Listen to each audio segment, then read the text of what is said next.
by transcription. Barrie Craig, Confidential Investigator, starring William Gargan.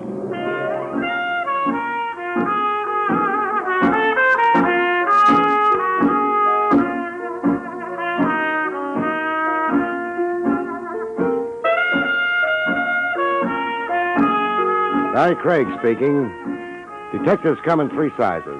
City cops, big agencies, and guys like me with a small office and an insurance company retainer to pay the rent. Cops don't have to worry about getting cases, and the big agencies have branches from here to Shanghai. But from where I sit, you never can tell where your next case will come from. Last week, it started with my old brown suit. I'd been on a bodyguard case, and the suit looked as if I'd been sleeping in it for a week. There was a good reason for that. I had. I tucked it under one elbow and ducked into George the tailor's.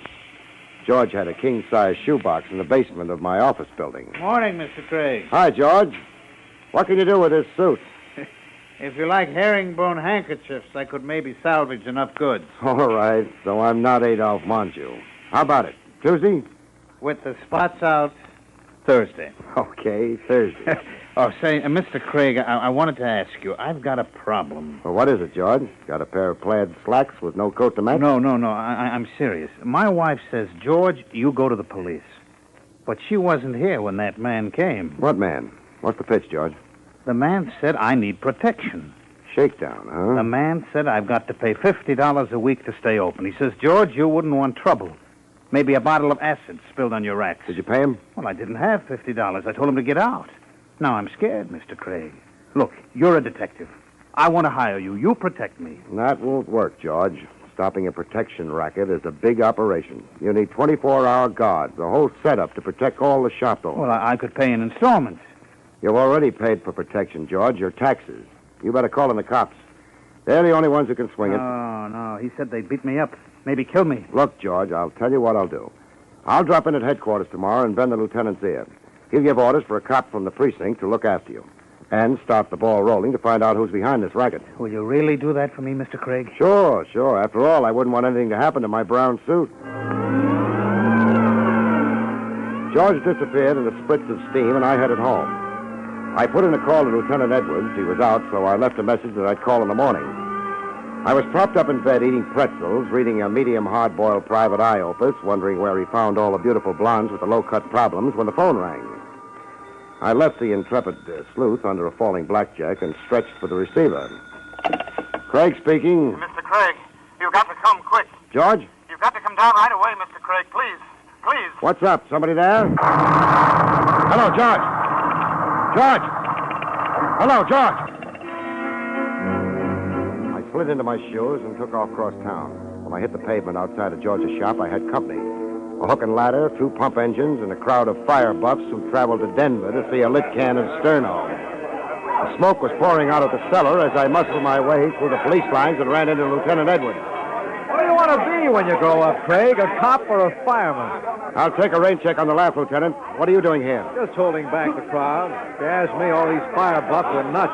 Anybody know what started the fire? Doubt it. Cleaners' stores go up like birthday candles all the time. What does George say? Who? George, the tailor. He runs the shop. Probably at home playing three-handed stuss. No. He lives in back of the shop. He called me from here. You sure he isn't around? Haven't seen him. Fire boys said the joint was clean. Maybe. We better find out. Hey, where you going? Inside. It's chilly out here. I grabbed a rubber Chesterfield from the hook and ladder and headed inside. The first flash had died down, and the shop was burning nicely at the proper temperature for browning a turkey quickly. Under the fireman's coat, I was beginning to baste in my own juice as I pushed into the back room. I found what I was looking for under the counter, George the tailor, dead. I carried him outside and knocked off a few minutes to pump the smoke out of my lungs and siphon a little oxygen in. You all right, Barrie? You know where I can get a new pair of eyelashes? Craig, what are you doing sightseeing at a fire at this hour of the night? And how did you know that guy was in there? I told you, Lieutenant. George called me. He was up against the protection grift. He tried to hire me. I told him I'd have you look into it. Well? It's too late for a referral now. Yeah? Well, it looks like it's my baby now. You better give me the whole shooting match to date. I have. That's all I've got. Anything turned up on your end? Any other complaints of a protection shakedown? Not a mutter. You're lucky you're out of it. I'm not. I haven't welched on a client yet, and as far as I'm concerned, George was my client. Well, It's a good, clean pro job anyway. Tough to prove arson. Maybe not. I found this wedged under George. Plastic? Celluloid scrap.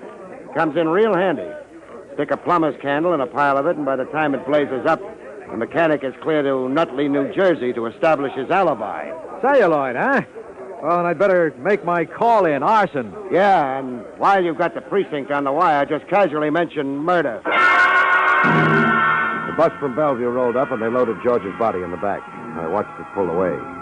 Then a hand fell on my shoulder. I turned around slow and found a pair of thick eyeglasses staring right through me. Mr. Craig, I'm Alfred Whittington. Oh, look out for the lapel. This has just become my only suit. You're the confidential investigator, aren't you? I've got a license. I want to hire you. I pay rent on an office that's open during business hours. If you don't mind, right now I'm tired and a little burnt around the edges. I overheard your conversation with Lieutenant Edwards. You'll get your ear pinched in a keyhole that way. I'd like to talk to you, Craig. Perhaps my apartment? Perhaps not. Would it interest you if I told you I want to retain a detective to find out who killed George the tailor? Oh? All right, Mr. Whittington, as you say. Let's go to your apartment. We rode uptown in the caddy that had to bend to get around corners. The name clicked as we crossed 42nd Street. Alfred P. Whittington. He ran the newspaper that did the big crime series this year. They got Stretch Longo to talk and almost pinned half a dozen rackets on the coattails of Herman Jess, the big operator. Of course, they had to put Longo together with Scotch tape for the funeral, but it made nice reading, and Herman Jess had left town until it all blew over. Whittington's apartment was in the penthouse on top of the newspaper building. We sailed up in a private lift and waded through the nap to his library. It was the kind of a room you see behind the iron gray hair and the whiskey ads. Whittington was a little cozy about speaking his piece, so we discussed interior decoration till he got ready to make the plunge. I had this room specially designed for my hobbies. Oh, looks like you make a hobby of hobbies. Guns, original oil paintings, and that fish tank is big enough for a stunted whale. Oh, that isn't all. I've got movie editing equipment in those cabinets, color slide projector. I'm very interested in photography. All you need is an erector set. Look, Mr. Whittington, I'm not writing an article for House Beautiful magazine. Of course, I just like to get to know a man before I talk business. With me, it's the other way around, so let's have it. You know, of course, the paper's been running a series on crime in the city. The board of directors is very anxious to continue. They've so instructed me. Where do I fit in? I heard you say you were going to work on this protection racket. That's right. Do you still intend to? Up to the top. Good. We can help each other, Craig. I want to retain you on behalf of the paper. What happened to your reporters? Measles? Contrary to popular fiction, reporters aren't trained as detectives. You are. What do you want? Whatever you can get. Of course, I want reports direct to me, strictly confidential. That comes with the price of the entree. Our legal staff will have to go over everything before we print it. And nobody's to know you're working for me. Bashful? Discreet. The staff here would feel I didn't have confidence in them. Don't you? When I want a job done right, I go to a professional. I want the truth, no matter whom it involves. But I want the story exclusive, as it develops, step by step. All right. Then you're my second client, because George the tailor comes first. Next morning, I went down to the insurance company that pays me that nice, steady retainer, rain or shine. I waded through the acre of desks in the outer office and rapped on the glass door marked Arthur B. Goldsmith. Art was the company expert on fires. He knew enough angles on arson to burn out an asbestos mine. I planted the scrap of celluloid I found under George the tailor on his desk and flipped over a few questions. No soap, Barrie. Celluloid is standard equipment. It doesn't point to anybody? It'd be like asking which ball player uses a bat. The mechanic plants a plumber's candle in the celluloid scrap, down she burns, and then they can file the insurance claim in the morning. Much doing these days? Average. Not like in the Depression. In 33, the only way to make a profit was burn your own place down every 6 months. Art, if you wanted to hire the best, money no object, who would you get to start a nice, cozy conflagration? Pro job? Major League. Let's see. Mike DiGiorno's in Elmira. Maybe Irving Turkle, celluloid Harry Bush. I'll give you a list, maybe 10 men. Thanks, Art. The long shot. Got something else? Not yet, but if you rake a red-headed clinker out of the next fire, that's me. I started checking down Art's list. It was like looking for the clams in a bowl of cheap chowder. 2 of them were at peace in the lower bay, hugging a load of bricks. I found Irving Turkle on Center Street, right opposite police headquarters, pushing a baby carriage full of hot charcoal and roasted chestnuts. Hot roasted chestnuts. All hot. Dime's worth, Turkle. Who are you? Barrie Craig. Art Goldsmith at Federal Indemnity put me on you. Oh, yeah. Why, I got a lot of respect for Mr. Goldsmith. A lot of respect. Mm-hmm. Here's your chestnuts. Thanks. Look out for worms. Yeah, I will. How's business, Turkle? You push ice cream, turns cold. Switch to chestnuts, you could fry an egg on the sidewalk. Tough, huh? My worst enemy should have it better. You haven't been roasting anything besides chestnuts lately? Like what? Like tailor shops? Mr. Craig, I'm telling you honest, I ain't so much as set fire to a cigarette since the last time I got sprung. Sure. Look, I ain't so young no more. You could get pneumonia standing out here, but inside those cell blocks, it ain't so nice neither. I ought to know. I've been in maybe 18 years since I was 13. Warwick, Elmira, Clinton, I've been them all. Enough already. I made up my mind I want to die on the outside. Could you use 5, Turkle? Oh, you're kidding. I want to find a mechanic who did a job on the west side yesterday. A tailor shop? You know about it? I read it in the paper. I got a list from Art Goldsmith. Save me some time, and it's worth a thin.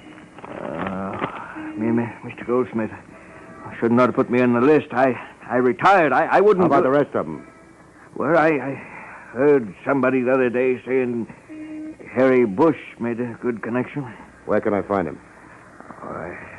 Look, Mr. Craig, I'm on my own now. There wouldn't nobody even feel bad if I got took. I'll cover you, Turkle. All right. Harry Bush has got a drop from Long Island City. Easy Glide roller skating rink. All right, Turkle. Thanks a lot. You tell Mr. Goldsmith I'm retired. You tell him that. I got a lot of respect for Mr. Goldsmith. Excuse me, I got to get back to work. Chestnuts. Hot roasted chestnuts.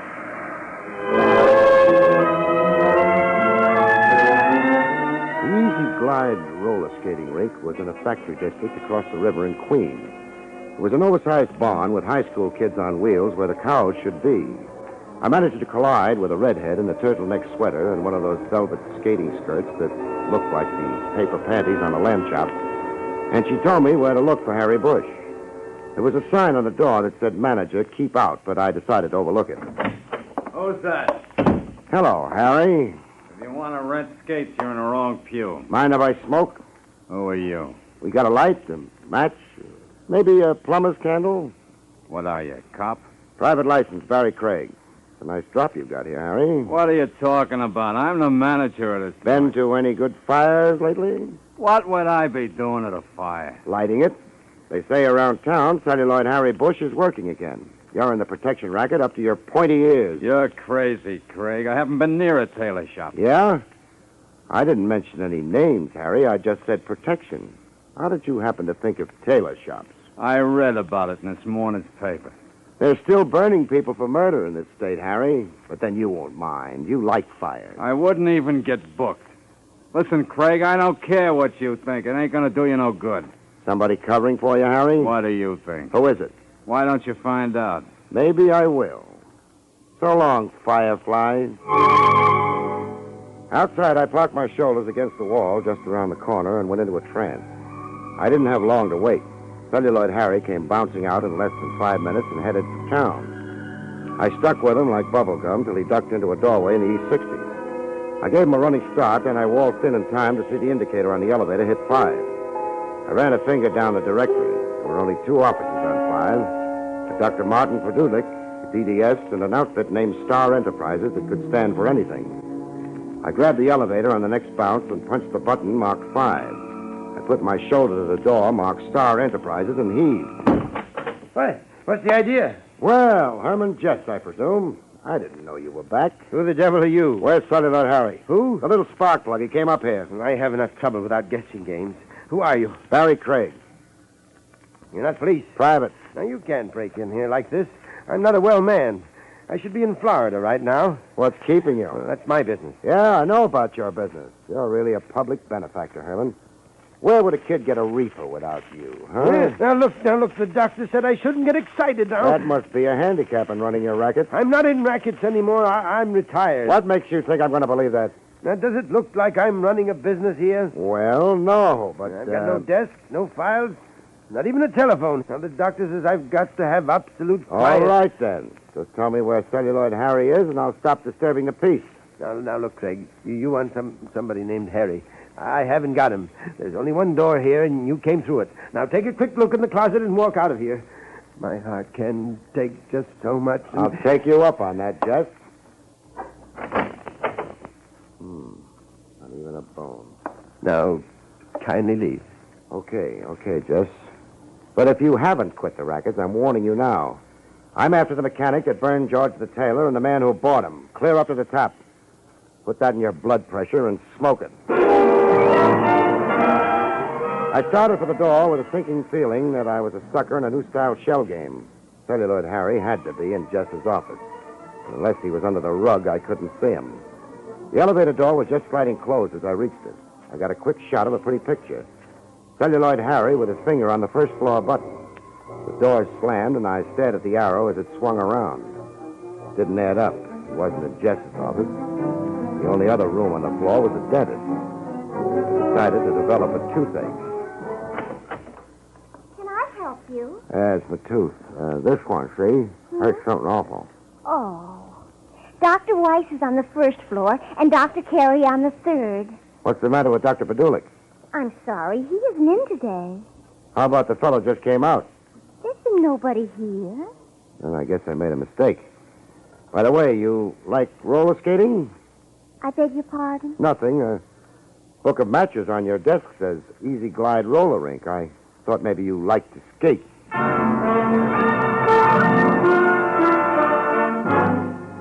That dentist setup smelled like a herring factory at high noon in July, but I didn't push the point.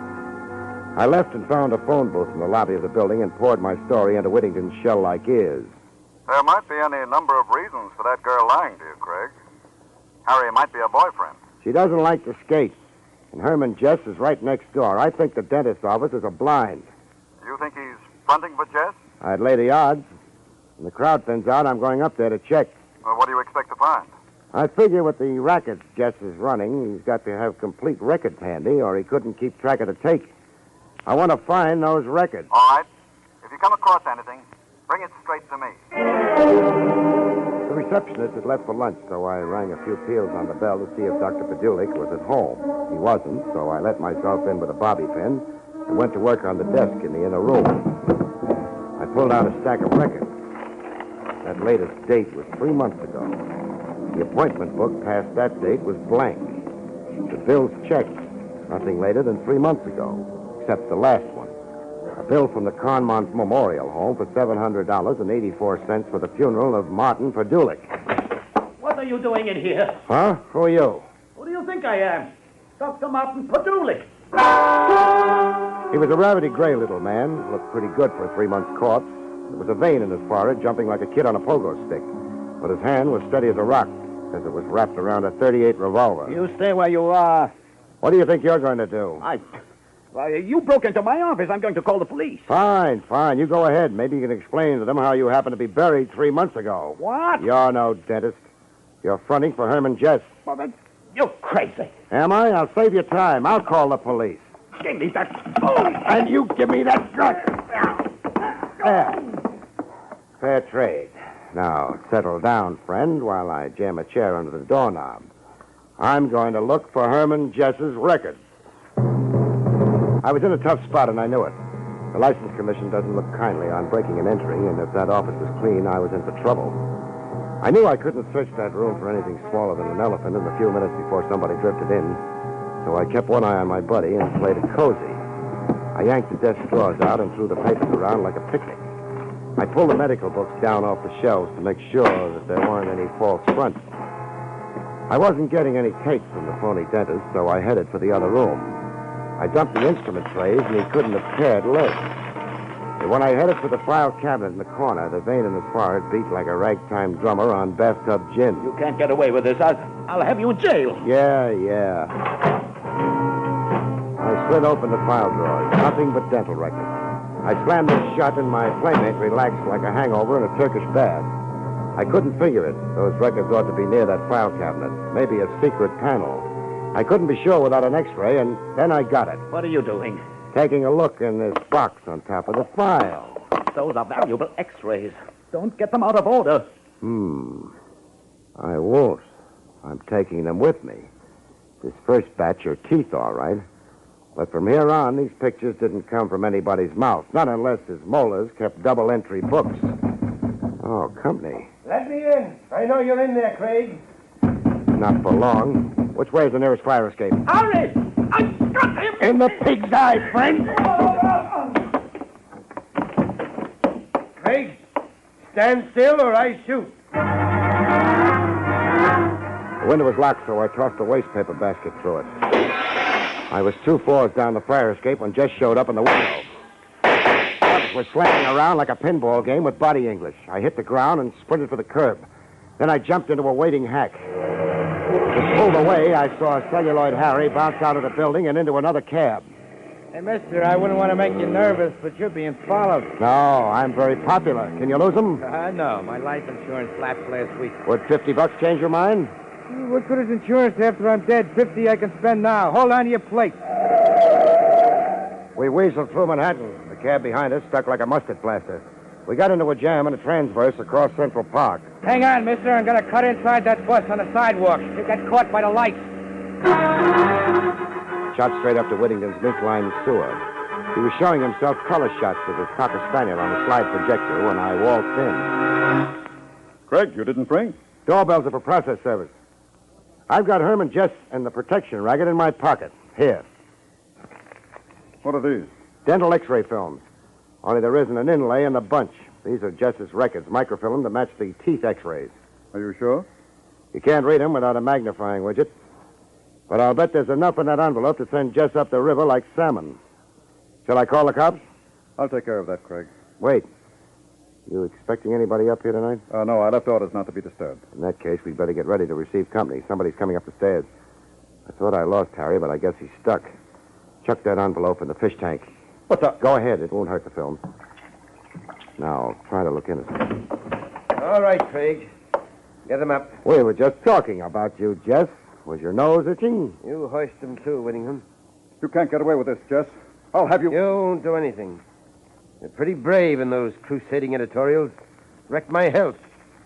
Let's see you stand up against the gun. Craig, do something. Got any suggestions? I want those records this sponge brain stole from me. You got me wrong, Jess. Shall I work on them? No. We'll try Whittington. What are you going to do? Harry, ask him where those records are. You get away from me. You heard Mr. Jess. Where are the records? I don't know. Hey! Don't move, Craig. Ask him again, Harry. Come on, Whittington. Where are they? I don't know, I told you. Let me alone. Listen, Jess. Don't move. I'm a very nervous man. It would be very bad for me to shoot you. Now you got anything to say? No, not when you put it that way. Okay, Harry, go ahead. All right, Whittington. No, don't hit me again. No, don't. Where are those records? No, not again. There, in the fish tank. Craig hid them there. Harry, I got them. look inside. It's films, all right. All right, we're getting out of here. Come on, Harry. What's that? Mr. Whittington is having open house. What are you talking about, Craig? I think the boys in blue are coming to tea. A cop. He's bluffing. Care to wait and see? The back door, Harry. We don't want trouble on the way out. Take care of Craig. A pleasure. Harry was behind me when he let me have it with the butt end of his gun. I retired temporarily from this world, and when I got back, I was looking at a pair of shoulders 4 yards wide with Lieutenant Buck Edwards cooing gently in my ear. Craig, you all right? Oh. I'd better send for a doctor. How about Jess? Dad is yesterday's racing form. He tried to shoot it out with the boys I had staked downstairs. And Celluloid Harry's on his way to prison ward at Bellevue. Just dead, eh? Lieutenant, did you search the body? There was certain evidence. You mean this envelope? That belongs to the paper, Lieutenant.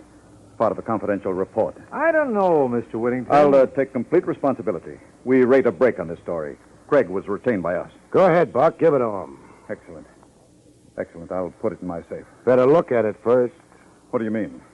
You'll find it's a real classy collection of diseased choppers. What are you talking about? They aren't the real microfilm records. They're just a bunch of legitimate x-rays of teeth. I left the real records with the cab driver and told him to take them to Lieutenant Edwards. What you told me. Sure I did. But I like to play it safe. I knew Jess would be after me, and I was afraid he might persuade you to give them back. I'm sorry. I'm afraid I was rather weak. But I really thought he intended to kill us. Oh, don't apologize. You were terrific. That was a great strong-arm scene you played with your stooges. Stooges? Sure. Why do you think I ducked those records, Whittington? When I was going through that X-ray file, one thing caught my eye, a color transparency. It didn't exactly belong in that file because I'd seen a print of that picture before, on your desk.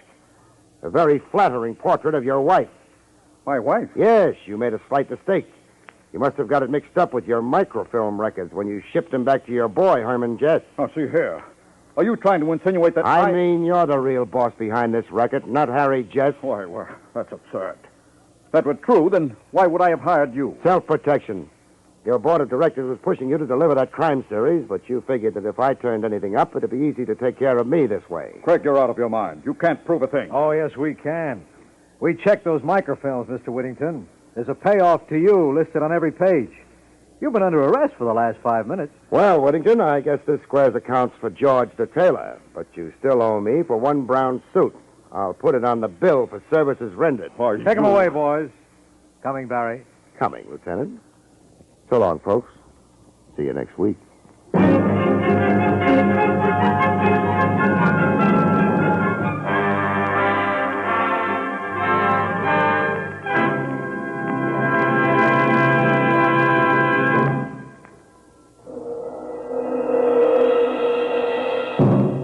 You have just heard Barrie Craig, Confidential Investigator, starring William Gargan.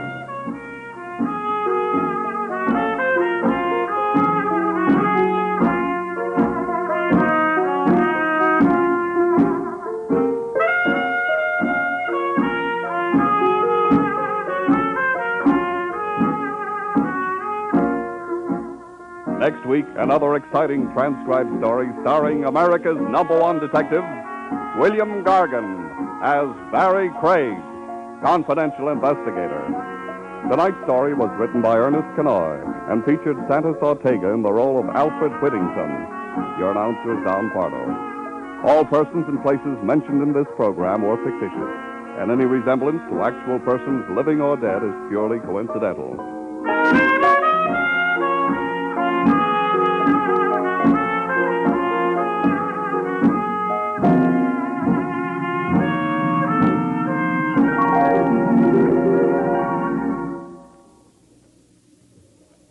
3 chimes mean good times on NBC. Till we meet again next Wednesday for another hard-hitting adventure with Barrie Craig, Confidential Investigator, let me give you a brief rundown of the adventure shows you can hear on NBC. Tomorrow night on NBC, there are a trio of action programs starting off with Mr. Keene, Tracer of Lost Persons, as he investigates another thrilling mystery. Then Dragnet brings you an authentic criminal case history as taken from the files of the Los Angeles police. Later, Counter Spy is called in to solve a case which threatens to endanger our national security.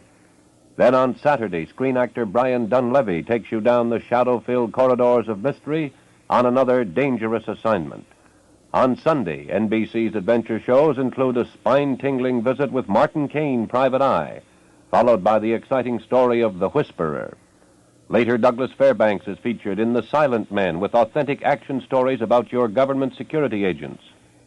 On Monday, Herbert Marshall comes to the NBC microphone to assume the mysterious identity of the man called X.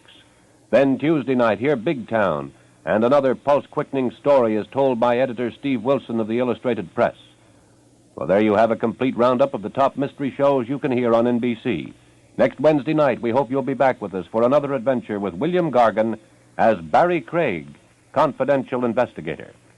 Now it's Meredith Wilson's Music Room on NBC.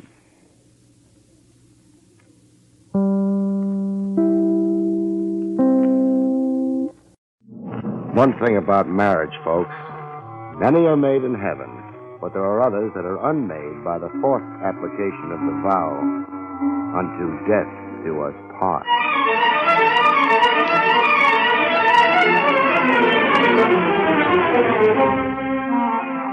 The National Broadcasting Company presents William Gargan in another transcribed drama of mystery and adventure with America's #1 detective, Barrie Craig, confidential investigator.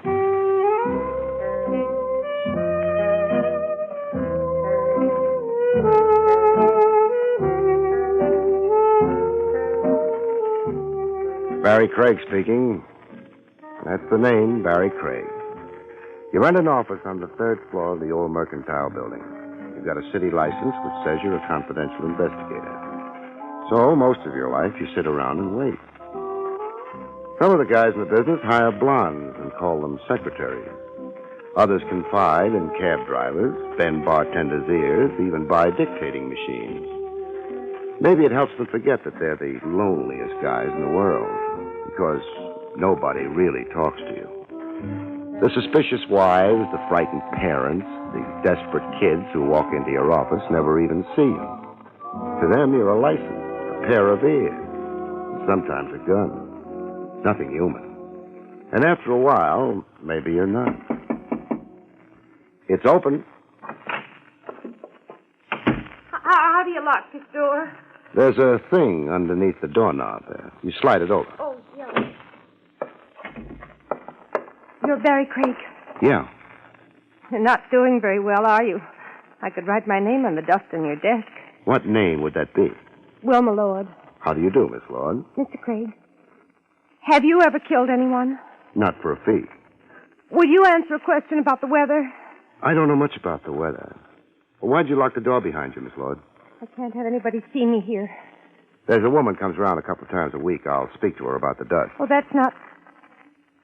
I'm going to marry a man named John Waring. Uh-huh. He's older than I am, a lot older. It's a question of taste. He's rich. Sweetens the taste. We're going to be married in a few weeks. I want nothing to happen to that marriage. I'll hire you. Cupid Craig, with a $sign in front of the Cupid. What do you think might happen? Death. Something wrong with Waring's health? You've heard of murder, haven't you? I've heard of it. Whose murder, yours or Waring's? The door's locked. Whose murder? I can't say. Is there another way out? Back of the water cooler. Leads to the back hallway and the fire stairs. I'll phone you. Sure.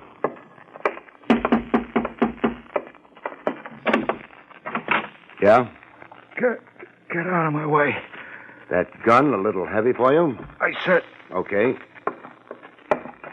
Well? The dame. Where's the dame? You don't look too good. Where is she? Got a name for her? The dame. Walked in here, I seen her. And now you want to take another look?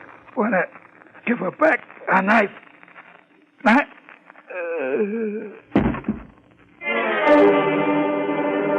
The floor stopped him. I kicked the door shut behind him. The knife he'd mentioned was angling out between his shoulder blades. I didn't want anybody to confuse him with a client.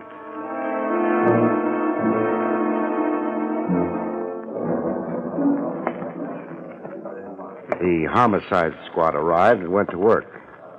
I don't like watching the boys. They're too smooth. I start thinking of all the stiffs they've practiced on. I shut my eyes.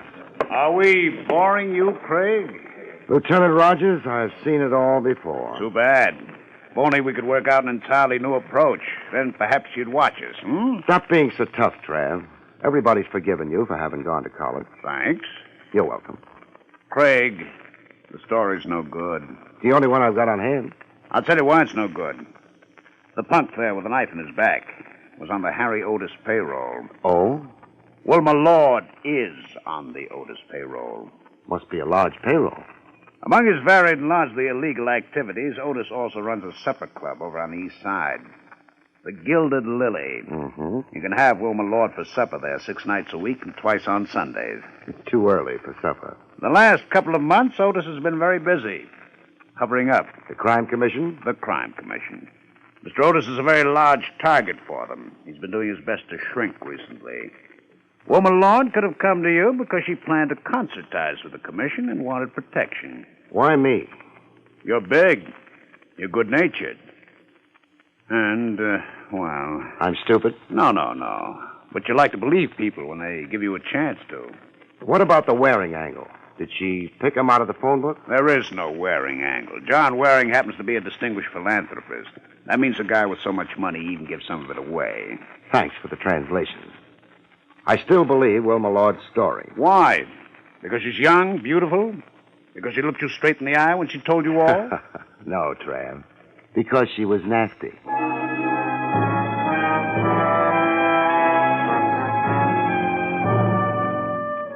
Homicide wound up and went away. One nice thing about it, after they were through, the office no longer needed dusting. The clock in the church tower across the street made noises. So after a while did my stomach. But I was waiting for a phone call. Maybe the cops would get Wilma Lord before she could reach a phone. Maybe Wilma Lord had no intention of phoning me. I've been a sucker before. I prefer it to being a wise guy. So I listened to the bell, ignored my stomach, and was rewarded. Hello? Mr. Craig? Yeah, It's late. I thought you might have gone home. I'm still here. You're alone? Yeah, I've got to see you. That is, if after what happened you want to. I want to. I always believe a client. I didn't know you'd taken the case. Where do we meet? Well, not here at my apartment. It's too dangerous. Wait a minute. Would there be a couple of cops sitting on your lap by any chance? No. Why not? They've got an alarm out for you. Well, the apartment isn't in my name. Look, let's make it park, the 67th Street entrance, in an hour. The park in an hour. Oh, Miss Lord. Yes. Don't bring a friend.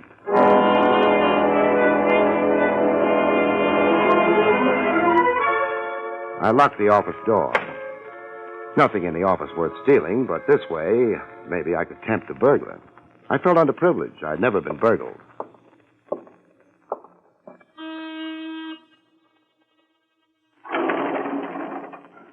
Hey, Mr. Craig. Never mind the glad greetings, Jake. Terrible tragedy you had, Mr. Craig. That's what I meant. Stop licking your chops and let's ride downstairs, huh? Terrible tragedy. Lieutenant Rogers says he didn't bleed much. You take the lieutenant's word for it. By the way, Jake, did the corpse come up in the elevator? Lieutenant asked me that. A coincidence. Did he? Yeah. Come up in the elevator. Didn't have that knife in his back at the time, though. Maybe the elevator was too crowded. Oh, I hadn't thought of that. How about the girl? She come up the same trip? Lieutenant asked me that, too. Whatever made you give up that farm in Vermont, Jake? Got tired of watching the Four Seasons. What I told the lieutenant was maybe she did come up in the elevator, but I didn't see her. Uh-huh. How about opening the door? And if she was young and pretty, like the lieutenant said, why, I'd have spotted her. Sure, after all your experience with the Four Seasons. Jake, how about... Oh, I keep forgetting. Mr. Craig. Yeah? In case anybody stops around and asks for you, what'll I tell them? Tell them I'm out checking a season. Good night, Jake.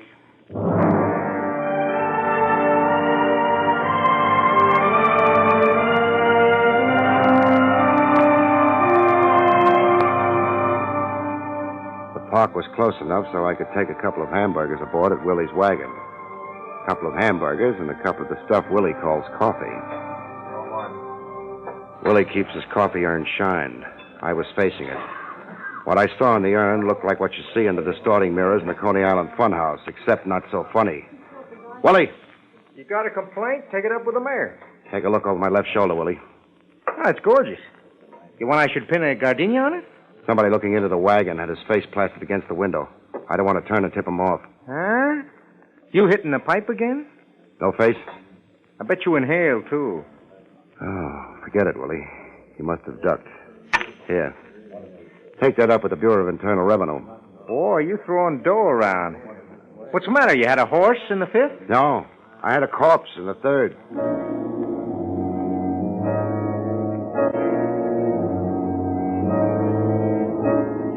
The park was half a dozen blocks over and west.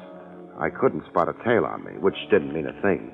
Good tails don't get spotted, especially working on me. I'm easy to keep in sight from a long way off. Nobody had moved the park around. The 67th Street entrance looked cozy and dark. I tossed a mental coin, came up heads, which meant I should go home and spend a few hours asleep. Then I cheated. I went on into the park. An investigator's job is a funny one. Either you play it hard and believe nobody, which is fine. It's safe. You stay out of trouble.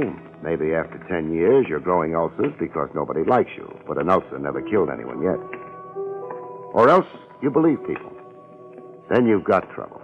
You're not smart. Except maybe it's not a choice.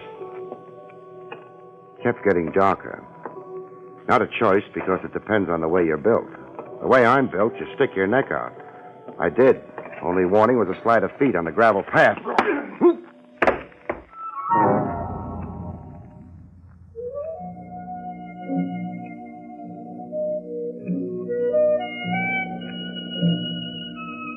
If you're hit on the head hard enough, you get knocked out.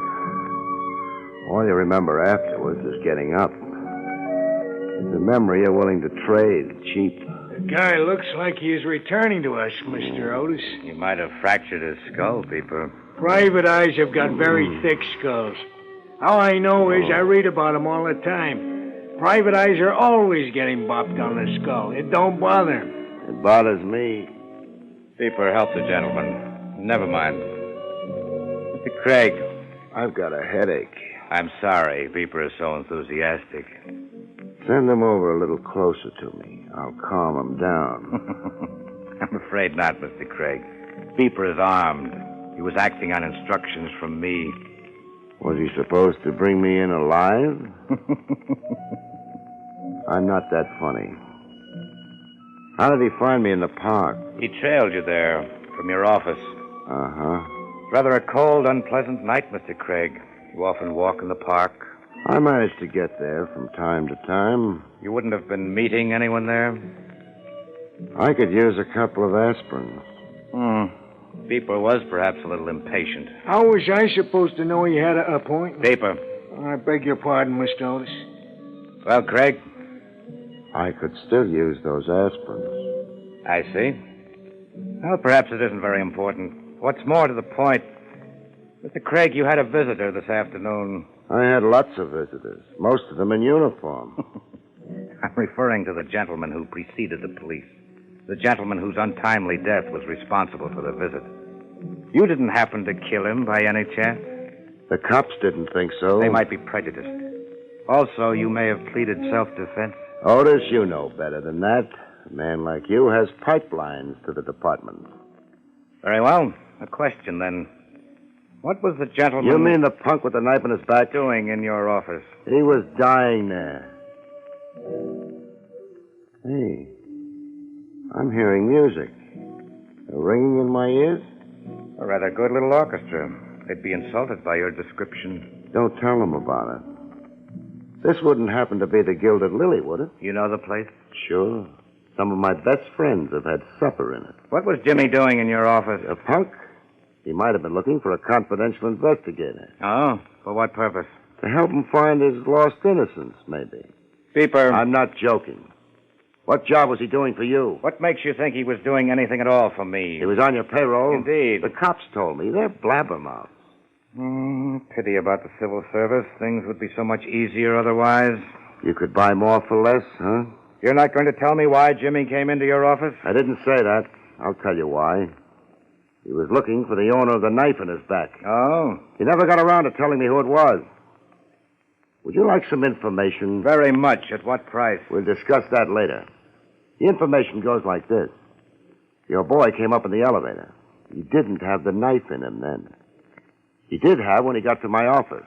So... Someone presented him with a knife someplace between the elevator on your floor and your office. Yeah. One thing more. It wasn't right outside the office door. Oh? He got it near the elevator. He went down. There were a couple of bloodstains on the hall floor indicating that. He went down, stayed down for a while, pulled himself to his feet, and made it to me. Why? You didn't like my previous suggestion? No. Craig, whom did Jimmy follow to your office? It'd be nice to know, wouldn't it? I mean, for me. Because you know, don't you? You mentioned something about a price for the information. What price? What do you think about matrimony? I've no time to discuss philosophy at the moment. Or philanthropy? Beeper. Yeah, Mr. Otis.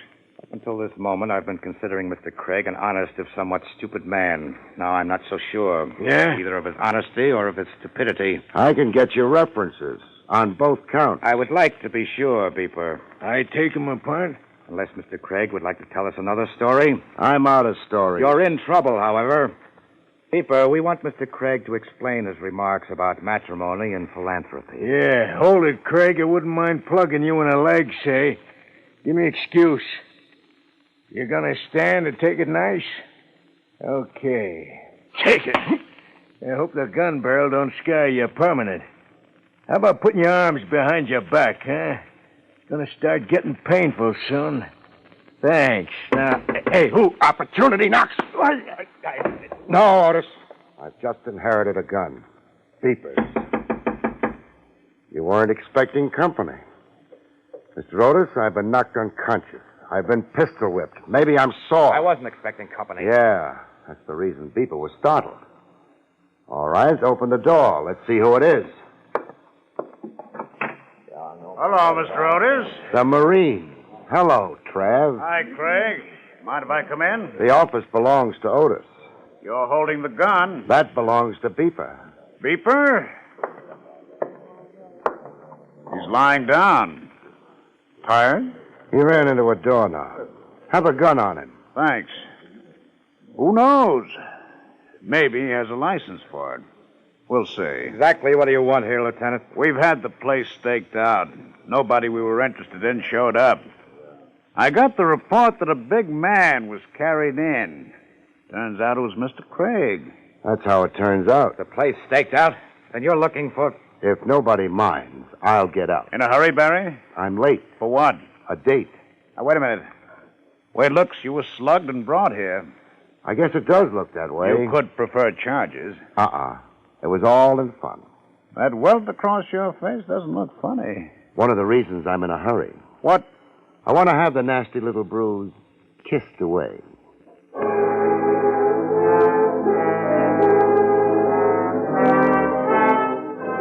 Lieutenant Rogers didn't argue with me.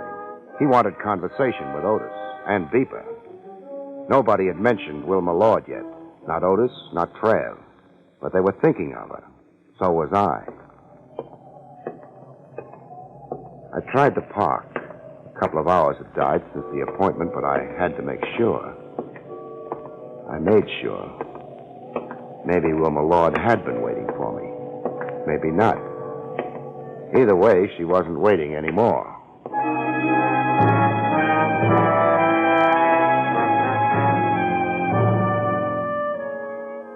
Trav would annoy Otis for a while. He had nothing to hold him on. He had nothing to hold Beeper on. For a while, Otis and Beeper would be busy with the lieutenant. After that, they might be busy about something else. I remembered Trav's definition of a philanthropist. I could use some money.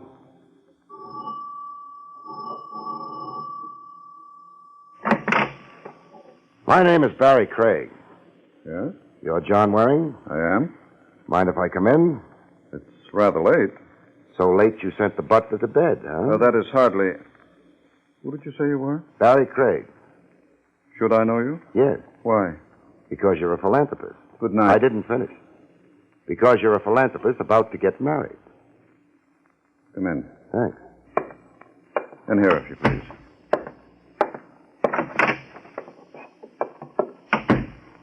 Now then.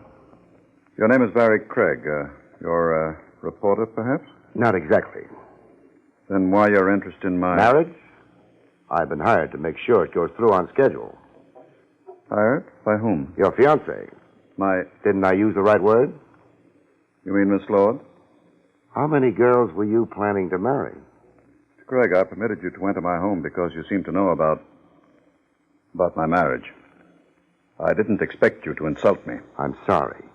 Blood gets on my nerves. Blood? A man was murdered in my office today. And that's why... That's why what? Nothing. This man who was murdered, had he any connection with... Your marriage? Yes. What do you think? I can't think anything about it. I'm confused. So confused you haven't thought of offering me a drink? I beg your pardon. Oh. Yeah. I could almost think you were expecting me. That's 2 glasses you've got sitting on that coffee table. With the drinks in them. One's rye by the color. The other? Mr. Craig, you're in my home. Looks like creme de menthe. A girl's drink. I suppose it's too much to expect the behavior of a gentleman from a confidential investigator. Yeah. We're the sordid type. I had an appointment with Miss Lord. She kept it, didn't she? Why don't we ask her?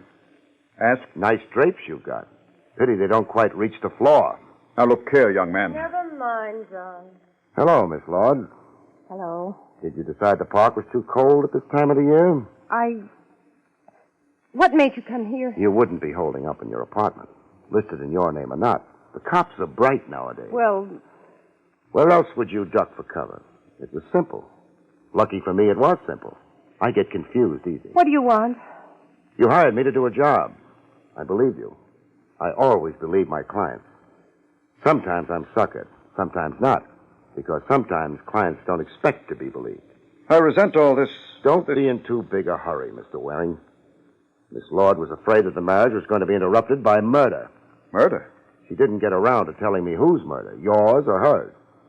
Because another murder happened to somebody else. I didn't... Somebody on Harry Otis's payroll. Whose idea was this marriage? I asked Miss Lord to be my wife. And she said yes. Why? I love... You don't have to laugh at me. Harry Otis. You were on his payroll, too, Miss Lord. The Crime Commission was getting ready to ask him questions about his business, his tie-ins with officials, his backers. I must ask you... You were going to say leave. Let's pretend it was explained. Wilma Lord's young. She's beautiful. Maybe she could have wrangled a marriage offer out of you anyway. But her working for Otis can't be a coincidence. Sure, you asked her to marry you. After she told you she knew about your connection with Otis. My connection? Financial. Dollar bills don't have pedigrees on them. That's a shame. How many of the dollar bills making up your bank account came out of Harry Otis's dirty enterprises? This is absolutely unwarranted. No. Up until 5 minutes ago, it was a guess. A stupid guess. Because I couldn't figure any other reason for the whole deal. Now it's not a guess anymore. It's not a guess anymore. Hello, Otis. I've been expecting you. And the gun. That's nice. Beeper's outside with a gun, too. And the car? With the motor idling? Another stupid guess? Sure. The stupid ones give the most trouble. If you'd had brains enough, Craig, you'd have stayed out of this. I couldn't. I was hired. By Miss Lord. I had to, Harry. I was I afraid. had you set up. Waring was going to marry you, so you couldn't testify against him. Why'd you bury the knife in Jimmy's back? I didn't. I had him on you all the time. Would you have had any reason for killing him, Otis? What reason? Not even a stupid guess. Otis. Yes. This squabbling. It's unpleasant. And a waste of time. Meaning what? Whatever Miss Lord did or didn't do, Mr. Craig is now in a position to inform the Crime Commission of... Our business association? Yes. That would be disastrous. Not only for myself, but for you as well. I hesitate to suggest anything violent, but... But what choice have we got?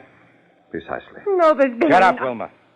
You've still got Jimmy's death to account for. Oh, you... Miss Lord. What? Don't drink that. What are you talking about? Took my drink away. You in a hurry to die? The man is insane. Otis. Yeah, Otis. The man looking for a murderer. What was wrong with the drink? Another guess. A solid one this time. Wilma Lord's wanted by the police for the murder of your punk. Wilma Lord disappeared.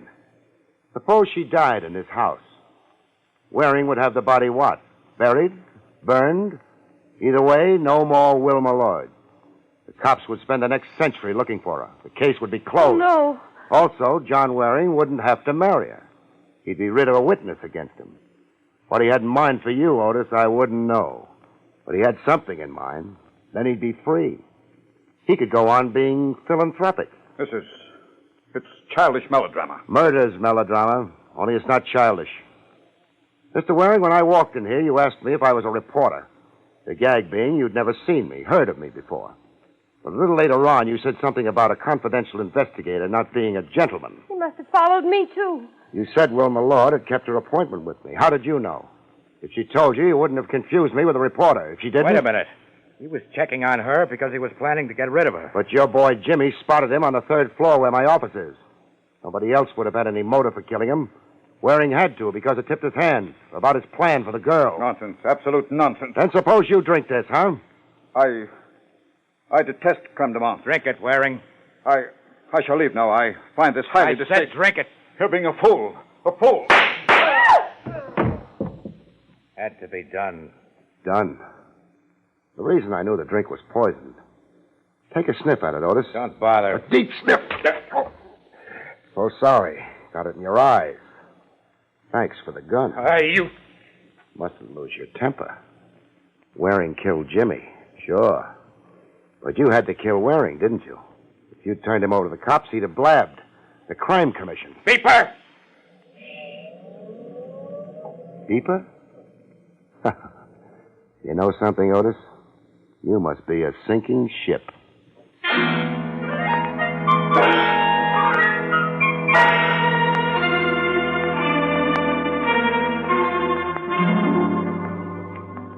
That was it. All wound up, I went home, I slept. The next day, I was back on the third floor, being lonely. How do you lock this door? There's a thing underneath the doorknob. Oh, you remembered. Somebody following you again? No. I just don't want to be interrupted. At what? Thanking you. I don't have any money. I'm not marrying a rich man anymore. But I don't think you'll mind. Oh. I always believe a client. Good night, folks. See you next week.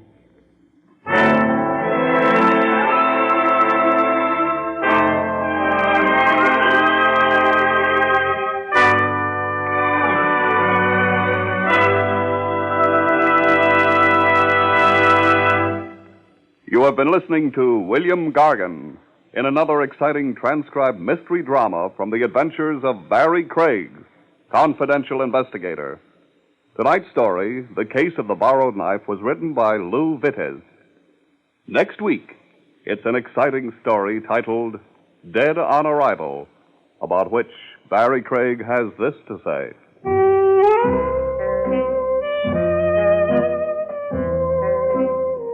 Next week, I devote my time to a bashful blonde, an escaped lunatic, and a stone-cold corpse. And, brother, is it murder? See you next week, folks.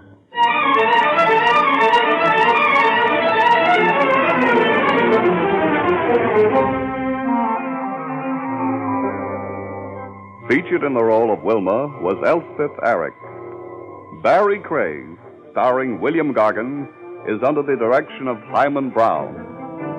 This is Don Pardo speaking.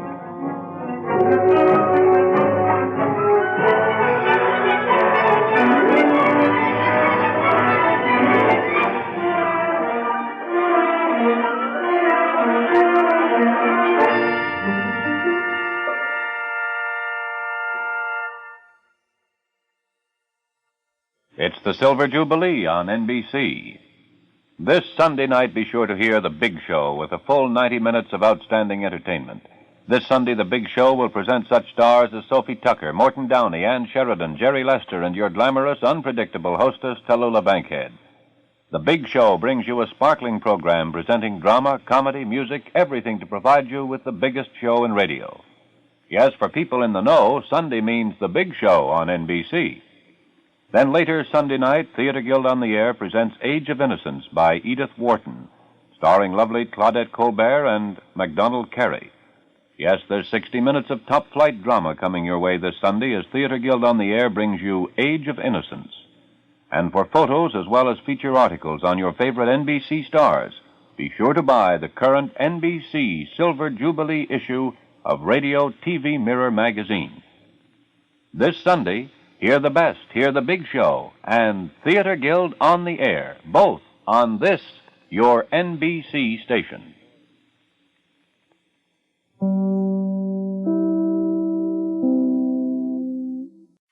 William Gargan stars as Barrie Craig, confidential investigator.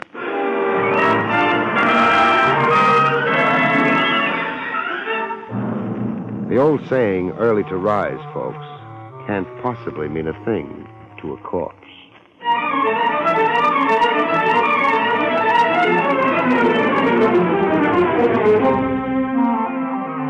Your Pontiac Dealer presents William Gargan in another transcribed drama of mystery and adventure with America's #1 detective, Barrie Craig, confidential investigator.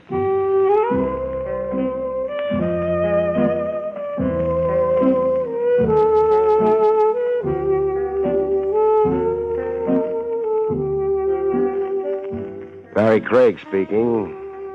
The trick in continuing on as a confidential investigator is to keep on good terms with the police.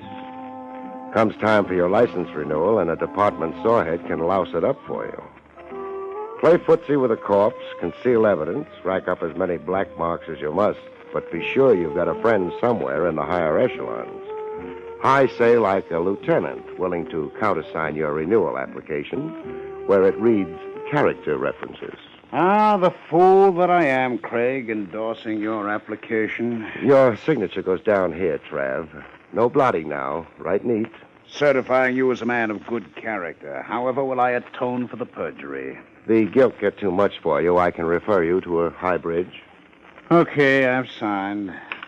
You're free to harass and otherwise misuse and abuse me for 12 more months. I'm looking forward to it, chum.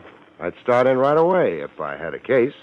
Oh, don't tell me the great man's idle. One meal away from pawning my badge, unless you've got an idea. I get the hint. Even if I could, why should I throw anything your way? Because you hate seeing me fall dead from hunger. So what case did you have in mind? 2 cases. You even have a choice.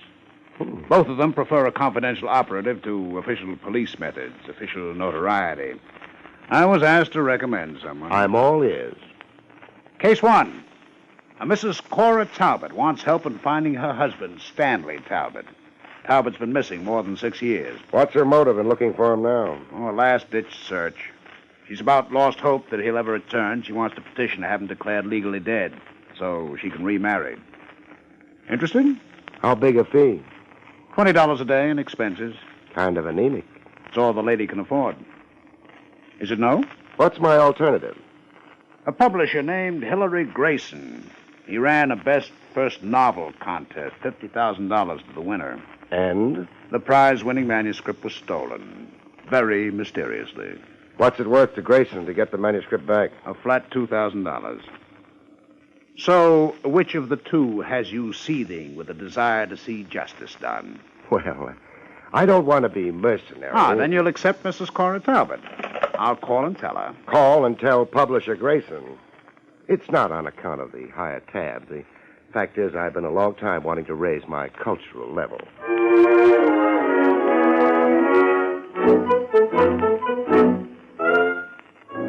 The publisher Grayson had more body than any one guy needed. 3 sets of jowls and thick eyeglasses. Looking into his eyes was like watching fish in an aquarium bowl. Get that manuscript back, Mr. Craig. Spare no effort or expense. If the manuscript isn't recovered, I'll be the jackass of the publishing world. Hold on a minute, Grayson. You're forgetting I don't know what it's all about. I just got here. Yes. I suppose I should give you the facts. It would be helpful. The prize-winning book manuscript, The Cry of the Hyena, by Eric Trent, was stolen right out of my office. That's bad? Catastrophic. It was the only copy in existence. The author has no carbon duplicate. How come? Writers usually make copies. Usual writers usually do. But this is no usual writer.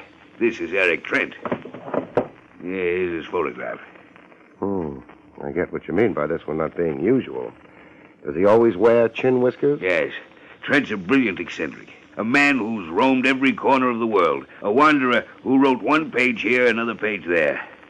6 years in the writing and more than 1,000 pages. And no carbon. First prize was $50,000? Yes.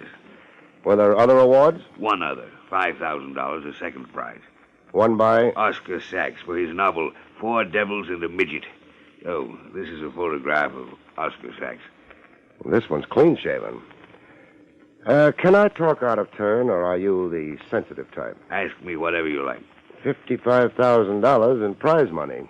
Isn't that a lot of cabbage for a small publisher? Your offices haven't exactly got that mahogany and chromium look. The prize money doesn't really come from me. It doesn't? An independent motion picture company, Pyramid Pictures. They pay the prizes in exchange for world rights to film the book. Any more questions? Yes. How many officers are there in this suite? 6. Why do you ask that? I'm already in there pitching for you. That intercommunications box on your desk. Is every office equipped with one? Yes, of course, but I don't... The box is switched on, as you'll notice. It's been on through this whole talk we've just had. Who in the Grayson Publishing House would be interested in long-range eavesdropping? I don't know. Suppose I find out.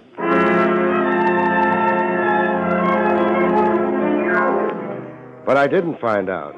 The eavesdropper resented my curiosity with all his might. An inkwell pitched at me.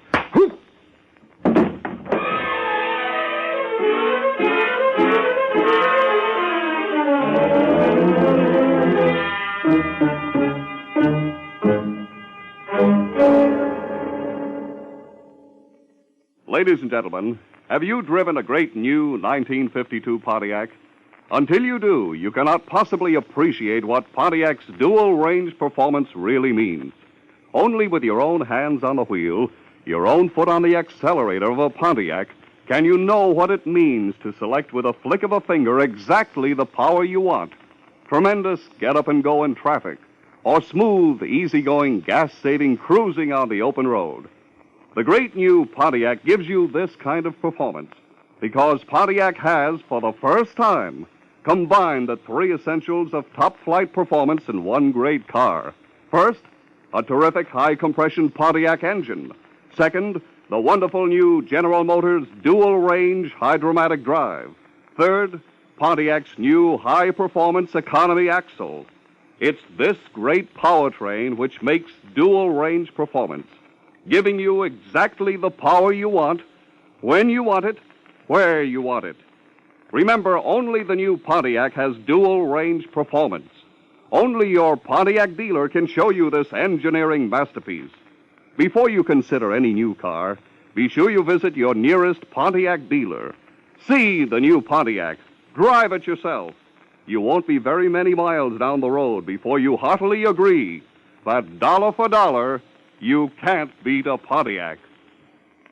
And now, back to Barrie Craig.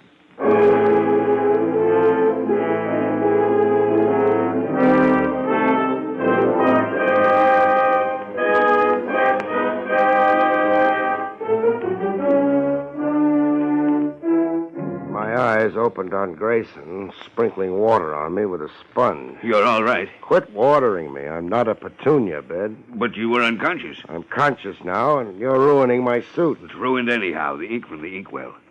Don't tell me. Red ink yet. My fee's gone up, Grayson. Up? $2,000 plus $49.75, the price of this suit.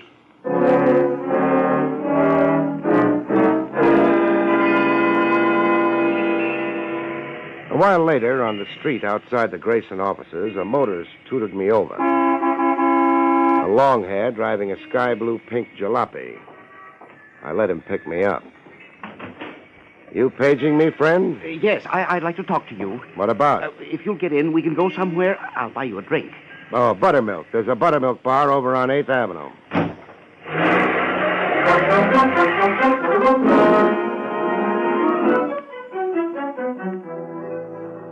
The buttermilk bar, we had a chat for the books. I'm Oscar Sachs. I know that. I saw the photograph of you in the Grayson Publishing offices. Oh?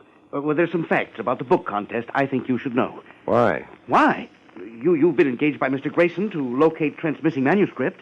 What am I wearing, a sandwich sign? I obtained the information through sources I cannot disclose. Give me those facts. I won the second prize of $5,000, but I was cheated. Cheated out of the big money, is it? Yes. Explain, please. The contest rules clearly specified that the award was to be made only to an American author. And? I have reason to believe Eric Trent is an Englishman, or anyhow other than an American. To put it bluntly, a fake who should be disqualified. Disqualified while you're moved up to first place and $50,000? Yes. Let's have your bill of particulars. Well, for one thing, Trent's way of talk. It's as English as the House of Parliament. Another thing, Trent was somewhere overseas on a tramp island, an English possession, when he sent the manuscript in. That summarizes it? Well, there's more. Trent has a tattoo on his right arm. I happened to get a good look at it. It's a tattoo of the British flag. Would an American wear the British flag on his arm? You tell me Benedict Arnold did. You're really out to grab yourself 50 G's. Well, why do you find that so odd, Craig? Just that I thought artists had no money sense. I have, and I'm not apologizing for it. Okay, I've got your point of view, Oscar.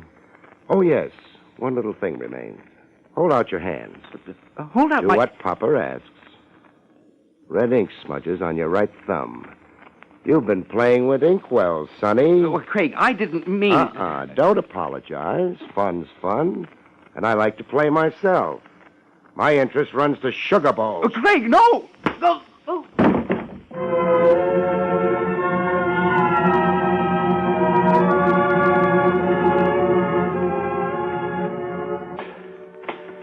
Eric Trent's address, furnished me by Grayson, was a rickety studio walk-up. Seventh Heaven in Bohemia, Greenwich Village. The door opened on a blonde who eyed you as if she was already counting your money. Hiya. Hello. This is 6D, isn't it? That's what it says on the door. It's my astigmatism. Is Eric Trent in? No, but I am. Baby, I'm not a gentleman caller. So who's tough luck, would you call it? Come in. Trent said for you to wait if you simply had to see him. Trent expected me? Yeah. That Mr. Grayson, the publisher, he phoned and said you might be over. You're Barrie Craig, the detective, he said. Barrie Craig, confidential investigator. I'm Judy. Judy Joy. Well, come on in. I won't bite you. I was waiting for you to make that promise. I live right next door in 6E. I come in here to play the radio. Mine's out of order. Oh. That's Bummy Fiegelspan's orchestra you're hearing. Oh. It's on every day this hour. Mm-hmm. I get simply dilapidated if I miss hearing Bummy. Come again. Did you say dilapidated? Yeah. Dilapidated, like frazzled. You know, fractured. Or were you correcting me on the words? Oh, no. Eric's always correcting me on the words. Imagine me keeping company with a real live author type. Sure I can. I can even imagine 50,000 reasons. Huh? What'd you say? Oh, there's Eric now. Eric? Ah, Judy. On the sofa's Barrie Craig, the investigator. I've been keeping him here for you. Thank you, Judy. Now, if you'll leave us alone. Sure. I got a slip to press anyhow. Nice meeting you, Mr. Craig. I was floored myself. Excuse me while I shut off the musical background. Now, Mr. Craig, the object of this visit? Your stolen brainchild. What else? But what can I do about it? I submitted it in good order. I'm not responsible for its disappearance. How come only one copy? Why didn't you type up a carbon duplicate? I have no patience with purely clerical details. I'm an artist. But the full risk of losing the one copy. I'm a man who takes risks, Craig. In my years abroad, away from America, I've lived a life of risks. Skip the personal build-up. Wherever I went, I traveled lightly.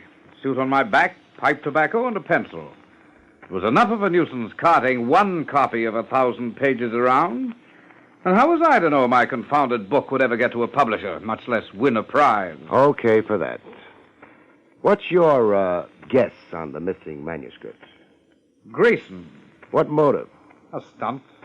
Grayson intends exploiting this whole affair for all the publicity he can wring out of it. It's an angle. The 50,000, would you say you won it legitimately?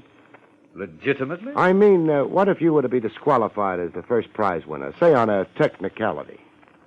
What technicality? Not actually being of American origin, as the contest rules specify. But I am an American. With a British accent? I spent years in the islands, in Jamaica and British Somaliland. I'm told you have a tattoo of the British flag on your right arm. So? Well, I sailed the 7 seas, and like a sailor, I had myself decorated with tattoos. But the British flag on an American citizen. Ah, wait until I open my shirt. There. Are you looking at the tattoo on my chest, Mr. Craig? Yeah, the American eagle. What do you know? Expand your chest, genius. Expand my... I want to see old Baldy flap his wings.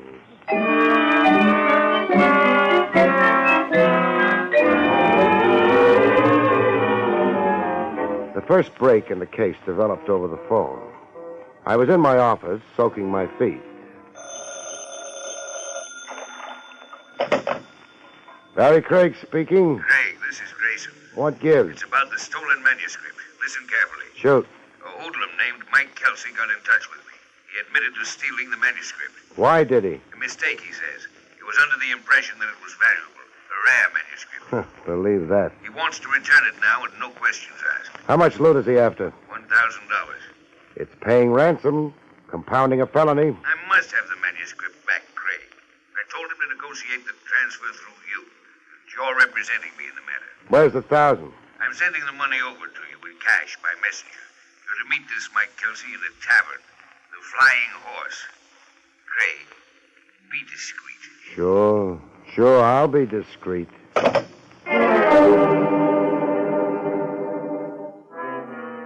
The cash came by messenger, okay, and I got to negotiate in the Flying Horse Tavern. A mug with heavy artillery bulging his coat, waiting at a table for me. You Mike Kelsey? No, I'm, McGuire. I'm here for Mike.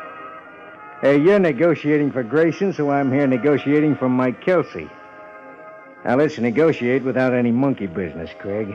Why a gun under both armpits, Buster? So's I don't develop a stoop on one side. Oh. Now, here's your manuscript. Right in the wrapping Mike Kelsey found it in. Now, count me out a fast grand. Here, $1,000. Count it yourself. Yeah, it seems okay. Don't be stupid enough to stop me from leaving.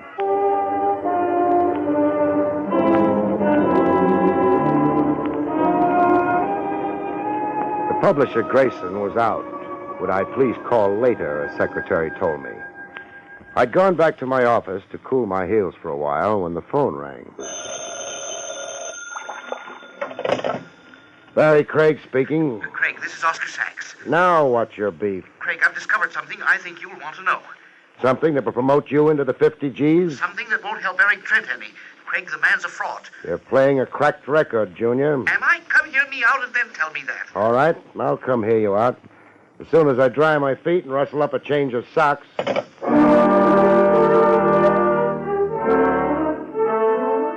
I didn't get to hear Sachs out. To achieve that, I'd first have to perfect a way of communicating with the dead.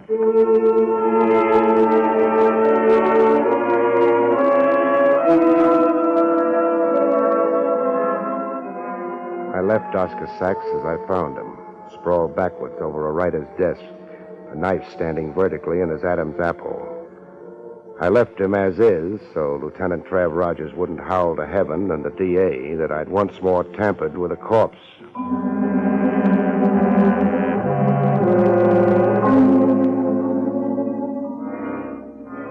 Grayson drooled with joy supreme over the recovered manuscript. This is a load off my mind, Craig. A big load. But it solves nothing. Who stole it and why? And why was Sachs murdered between the time he phoned me and the time I got to his flat? I'll show you the manuscript, Grayson, and then I've got a question. Here. Examine it and then tell me. Is this the same manuscript that was stolen? The same? Why, sure it is. The Cry of the Hyena by Eric Trent. Examine the manuscript, not just the title page. Study a few sample pages. Yeah. It's the same. You'll swear to that? On a stack? No. No, I won't swear. You've detected something? Some changes? Yes. I think yes. For one thing, this copy is cleaner. The edges of the pages aren't so ragged from handling. As you remember them to have been? Yes, even the title page looks altered now. I remember a burn here in the upper right corner near the author's name. A burn like from an accidental cigarette ash. I'm convinced. This isn't the copy that was stolen. But what can it mean? I aim to find out. Grayson. Yes? Phone Eric Trent. Get him to come here to your office on some pretext. But why? So I can have the run of his studio without Trent being the wiser or being present.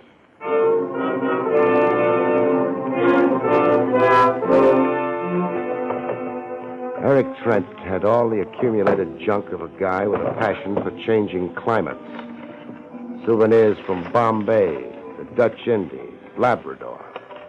Souvenirs in brass, carved ivory, porcelain. And in the bottom bureau drawer, a manuscript.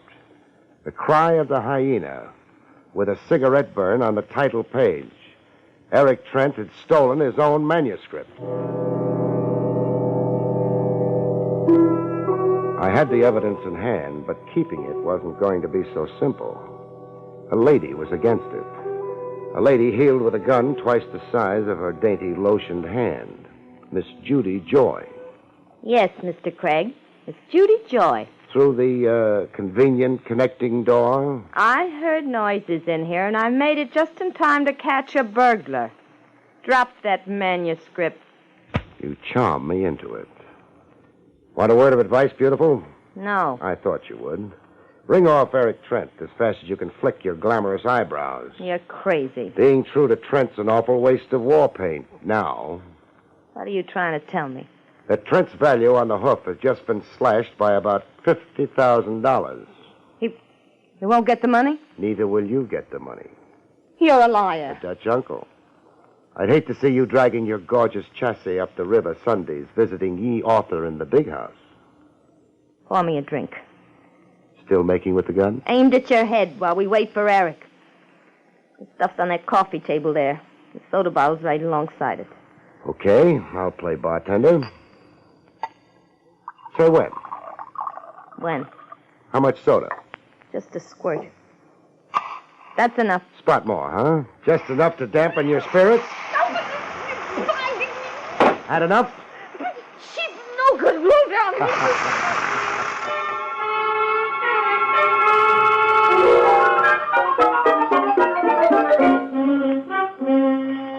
We held an all-night session, me, Lieutenant Trav Rogers, and Grayson, comparing the two manuscripts page for page. It was early dawn before I found a discrepancy between the two versions.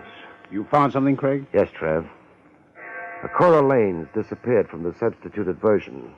Who's Cora Lane? Tell him, Grayson. Cora Lane is a character who appears early in the novel.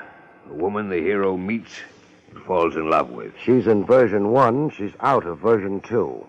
Now, why would the author go to all the trouble he did, submitting a manuscript and then stealing it back just to write a character out of the book? Because the name Cora Lane means something. Something he didn't want found out. Means what? Cora Lane was a character, say, drawn from real life. She's a real name, a real person somewhere. Excuse me, Mr. Craig. They're saying that Trent only realized it when it was almost too late to make the change. One thing's pretty clear to me, Grayson. Eric Trent didn't write the book. Somebody else did. Who would you say did write the book, Craig? The hero of the story is my guess. Stanley Fields. Only that name is probably an invention, or Eric Trent would have changed it. It figures. The book is an autobiographic work. A man's true personal history disguised as fiction. The personal history of someone Trent stole the manuscript from. Someone now dead, or Trent would never have dared to try for the big prize.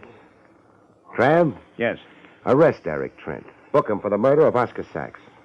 You're sure? Sachs tumbled to some of the truth, and Trent shut him up. Trent was also behind the Mike Kelsey red herring. That was a trick to throw dust in our eyes. Arrest Trent, Lieutenant. And when that little chore's over, check police files and directories for a Cora Lane. Go to it, Trav. On this one, I'm making you a gift of the headlines.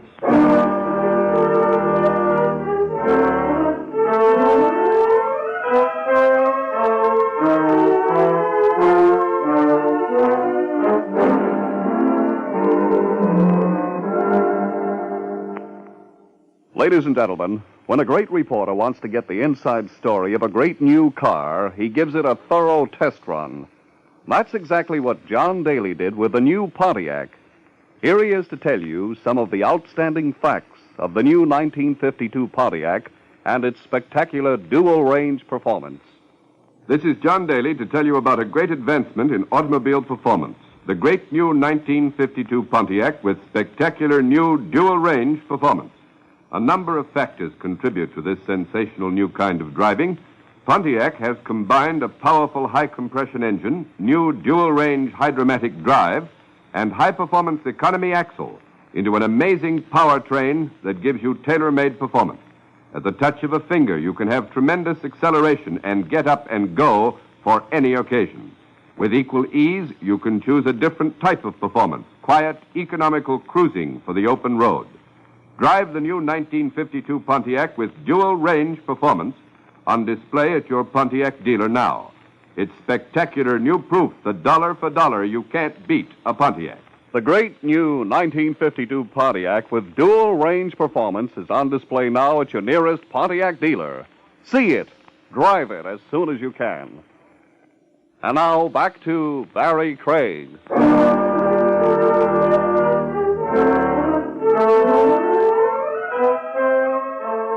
It took 2 days for Trav to get back to me. When he did, he had a lady with him. A gray lady with haunted eyes. This is Cora Lane, Craig. Cora Lane, Barrie Craig. Mr. Craig. How do you do? How did you find her, Trav? Police files. The name of Cora Lane appeared on an old record card. She reported her husband missing some years back. Stanley, my husband. He left one morning and never returned. I was frightened. I imagined him injured, a traffic victim. I didn't know then that my husband had planned to just disappear.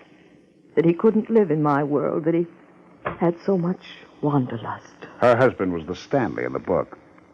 The author of it, as you theorized, Craig. Your husband was a writer? Yes, a writer all through him. Foolish, wild, irresponsible, and wonderful, too. Is he dead? Tell her, Trav. Yes, he's dead. Oh. According to Eric Trent's confession, your husband died of a tropical disease somewhere in the Pacific. Eric Trent was a drifter your late husband had taken up with. An odd thing, Craig. What odd thing? I offered you one of 2 cases the other day. Why bring that up now? You took one, but you solved both. What? Cora Lane is the maiden name of Mrs. Stanley Talbot. Mrs. Cora Talbot. Not the $20 a day in expenses deal I passed up. Yes. As it turned out, you found her missing husband. A gray lady, Trav, and all-around loser. Her life hasn't been good. Her life needs fixing. Mrs. Talbot? Yes, Mr. Craig. We're taking a ride, you and me. A ride? Cross town. You've been poor, but now you're rich.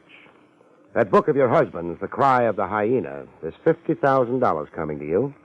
And I'm going to stand over Grayson while he makes out that check. Good night, folks.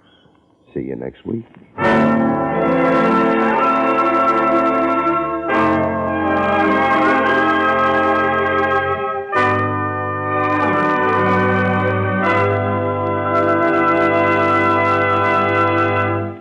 You have been listening to William Gargan in another exciting transcribed mystery drama from the adventures of Barrie Craig, confidential investigator.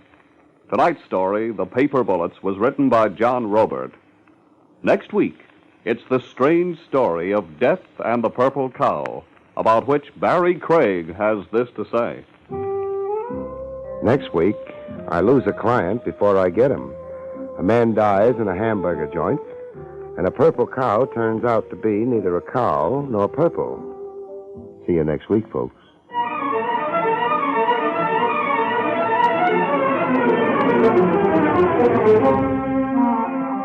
Featured in the role of Judy was Barbara Weeks.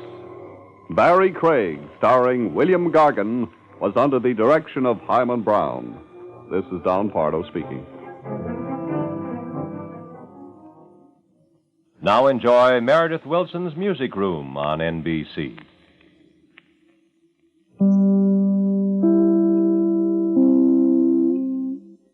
William Gargan stars as Barrie Craig, confidential investigator.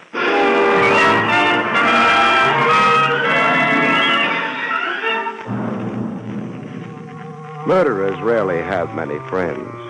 People can't keep up with them. You see, folks, they set such a killing pace.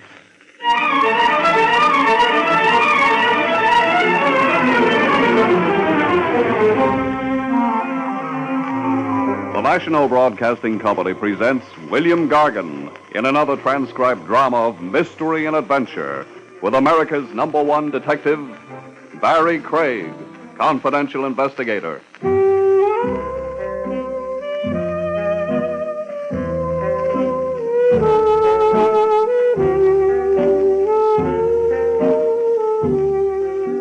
Barrie Craig speaking. In my business, a guy doesn't have many friends. We know too much about people. The wrong kind of things and maybe the wrong kind of people. Or are there any different kinds? I wouldn't know the answer to that one. But after time enough and jobs enough, about the only thing the investigator can be sure is clean is his license, if he keeps it under glass. The hours are lousy, too. Hello, Willie. Evening, Mr. Craig. You want some coffee? In Willie's wagon? Lay off the cracks. It looks like coffee. It smells like coffee. And it tastes like sulfuric acid. I'll have a cup. Thanks. How about some nourishment? I'll have a couple of donuts instead. A couple? What do you think I am, a weightlifter? Just watch your teeth working on them. Hey, you on a job? No. Well, then what's keeping you up this late? Your coffee, mostly. You didn't have any before you walked in here. I can dream, can't I? Besides... Yeah? I felt like company. Private eye gets tired of his own thoughts pretty quick. Why don't you quit thinking? I did half a dozen years ago. I've been a happy man since. Business. What'll it be, Bud? Does it have to be anything? I seen one of those before. Back up. Against the wall, huh? Sure. Hold it, Craig. The personal touch? Just sit there. Work on your donuts and coffee. I eat just as well without a gun. That's to keep you quiet, not stimulate your appetite. Thanks for explaining. Why do I have to be quiet? I want it that way. Uh-huh. This Keep Craig Quiet week? Yeah. I just passed the resolution. In a little while, I'm going to get sleepy. Don't let it bother you. My point is, do I have to be quiet only in Willie's wagon, or can I go be quiet at home? Craig. Yeah? I tried for you at your office first. The elevator man told me you'd probably be here. Jake's a prophet. Anybody else comes calling for you, the elevator man will tell him the same thing. You make it sound like a procession visiting Craig at midnight. Business isn't that good. Not a procession. One customer. You could give him a name? Sure. And when he gets here, what happens? I discourage him about consulting you. You reason with him? I discourage him. Hey, Bud, how about me sitting down? You got a seat back at the counter? No, but there's one in the kitchen. Also a telephone? I ain't checked recent. Keep leaning against the wall. This customer of mine, suppose he looks in here before he pushes the door open. So? He'll spot you. That's all right. Look, if I'm going to stay awake, I'll need more coffee. You? Yeah? Mr. Craig wants some more coffee. Okay. There's your coffee, Mr. Craig. Thanks. Well, it's an awful slow client I'm supposed to have. He'll be along. Maybe you frighten him off tonight. What happens tomorrow? People run out of tomorrows sometimes. Yeah. All right, that could be him. Stay put, boys. I could use a client. Not this one. He won't be any use at all. Too bad. Hey, Willie, what'd you put in this cup? Huh? Tastes more like concentrated lye than coffee. Shut up. It's an insult, not coffee. Here, you try it. It was hot, wasn't it? I'll take the gun now. What the? Those shots came from the door. Yeah. Car took the corner on a couple of wheels. Couldn't spot the license. That guy's bleeding all over the floor. Yeah. No. He'll stop in a little while, Willie. No more blood. Yeah? Yeah. His heart isn't pumping it anymore.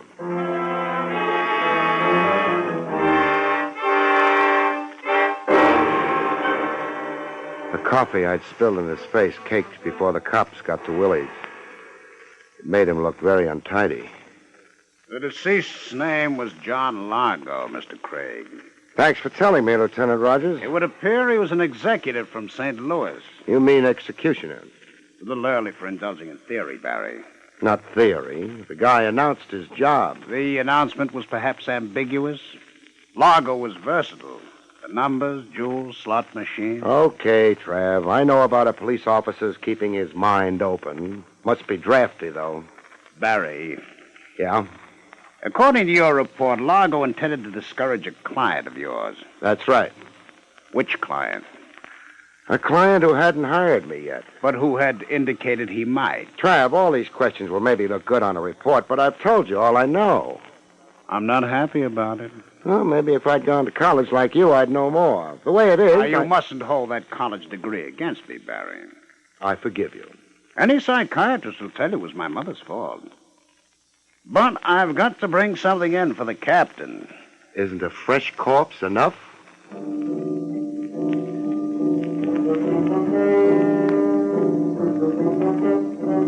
Trav let me go after a while. It had been a dull night. Willie's wagon was lousy with the press, and Trav had to concentrate on the department's public relations. I started for home, made a detour, and headed for the office on Madison Avenue. Jake would still be on duty, making sure nobody stole the building. Jake. Jake. Any cow wants to get milk, she can come to me. I ain't going out in the middle of the night. Jake, you're not on the farm anymore. What? Oh, too bad. You should have stayed up in Vermont. No, I got tired of it. Why? Too close to New Hampshire. I've been kind of expecting you. Yeah, I noticed your wide eyes. Jake, a little over an hour ago, a small, fair-haired man was here asking for me. Yeah, I remember him. I told him you was out getting poisoned over at Willie's. Did he find you? He found me. What I'm more interested in is the second person who asked for me tonight. I don't blame you. What? I said I don't blame you. Must be your Vermont accent. Never mind blaming. That second person was a client. I know that.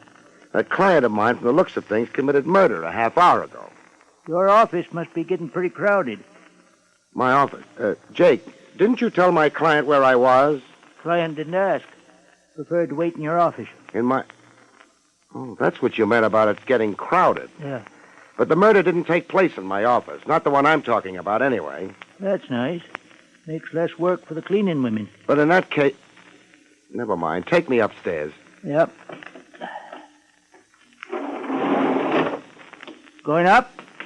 Where else would I be going? I don't know. Them's my instructions. Always ask the passenger which direction he's going. Jake, what kind of a man was he? Who's that? The one up in my office. Well, up in Vermont, we wouldn't call him a man. You wouldn't? No. What would you call him? A girl.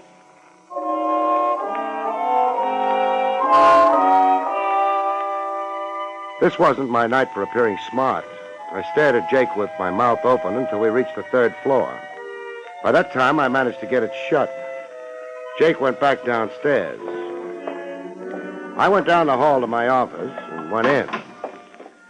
And discovered that we'd call her a girl in New York, too. Mr. Craig? Yeah? Sorry I kept you waiting. Oh, that's all right. After all, you didn't know I was waiting for you, did you? I guess I didn't. Well, I was. You had an idea about hiring me? Actually, it was my brother's idea. I see. Oh, that is, I'm Sally Marlin. My brother is Donald Marlin. It figures. You're laughing at me? No. I wouldn't like you to, even though I'm not doing this very well. Exactly what are you doing? Oh, explaining. Donald's in trouble. The world isn't doing too well either. Are you trying to make me angry? Yeah. Why? Maybe you'll get around to telling me why you're here. My brother Donald has been in trouble ever since he came back. He thought perhaps he might hire a good private detective who would help him. And for some reason that I can't understand, he decided to hire you. Thanks.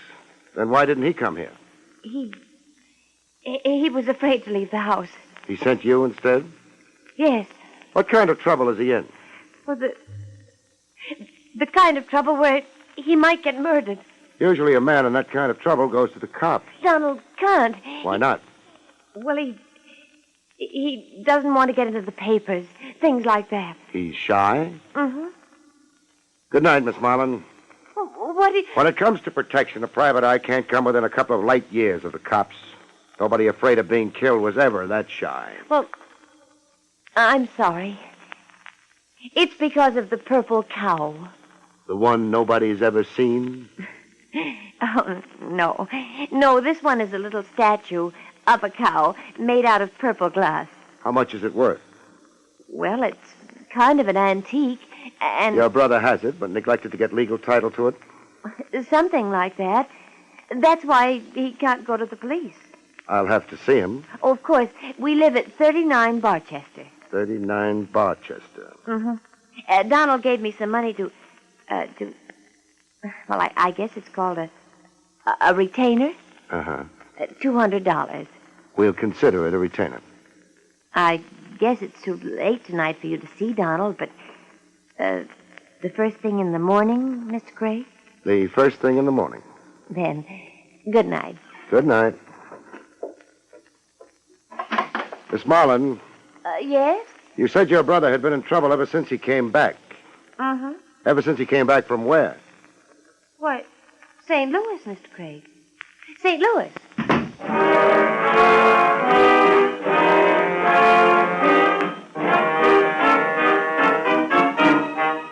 The dead Mr. Largo had also been from St. Louis. I crossed to the door and opened it. Sally Marlin was waiting for the elevator. Jake would have his troubles waking up. The elevator would have its troubles climbing all the way up to the third floor. I used the back stairs. By the time Sally Marlin would make it to the lobby and the street, I ought to be ready for her. In my car, halfway down the block. I was. She used a cab. And we went riding.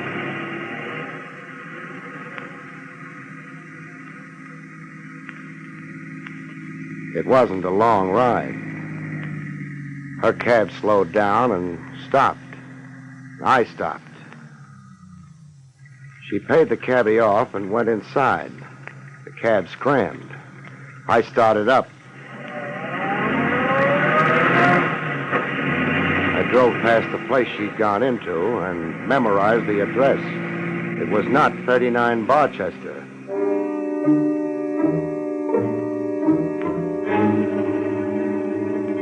"39 Barchester was way over on the west side of town. Maybe Sally Marlin had stopped off at the other address for a drink. You can get drinks at the Club 44, not to mention a ringside seat at a roulette game, a hand at poker, or a thug for hire. Maybe Sally Marlin had been thirsty. I didn't stop at 39. The man in a creased hat and a bulging overcoat was trying too much to look like the local scenery. I cut around the block and wondered. There'd be an alley leading to the back of 39 Barchester. There was.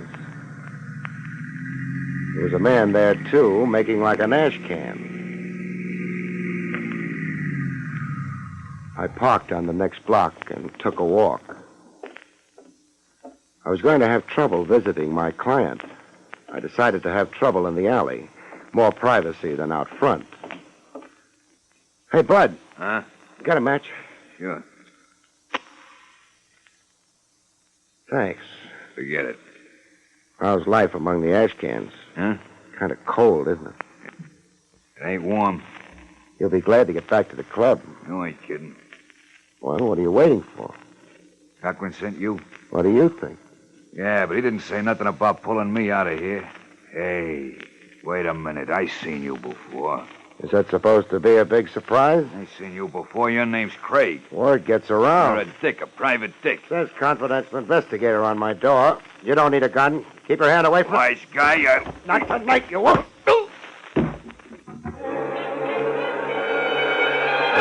He didn't. He fell down instead. I thought he might be uncomfortable lying on a gun. So I disposed of it for him. I wondered if he'd thank me for it.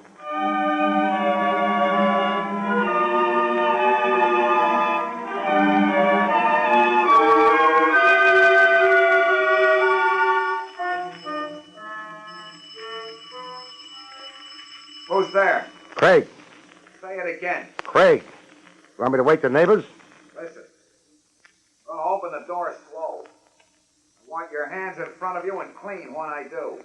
Okay. Otherwise, I start shooting. Hold it. Yeah. Come in. Thanks. I have to be careful. Sure. Sit down. Thanks. Man with a purple cow can't be too careful. What's a purple cow supposed to be?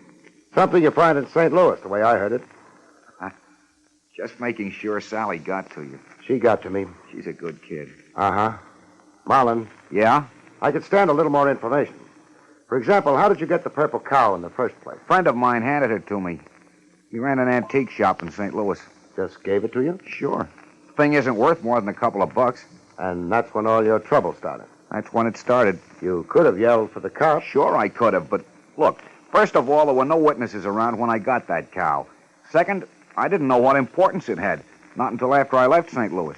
Why didn't you get in touch with the man who'd given you the cow? I tried to. And? Found out somebody had pumped him full of lead.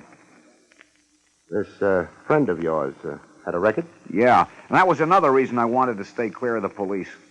He'd been a fence. What kind of stolen goods did he concentrate on? Jewels, mostly.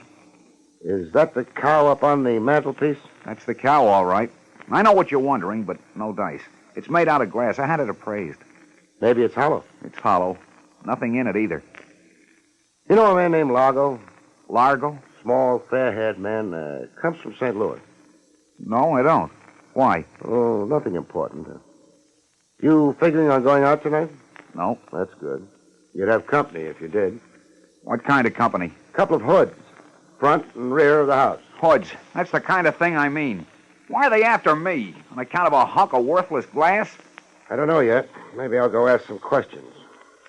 Oh, these hoods, Marlin. Yeah? Work for a man named Cochran. Name mean anything to you? Sure. That's the man my sister's going to marry.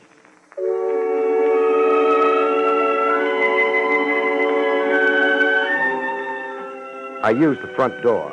The mug in the alley might be resentful. I had no time to soothe him. I had a headache. I wanted to go home and kill a couple of beers and sleep. Marlin was safe for the night. So was the cow. No reason why I shouldn't go home. Maybe that's why I didn't go home.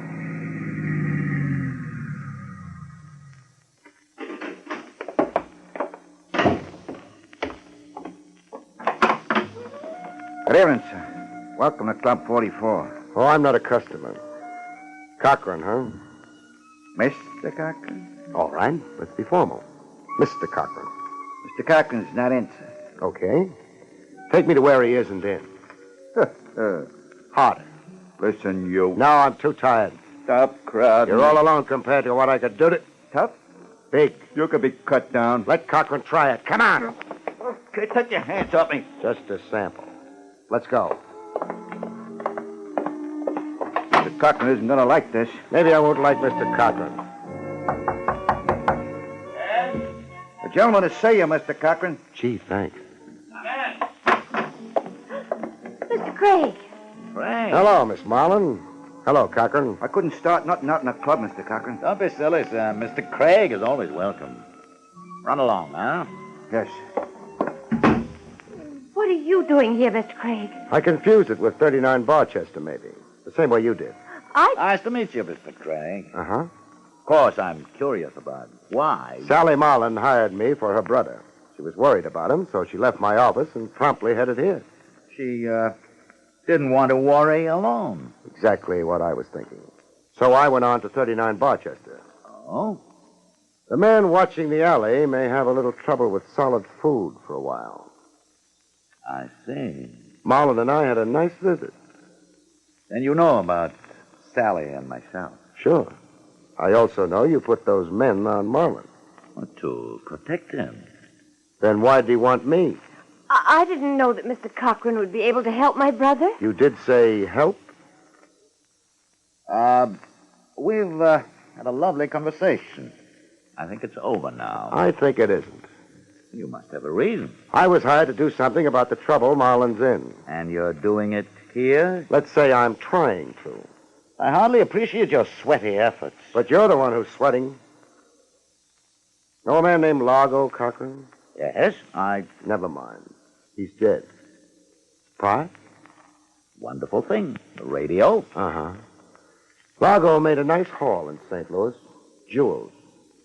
He turned them over to a fence who ran an antique store. How interesting. It gets better as we go along. The fence then turned around and handed Marlin a purple cow. Marlin left town.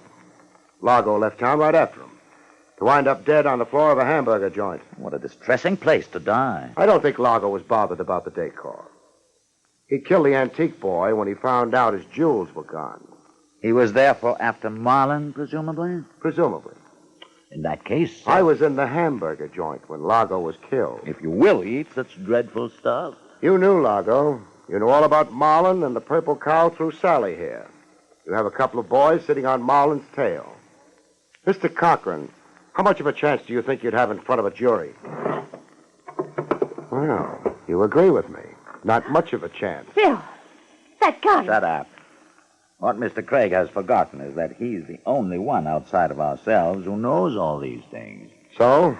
I have no intention of being brought before a jury. There's a pretty well-known road paved with intentions, Cochran. I'm not traveling as yet, Craig, but I rather think you are. Keep your hands still. Sally, see if he has a gun. Bill, I don't... See if he has a gun. All right. He had a gun, Bill. Throw it here. All right. Sally, Yes? run along home. Bill, I won't let Don't you. be a fool. You can put me in the chair. I don't- Sally, I told you. I can't let You're you in do my it. way, you idiot. Craig, killing the lights won't help you. You've no gun, Craig. Be still, I can't hear. My arm! I don't twist arms for fun. Grab it! Grab it! All right. Thanks. The light, Sally. The thing to do in the dark is keep quiet, Cochran, then nobody knows where you are. I'll know better next time. Sure, if there is a next time. Speak up, Cochran. I'll feed you the answers if it's your boys. Who? Who's there? Lieutenant Rogers, homicide. What do you know? Come in, Trav. Oh, Lieutenant Rogers, and hello, Marlin. Hello. Donald. I decided to yell for help to the cops. About time, too. After you left me, Craig, I began to worry. About those men watching the house, keeping me tied up, waiting. Now, take it easy. I'm all right. I worried about you, too. I knew you were coming here. Thanks. And about Sally. I didn't want her to commit herself. This is ridiculous. What is, Cochran? The insinuation that I killed Largo. That why Craig was holding a gun on you? He thought he was mistaken. Barrie? He might have killed me, Trav. A very solid vote of confidence. One thing bothers me. A modest man. That's because I never went... Barrie. Okay, I'll save it. The thing that bothers me is, how did Largo find out Marlin was going to hire me? Seems like a fair question. Would anyone here like to answer it? Maybe we could throw a couple of possibilities out. Marlin wouldn't have told Largo for a lot of reasons. Among them, the fact that Largo was gunning for him. Marlin, therefore, didn't. Would Sally? I never even knew this Largo. A reasonable reply. You're accepting it, Barrie? Uh-huh. That leaves us Now, with... wait. Perhaps I did tell Largo something about it. You found out through Sally? That's true. Oh, Bill. I'm sorry, darling, but you see, I've known Largo for a long time. When Largo told me he was after your brother, I thought perhaps I might discourage him. It's an explanation. You like it, Barrie? Not much. Cochran told Largo because he hoped Largo would kill Marlin. Oh, no. Only reason it means anything. Then Cochran might inherit the purple cow. But the purple cow is worthless. That can wait till later. Sally, you told your brother that you'd mentioned the business of hiring me to Cochran? Well, I guess so. I demand a lawyer. You'll get one, and a jury. You know something, Trav? Something like what? Cochran was right when he said it was ridiculous. When he said what was ridiculous? That he'd kill Largo. Oh? Because he didn't. Well, this is a fine time to tell me. Who did? The person who understood my last question to Sally. The person who's making a beeline for the desk with the gun on it. Oh! You mean it was... Sure. Your brother. Mr. Donald Marlin.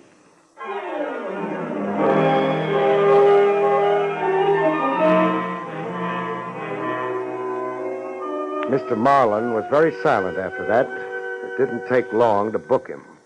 Cochran didn't bother going along for the ride, but Sally did. That's that. Sorry, Miss Marlin. Well, I've always known Donald wasn't very... Barry. Yeah? Before the DA embarrasses me, suppose you tell me why I've locked him up? Sure. He was the only possibility who didn't know Largo. I refuse to stand here and feed you questions. Use the narrative form. Won't take a minute. Largo, back at the hamburger joint, when he was waiting for my client to show up, said he wasn't worried about being spotted before he could kill him. That meant my client didn't know Largo. It was Marlin's idea all along to kill Largo and implicate Cochran for the killing. But for a purple cow? You've got Marlin's keys. One of them must be for a safe deposit box. The boys are already checking. Nice work, Trav. Now, once you pointed a finger at Marlin, I realized that he was the only source for the purple cow fantasy. Actually, the antique store fence in St. Louis must have slipped the jewels to Marlin in an effort to defraud Largo.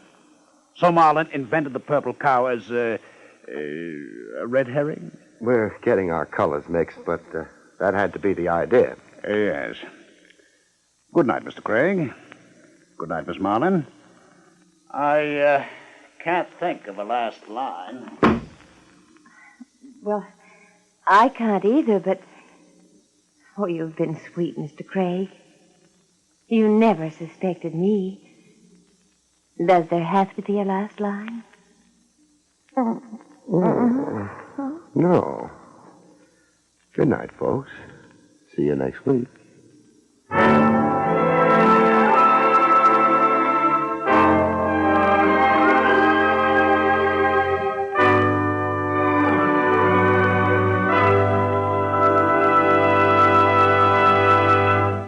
You have been listening to William Gargan in another exciting transcribed mystery drama from the adventures of Barrie Craig, confidential investigator.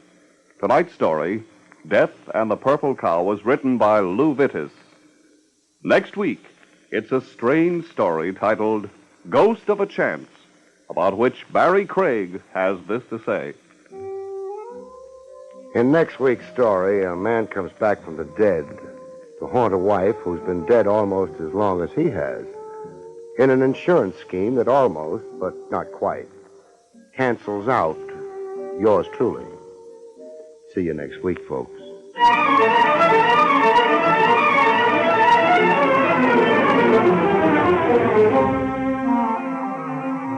Featured in the role of Sally was Arlene Blackburn. Barrie Craig, starring William Gargan, was under the direction of Hyman Brown. This is Don Pardo speaking.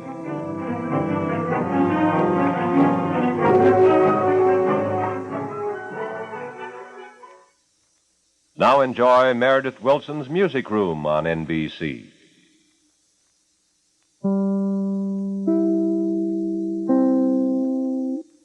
William Gargan stars as Barrie Craig, confidential investigator.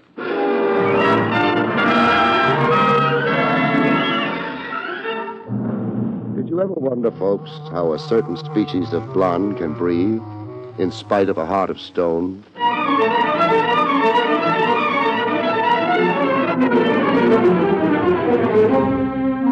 The National Broadcasting Company presents William Gargan in another transcribed drama of mystery and adventure with America's #1 detective, Barrie Craig, confidential investigator.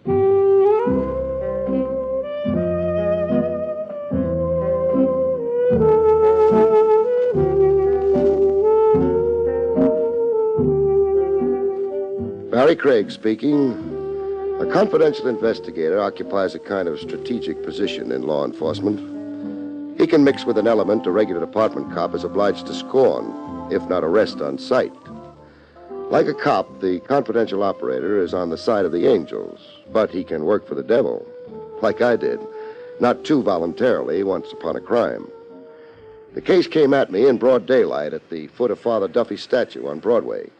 The first I knew of it was a gun in my ribs. Freeze, Shamus, and don't let out a peep. A tough right out of a B-movie, with a reek to him like he ate garlic for candy. Is it a gun or a monkey wrench, Sonny? Bleed and find out. A line of dialogue like that you ought to copyright. Hey, you're talking yourself to death. Shut my mouth. See that car in the corner? The green and white job that reads PD? Not the police car, smart guy, the one behind it. Oh, the hot limousine. It ain't hot. It was bought legitimate. Pardon me. Go get into it. Times must be hard for you to get down to me. This isn't a snatch. Then what is it? You'll find out. In with you.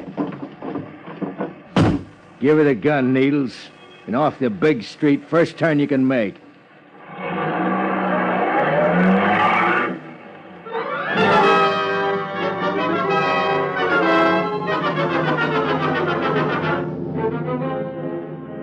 Heading downtown, I tried for a peek into my future.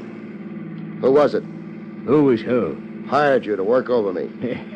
You're sure in a sweat, Shamus. It's my memories coming back. A lot of guys resent the free room and board I arranged for them up the river. You're guessing wrong. Oh, I'm relieved. Or am I? I'm gonna blindfold you now. A cigarette test? Now, why ain't you a comedian? Right now, I wish I'd picked the occupation. Hold steady. Can't see, can you? Can't even breathe. Why include my nose in a blindfold? Breathe through your mouth, like me. I haven't the adenoids for it. Yeah, another crack, I'll rock you to sleep. Now shut up and enjoy the ride.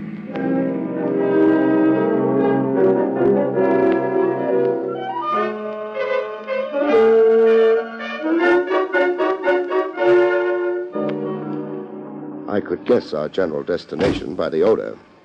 A New Yorker develops a nose for local geography. Front Street somewhere, off the East River. The Fulton Fish Market couldn't be too far away. You're going down cellar steps, so hold on to a rail.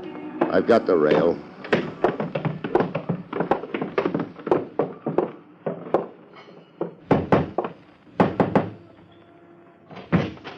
In with your Shamus. Hey, was that push necessary? Here's your pigeon, boss. Good work. Take the blindfold off. I second the motion. Hello, Craig. Wait till the fog lifts. Not Sam Stacy. Surprised? I'm shocked at the lousy reporting this town gets. The headlines have you in Acapulco and China. The papers have been crucifying me. Mad dog killer Stacy. Where do they come off with that stuff? A guy named Crowley wasn't only dead. A bullet in his brain, plus his head caved in, plus his features smeared and his clothes gone to make identification impossible, plus being drowned in Long Island Sound.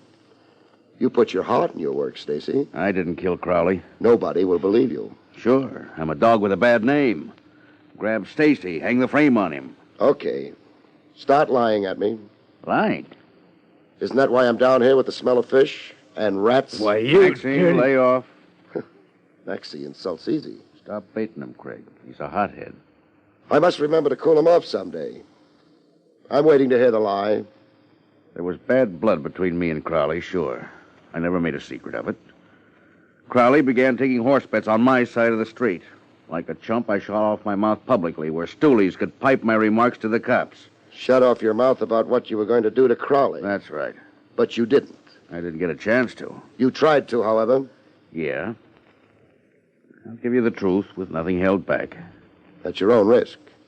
Under these circumstances, I don't regard it as confidential. The day before Crowley was fished out of the river, I trailed him to Obermeyer's boathouse over on the north shore of Long Island. But... What's the big but? Crowley shook me. I watched for him in my car off the pier, figuring he'd come walking right into my gun. He never came off the pier. He took off by motorboat. That's your story? It's the honest truth. Why are you crying at me? Get whoever beat me to Crowley. Get me in the clear. I'll pay you a fat fee. If you live. I'll live. I've got a hot flash for you. There's a shoot-to-kill order out for you. I'm in Acapulco, China. Only I know different now. You mean you'll finger me? I mean.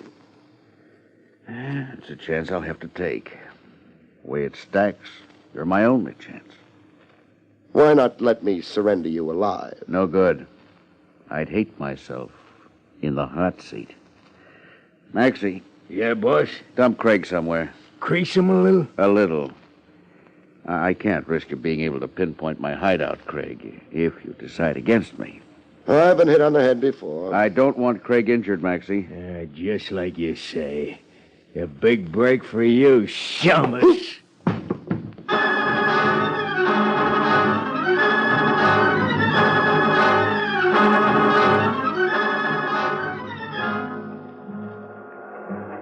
I came to with the 3rd Avenue L roaring through my head.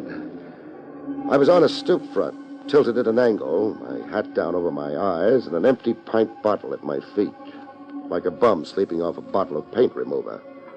Sensitive Maxie had a sense of humor after all. I found a note pinned inside my coat. Craig, I've got a wife and kids. Please, Stacy. Pinned to the note was a $1,000 bill, a retainer. A wife and kids. If it was a lie, it was a good one. It was about the only way Stacy could hook me as a helper.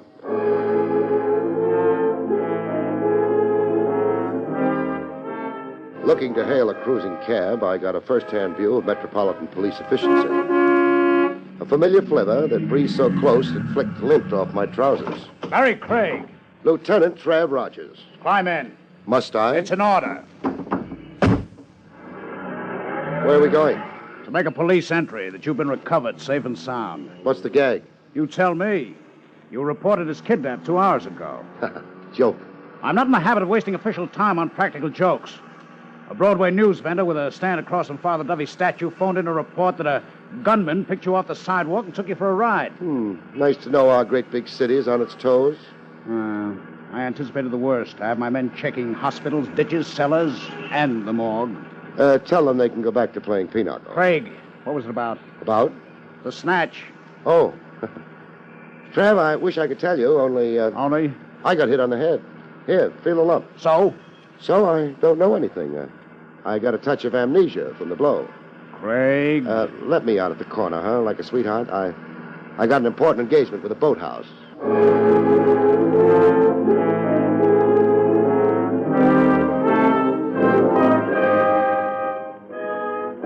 Overmeyer's boathouse looked like a wreck washed ashore by a hurricane. Scrap iron, old anchors, piles of rusted junk. Like Overmeyer never threw anything away. Boats for rent, hour, day, or week, the sign read. Hello? Here. Oh, you rent motorboats? You can read. Sassy at your age, and you won't make out with St. Peter. What do you want? Civility. Ain't got any. Rent boats. Who's kidding who? Brace yourself for a shock, Overmeyer. I don't have to. You're a detective. It shows. Big feet, bad jokes, and a swelled head. Now, what you after? A murderer. You won't find him here. The victim was a man named Crowley, a man you rented a boat to. I ain't never murdered a customer. Do you have some reason for being a little slippery, Grandpa? See through it, do you? Like through glass. I've got a reason. $200. Meaning? The deposit is, Crowley? Crowley left for the motorboat. He never came back for it? He never brought the boat back. Found it scuttled on a sandbar. Repairs on it came to more than $200. Relax. I'm not parting you for your money. So $200 is why you never made a police report. Police report, you say? That slippery note's back. You knowingly held back information bearing on a murder case. I'm a poor man. And a grade 8 chiseler. Where was Crowley taking himself to? How could I know? Because you're the inquisitive type. Murder Island? Murder Island? Name it got from the tenants on it. Where is Murder Island? About 4 miles north by east out there in the Sound. Who tenants it? Vince Keeley. If you're a detective, you'll know him. Yeah, I do. Gambling czar, only nobody's ever proved it. On trial for murder last year, only the jury didn't convict. Keeley had an alibi. Yeah, surprise alibi. The last-minute kind that knocks down a case. I want a motorboat at a chartered course to Murder Island. A storm coming up. Well, not for hours, the way the sky looks. Storms are deceiving. I'll take the chance. I'll want a deposit. I'll bring the boat back. If Keeley lets you come back, I'll want a deposit.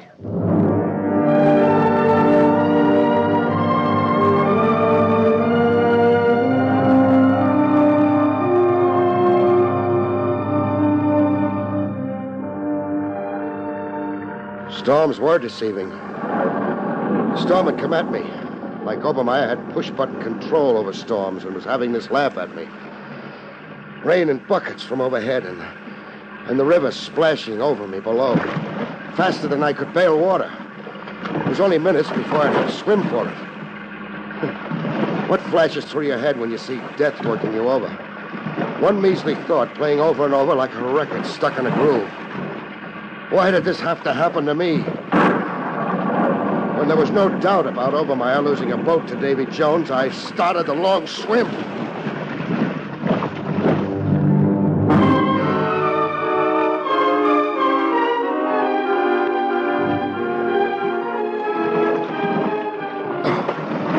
Coming up for the third time.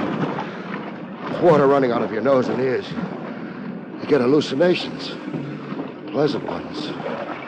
My hallucination was a sea nymph with the build of a channel swimmer. Looking at her face was like leafing through an old album. She was every lady I'd ever known, starting with my mother. Lie on your back. Give me your hand so I can pull you to shore. Give her my hand. Talking like my life was her special problem. Hold tight now. Hold tight. You obey. You let her take charge while you go to sleep.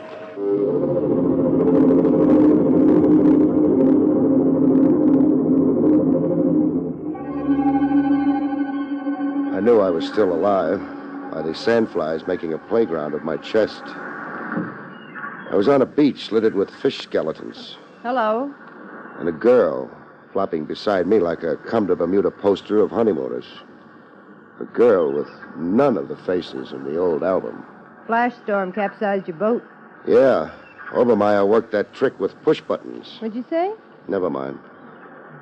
You rescued me, huh? I saw you thrashing around like a dying fish 100 yards offshore. How come you were on hand to see me? Have you noticed my swimsuit? I got eye strain.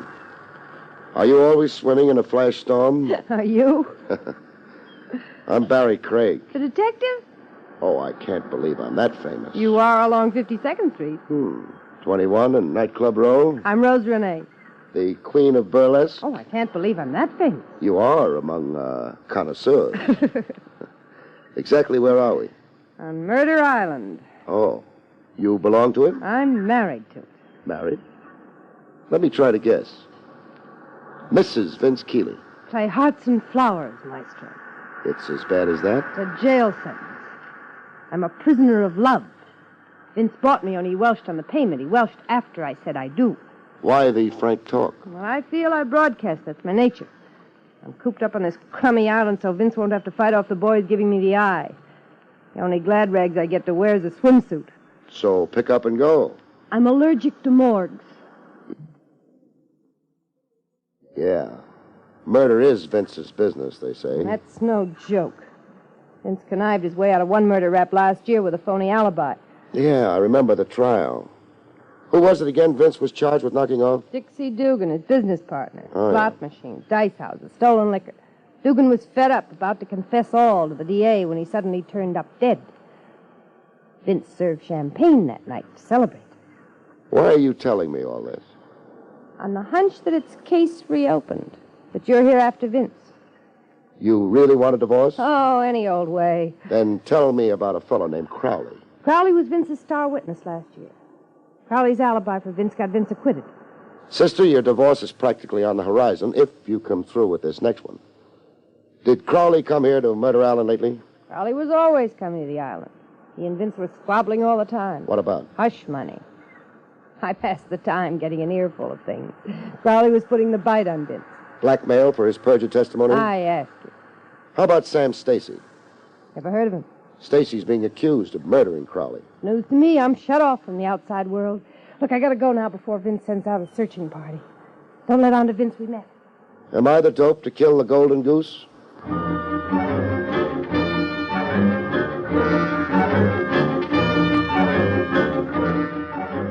A snake in Vince's bosom. Boredom wasn't Rose's only motive for putting hubby on the spot. She had her eye on big dough and a high old life as a merry widow. Vince Keeley acted as outraged as a guy could get. Craig, you've got rocks in your head coming here to burn me. Let's confine the argument to Crowley. I haven't seen or heard of Crowley for over 6 months. Oh, no? No. Then how was the payoff worked? What payoff? The blackmail money to Crowley for the perjured alibi last year. Hey, you're asking for something. You hinting the river? Now, look, you got me all wrong. I made a shady buck once, sure. It's all behind me. I'm out of the rackets now, clean as a whistle, living respectably. Why, I'm even holed up on the island to keep out of trouble, to improve my mind and amount to something more than a mug. I can't cry. I don't have a handkerchief on me. Hey, look around you, Craig. All the books on them shelves. I promised myself I wouldn't get off this island until I read every one of them. Why, even take piano lessons. How about typewriter practice? I asked you to quit writing me. So you didn't murder Crowley to stop his blackmail? No. You also denied that he perjured for you once? I deny it, yeah. And Sam Stacy. Know him? Not familiarly. A punk bookie somewhere, isn't he? He is. They're pinning the Crowley rap on him. Well, it's nothing to me. We through? No. Who was your lawyer? George Brooks. Did Brooks defend you in that murder trial last year? Yeah. Now what are you up to? Just familiarizing myself with all the ramifications of your living. The coming genius like you with books and a piano. I might want to do a profile for the society pages. Craig, get out of here. Sure. But first I'm showing you this. What? A rod, huh? A rod. I'll take some killing before I'm killed. You're crazy. Prove it by ferrying me off the island. I lost my boat to a storm. I'll have you ferried off, but stay off.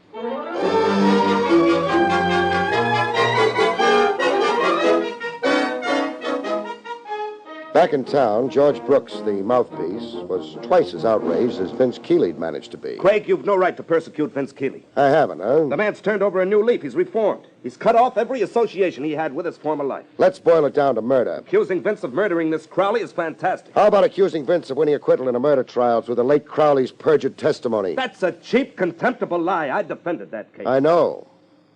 Why do you represent a man as notorious as Vince Keeley? Because I believe every man has some good in him. Because I'm not a blue nose or a moralist. Because I have every evidence Vince Keeley wants to live a decent, useful life if given a chance. You're positive Keeley hasn't done murder, past or present? If I believed otherwise, I wouldn't raise a finger to help him.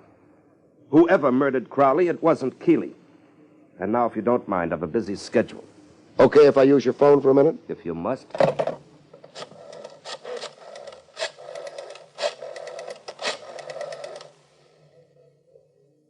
Barrie Craig speaking. Give me Lieutenant Trav Rogers. Craig, if you mean this as some psychological trick, it's utterly childish. Is that why you're beginning to perspire?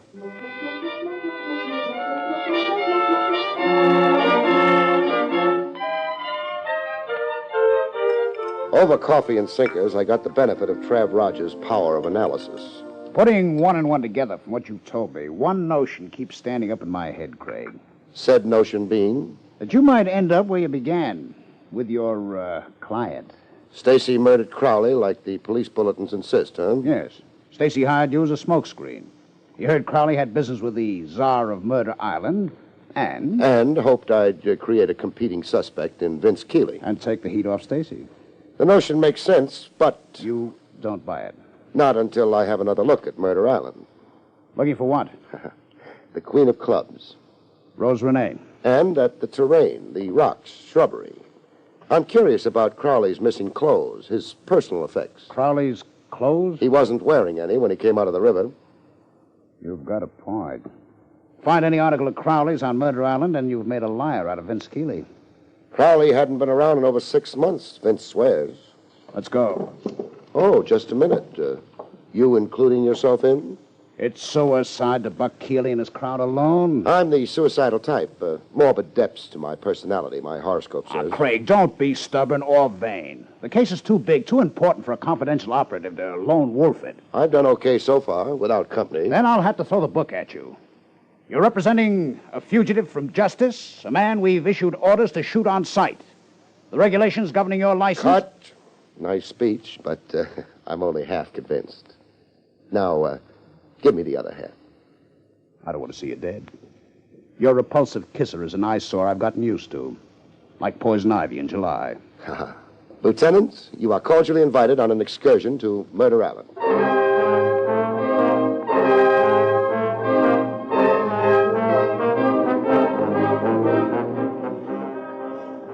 We combed every nook and crag of Murder Island, but no luck. My aching feet, Craig. I can make a surveyor's map of this rock pile from memory. So we drew a blank. Will that be your queen of clubs? It is. Barrie Craig. And friend? Lieutenant Trav Rogers. What have you got? A divining rod for locating me? I've been watching you for half an hour. You're wasting your time. Am I? You won't find Crowley's clothes. How do you know what we're searching for? Is that hard? It even occurred to me to look for them. How'd you make out? Ashes. Ashes? The clothes were burned. See that stone incinerator over there? Yes. That's where Vince burned them. Still punching for that divorce, huh? Lead me to the ashes.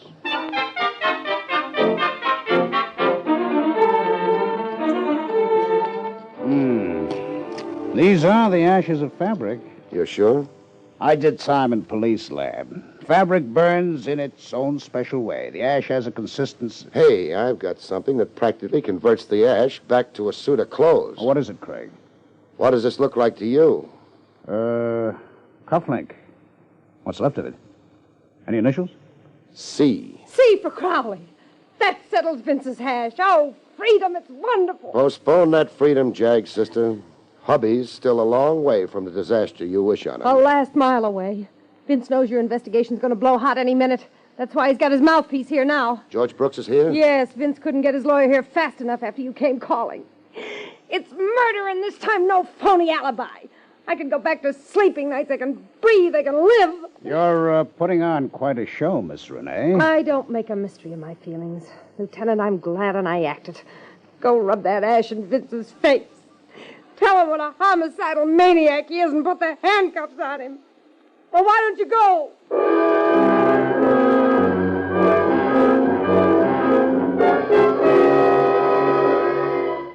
Quite a repertory, Rose Renee. Hysterics. They were long overdue. Vince Keeley roped her into marriage and never let go of the noose. The way you work up sympathy. I'm not all cop, Trav. Who makes the arrest? It's your case. Door's locked. A pistol shot, Craig. From inside the house. Vince! Vince, let me in! Vince! Can you identify whose voice? Brooks, the mouthpiece. Asking Vince to open the door? Sounds like Vince shot himself. Locked himself in a room and shot himself. Make with that bell again, Trav, and don't take your thumb off it. Who? Craig. And Lieutenant Rogers. What was that shot? Vince, in the library. He locked himself in and shot himself. Rough. I begged him not to, not suicide. What alternative did you suggest, Brooks? Alternative? Lieutenant means suicide or the chair for murder. It was 6 of one and a half a dozen of another for Vince. Yes, I suppose you're right. You sound like you've changed your mind about Vince's reformed character. Vince changed it for me. He confessed many things to me. I've been a blind fool. What did Vince confess about Crowley? Vince confessed to murdering Crowley.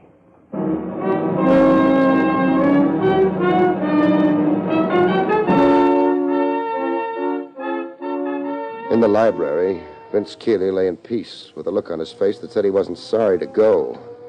Queen of Clubs bawled like a baby, the senseless kind of tears women are famous for, while the mouthpiece, Brooks, beat his breast and put Vince's confession on the record. I've been duped, tricked, made the fool. Vince's confession, please. Vince had hired Crowley to perjure in the trial last year. Mind you now, I believed Vince innocent. Since then, blackmail with Crowley demanding heavier sums. On Crowley's threat to expose his perjury for Vince? Yes, of course, Lieutenant. Vince had to pay to prevent reopening of an old case. Crowley bled him white until... Until Vince murdered him and threw him into the river. Yes, that's it, substantially. Craig. What? Which of us tells him? It's still my case. You're under arrest, Brooks. Why, you're insane. Shut up and listen. Smoke rises to the ceiling and hangs there. You fired a phony shot in the outer hall when we rang the bell. You staged a fake suicide. You'd already killed Vince Keeley in here. Now, what possible motive would I have? You could be the big shot behind Vince's rackets. Vince had the low mentality of a racket boy, not a biggie. Crowley's threat against Vince threatened you even more. I won't stand for and this. you lie down for it. Get off the floor, Brooks, and listen to more. You also killed Crowley. Vince would be the world's prized chump to pay Crowley blackmail or even worry about Crowley. That's double jeopardy, Brooks. Crowley could confess perjury from now to doomsday. But no power on earth, no new evidence could force Vince to stand retrial for a murder he'd already stood trial for once and found acquittal. He's your prisoner, Trav. I'm turning him over to you.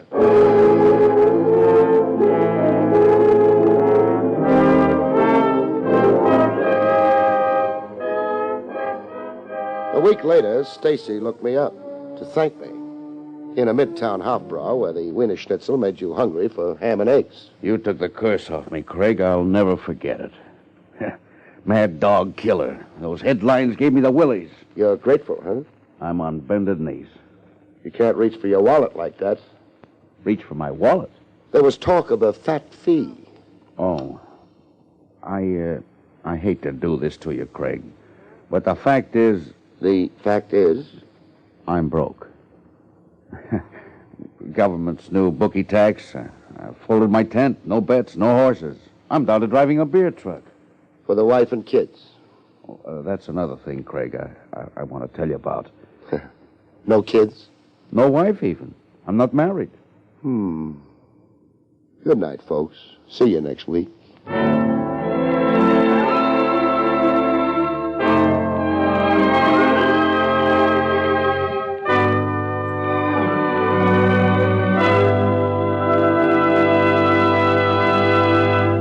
You've been listening to William Gargan in another exciting transcribed mystery drama from the adventures of Barrie Craig, confidential investigator.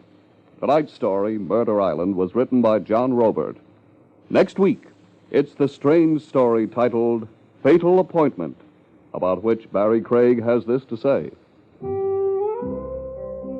Next week, a beautiful girl dies in a hotel room. A man gives all for love, and an appointment for romance winds up in a rendezvous with death. See you next week, folks.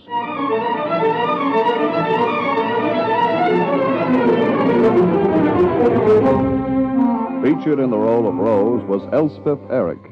Barrie Craig, starring William Gargan, was under the direction of Hyman Brown. This is Don Pardo speaking.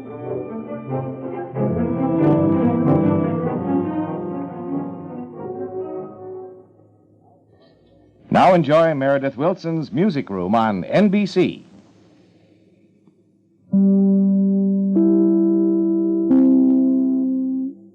William Gargan stars as Barrie Craig, confidential investigator.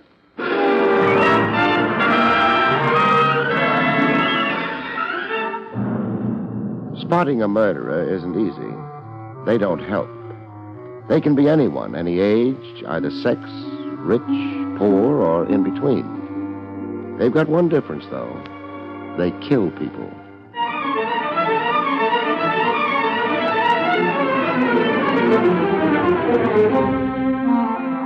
The National Broadcasting Company presents William Gargan in another transcribed drama of mystery and adventure with America's #1 detective, Barrie Craig, confidential investigator.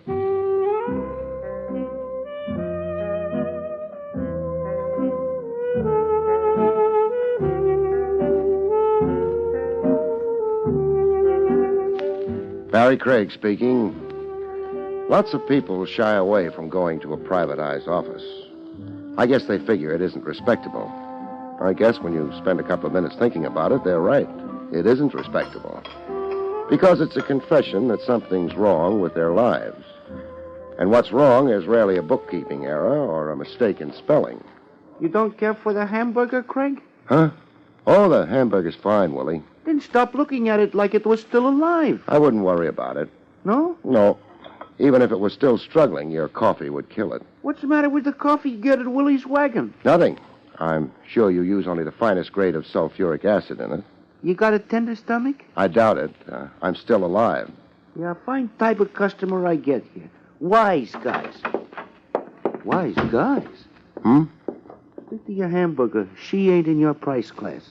Who? Oh, say. He could be right. That fur she's dragging around was contributed by only the highest type minks. You'd better wait on her. She might get impatient. I can't. Huh?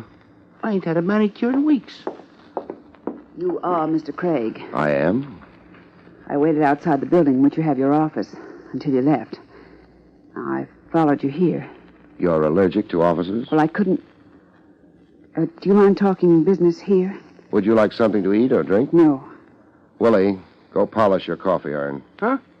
Oh, yeah. Well, it don't need it. You're... Viola Henning. Mrs. Viola Henning. Uh-huh. And the business you wanted to talk about was... My husband is keeping an appointment tonight, and I want you to... Well, to... An appointment with whom? A business associate? No. With a girl. A girl named Muriel. I see. When? The Grammont Hotel. She works there? No. She's taken a room there. I overheard my husband making the appointment. I don't especially go for divorce cases. Oh, no, it isn't for that. I'd never divorce Dan. I just want to know. What time's the appointment? 8. And all you want to know is if your husband, in fact, does keep this appointment. Yes. Would $100 be enough? Oh, more than enough. Then here you are. Thanks. You won't tell anyone. Investigators with loose mouths don't last very long, Mrs. Henning. I suppose not. I'll phone you in the morning. Fine. Good night. Good night. Yeah. For that, you need a license? Huh? The babe and the minks. Just a case, Willie, on the face of it. The face wasn't bad. No, but what's underneath?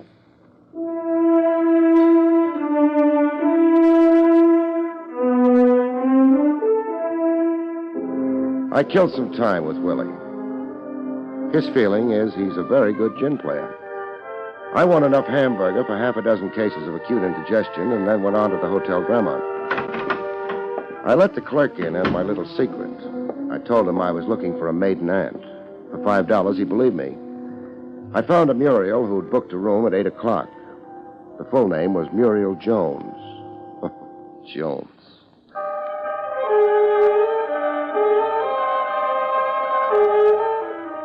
The room number was 807. The time was 20 minutes after 8. I decided I'd be the boy bringing the ice water. Maybe they hadn't ordered ice water. That would be all right. I didn't have any with me. I lifted my hand to knock, and I didn't get around to it. The door was locked. Nothing happened after the shot, so I knocked after all. Maybe I was naive, but kicking the door in didn't seem practical. I turned out to be right. Mr. Craig! Hello, Mrs. Henning. Mind if I come in? No. No.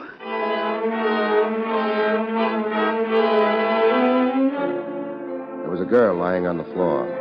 Her eyes were open, and they stared up at the ceiling of the room. It wasn't a very interesting ceiling, but that didn't matter. She wasn't seeing it. Dead. Who was she? Muriel. The girl I told you. Yeah. Except you didn't mention you were also planning on showing up here. I couldn't help it. I had to see her. She isn't much worth looking at right now. 2-room suite. That the back door? I don't know. Yeah. Back door and fire stairs. What else couldn't you help, Mrs. Henning? You don't have to be so indirect, Mr. Craig. That means what? I killed her. Uh-huh. What's her name? Muriel. Muriel Jones. No. Why do you say no? That dress she's wearing. Too good for a hotel like this. That's the only name I knew her by. Those gloves you're wearing. They're for driving. Well, that is, I wore them so that I wouldn't leave fingerprints. It doesn't explain why you didn't use that back door to get out of here after you shot her. I changed my mind about hiding my guilt. Tell me how you killed her. Start outside in the hallway. You came to the door, you knocked. Yes. She opened the door. When I came in, she shut the door. She didn't know who I was. I told her. She liked that? It didn't seem to matter to her. I accused her of taking my husband from me. She laughed at me. So I shot her. You had a gun? Yes. You shot her. She fell down and died. You heard me knock. You hesitated. Then you opened the door. Yes. I've had time to look around the room. And I've looked. What difference does that make? You say you shot her. I did. What did you do with the gun? Eat it?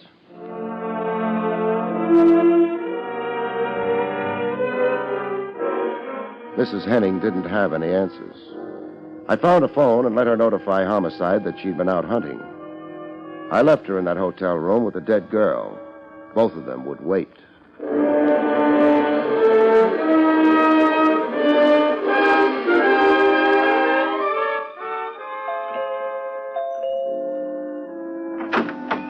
The butler at the Henning home didn't seem delighted to see me.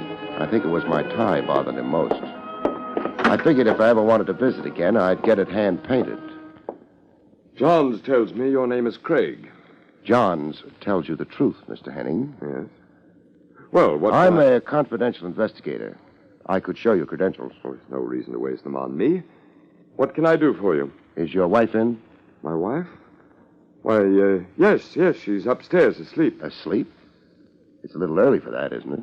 I don't see how that's any of your concern. I guess you don't. Would you mind asking her to come downstairs? I most certainly would. I'm afraid you'll have to anyway. I don't see why. You're not curious enough about why a private detective is calling? I'm merely assuming that you'll inform me sooner or later. Let's say for the time being that it's because your wife hired me to do a job for her. What job? The information is confidential. I refuse to believe That's silly. All you have to do is ask your wife. Well, yes, but... Or are you afraid to? I resent... Don't bother resenting. Check with your wife. If she doesn't want to come down, you can throw me out. Well, all right.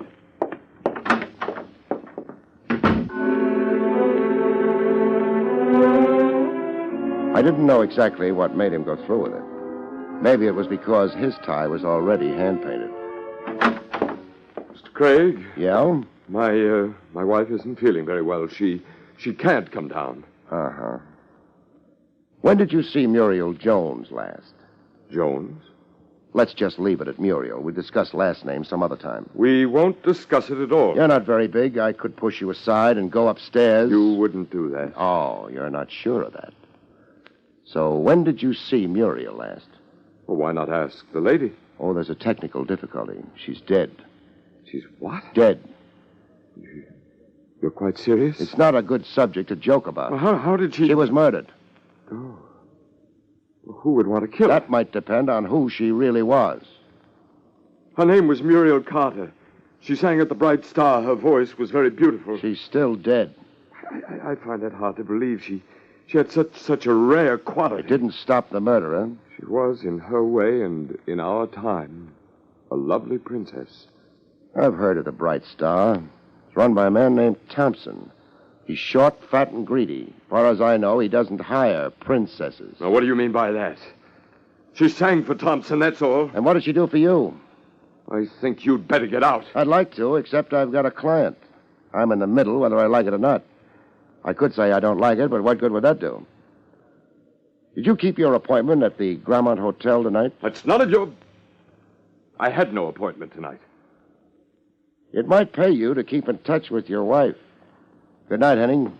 Good night. Your wife, who's upstairs and not very well. Yes? By this time, she's also downtown having a conversation with the district attorney. Did I say good night?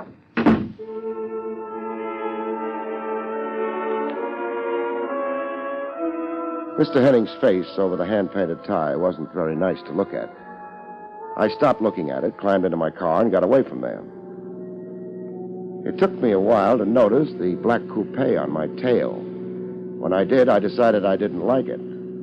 Halfway down a block, I swung my car across the road and got out. The car tailing me burned brake lining and managed to pull up. Hey, get that car out of my way. What was that? I said get that car out of my way. Maybe you'd better help me. Get out. You're a wise guy something, you're blocking traffic. What traffic? Okay, wise guy, I'll get out. That's better. Hey, You're looking for me? Let go of my arm. Who do you think you are? Who do you think I am? Okay. Now maybe you won't be so smart. That's a nice gun. Got a license for it? You in the license business? No, but... Hey! I'll borrow it. Thanks. You can't. Who put you on my tail? I don't know what you're talking about. Who put you on my tail? You'd like to know, wouldn't you?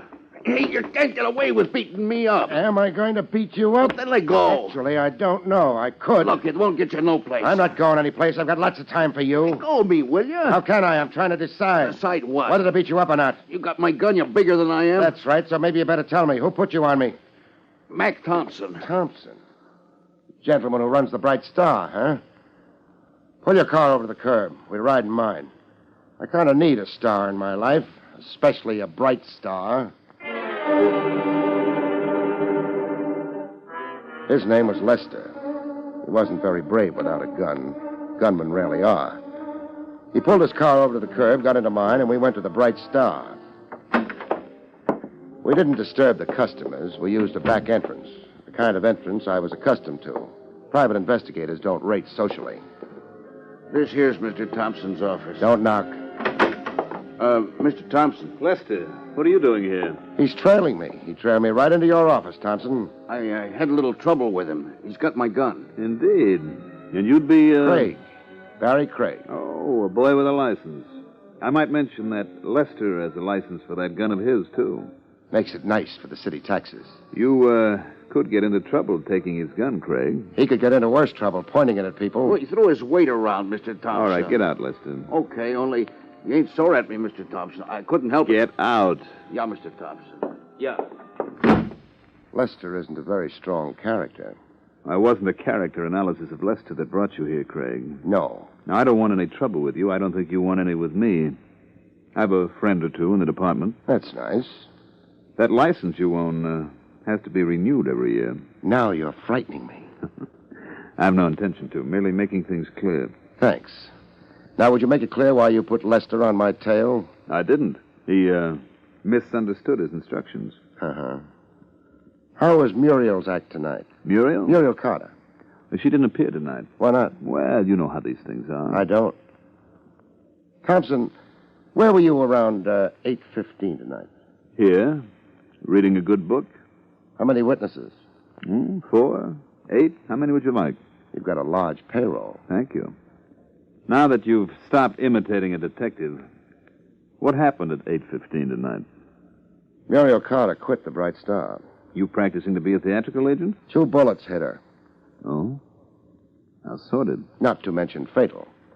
You know something? I'd like to have the gun those bullets came out of. At 8:15 tonight, I was here reading a good book. 8 witnesses, Craig. That ought to be enough.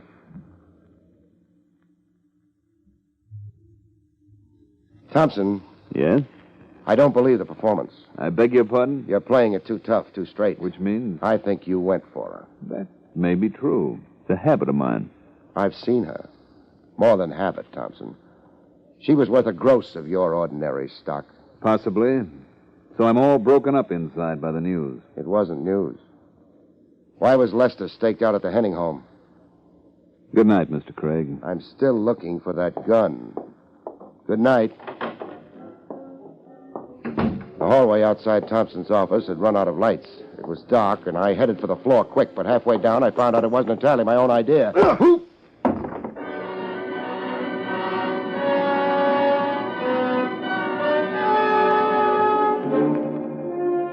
You get knocked unconscious, and it's dull for a while.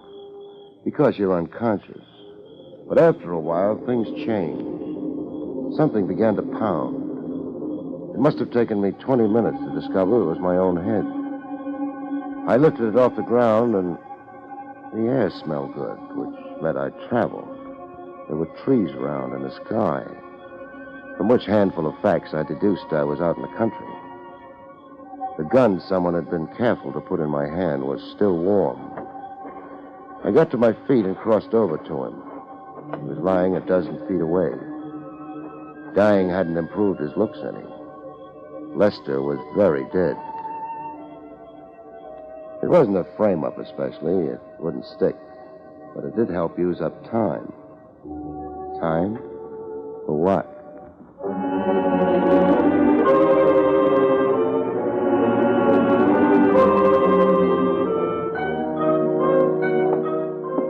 Headquarters had a nice green lamp burning outside. The trouble with hanging around police headquarters is you can't ever lock the front door. Hello, Lieutenant Rogers. Anybody comes in. Even... Hold on a minute while I look around and whisper. Even private detectives. Some fun. Barrie, you're not your usual blithe and buxom self. No background. If you start dragging in my college degree... Hide your Phi Beta Kappa key and send a couple of your boys out to my car. There's something different about your car tonight? Yeah. I've got a corpse in it. Oh, Ducky. Anybody I know? I wouldn't be surprised. Oh, say, Trav, I'd like to talk to Mrs. Henning. Mm-hmm. I've seen her. I'd like to talk to her, too. What? The district attorney didn't care for her confession. She didn't have a gun to go with it. So he threw her out. How long ago? An hour, maybe. Why? I want to talk to her. You're keeping it on a very high moral plane. Barry, why do you think she confessed to the killing? Maybe because she loved her husband. I understand it happened. It must be something special. Sure. Wears hand-painted ties. So long, Trav. Would you like company? I talk very politely. Forget it. I'll be back later. Maybe I'll even tell you about the corpse you've got.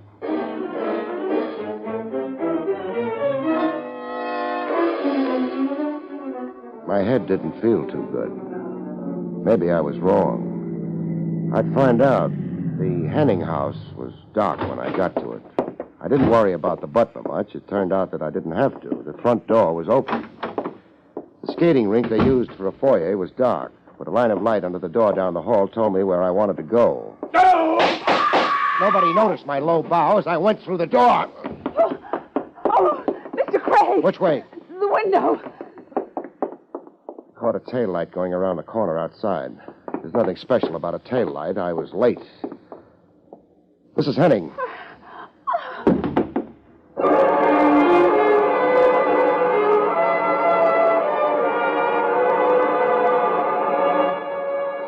She fainted. It was a break for her. She could stop looking at her husband.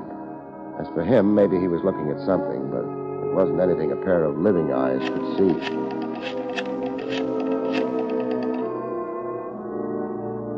Lieutenant Rogers, homicide. Trav? Barry. I'm at Mrs. Henning's home. Yeah. It also used to be Mr. Henning's home, but he won't be living here anymore. He's moving into smaller quarters. Underground.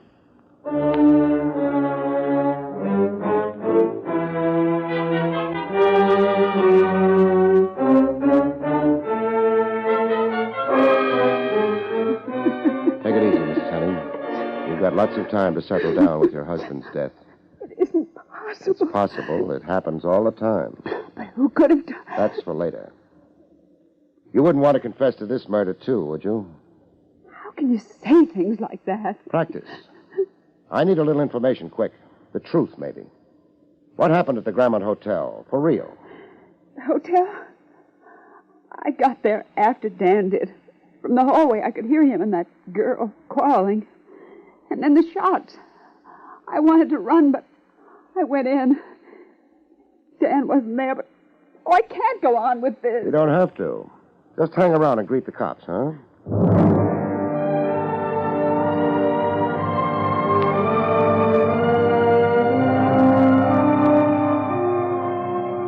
No matter how many times you've seen the dead, they still don't appeal to you, even with hand-painted ties.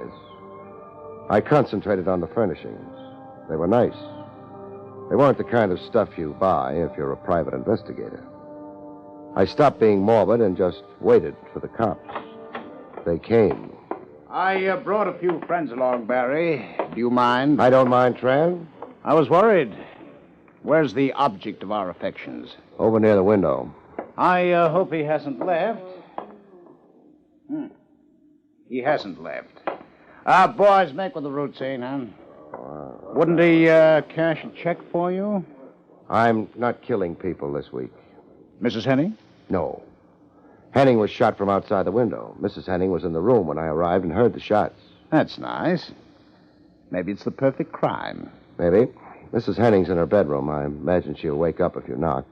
So long. And where, if I'm not too inquisitive, would you be going? You're too inquisitive. Barry! Don't worry about it. All I'm doing is looking for a star to hitch a wagon to. A death wagon.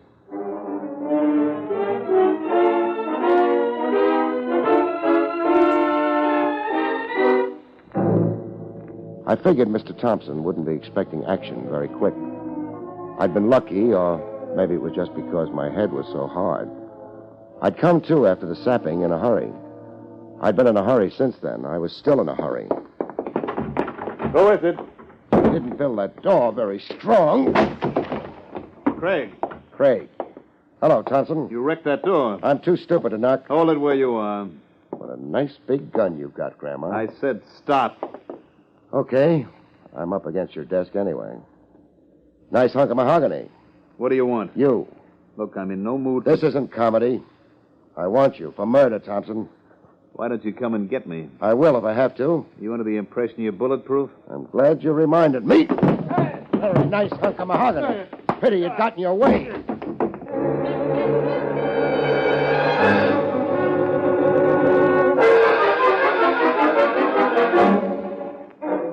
I hadn't hit him very hard. He came to after a while, and we went down to headquarters. Barrie, where? Did I go after Henning died? I went to collect Mr. Thompson here. He's going to stay for a while. You might mention a few charges. Sure. Murder. Murder of a man named Lester. Murder of a man named Dan Henning. Good enough? Very good. Any objections, Thompson? No objections. I killed Lester. He was a weak character. Craig made a point of it. He was tying me in too tightly. The boy's got good grammar. I'm appreciating it. How about Henning? Why kill him? Because he murdered Muriel. You didn't know her, did you? He murdered Muriel. And even now, with me where I am, I can almost figure it's worth it. You see, I did know her.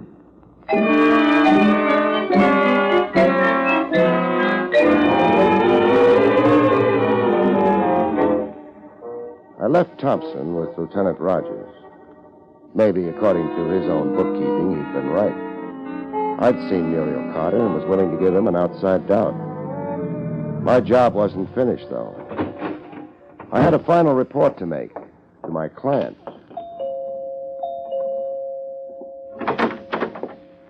Mr. Craig. Yeah. Mind if I come in?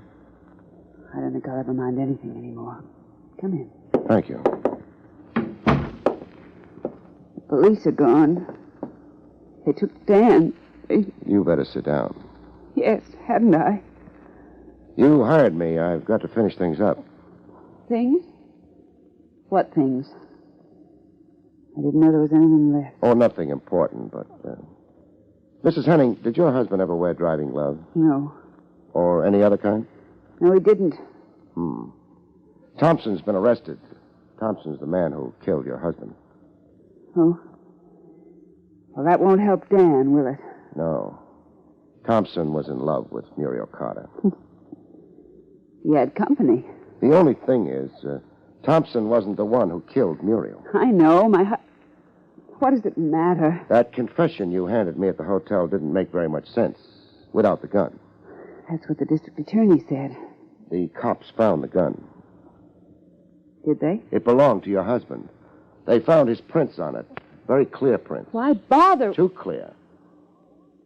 Too clear, Mr. Craig? That's right. But... A man fires a gun, the prints tend to be smudged a bit from handling. But suppose a gun is wiped clean. Then the man's fingers are carefully pressed on the handle. Then you'd have his prints. But they'd be too clear. I never knew that. I guess you didn't. Why are you telling all this to me? You're my client.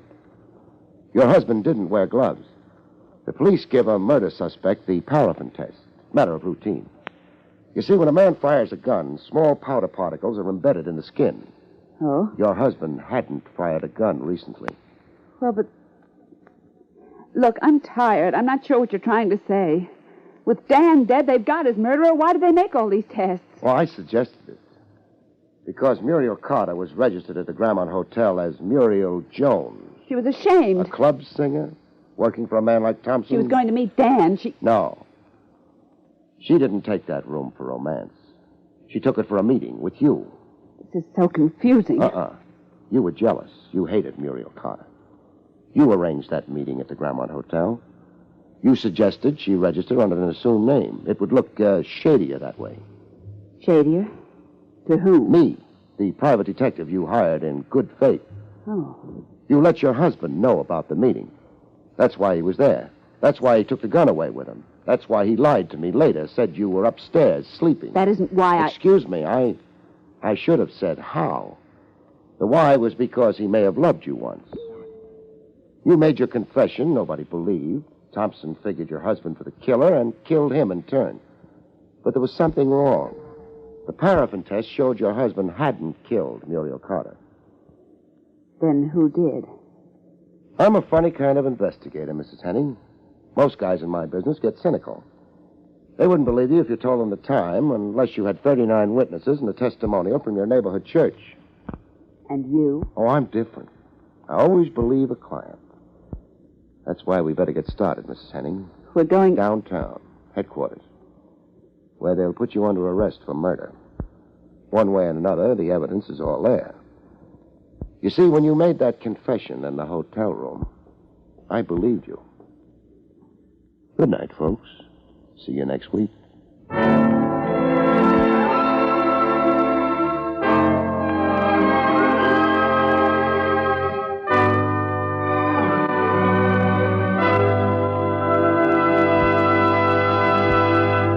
You have been listening to William Gargan in another exciting transcribed mystery drama from the adventures of Barrie Craig, confidential investigator.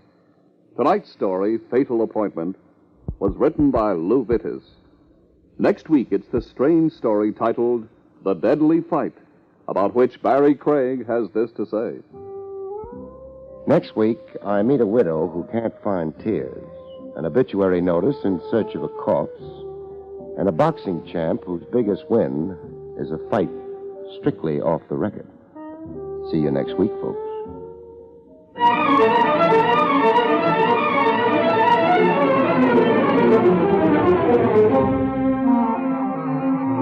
Featured in the role of Viola was Joan Alexander.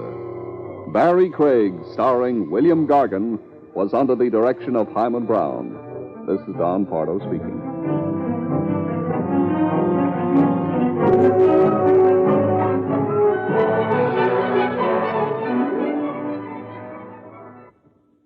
Great chimes mean good times on NBC. Thursday evening on NBC, enjoy comedy with Robert Young as he tries to convince the rest of the family that, without a doubt, Father knows best. Then lovely Rosemary Clooney is guest vocalist with Guy Lombardo and the orchestra on Your Hit Parade. And for high adventure, join Mr. Keene, tracer of lost persons, as he investigates the alcoholic bride murder case. Then Saturday, it's the Camel Caravan with Vaughn Monroe and his orchestra. Now enjoy Meredith Wilson's Music Room on NBC.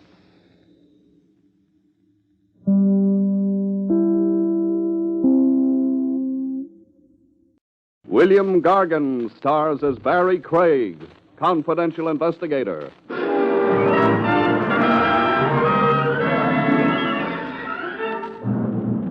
The fellow in the driver's seat is always much better off, folks, especially if it's the morgue wagon.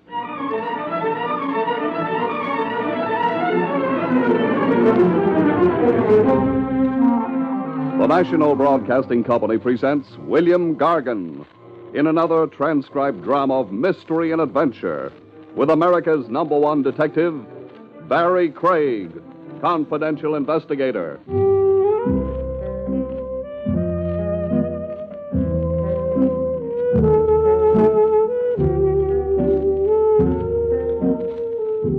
Barrie Craig speaking. A thing that defeats a confidential operator is his heart. I don't mean the wear and tear that comes of chasing creeps around the landscape. Heart. Meaning the way you get involved emotionally with a case or a client. Like a doctor gets involved with a patient or fights not to. The human angle. You go for it with a tear in your eye and a throb in your throat. And you're no longer working for a fee. No, sir, you're a dedicated sucker, like I was in the case of Boxer Doyle, a ring champ of his day. My first introduction to the strange Boxer Doyle story began in the Times Square Penny Arcade. I'd stopped in for 2 bits worth of practice on the rifle range, and so I could check on whether a punchy-looking guy in an Eisenhower jacket had been dogging it after me, as I suspected he was. The Eisenhower jacket was watching my marksmanship, all eyes. I can shoot okay, huh, friend? Yeah, bullseye every time. There's a fly squatting on your ear. Watch how I do. I said you were good. You don't have to prove anything. 46th and Park, then west to Broadway, then south to here. Why so attached to me, friend? I was making up my mind. About? Whether you were the guy for the job, Craig. And? I'm throwing my business your way. Lay down the rifle, I'll tell you. I can't wait to hear. It's only an hour's work, nothing complicated, everything on the up and up. So much for the preamble. You represent me confidentially in an auction sale at the Phoenix Galleries tonight. What am I bidding on? A diamond belt that once belonged to Boxer Doyle when he was welterweight champ. Mrs. Doyle's put it up for sale. I want it. Why? Sentiment. Boxer Doyle's been one of my heroes. You can still bid on it yourself. You don't want the job? How much can I be losing? $500. High pay for an hour's work. Get me the diamond belt. What's the ceiling, Mr. Bid up to $5,000 if you have to. And if I'm outbid? I don't think so. It's been appraised at only $1,500. Sentiment is expensive. Come to a side. I'll count you out the dough.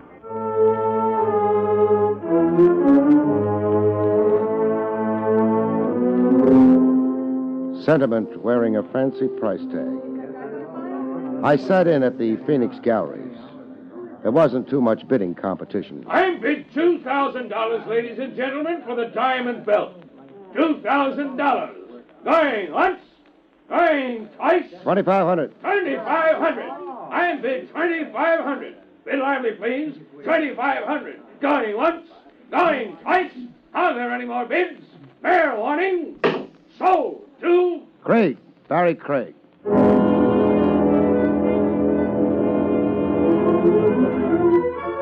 I turned the belt over to Mr. Mooney, collected my 5 bills, and wrote them off as a sentimental screwball. A weird deal, kind of, but legitimate on the face of it. So why push my imagination? Another day, another dollar, I figured it. That is, until Lieutenant Trav Rogers popped into Ronzini's pizzeria to drop a poison pellet in my minestrone soup.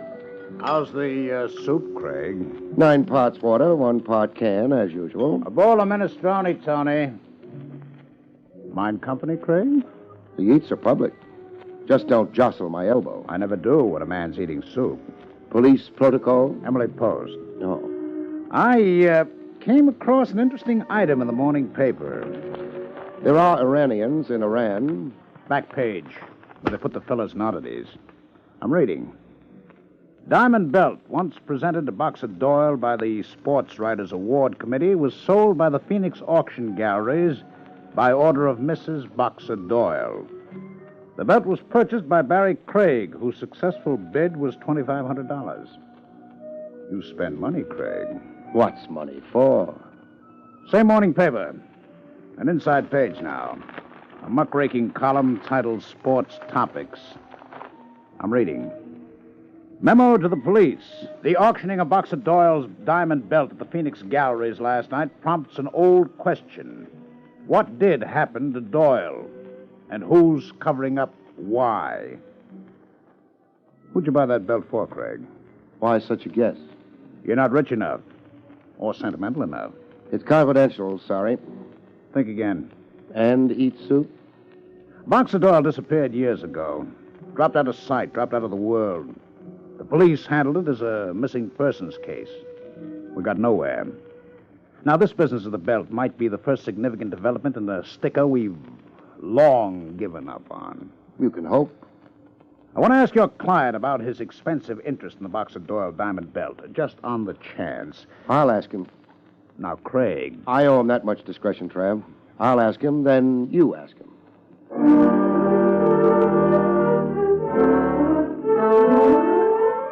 I went to ask Mooney. A flea-bitten hotel in the East 20s where the desk clerk looked like he was dying to frisk you before letting you climb the stairs. Room 4A. I'd been there before, delivering the belt. Craig, you forgot something? Yeah, a footprint. I must have left it somewhere on the rug. Pick it up and go. Go where you're going? You use your eyes a lot. I'd be blind not to see your suitcases packed and ready. I'm moving downstairs. 4th floor's too high up. I get nosebleeds in altitude. You're going to turn out to be a pest. I am? Look, you've been paid. Generously. No quarrel. Then ring off. Go look for your next job. This thing keeps building, and I've got my next job. Mysteries fascinate me. I made a mistake throwing work your way. Craig, what do you want? Answers. What's your real interest in the missing box of Doyle? I'm only interested in his belt.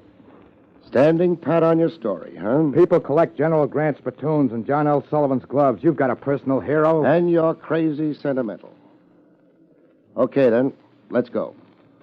That sounds like police headquarters. I promised you to a lieutenant if I got nowhere. You object? You tell me. You object. How'd you do it? Sleight of hand? I ought to kill you. Good you're fighting the impulse. You park here while I move downstairs. When you come to, Craig, change your thinking. I'll make a sincere effort. I won't turn the gun around the next time.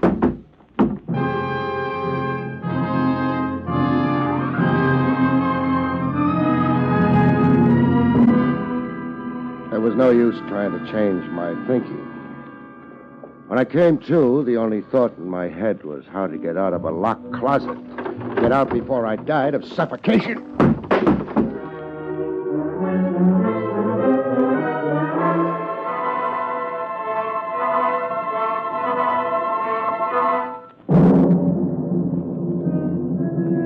At headquarters, Trav Rogers was overjoyed at the lump on my head. Craig, the violence means something. My aching head. It means there's life in a case that's been in the doldrums for years. Again, I say you hope. Go to it, Craig. What does that mean? Find out what happened to Boxer Doyle and who did it to him. Come again? Now, Craig, don't be coy. You want me to work up a case the police gave up on? That's right. On whose behalf? What client? Me. You're representing me very confidentially. The department has a stake in it. Nothing less, say, than its honor. We've been pilloried by the press, sniped at by columnists, abused by 1,000 sports fans who loved Boxer Doyle and who idolize his memory. Let's see the file on Boxer Doyle. No. Our files merely tell the story of a failure. Then where do I start? There are two important principles after Boxer Doyle himself. Mrs. Doyle and Sam Spiro. Spiro was Doyle's manager and close friend. Barry, I won't forget this favor. Don't forget one other thing. What's that? My fee, client. Want to commit yourself now? Why not? The best dinner in town at 21. Steak, caviar, champagne. Corona cigars bigger than chimney stacks. All on me if you come through. And if I flop? Hot dogs and an orange drink. On you. I'll take the proposition up with my ulcer.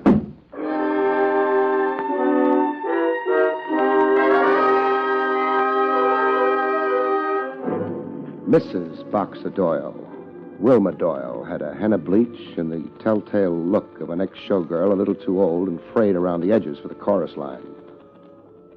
What's this visit about, Mr. Craig, Barrie Craig. I explained over the phone. I'm a police operative wondering about the whereabouts of Boxer Doyle. Isn't it a little late to be wondering? Maybe.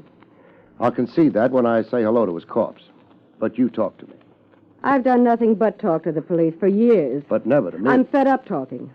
He's gone. He went out for a comic book one night and never came back. Did he leave you comfortably fixed? All the gold I could carry in my teeth. Doyle was a fast man with a buck. He even tried handing me cigar coupons for table money. Look around you, Copper, and tell me this dump reminds you of Buckingham Palace. Almost. I missed the crystal chandeliers. An ex-world champ, Doyle made barrels of dough. And salted it away where I couldn't touch it. Who could and can? Sam Spiro, his manager. Sam's got the power of attorney over everything Doyle owned, except me. And that diamond belt you auctioned off the other night. Doyle gave it to me in a weak moment. All in all, there was no love lost between you and Boxer Doyle. We fought all the time. Doyle scored KOs that don't appear in the records. Why would he pick up and disappear? Whams in his head. Toward the end of our happy marriage, Doyle was 90% off his rocker. I slept with a gun under my pillow in case he went berserk. What had him down? His career was behind him. He'd hung up his gloves. Sour, disappointed, and depressed. Hey, you ought to be all out of questions. One more. Who's in the bedroom? What kind of a stupid... The door's open a little. It wasn't when I came in. Who's getting an earful? My boyfriend. Boyfriend? Is it a crime? Doyle walked out here nearly 8 years ago. Steve, come out and be introduced. This is Steve Marcy. Steve, Barrie Craig. A pleasure. It isn't mutual. Steve! Shut up, Wilma. He's not here for your good. I got an earful, Craig, and a line on your angle. Which is? To weasel and browbeat Wilma out of her rights as Doyle's widow. Said rights being? An accounting of every penny Sam Spyro holds of Doyle's and Wilma's right to cash in Doyle's insurance. If Doyle's dead. He's dead. Legally, anyhow. Enough time has elapsed. You're petitioning the court to have Doyle declared legally dead? Wilma is. Oh. I don't like that wise guy, oh. You're so full of dislikes, Buster. And ready to demonstrate. Oh. Ooh. Nice right cross. Was it just knuckles or brass knuckles? My bare fists.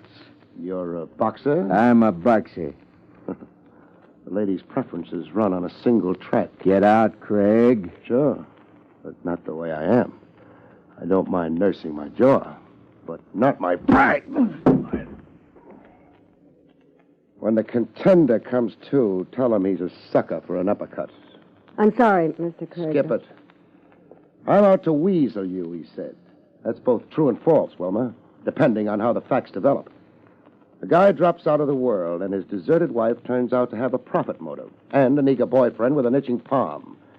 A situation like this pops an ugly word into my head. Murder.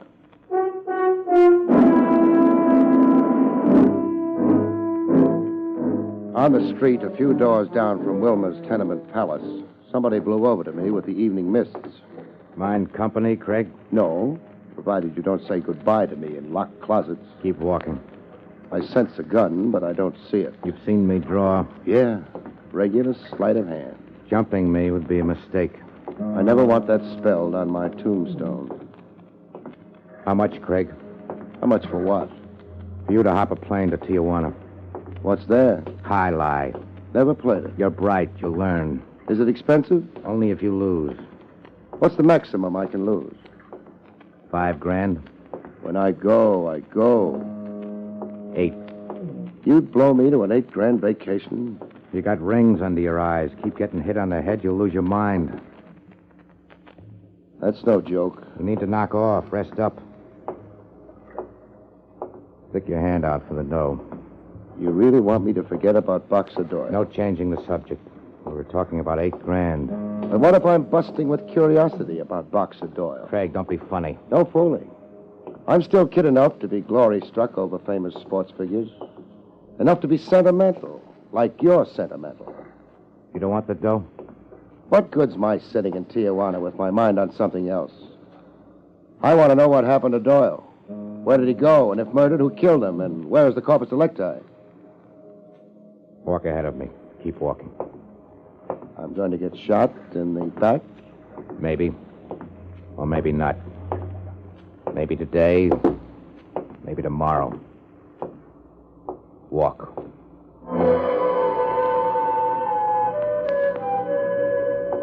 Walk away from a gun. You don't have to feel the lead to feel shock. You imagine it. The sudden burning heat in your spine. So hot it's ice cold. But Mooney didn't shoot. I just walked away from him into the fog.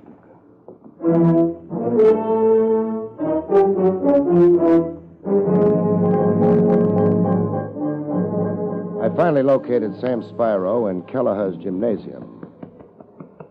Collodion and arnica. The place smelled like a surgeon's office. Watch that left. Spyro was watching one of his pugs work out.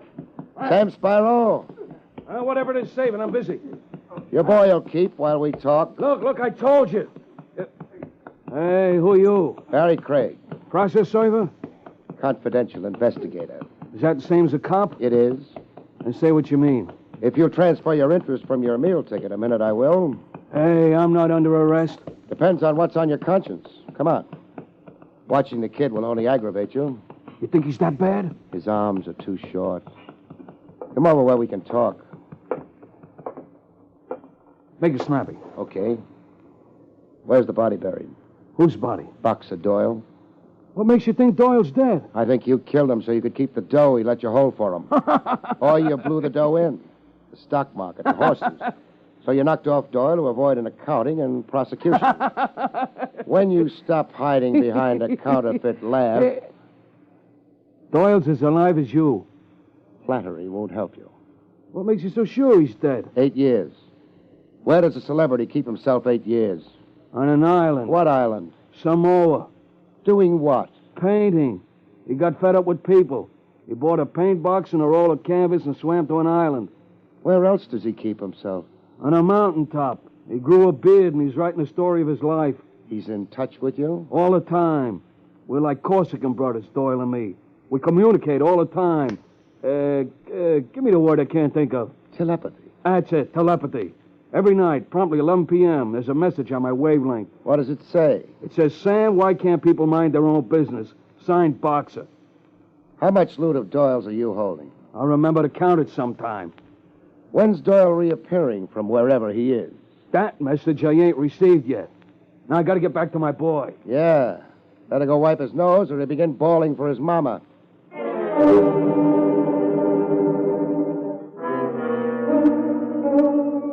Over steak burgers and curlicue potatoes, I ran over what I had with Trav Rogers. So Doyle's both alive and dead. Depending on whose angle you see it from. Doyle alive, but on the world, incognito somewhere. Keeps Spyro in charge of Doyle's assets. And keeps Mrs. Doyle out in the cold. In a crisis, what do you bet Spyro even produces phony picture postcards from Doyle? And Mrs. Doyle's calling Doyle dead for her own practical reasons. Insurance and forcing a widow's legal accounting from Spyro. Either one could have murdered Doyle and disposed of the body. Either one, or their boyfriend Steve. Or the mysterious Mooney. Mooney puzzles me. He was the gunman who originally did the dirty work? For Wilma or Spyro? Either one. And now Mooney's busy seeing that the case doesn't get off the ground, blow hot. I could buy it if one thing didn't stick out. What thing? The diamond belt. Mooney's reason for the purchase. Yeah, there I'm stumped. Where do you go from here? For a ride, I think. A ride? Parked on the street side of the plate glass. Eyeing me and waiting for me. But don't look now. Who? My shadow. The Eisenhower jacket. Mooney. I'm going out. To nab him? No. To give him all the rain he wants. I've got a feeling he's finally provoked enough to tell me something. But the risk is... He could have killed me twice, but didn't. I'll leave the tip. The check's all yours, Lieutenant.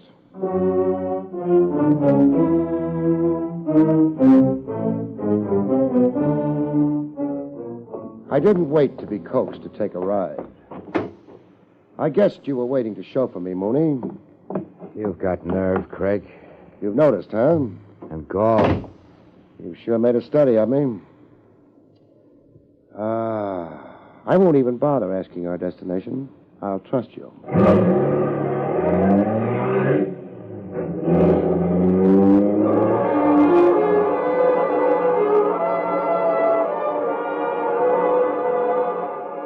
Our destination turned out to be the home of a man whose shingle outside a big rambling estate read Dr. Otto Steiner. A round little nervous man, Steiner, with fluttering hands. It was plain to see that Steiner didn't relish the upcoming session. Tell Craig about Boxer Doyle, Doc. Tell Craig, yes. I treated Boxer Doyle. Get to it, Doc. Tell Craig the condition Doyle was in. Depressed to a manic state. His vitality, the splendid energies and physique that had carried him so far in his career... Spell it out in a word, Doc. Well, Doyle had a wish to self-destruction. He told me he had attempted his own life on 2 occasions. That is about all, I suppose.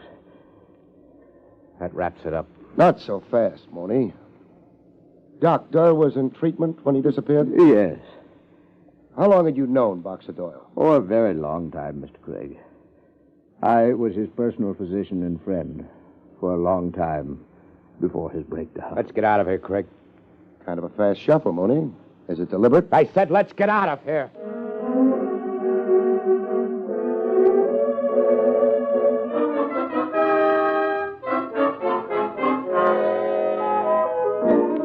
Mooney tacked on a postscript to the doc's testimony over drinks in the nearest roadside tavern. A small beer for me and lots of drinks for Mooney. like a guy drowning a painful memory. You heard the doc, Craig? What were you to Doyle? My name isn't Mooney. Barley. Trainer Barley. Trainer Barley? Fame rubs off. I was a ranking contender once until Doyle flattened me. Sorry, I can quote you baseball batting averages and pitches When records. Doyle stopped me, I joined up with him. As Doyle's trainer. As Doyle's friend. You were really close to Doyle, huh? I worshiped the guy. When Doyle went, the book closed for me, too. Now you know why I bought in that belt. Yeah, now I know. Now you know why I didn't bid it in myself. You didn't want to be identified as Trainer Barley. Didn't want any publicity on it. Sob stuff in the papers. The $64 question, mister. My advice still is, don't ask it, Craig. Do like I've been coaxing you all along. Cancel out, take a vacation. Forget Doyle. The $64 question, mister. You'll be stuck keeping a secret. Maybe. You blab what I tell you. Make like a cop, disgrace Doyle, and I'll kill you. Doyle tried twice, the doc said. There was a third try. You're saying that Boxer Doyle committed suicide? Right in front of me. On a cabin cruiser fishing off the Florida Keys. Doyle was better, I thought. Laughing, cracking jokes, working on a suntan. I took my eyes off him. He went over the side. Period. 6 hours later, I found him washed against the rocks. I buried him at sea in the middle of the night. Your reason? What do you think? Disgrace. Your word, disgrace. Suicide was a disgrace. Doyle was a heroic legend. You didn't want any tarnish on it. Not then or now. So close your file on Doyle, Craig, and live. Come on, I'll drive you back to town. No, thanks. I'll stick around here for a while. Way out here? What for? Tie on a bun, maybe, like you did. What are you up to, Craig? I could be sad and sentimental, like you're sad and sentimental. Good night, mister.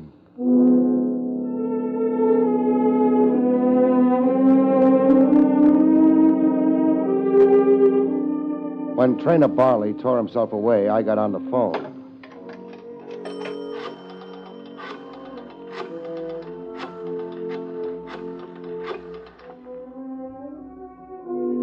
Headquarters, relay this message to Lieutenant Trav Rogers and quick.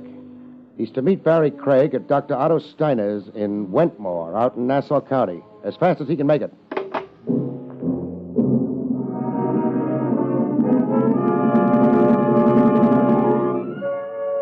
Leaving the tavern to hitch a ride to Doc Steiner's, Trainer Barley tried to make good on a threat.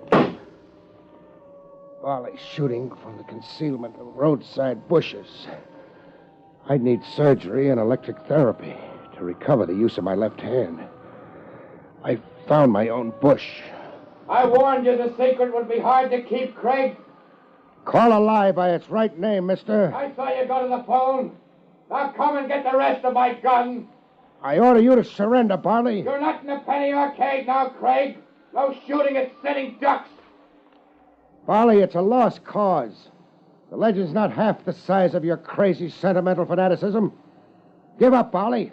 I'm finding the range, Craig. I've found the range. Your voice was the range, Barley. Crawl into the open on your hands and knees, or I'll shoot to kill.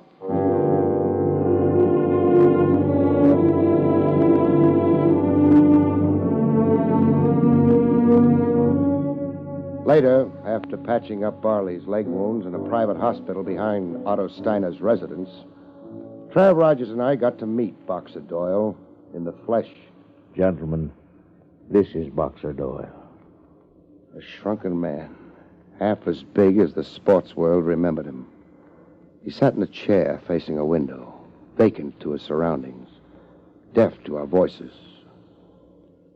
Around his waist was a diamond belt held in place by pins.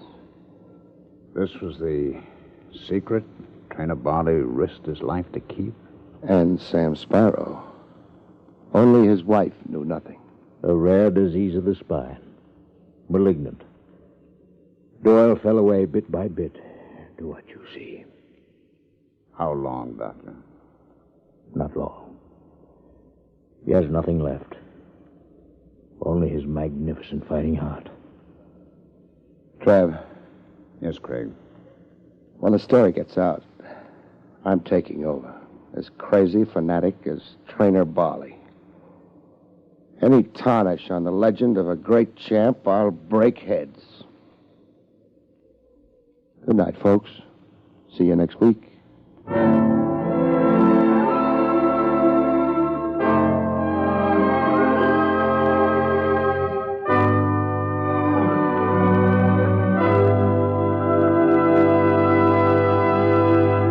You have been listening to William Gargan in another exciting transcribed mystery drama from the adventures of Barrie Craig, confidential investigator. Tonight's story, The Deadly Fight, was written by John Robert. Next week, it's the strange story titled The Very Odd Job, about which Barrie Craig has this to say.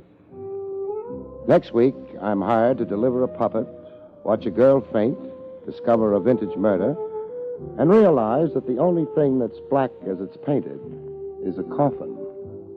See you next week, folks.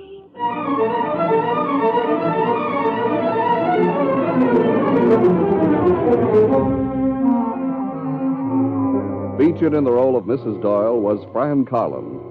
Barrie Craig, starring William Gargan, was under the direction of Hyman Brown. This is Don Pardo speaking.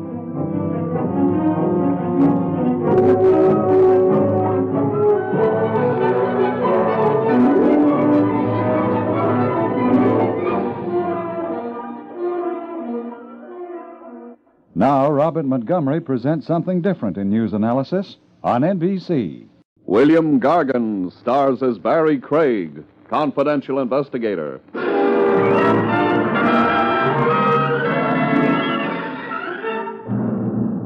The trouble with murder as a business is that very few of the men who take it up have any judgment. Sooner or later, they run it right into the ground.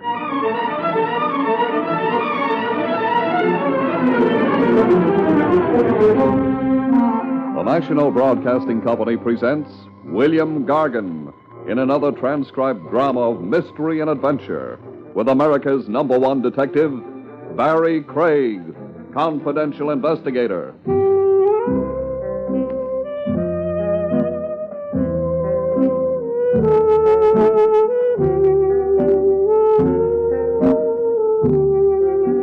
Barrie Craig speaking. With the weather what it is, a smart operator would be spending his evenings indoors, parked near the steam heat, with a glass in his hand and a small warm glow in the region of his lower chest. I guess I don't qualify. I still like to take walks. Around about this time of the night, there's not much on the street. The air's cold and clean. It's nice to find out you have a pair of lungs which can use that air. Hey, you. Me? Hold it, eh? Hold what? The lippy type, huh? No, just not quick, that's all. You're Craig. That's more or less what I answer to. I got a job for you. I better make a note of it. What the devil you took? How often does a job come running after a man? I'd save the conversation for a friend, Craig. You would like to make a couple of hundred easy? Me and most of the adult male population of the United States. Take this. This? A small puppet. Come to think of it, are there any big puppets? You deliver that's all. 200. I deliver it to who? The name is Ann Kelly. She wants a puppet? She'll be very happy to get that one, see?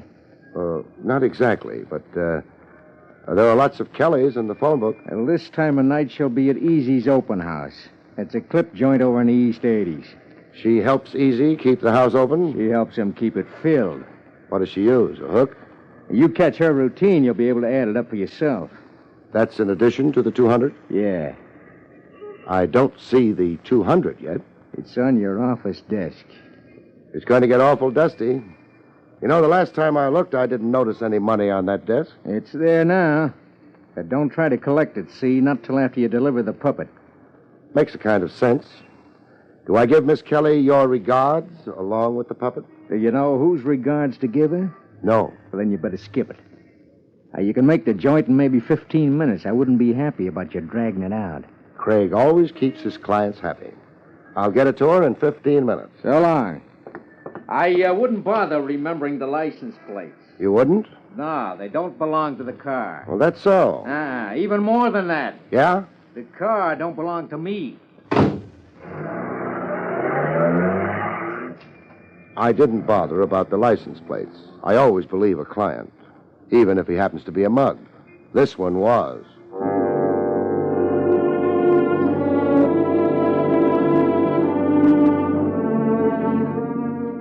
But he wasn't a liar. Easy's open house was over in the East 80s, and it was open. Ann Kelly wasn't at the moment helping keep the house open. I ducked a head waiter and headed for the dressing room. One of the advantages of being a confidential investigator, you always know where the back rooms are, if you can call it an advantage. One of the doors had a gray slip of paper glued to it. The name on the paper was Ann Kelly. I didn't have to think about it much. The slip of paper had started out in life nice and white.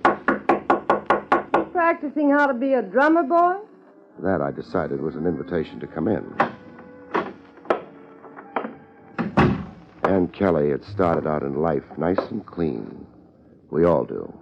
In her case, she'd held on to a little of that niceness, cleanness. A little. What happened to you? You lost your table or something? No. I'm on display out on the floor, not back here, mister. My name's Barrie Craig. Well, that's a very fine name. I'll write home and tell Mother all about it. You're Ann Kelly. I'm not the King of France, but I guess you could tell that. They haven't got a king in France. Oh, I'm here on a job. Really? It's an odd kind of job. You want to cry on my shoulder about it? It's a nice shoulder, but offhand, there wouldn't seem to be anything wrong with the job. Then why don't you do it? Yeah. It's in my pocket here. Your job? The most important part of it. I was instructed to deliver it to you. This. That's...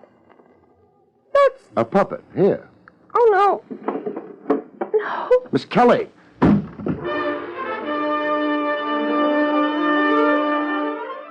My client had said Ann Kelly would be very happy to get the puppet. He was wrong. Unless every time Ann Kelly got happy, she passed out. Miss Kelly. Miss Kelly. Kelly, you're on. Kelly. I don't like to be nasty, Kelly, but the customers are impatient. Oh. She fainted. Really, sir, you shouldn't. I mean, after all. I didn't. Oh. You Easy? I beg your pardon. You meant, am I Mr. Easy? That's what I meant. Well, I'm so sorry. I'm not. I'm Osborne. No, don't fret about it. Where can I find Easy? Oh, his office is down the hall. Oh, what a delightful puppet. You must have dropped it? No. Well, I mean, is it yours? No. Well, it must be Kelly's then. Fancy. I'm too busy right now. Better hang around until she comes to, huh? Well, I suppose I must. Yeah. I didn't spend any time thinking. I hadn't anything to think about. The hallway back at the club was a carbon copy of the mall. Shabby, the walls greasy with ancient dirt. The light bulb overhead not putting up much of a fight. Easy's office wasn't hard to find. That figured. Light leaked out from under the door. Somebody was in. The door was locked. Osborne could have been lying. Impatient, friend? He wasn't. Mr. Easy was at home. But why the delay? The strong, silent type, friend? The name's Craig. I think I'd like you using it better than friend. I'll try to remember. You coming in, Craig? If you don't mind. So, now what? Just information. What do you know about Ann Kelly? Why do I discuss her with you? I'm on a job. And it could turn out pretty nasty. And it could be the Kelly girl doesn't deserve it. She appeals to you? That could be arranged.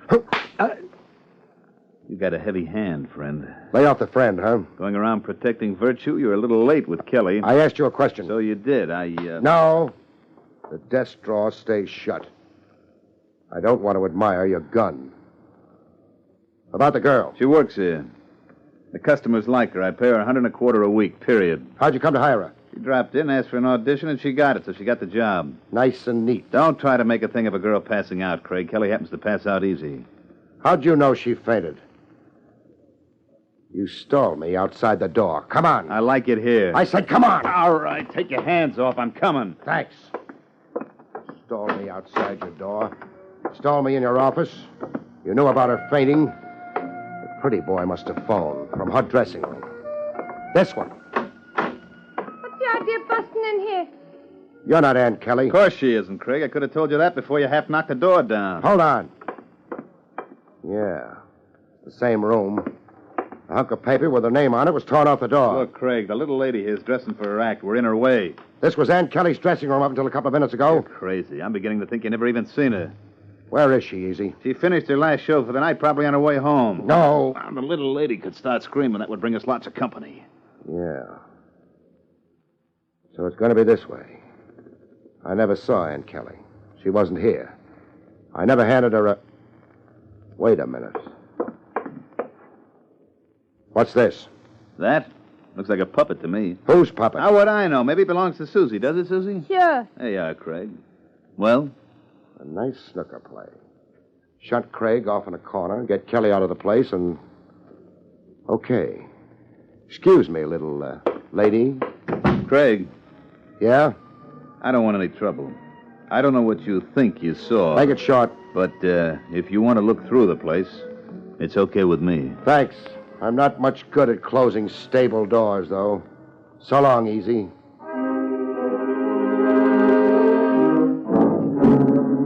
I was in a hurry. Ann Kelly wouldn't be in the phone book. I needed help. A confidential investigator isn't much good on a big deal in a hurry, whatever the book says. I yelled for help to the cops. Lieutenant Rogers. Oh, Craig, the perambulating operative. Take it easy, Trav, and don't forget, I never went to college. Will anyone ever forget I did? Lead a clean life, and maybe they will. Trav, I need help in a hurry. What kind of help? I want a girl named Ann Kelly found, and found fast. What's special about her? She faints when you shove a puppet under her nose. I feel something like that about puppets myself. You're not joking? No. All right. We'll go see what the boys in the back room are having. What can you give me on her? She's an entertainer at Easy's open house. So far, pretty bad. I've got a feeling she's in the wrong place. Chivalry, Barry? It's part of a job. I beg your pardon. I almost insulted you by implying you have a heart. Everybody's got a heart. All it does is pump the blood around. I was hired to deliver a puppet to her. She took one look at it and passed out. I went visiting Easy. Not a nice man. No. He stalled me. By the time I realized it and shot back to the girl's dressing room, they'd planted somebody else there. The girl was gone. You stop here. I'll go inside, find out if there's a record on her. You sit down and write out a nice description. You might feed a pretty boy named Osborne to your men, too. Works for Easy. Osborne. Sit down, Barry. Get that description done. No poetry, though. Poetry? What's that?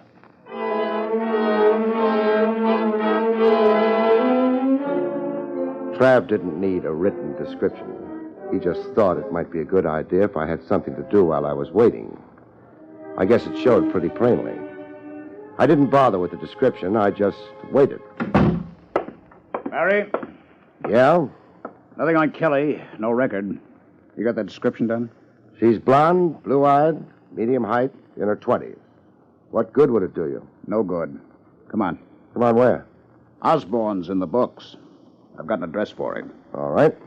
On our way over, you can tell me about who hired you for the puppet delivery. Yeah. I'll tell you something in return for it. You will? What about? Puppets?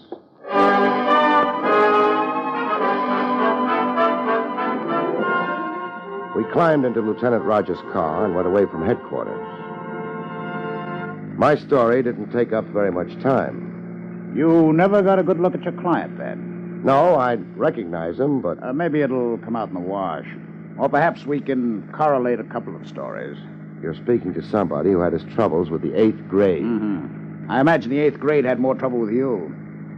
Barry, about a year ago, the department became indirectly interested in the puppet show. Homicide? Homicide. The primary interest was by the Treasury. Seems a couple of people who were very good with puppets also did pretty well with distributing counterfeit money. Peculiar tie-up. No. The puppets worked with a tent show. A tent show is always moving, hits every part of the country. Its customers keep changing. It's not a bad center for distribution. I guess not. The puppets were handled by a couple of people. A blonde girl named Ann Keegan and her father. Keegan? Kelly? A possibility. However, the Treasury started pressing. Things happened. There was no direct evidence about the girl, but her father was definitely implicated, along with a couple of men in the background. One to supply the counterfeit, the other to run the whole operation. They had names? The manufacturer was called Dalgos. The man in charge may have been John Easy. May have been? No evidence. Dalgos served a year on an old charge. The operation was broken up, but a couple of $100,000 in very good counterfeit currency disappeared at the time. And somebody's looking for it now. You said Homicide was interested? Yes. The girl's father was cracking under the pressure. He was ready to confess. But someone got to him before then. And he died? He died.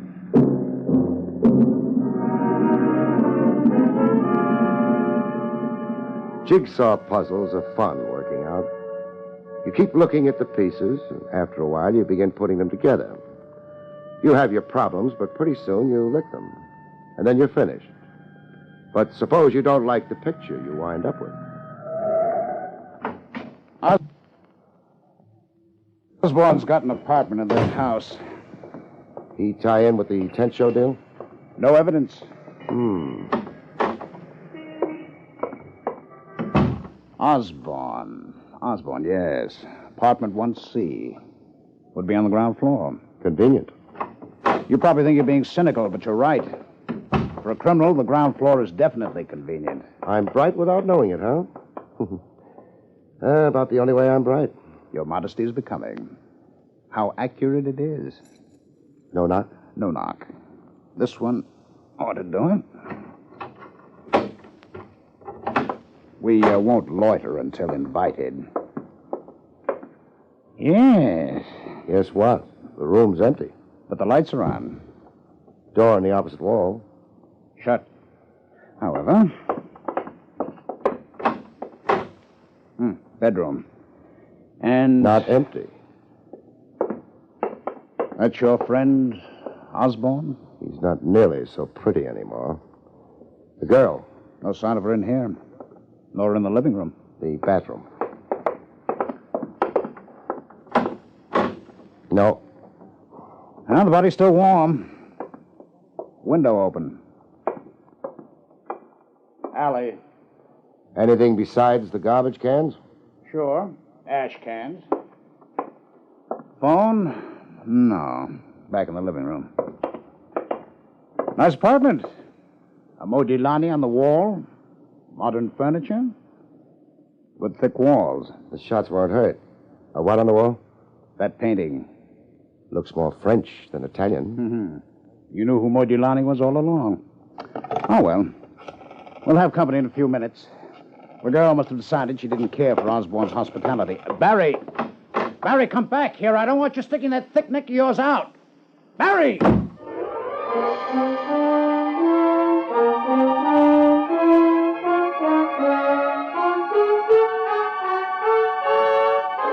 I wasn't in the mood for company. Besides, everything had gone too smooth, too fast. The cops would have a time breaking things out into the open. They were dealing with professionals. Me, maybe I wouldn't be figured close. I never won any medals for brilliance. It might be a help. Everything had happened in a hurry. The man who'd handed me the puppet that started everything had mentioned how smart I'd be if I stayed away from my office until my job was done. That meant a man would be watching it. Maybe nobody had notified him I'd finished my job. Maybe he'd still be watching the office. He was there. He wasn't happy about it either. That was a cold doorway he was holding down. Me, I picked another doorway and waited. I wait very good. One of these days, I'm going to start a movement to have all doorways heated, if I ever thaw out. A car came down the street. A quick look told me it was the same one I'd seen the boy with the puppet riding. I let it pass me and made my car.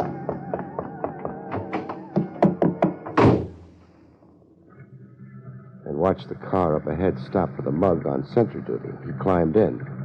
Everything was okay now. Craig could go upstairs and collect his 200. But Craig had other ideas.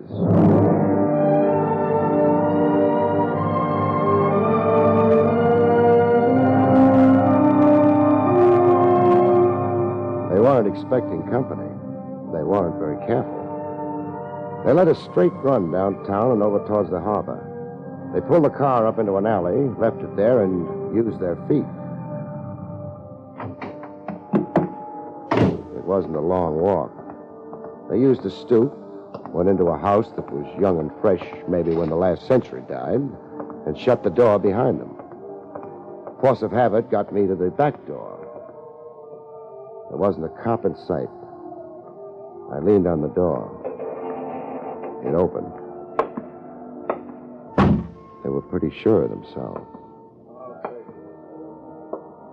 Downstairs was nothing much. A couple of empty rooms, one that wasn't empty. 2 mugs, neither of whom interested me. I tried the stairs. Nobody was worried. I got to the top. Things improved up there.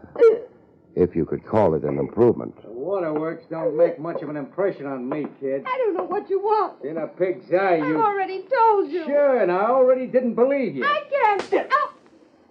I got lots more. Well? I could open the door and walk in. I might live long enough to identify my client, but not long enough to do the girl much good. I ain't got all year. I need the green stuff. I got sent up. The cops took over my equipment. I need the green stuff. I pass it on back in business again. You wouldn't want to stand in my way, would you? I never knew anything about... Sure, it was your old man. Remember what happened to him? It could happen to you. What was the smart move? Get out of there and yell for the cops? Maybe they would have showed up in time.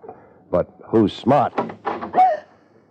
Hello, Dalgus. Your private eye. What? I don't like the way you treat women, Dalgus. I'm firing you as a client. Okay, you've been funny. Now talk straight. That was straight. What are you waiting for, a medal? I'll take Ann Keegan instead. You know who I am? It's been a lousily kept secret. Excuse me for interrupting, but I ain't giving out Ann Keegan's tonight. Just one will be enough. You packing a rod, Snoop? What do you think? I think you ain't. Otherwise, you'd be showing. So... I can break you in half before you get yours out. Maybe. But the boys downstairs, what do you think they'll be doing? You'd be dead before they got here. Maybe. Maybe not. But after they got here, you would be dead. And the girl, she might not be so lucky. We've both got something. All you got's a prayer. No. You haven't yelled for help yet. So what? So you're afraid of what I'd do to you before they got here. I'm just hanging around waiting to see how bright you are. We'll leave it at that. I'm not at all bright. I want the girl. Nah. We've both got something. You've got the boys downstairs. Me? I've got the green stuff. The 200 grand in counterfeit money. Hey, where did you... Not here, not on me. How foolish do you think I am? You're running a nice bluff. No bluff. Ann, how'd you get your job at the open house? After my father was killed, Easy offered it to me. He used to be a friend of my father's. He said he'd look after me. I'll bet he did. None of this tells me where the stuff is. Nobody's telling you. Not till the girl and I are out of here. You take me for a sucker? You picked the girl up after she left the nightclub. You'd sent me to her with a puppet. You figured it would frighten her and make her run. You're not telling me anything I don't know. Yes, I am. Was anyone with her? Yeah, cute little fella. I didn't have any trouble with him. His name's Osborne. I ain't anxious for an introduction. You picked up something else when you picked Ann up. Yeah? A murder rap. That's supposed to be funny? A murder rap for who? Osborne. What are you talking about? All I did was push him around a little. When the cops found him, he'd been pushed around a lot. with half a dozen 32 caliber lead-nosed slugs. Oh, what's that got to do with... You've got it all now. How do you like it? I don't like it. At all. You've got one chance of beating that rap. Yeah, how? Keeping the girl and me alive. How would that happen? I can clear you if I want to. But it'll cost you. Cost me what? $200,000 in counterfeit money.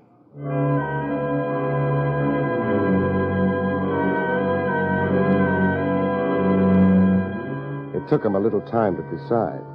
Him a little time and me a lot of sweat. But then he came around, halfway. He let Ann go. She went. But me he was holding on to until I could produce the counterfeit money and the out for a murder rap.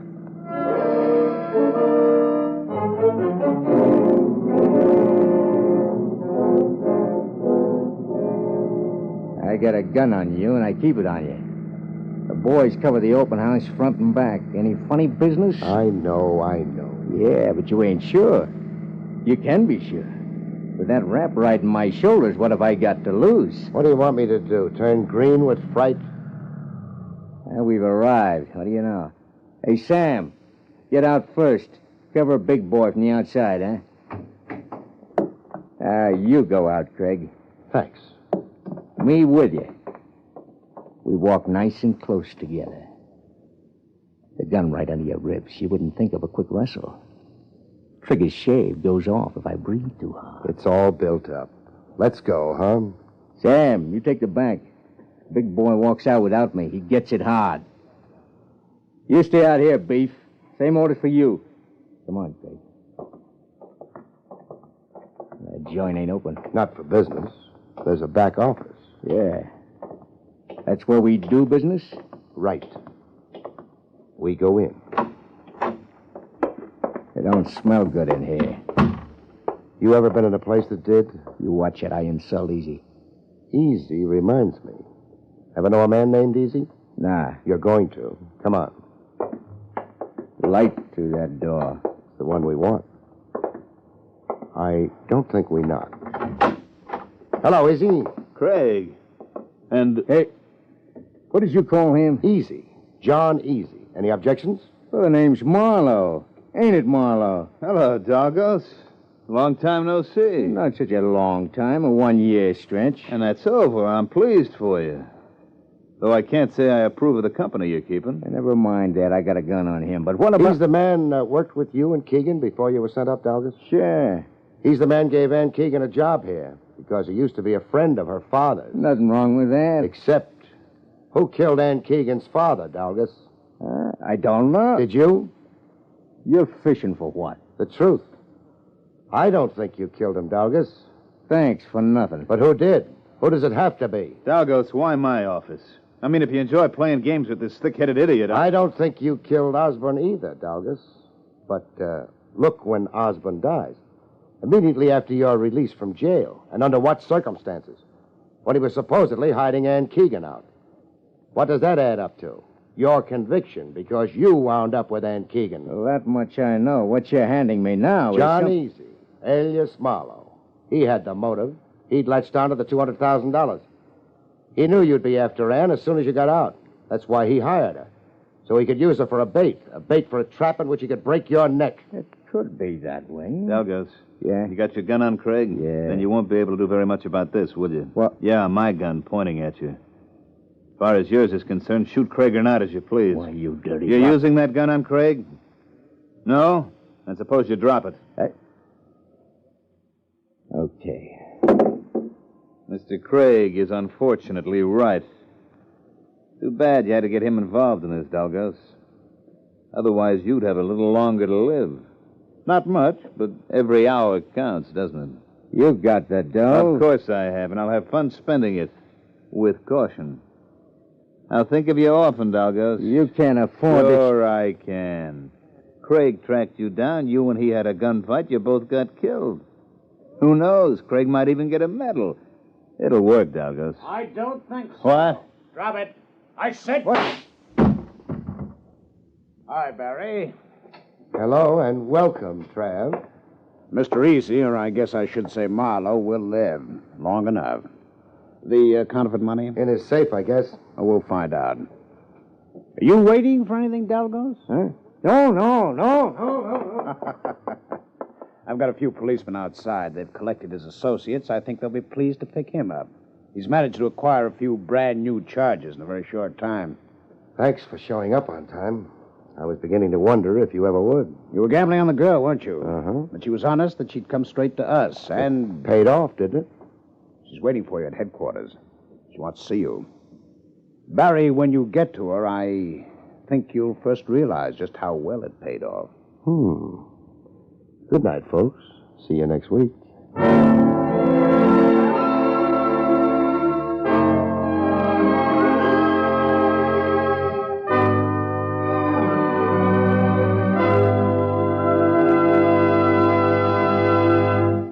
You've been listening to William Gargan in another exciting transcribed mystery drama from the adventures of Barrie Craig, confidential investigator.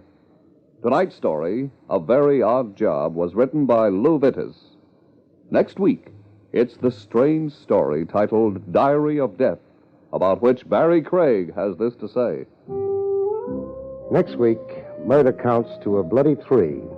When 3 pieces of a treasure map that should lead to a great fortune only leads to greater misfortune. See you next week, folks.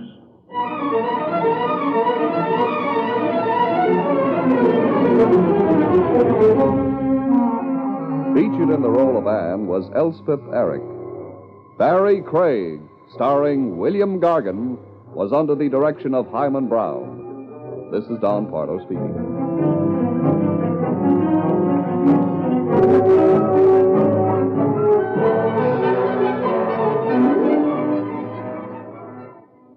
Now, Robert Montgomery presents something different in news analysis on NBC.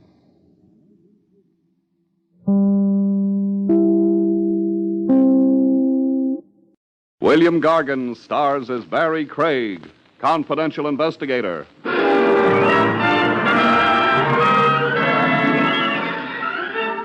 There's an old school motto with a modern twist, folks. An empty barrel makes a fine casket.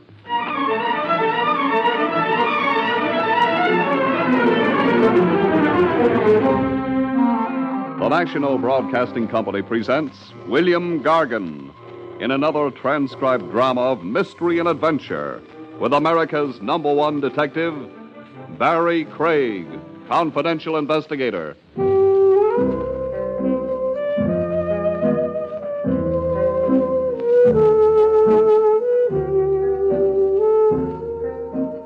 Barrie Craig speaking. Manhattan Island's my beat. From Battery Place uptown to Spuyten Duyvil. I've got my footprints on every inch of sidewalk, a memory in every mile. Get used to a beat and it's like home to you. You're an island native, and only a pretty fancy fee can drag you even across the river to Brooklyn or 3 other boroughs. To drag you out of town needs a major earthquake or an act of Congress. So how come I find myself 40 miles from Broadway in an incorporated village called Seneca on the trail of a claw murderer? A nice little gent with side whiskers like Abraham Lincoln coaxed me into it. Town Supervisor Samuels, he called himself. His pitch went something like this. I came straight to you from Lieutenant Trav Rogers of your Metropolitan Police, Mr. Craig. Yeah, Lieutenant Rogers phoned me you just left his office. No dice, old man. Seneca's off my beat. But it's a situation of desperate emergency. What's the population of your village, Samuels? 300. A killer can't lose himself in that small a crowd. But... Order every townsman to line up in the public square. Then go up and down the line. When you see a wild gleam, nab him. A wild gleam? The guy you're looking for is a lunatic, first class. The claw used in the killing shows that. One nut in a neighborly crowd, your sheriff can't be that helpless. He is. Berkey's only honorary sheriff. His business is farm tools and tractors. Who's your regular sheriff? We have nobody. Crime in Seneca is a rare thing. Don't even have a jail. Pass the hat and build yourself one. Crime's here to stay, people say. The board of supervisors empowered me to supersede Berkey, to contract outside help, someone experienced in homicide. You were highly recommended. By Trav Rogers. The lieutenant's having his joke. Please, Mr. Craig. You're a nice town supervisor, and you look like a tintype of an old favorite uncle of mine. I'd like to help you, but no amount of pleading. No power on earth. Not 50 claw killings can entice me 40 miles from New York.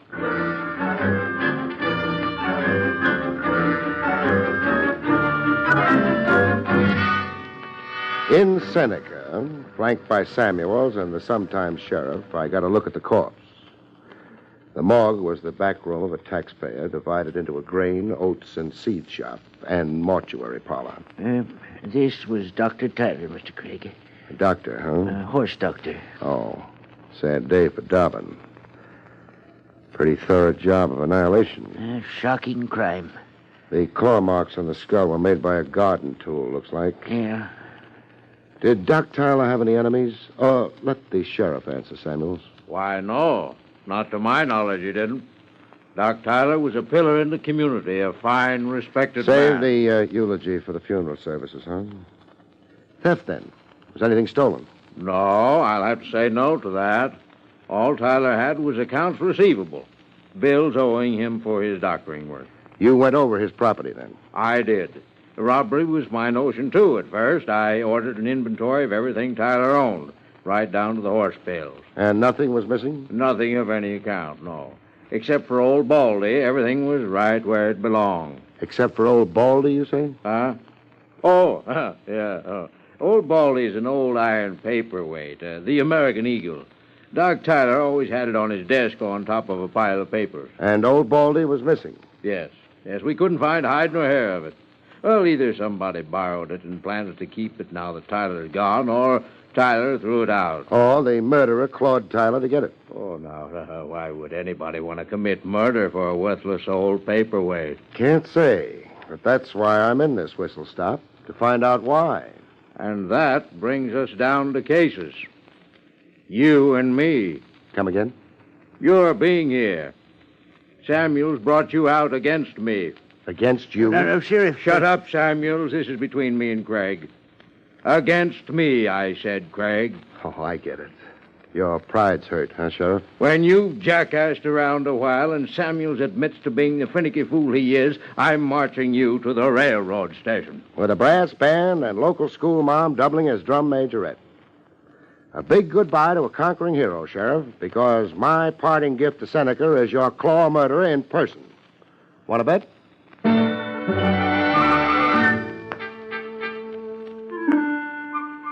I found overnight accommodations at a Miss Pringle's split seconds before a storm broke. Miss Pringle was a spinster who looked it, and a fluffy white poodle who looked as if he was eating himself into his grave to escape Miss Pringle. This is Fluff, Mr. Craig. Fluff, huh? Does he bark? Seldom. Fluff has chronic laryngitis. Oh. Dr. Tyler, peace to him, was treating Fluff. Sad about Dr. Tyler. You're here to find the fiend? I'm here to get a night's sleep. Very well. You can have the attic room.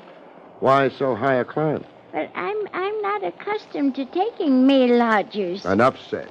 Blankets, towels, is everything there? Oh, yes, the room is ready. And a wall outlet so I can plug in and shave? No, the electric wires don't extend to the attic. Oh. There's a kerosene lamp. Now, if you go to your room... You're pushing me, Miss Pringle. But I'm not accustomed to men in my parlor. Enough said. I'll see you in my dreams. Oh, my... Good night, Miss Pringle.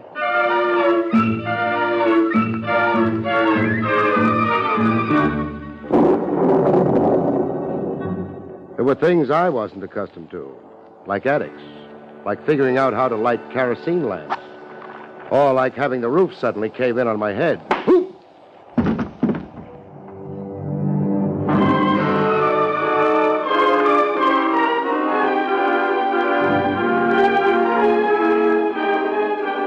I went down from a sneak blow.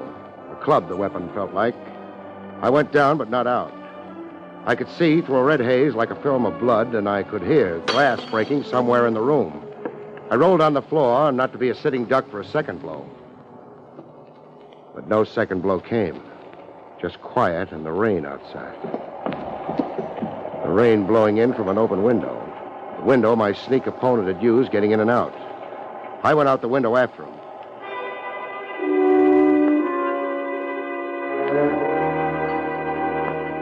Outside, just at the edge of Miss Pringle's driveway, I ran into a reasonable facsimile of King Kong. A guy who looked as if he should be swinging from trees. Sitting behind the wheel of an open convertible, its top down. Working the car starter and getting nowhere.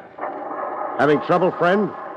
It's slow, don't want to go. The wires are wet.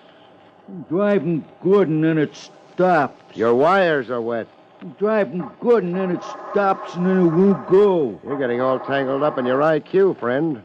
Doesn't the top go up? Yeah, easy. This button here, you push it. So push it. No.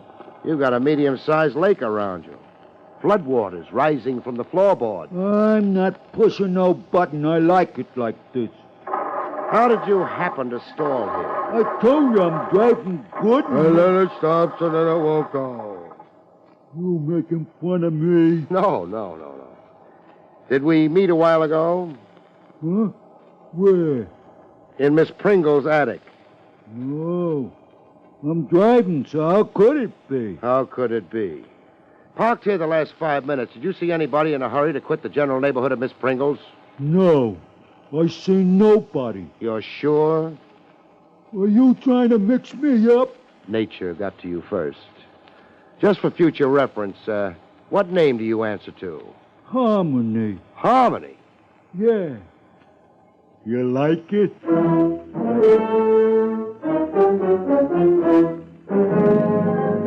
Back in the attic with the kerosene lamp lit and Miss Pringle in a trembling spasm, I took stock of the room. Oh, what you've told me, Mr. Craig, it's unbelievable. Believe it. I wasn't born with this rhinoceros egg on my head. But what purpose I'm checking to see. This picture on the floor, where was it hanging originally? The kerosene lamp's throwing so many shadows I can't see the nail hole. Why, it hung there over the high boy. The glass broke? Yeah, it needs a new glass. A ship's print, huh? Yes, the Princess Ida, an old whaling vessel. The picture have any special meaning? Special meaning? A value, an heirloom or something? Why, no value. I only paid $1 for... Oh, wait. Yes, come to think of it, I was offered a good price for it. How good a price? $100, if I recollect. For $1 print? Who made the offer? The young Mr. Stanley, the one with the new antique shop out on North Rugby. Why didn't you sell the picture to him? Well, I'm not sure. For spite, I guess. Spite? Well, the young man was too persistent and bad-mannered. Calling me on the telephone and then tracking his muddy boots on my parlor rugs. But I don't understand why these questions. Somebody was up here to steal the picture. I got in the way and was struck down. But nobody stole the Princess Ida. It was dropped in the commotion and the getaway. I heard breaking glass while rolling on the floor. Oh, you're trying to frighten me. Just enough to make you twice the cautious miss you already are. No men in your parlor. There's one joker abroad who might not respect that rule. Oh, you're not alluding to the claw murderer? Bolt your door and sleep with one eye open. Oh, my... I've just found you, beautiful, and I don't want to lose you. Mr. Craig. Yes, Miss Pringle? There's a fine room on the first floor right next to mine. Oh, no thanks. I'm getting to like the attic. There's electricity and a wall outlet you can shave. Oh, really kind of you. But I'm looking forward to roughing it. It'll toughen me up. Mr. Craig, I insist you move to the room downstairs next to mine. Oh, this creeping infatuation for me. Fight it, Miss Pringle, to your last drop of blood. We could get to be the talk of Seneca. I don't care, Mr. Craig. I'm frightened.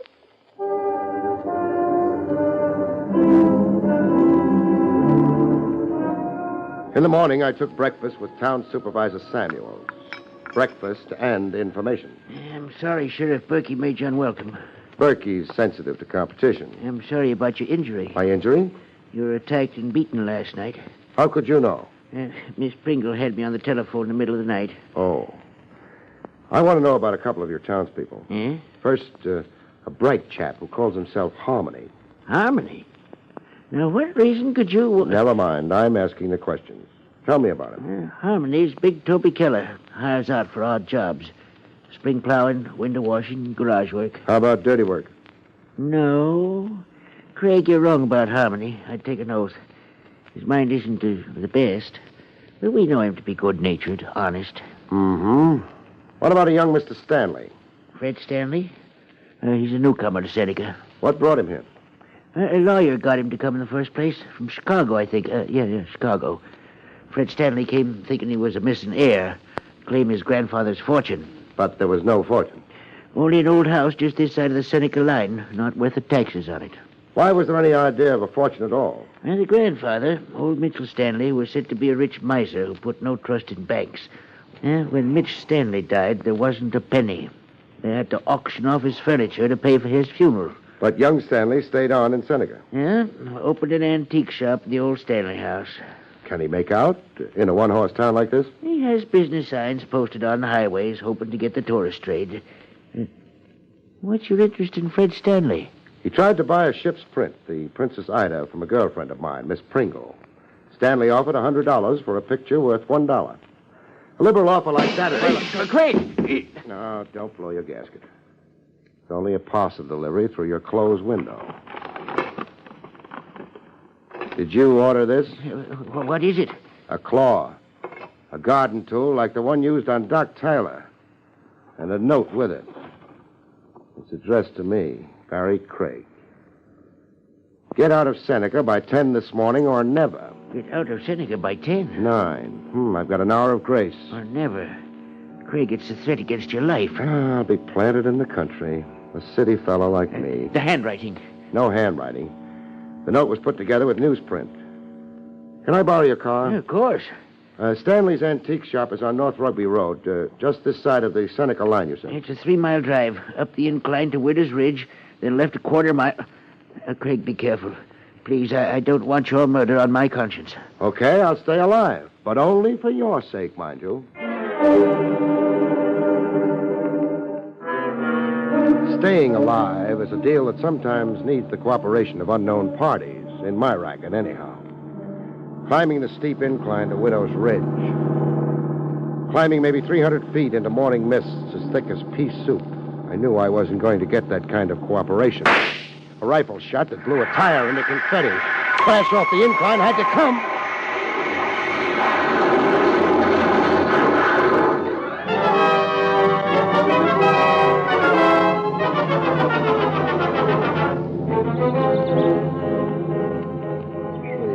Funny distortions in your eye when you first come to and start taking inventory to see if you're alive.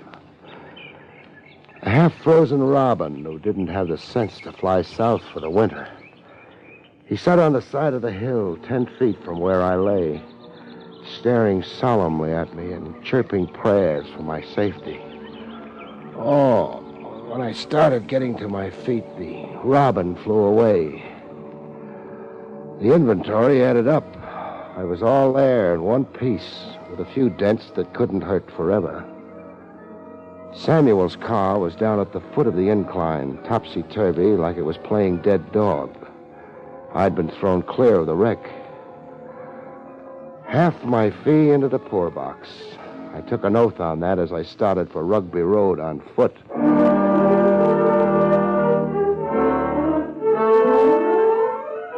Fred Stanley gave me the expected answer. Just what do you find so unusual about my interest in buying old pictures, Mr. Craig? $100 for a $1 picture doesn't make sense. And why must it make sense? It's a cold, practical world, chum. People generally don't go haywire with money. They conserve it. Now, look, Craig, I collect Americana. Whatever strikes my fancy, I buy. The cost is secondary. But you're in business to buy cheap and sell at a profit. Technically, yes, but it doesn't work out that way. I love buying and I hate selling. A profit is rare. That gets expensive. Where does the money come from? That's none of your business, Craig. Now, if you don't mind, I'll terminate this interview. I'm in no hurry. Now, look here, Craig. And I'm in no mood for the polite, formal approach, Stanley. Or the kind of weasel talk you've been giving me. Or being terminated. Are you insane? I walked away from my own murder 20 minutes ago. I came to this whistle stop against my will to do a big, good deed. And go home. I don't intend to settle here for keeps. But what has that got to do... You lied to me. A fancy, eccentric pose that's as phony as a ham board of an Acton Shamokin. The ship print signifies something more than just another antique.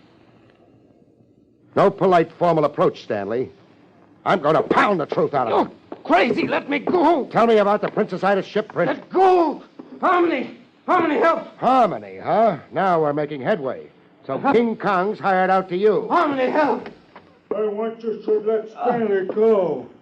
Strapping ape like you, Harmony, you don't need a gun to take charge. I want you to let Stanley go. Sure, I'll let Stanley go.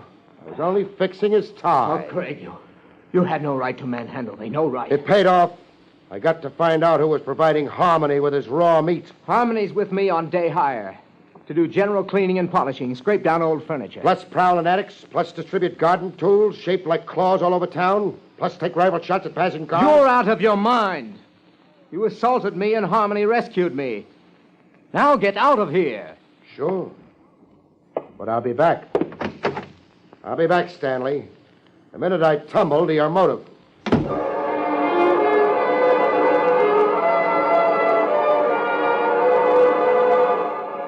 Back at Miss Pringle's to wash up and change my suit for a whole one, I found her prized parlor rug a mess. Spots all over it. And the dog Fluff suddenly cured of laryngitis and barking. Warm spots with a sticky feeling to the hand. Red like blood. Blood tracked in by Fluff from somewhere.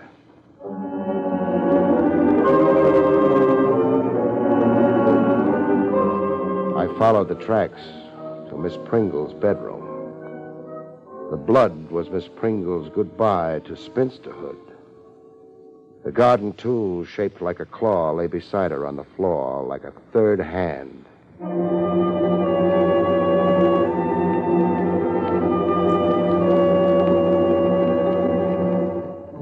Town Supervisor Samuels, aged 20 years and 20 seconds. Craig, it's ghastly. We'll skip the rhetoric. Miss Pringle was murdered by someone who made off with the Princess Ida. You know that? The picture is gone. I searched high and low. The murder then clears Stanley and Harmony of any suspicion. No. But you saw them Miss both. Pringle could have been murdered earlier, while I was here, breakfasting with you. The Princess Ida and Old Baldy. 2 murders for 2 worthless relics. You're convinced these relics motivated the atrocities? It figures. The relics and somebody's lust to kill for its own sake. We're dealing with a nut to boot. Do the articles have any history? History? A story, some legend they figure in, say. No. Nothing I know, Craig. Some background that could tell us why 2 hunks of junk produced 2 killings. I'm sorry. Is there anybody in Seneca who could know? A village librarian or a local historian? You could ask Will Briggs. Will used to be our recorder until the town board voted to abolish the job. Will Briggs? Will's crotchety, bad-tempered. I don't think he'll be disposed to help you, even if he could. Even in a town crisis like this? Will Briggs don't feel very civic about Seneca and its problems. Since we abolished his job for economy reasons, Will's been feuding. Suing in the courts for pension, making a rumpus at town hall meetings. Great cooperative little town you've got here. Great job you roped me into.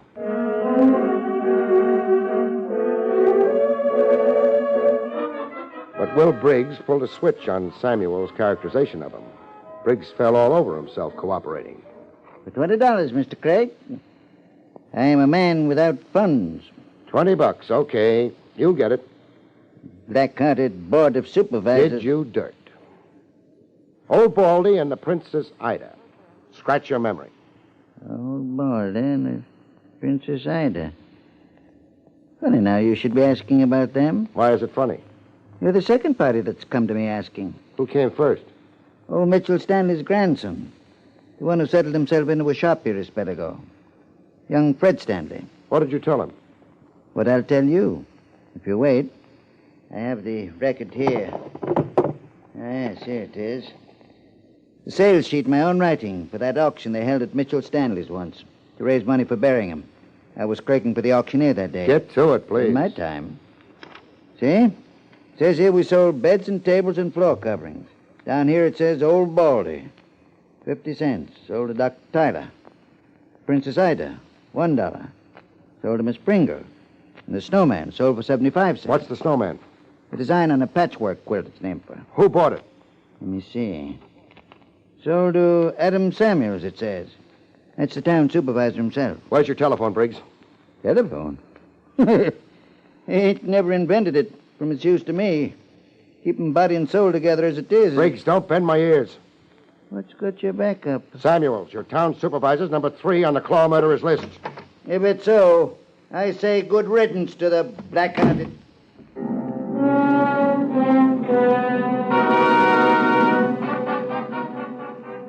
Good riddance or bad. Someone else would have to judge Samuel's merits as a human on Earth. The garden tool, shaped as a claw, lay across the room where it had been thrown. A claw with bright red fingers.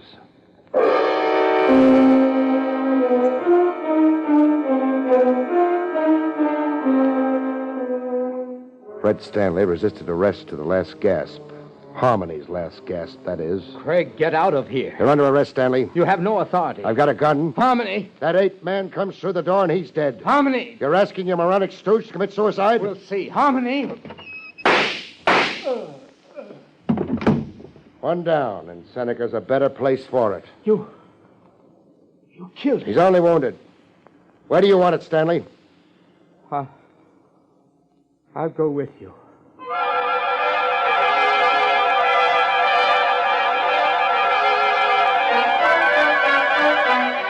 Stanley put his confession on record after a little workout and a lot of sweating. I found a diary that once belonged to my grandfather, Mitchell Stanley. A diary hidden behind the oak paneling over a fireplace. In the diary, 3 pieces of a map were mentioned. A piece each hidden in Old Baldy, the Princess Ida, and the Snowman, huh? Yes. A treasure map. The 3 pieces were to fit together into a treasure map. Through them, I'd find the wealth my grandfather was reputed to have. The wealth that never turned up when he died. Insanity runs in the Stanley line, huh? My grandfather's whole genius was a genius for hiding and hoarding. Hiding from the world in that awful house at the edge of the town line. Hoarding his gold. Fantastic thing like a child's treasure map was well in character with my grandfather. The shabby trick, too, was well in character with my grandfather. What does that mean? Well, it was all a grotesque joke. My grandfather's ghoulish sense of humor. I killed 3 people for a load of junk. There weren't any pieces of map in Old Baldy. Or the Princess Ida, or the Snowman. That diary, Stanley. Give it to me. Here, go hunt yourself up some treasure, Craig.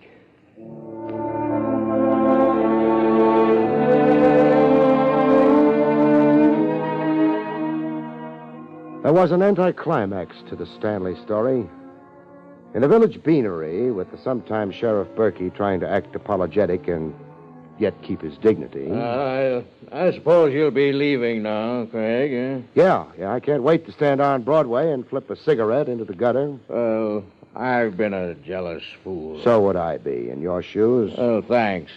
Will Briggs is coming over to see you. He says you owe him something. Yeah. $20 for valuable services rendered. Craig? Briggs. It's not out of order now. To dun me for $20? Here you are. I'll thank you. When we go? Stick around a minute, Briggs. I want to go over that feud you had with the town board. I'm over it now. Now, with the town board extinct, now that the murders of Doc Tyler, Miss Pringle, and Samuels have left Seneca without a town board. I'm not one to pillory the dead. But I'm one to pillory the living. Here's that alleged Mitchell Stanley diary that produced 3 murders. Is it now? And this is that auction sales sheet in your own handwriting, as you told me. Do I have to tell you that the handwriting in both is the same, even down to the green ink? Craig, what are you getting at with Briggs? That Briggs here forged the diary, Sheriff, and planted it where young Stanley would be sure to find it. That Stanley killed 3 people Briggs hated, while Briggs sat back and enjoyed the show. That young Stanley was only a dupe, a tool used for revenge. Make the arrest, Sheriff. And then flag down a train so I can scram out of this whistle stop. The sweet neighborliness around here is just killing me. Good night, folks. See you next week.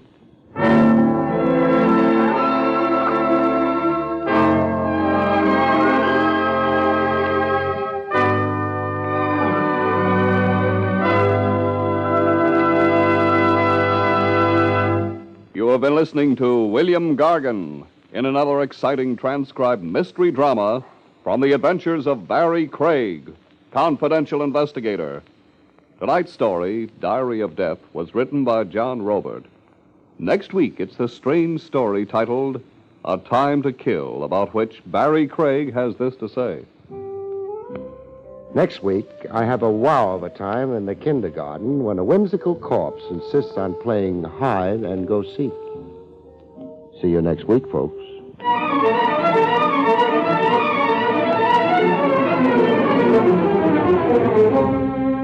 Featured in the role of Samuels was Louis Van Ruten. Barrie Craig, starring William Gargan, was under the direction of Hyman Brown. This is Don Pardo speaking.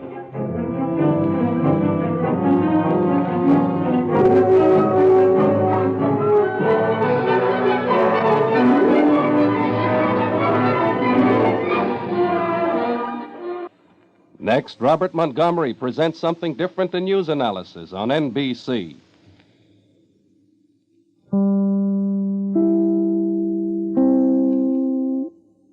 William Gargan stars as Barrie Craig, confidential investigator.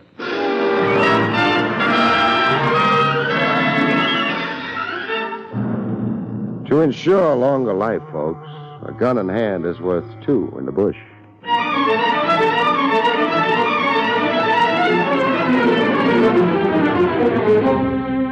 The National Broadcasting Company presents William Gargan in another transcribed drama of mystery and adventure with America's #1 detective, Barrie Craig, confidential investigator.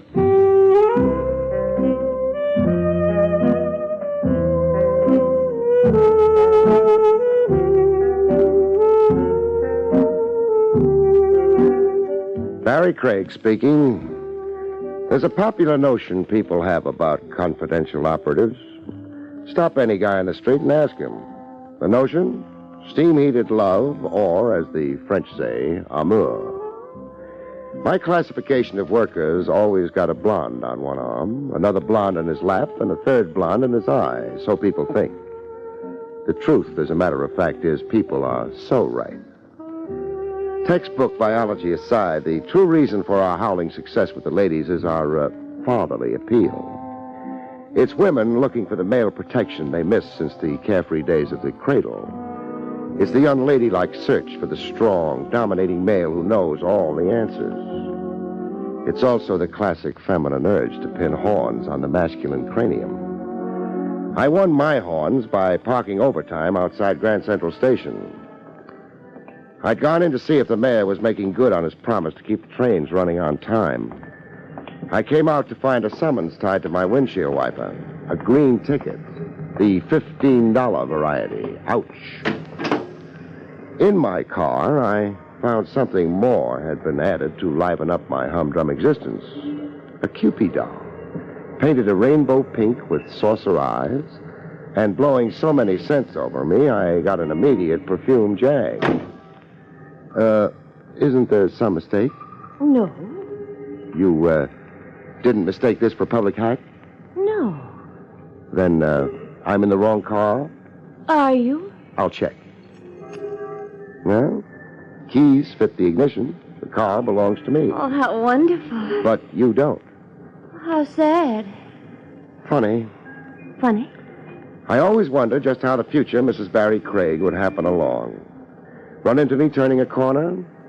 Or come to me with a letter of introduction from my Uncle Hess in Allentown? You're disappointed it's like this. I'm frightened.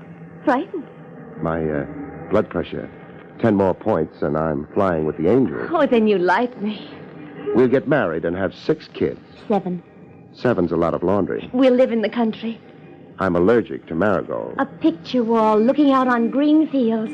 Comes August, I sneeze and my eyes get red. We'll name the children Tommy. Not all 6 of them. 7. Oh, I did want one daughter. What will I call you when I'm hunting high and low for my cufflinks? Cerise. And when I want help with the supper dishes? Barrie. And when we toast marshmallows and reminisce about how we first came to meet, what should I remember? How I hid in your car to escape the dragon. The dragon? A repulsive little man who follows me. Where did he follow you from last? Connecticut. He was on the train.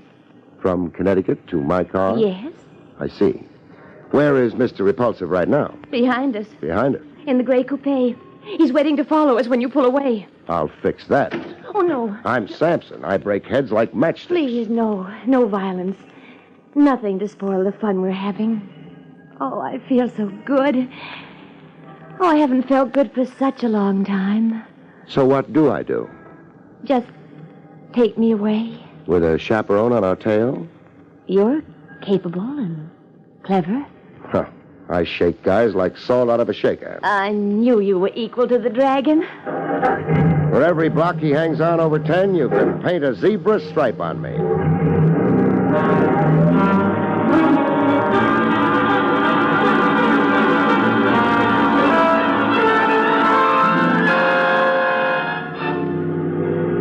In no time, I had more zebra stripes than skin. The repulsive dragon hung on for 10 blocks, then 30 more, then through the Holland Tunnel, way into Jersey. I hung up a new highway speed record, but the gray coupe stayed in the money. Your dragon drives like he was born to the wheel. But you're so much better. All of a sudden, baby, I'm not so sure. I got off the highway, snaked up and down deserted side roads. I followed the moon across rocks and stumps of forest like my car was a Jeep, but the gray coupe hung on. Hung on close enough to point up the risks in my undertaking. The dragon's spitting fire at us, baby. He's shooting at your tires. Oh, you're wrong about the tires. Oh, Barrie, you've been hit. How are you going to like me with a dimpled elbow? In front of him like this, we're a nice, lush target. Oh, you're not stopping. I've run out of road. Dead end ahead. Oh, we can't. Barrie, look. He's crashed. Yeah, he has. That will teach him to shoot and drive at the same time. He ran into a tree. Remind me to kiss the tree. Let's go offer our condolences. Wait. I almost forgot. Got a dime handy? A dime? Oh, yes. Here. But why? I'm throwing it to Finnegan. For luck. It was Finnegan who made the gray coupe crash in the nick of time. Oh. You understand? Yes. Finnegan's your good angel. Oh, I almost forgot, too. Let me see. A quarter. I'm throwing it to Mrs. Rumpelheimer, my good angel. You're growing on me, baby. No question about it. You're really growing on me.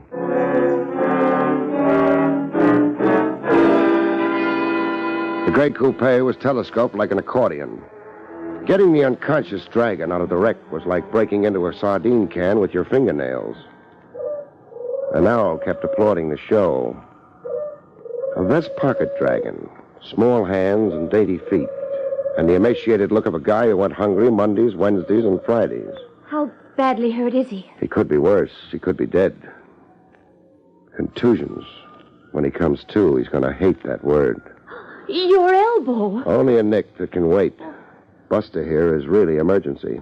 I've got to get him to a hospital. But... if he keeps bleeding, the dragon will change to a zombie right in front of us.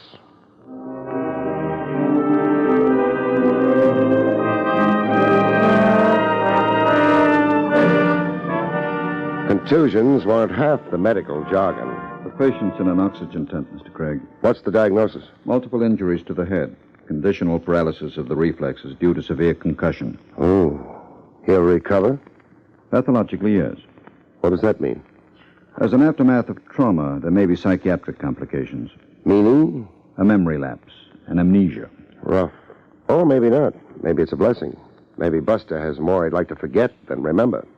His name appears to be Reuben Clark? Yeah. That's the name on the label sewed inside his coat. But no other identification, address, a nearest of kin? No. As I've already said, I looked for a wallet. Oddly enough, he wasn't carrying one. The hospital will need more information for a police report. I've told you all I know. I was out driving with my girl and heard this crash behind me. The gray coupe, out of control, had folded against a tree. I played Good Samaritan. That's all there is. He's in your hands now, Doc, so give him the full treatment, huh?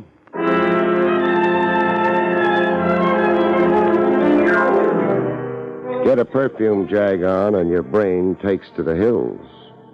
It happens to a bachelor pushing 40. That weak moment when single bliss suddenly has the feeling of solitary confinement. Oh, you were wonderful rescuing me. The Congressional Medal goes to that tree. Do what you did for me in blind faith. All through history, men have gone blind and boneheaded over a Cupid doll. Mark Antony, for instance.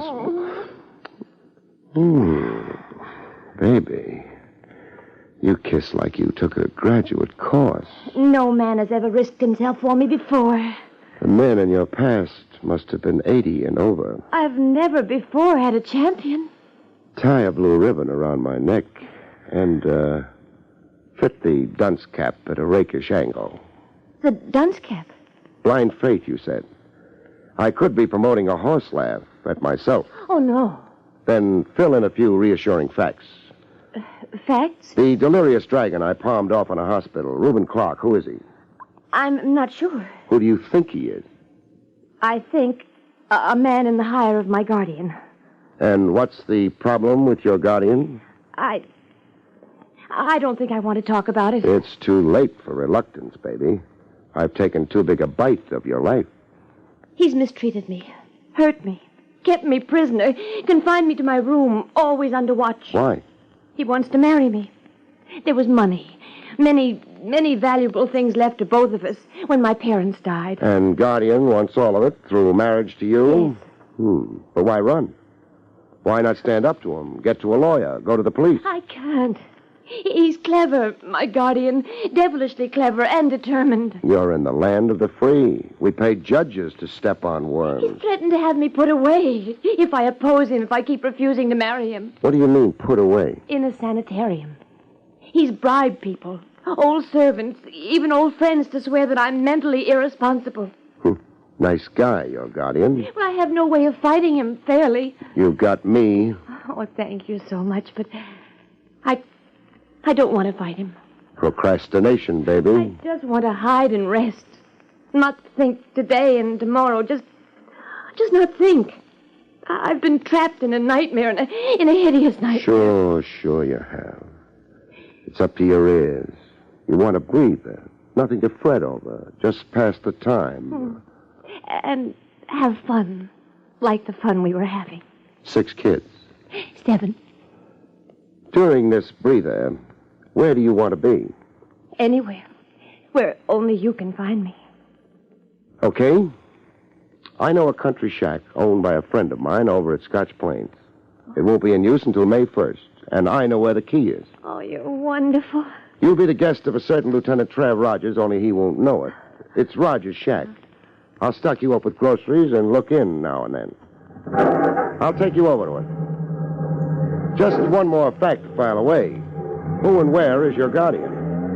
I'd rather not at present. No, you can trust me. My word on it. I won't make a move until you agree to it. My guardian is Jeffrey Foley.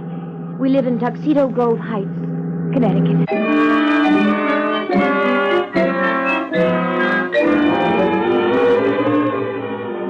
Back in my office, I got my first real indication that boy-girl woo-hoo sometimes echoes back ow-wow. An uninvited caller. Male, 30 about, a flashy dresser and a peppermint-striped shirt, gray suede gloves, and a nickel-plated revolver. You Barrie Craig? No. What do you mean, no? This is Craig's office? Was. I took over this morning. I'm a distant cousin. Then where's Craig? Passed away. Croaked? Yeah, all of a sudden at 2 a.m. this morning. What are you giving me? The obituary. Into your pocket and throw your wallet on the desk. I want to check. It so happens I'm carrying Craig's wallet to turn it over to the estate. Where's the dame? Dame? You're asking for something, Craig. Your arm will get stiff pointing that gun. I got a heat lamp home. Oh. You don't want to talk about the dame, huh? I've got a block against discussing women. I was a retarded adolescent. Want to talk about the track? The dame. Famous battles of history, then. The dame. You're a hard man to please. Get over to the window. The window? Open it. You can't throw guys out of windows. Why not? The sanitation code. Littering the sidewalk. You'll be socked $5 in magistrate's court. Open the window, comedian. Now, close it. Close it? Just what did that accomplish? You're smart. Figure it out yourself. I just did. Who was I signaling? The big guy. He'll be up to talk to you. Later. Later? After I softened you up. So you can talk politely to the big guy. He don't like wisecracking comedians. Now lie down on the floor. What for? So I can get at your head. Standing up, I can't reach you. You are kind of short for a muscle man. Yeah, bending over the dice all the time I was a kid grew down instead of up. So lie down, Craig. Nice, huh? You can close the safety catch on your gun. I'll lie down nice. Now tell me a funny story while I work.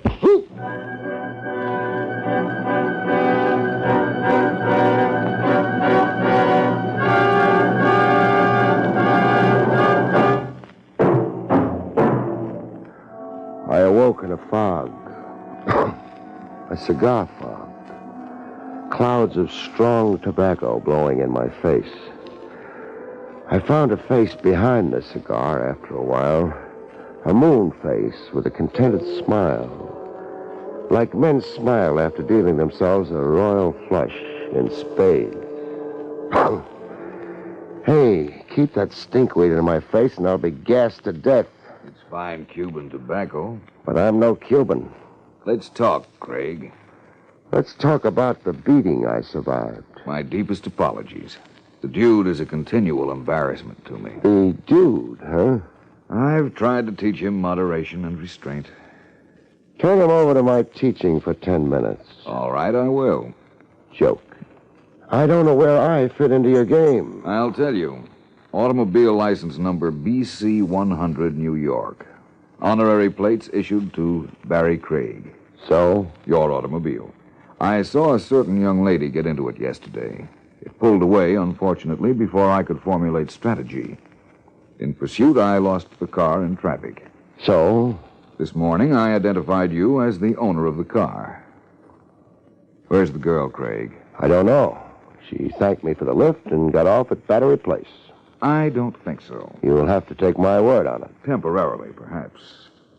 I'm fairly resourceful at proving liars to be liars. The dude's arm-weary right now. I'm also a vindictive man when lied to. My one great failing. Who hasn't got one flaw in his character? You're, a practical man, Craig. Is that a cash bribe developing? Modest gesture of goodwill. $1,000? Keep your money in your pocket. You're not tempted? Only curious. What makes the girl worth $1,000 on the hoof? That doesn't concern you. It had better not concern you. You're a fool, Craig. Lochinvar riding for a fall. Who's Lochinvar? You're championing a girl you know nothing about. Whatever she told you, Craig, you can be sure it's pure invention. I'm only sure you're after her, and you ring counterfeit. Craig, I warn you. And that stooge in a peppermint shirt you use for a calling card. You don't really think you can whistle me over to your side? All right. Hide the girl, play the hero, and the idiot. There's a keg of dynamite under you, Craig. Oh, if only you could free your eyes of stardust.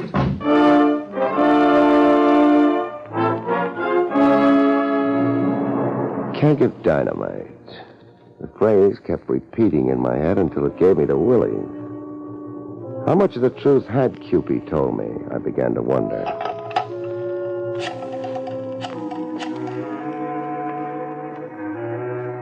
Information? Will you get me the phone number of a Jeffrey Foley, Tuxedo Grove Heights, Connecticut?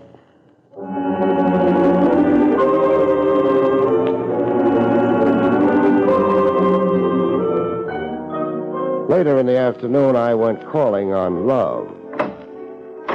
Lochinvar's here, baby. Barrie. With a sack full of groceries. Wax beans, salmon, fresh blueberries, vintage year bagels, enough food to keep you hiding out for a month. Here, I'll take your coat. Take my hat first, huh? The dunce cap. Dunce cap? I hate myself in it. Take it off me, baby. Barrie, what's happened? I tried to telephone that wicked old guardian of yours. You tried to? Jeffrey Foley of Tuxedo Grove Heights, Connecticut. There's no Tuxedo Grove Heights anywhere on the map of Connecticut.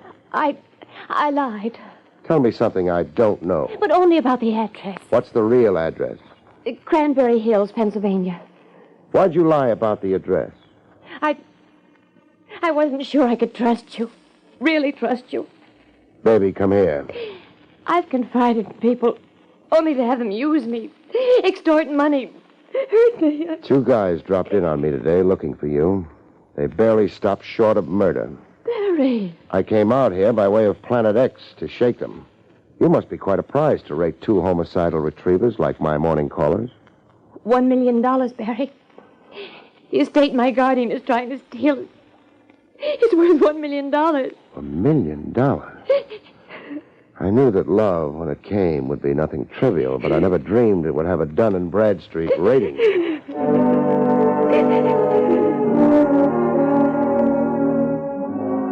A perfumed doll cries on your shoulder, and reality drowns in a tub of tears. Cupid knew her way to my heart, like there was a neon sign on my chest saying, "Enter here."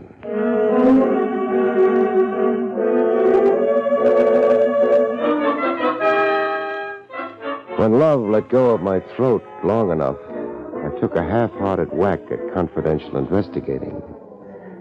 I did some more sneak checking on Cupid. The repulsive dragon, Reuben Clark, I wanted his version of events. Patient has shown extraordinary improvement, Mr. Craig. Is he conscious, Doc? Yes. I want to talk to him. I don't think... Don't think. The first story I told you, I thinned it down a little. The fact is this. Dispatch. Uh-huh. But, Don't pump me, Doc. I'm engaged in Operation Top Secret. I can't give out facts until I've wrapped up the case. Of course. Which door do we go through?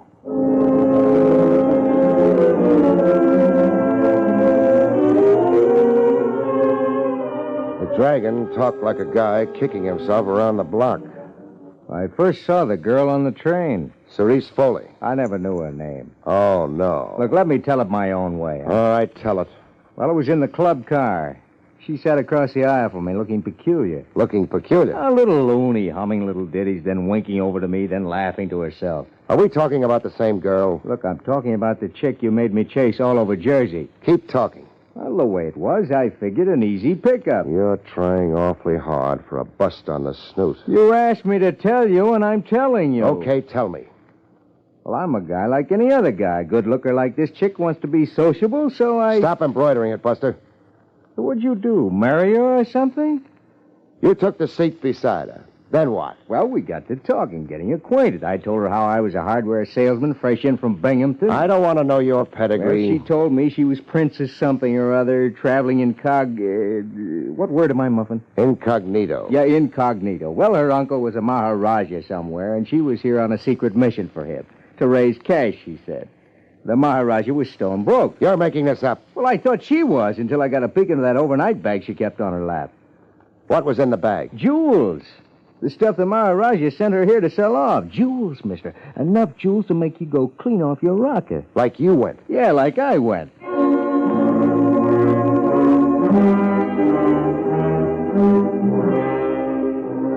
Cupid confirmed the fact of the jewels. Yes, Barrie. I have jewels. Many, many jewels. Bracelets, brooches, rings. Oh, Right here in my overnight bag. See? They're real? Well, yes, of course. Where did you get them? I asked, where did you get them? You're hurting me, Barry. No phony stories about a guardian or a Maharaja. I want the truth. I stole them. Who from? Jeffrey Foley. Of Cranberry Hills, Pennsylvania? No. Oh, he really lives in Meadow Farms, New York. I worked for Mr. Foley as an upstairs girl. You were Foley's maid? Yes. He was a brute. And Mrs. Foley, too. They mistreated me, humiliated me. So you made off with a fortune in jewels? Yes. Baby, put your hands out, nice and straight. Put my hands out. I'm handcuffing you and tying you up so you stay put in my absence. Where are you going? Away from that sweet, sappy, daffy kisser of yours so I can think. Grand larceny, baby, with yours truly accessory after the fact.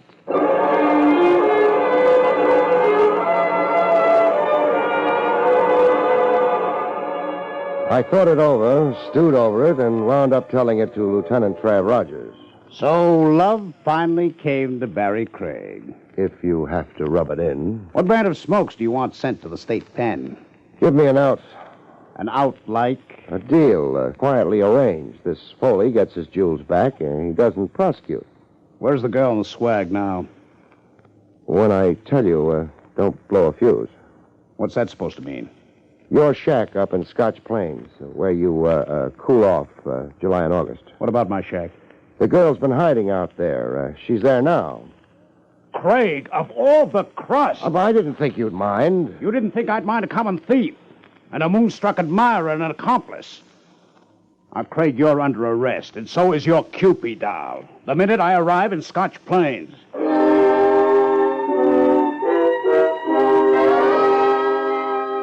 But it didn't end like that. As it turned out, after some nice police handling, I had a couple of new wallops, a couple of new surprises in store. The first surprise was handed me by a solemn-faced fellow wearing a white coat and a white beard, a doctor. I'd been brought to a place called Hopewell Rest, a sanitarium, by Trav Rogers. This is Dr. Kempner, a psychiatrist. Doctor, tell it to Craig. Yes. Mr. Craig, I'm acquainted with all the details of your curious experience with Cerise Foley, the daughter of Mr. and Mrs. Jeffrey Foley. Daughter? Now, wait a minute, Doctor. Craig, hear the doctor out. Okay. The story of the jewels and her position as a maid were a pure fabrication, part of, shall I say, her newest hallucination. Newest hallucination? The young lady has been a mental patient under my care here for some time. She hallucinates many, many things. The jewels belong to her father. She merely appropriated them in this latest escapade.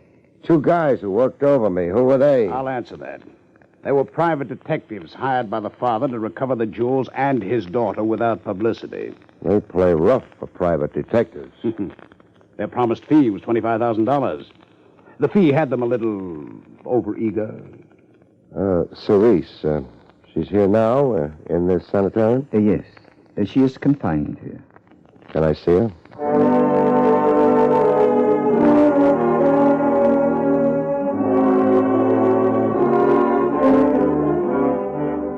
Surprise number 2 added some gray hairs to the few I already had. I watched the doctor walk Cupid doll toward me. Hello, baby. The doc tells me you'll do okay, and I'm rooting for you. Who is this man, Doctor? I watched her stare at me blankly, stare through me, then walk away. You see, Mr. Craig? She looked right through me, as if she didn't know me. She does not know you. That is another symptom in her hallucinations. An element of amnesia, shall we say. She forgets the escapade and her companion in it totally. You mean she'll never remember me? Never know me? I mean, you must forget her. You were her good friend for a day. And now, it is another day. You'll get over it, Craig. It'll hurt a while, but You'll get over her. Yeah, I'll get over her. That cut you made, Trav, what was it again? Oh, yeah. Love comes to Barrie Craig. Good night, folks. See you next week.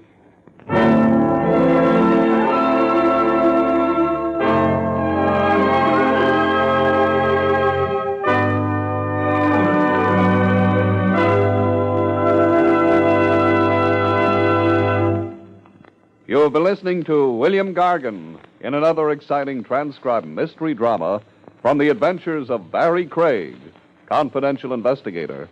Tonight's story, A Time to Kill, was written by John Robert. Next week, it's the strange story titled Motive for Murder, about which Barrie Craig has this to say. Next week, death flies the Atlantic from Lisbon to New York. A corpse breaks the bank for $40 million, and yours truly almost sprouts wings. See you next week, folks.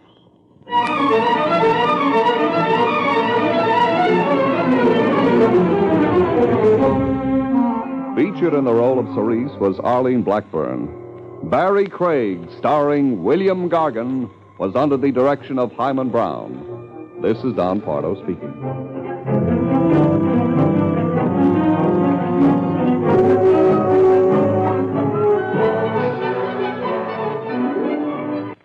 Next, Robert Montgomery presents Something Different in News Analysis on NBC.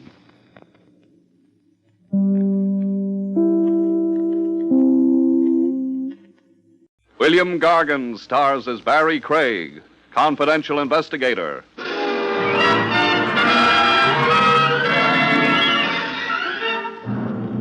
When the high cost of living gets your nanny, folks, walk that last mile with a guy whose only gripe is the high cost of dying.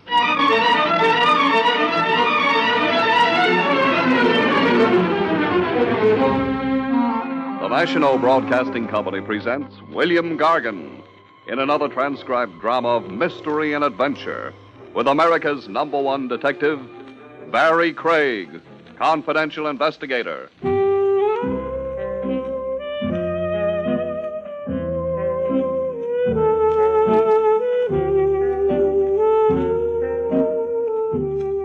Barrie Craig speaking. Over the hot stove, Winters, while lubricating your tonsils with a hot toddy and wondering how long to spring, freelance operatives pass the time exactly the way barbers, ball players, and bookies pass the time. They talk shop.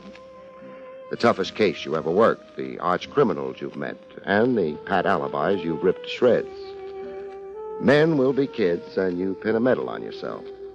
The medal I always cop off comes when the bragging gets around to the most dough, the most loot at stake in a case. My topper is a modest $40 million. I got the case in the back row of a 40-cent movie house over on 3rd Avenue. A Miss Briggs came looking for me, with an usher behind her throwing a spotlight on me with his flash. Mr. Craig. A tall lady in stiff corsets who looked like somebody's loyal girl Friday, paging me. Mr. Craig. Sit down and enjoy a movie, Miss, Briggs. Miss Briggs. I can't stay, thank you. You are Mr. Craig. Red top, handsome though rugged, the outdoor look. Am I describing myself or flattering myself? You're describing yourself, yes. Then I'm Barrie Craig, and that's for sure. Have some popcorn. I must talk to you, but please not here. In the lounge. Gregory Peck will be awfully mad if I walk out on him. Please, Mr. Craig, people are staring.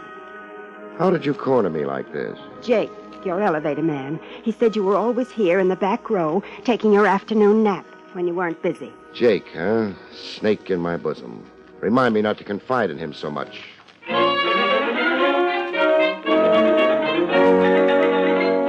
In the lounge, Miss Briggs dropped the case in my lap. This cablegram came to my office today. What's your office? Branch Talbot, attorney at law. I'm Mr. Talbot's secretary. Old Faithful, huh? I've been with Mr. Talbot for only 9 years. Oh, you're only breaking in. Miss Briggs, hire a confidential operative to meet Clipper, arriving tonight. Tanglewild Airport. Check time. Talbot. What's the emergency? My employer, Mr. Talbot, is returning from abroad, from Portugal, with a client. Floyd Spencer, Jr. You pointed that up like I ought to know the name. Floyd Spencer, Jr. Let me think. Oh, the neochromite heir. Golden boy who inherits an industrial fortune. Estimated at $40 million. The late Floyd Spencer, Sr. was very rich. You're forcing me to agree. I'm vague on the background. I've got a block against heirs. All I was left was a shaving mug and a second-hand toothbrush. The Floyd Spencers separated more than 15 years ago when the boy was 6. Mrs. Spencer lived abroad in Portugal as a voluntary expatriate. The boy was reared and educated there. And now, with Spencer Sr. dead, she's coming home with Sonny Boy. No. Mrs. Spencer died in Portugal some weeks ago. The boy is coming home. I mean the young man.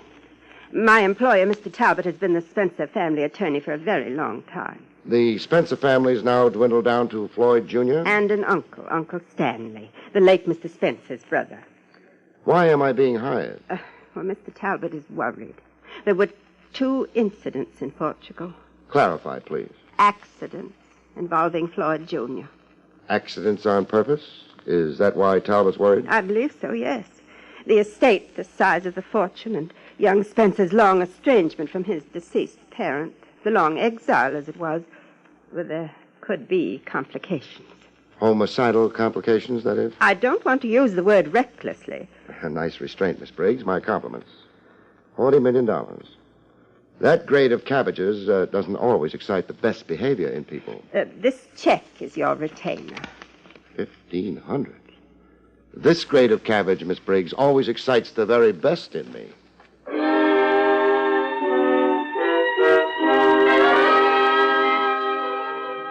A fog lay over the Tanglewild airport like blotches of green and gray paint hanging midair. I waited on the edge of the landing field, close as I could get without risking sudden decapitation. And then when the Sky Giant sat down to unload, I changed stations and got close to the passenger walk, looking to identify Talbot from a picture Miss Briggs had equipped me with. Talbot simplified everything by identifying me. Mr. Craig? On the job with a bright and shining face. I can barely see it in this miserable fog. Where's Spencer, Jr.? He's right behind me. Floyd, meet Barrie Craig. How do you do? This is Paul Shandor, Mr. Craig. Paul Shandor?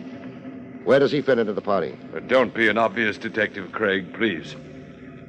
Stick your hand out, Talbot. What for? 1,500, your retainer. You're getting it back. But I don't want it back.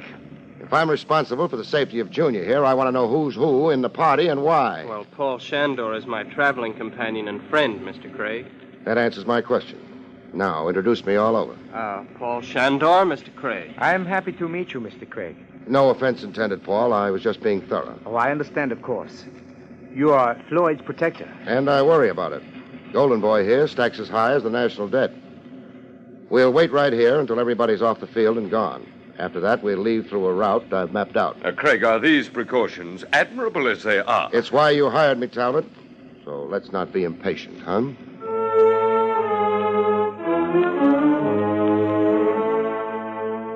The first pot shot at $40 million commenced as we crossed the field toward a private door in the administration building. The gunner wearing the fog for a shroud. Hit the dirt, everybody, and stay down. Who was it got hit? I did, Mr. Craig. My leg. Your $40 million leg. It's 20 yards to the door. Crawl toward it, everybody. Crawl? Now, Craig, I'm in charge, Talbot. It's crawl, infantry style. There's a killer out there making the fog work wonders for him. Stand up and you're a goner.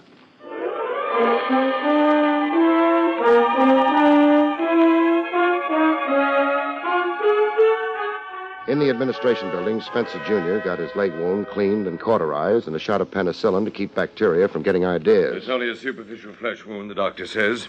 Thank the fog for that. Well, the fog saved Floyd's life, yes, but it also enabled the assassin's escape. If he's escaped. If he... Well, I don't understand. Walk with me, Talbot. I'd mapped out a route, they said. A plan, remember? Yes. An empty field. Then through a private door. Just our party. Once in that door, 2 airport cops were to fall in with us. Stay with us until we climbed into a waiting limousine. That's well enough conceived. If only the assassin hadn't chosen the field itself for an ambuscade. He wasn't always there. He got on the field after the clipper landed and emptied. I don't follow. Oh, in here. I had the big searchlights play over the field before we started across to the administration door. Yes, there were searchlights for a moment. Then 2 blinks, stop, 1 blink, to signal me everything was okay before our party started across. Our gunner sneaked onto the field through the same door we were heading toward. But why through the same door? Because he had to, for timing and target range. The regular field gates measure 250 to 400 yards away. Oh, and the fog would make such marksmanship improbable. Make it impossible. Your stress on that same door and on the time element, it obviously has significance. It does. It signifies Joe Potato. Joe Potato? Over there on the bench. I brought him out with me. Joe takes pictures with an eye for goons, creeps, and connivers. Oh, Joe, come here. Hey, Craig, I don't want to be waiting around long. It's drafty in here. No good for my rheumatism. Meet a friend, Joe. Mr. Talbot, Joe Potato. Hey, I've been telling you, nix on the nickname, Craig. It ain't doing me no good socially. Oh? What other name have you got? Well, I like Joe the photographer. It's got advertising in it. Oh, clever. Clever. So let me sell you the picture already in blow, huh? You got it developed? I told you the box I work is automatic. It's got its own developer built in the back. Now, here's the picture. Now, give me what you promised me. Here you are. 20. Oh, I'm rooked in this deal. Freezing out here for hours for a lousy 20 I'll be spending on radio diathermy. This picture, Craig, may I see it? Sure. You believe this fellow to be the assassin? Tell Talbot, Joe. Only one guy went out that private door, and that picture's him.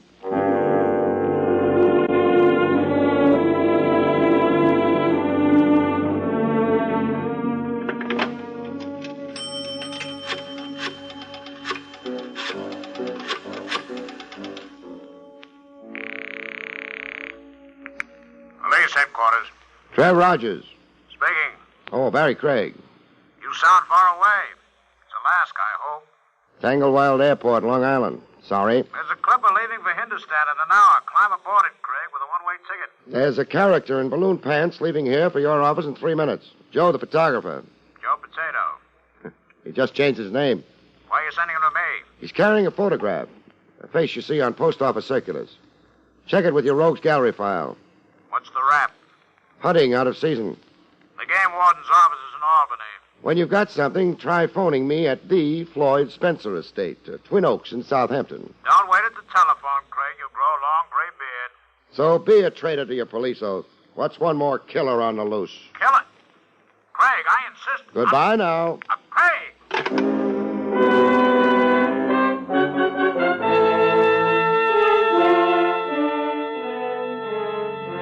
When Spencer Jr. dropped the anguished look from his royal kisser, I questioned him privately in my jalopy driving to the Spencer place, with Talbot and Shandor gone on ahead.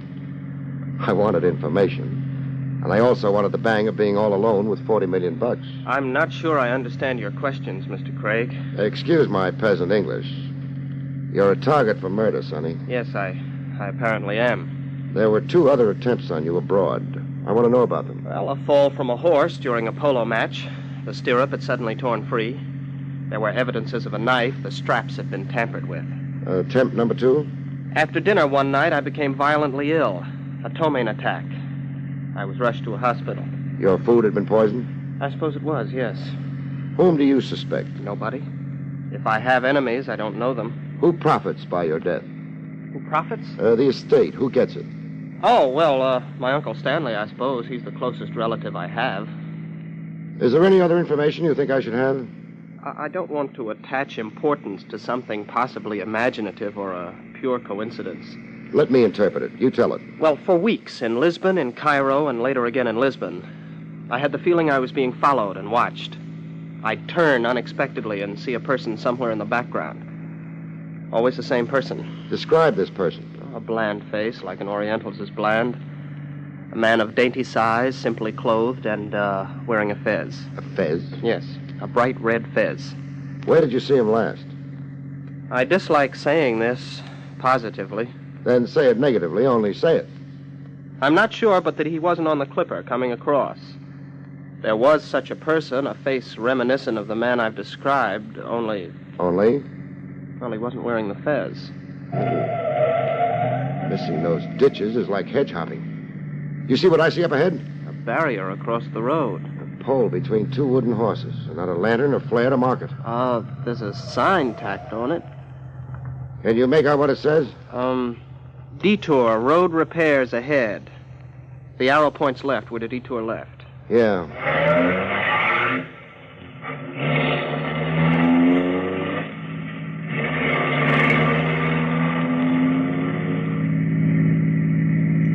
Hey, this is a road like a wagon trail.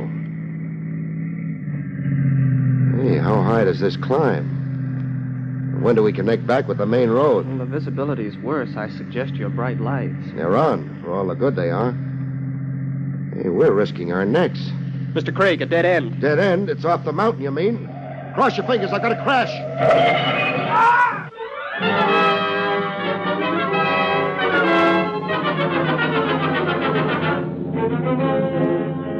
I came out of the concussion worrying about a tooth on the lower gum. Pushed my tongue against it, and it swung like an old-time saloon door. Damages to the car look minor. Dented grille. The hood with folds like corrugated cardboard. I stood beside the car, breathing in deep, refueling my lungs, before I remembered to worry about Spencer Jr. The kid lay unconscious on the front seat where he'd been riding beside me. Quiet, with his eyes wide open, like a guy stunned into a trance. Normal enough reaction to a car burrowing itself into a cliffside. Chafe his wrists to get the blood circulating, and he'd come to as good as new. Spencer. Spencer. Only thing, Spencer Jr. wasn't coming to, ever. I was rubbing the wrists and patting the cheeks of a dead man.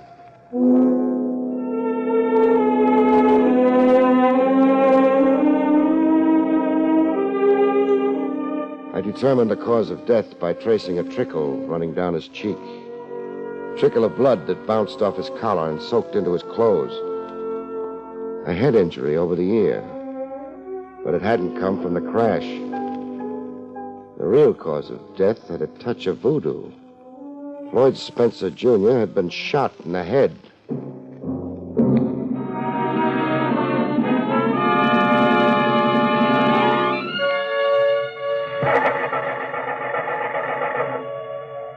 I tried starting the car without any luck. My jalopy would need towing. That is, if a tow car would dare up the old wagon road. I was standing around keeping a corpse company and wondering how to get both of us back to civilization when the Fez rode into the picture. A car tooting its horn and shimmering its lights up the old wagon road toward me. I watched the car door open and a Fez pop out.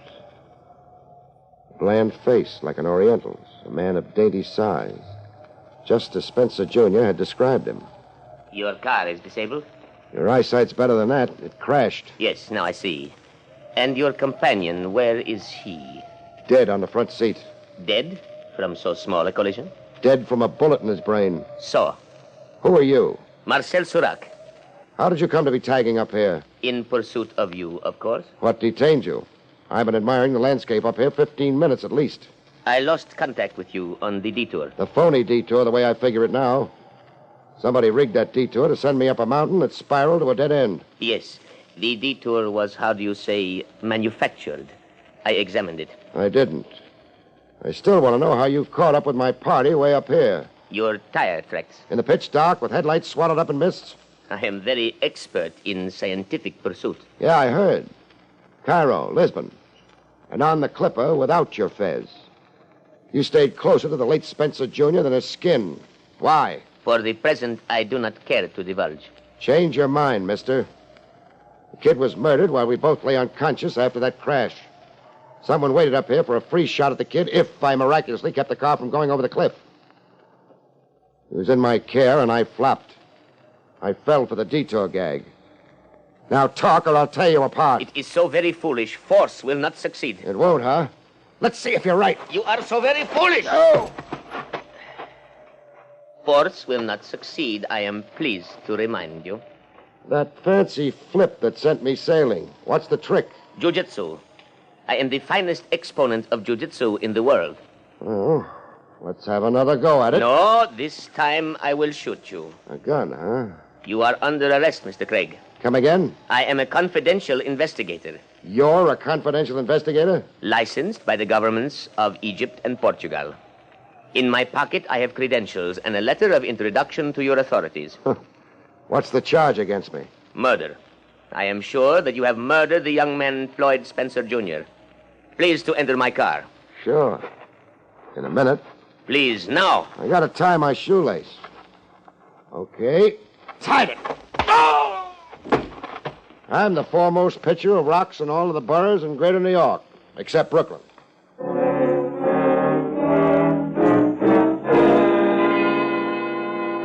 After frisking Surak and studying a flock of papers he kept in what looked like a diplomat's wallet, I turned him over to the New York police, credentials and all. It's an official case now, Craig, of public concern, too big for you to dominate. What's your verdict on Marcel Surak? He is what he says, a confidential investigator. Detailed by whom? The authorities in Lisbon. I've checked by transoceanic telephone. Those 2 attempts on the Spencer Air were an embarrassment to Portuguese officialdom. As an official gesture, they assigned Surak to watch over the boy, protect him, perhaps discover who was plotting against him. How is Surak? In Fullersham Hospital, recovering from a broken head. You really beat him. A reflex reaction. He threw a gun on me. Did you identify that picture Joe the photographer brought you? I did. Wally Mavis, a Detroit import. He was a killer for hire. Did you say was? Distinctly. Don't tell me. Mavis was found dead at the foot of a cliff by state troopers. An automobile wreck. Foot of a cliff? You couldn't be referring to the cliff I almost went off. Mavis took the same arranged detour you did, only didn't have the wheelsmanship at the dead end. Mavis muffed killing Spencer Jr. in the airport fog, so... So his employer shut him up forever. His employer, huh? Trav. Yes? The hired killer, Wally Mavis. Has news of his death gotten out yet? Gotten out? To the press, over the radio, to John Q. Public. Well, no, it hasn't, I don't think. Mavis was identified hardly an hour ago. Keep it like that. Mum, undisclosed. Wally Mavis wasn't shut up. He's in the police hospital. He survived the wreck. I see your scheme. I'm so glad you do. Just don't gum it up, huh?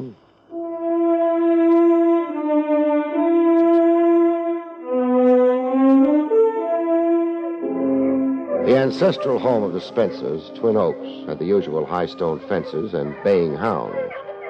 Inside, at long last, I got to meet Uncle Stanley. Where is my nephew, Mr. Did you tell me your name now? 3 times. Outside the door, at the door, and in the vestibule. Oh, so you did. You're Mr. Howard. Craig. Well, my nephew was coming with you, the lawyer Talbot said. Now, where's my nephew? In the morgue. The morgue, did you say? I said. He's dead. He was murdered. Oh, now was he? Is that all the reaction? Huh? Oh, what did you say now? I said, where's the reaction? You lost a favorite nephew. Favorite? Oh, the boy was no favorite of mine. I noticed. 15 years in that foreign land and coming home now to steal what belongs to me. Where did you say he is now, did you say, huh? Taking in a movie. Where's Talbot and Paul Shandor? Sitting in the library. The boy's no favorite of mine. 15 years in that foreign land, and now he comes home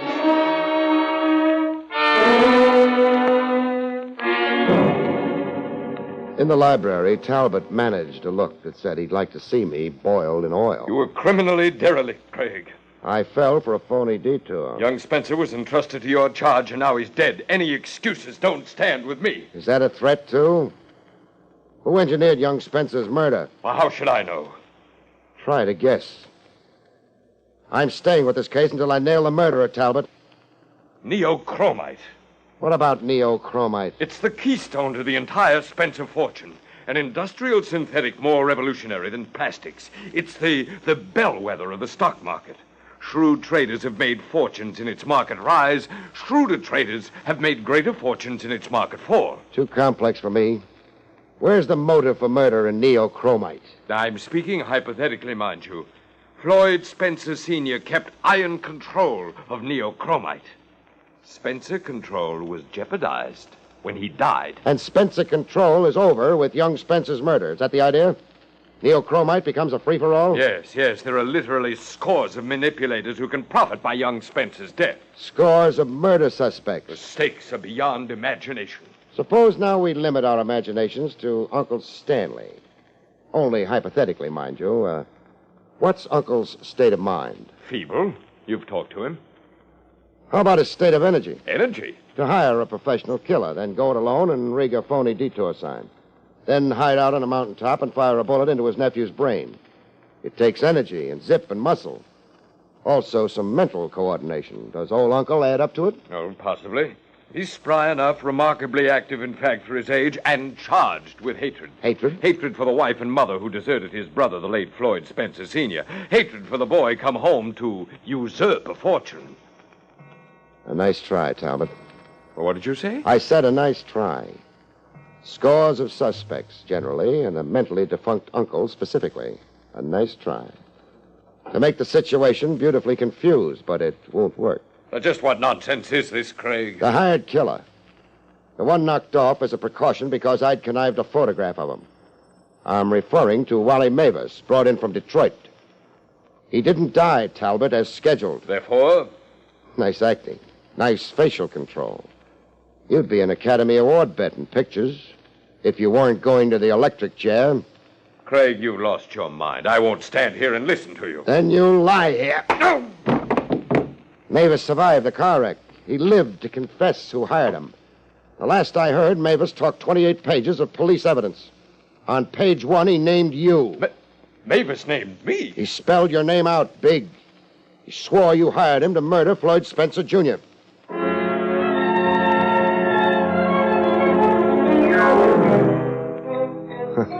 An old psychological police trick with a beard like Rip Van Winkle's. But how it worked. Talbot was too much of an amateur in murder to smell out the trick or hold off from singing out his guilt in a voice that started out baritone and ended falsetto. Trev Rogers motored himself over to Twin Oaks for some postmortems. So Talbot had looted the Spencer estate and was afraid of an accounting. Check. An accounting. Forced by young Spencer, and Talbot would go to jail. Talbot wanted time, lots of time. He hoped to make good his thefts from the Spencer estate through neochromite. Buy cheap. Profit by the confused market reaction created by the murder of the Spencer heir. Mm-hmm. Buy cheap, then sell high. That's the whole story. Hiring me was a camouflage, a screen to hide behind. Not very clever. In my book, hiring you made Talbot a prime suspect. In my book, too, right from scratch. So let's not brag. Too bad about young Spencer.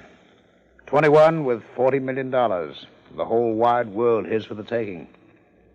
Kind of a sad end for him. Don't shed tears, Trav, for the wrong corpse. The wrong corpse? Take a gander at this snapshot. I found it on Marcel Serac when I frisked him. Huh. It's a picture of young Spencer's traveling companion, Paul Shander.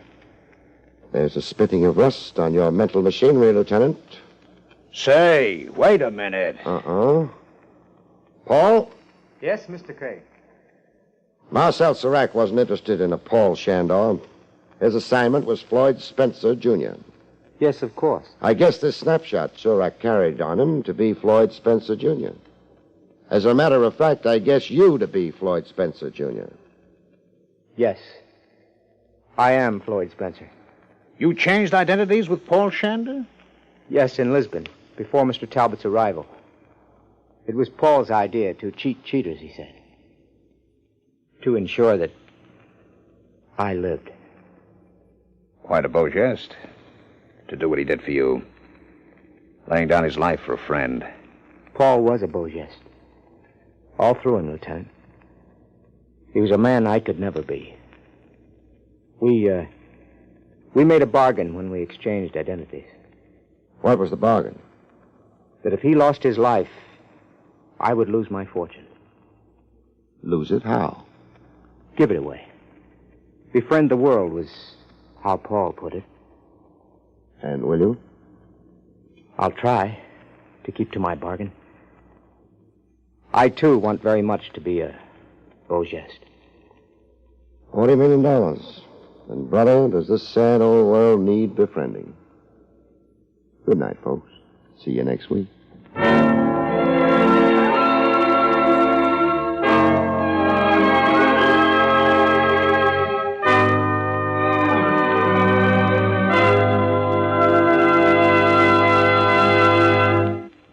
You've been listening to William Gargan in another exciting transcribed mystery drama from the adventures of Barrie Craig, confidential investigator.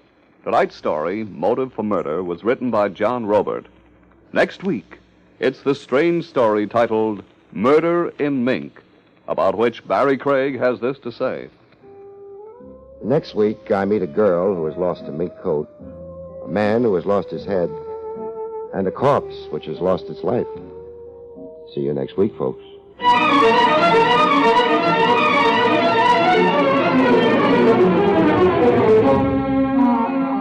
Featured in the role of Talbot was Arnold Moss. Barrie Craig, starring William Gargan, was under the direction of Hyman Brown. This is Don Pardo speaking.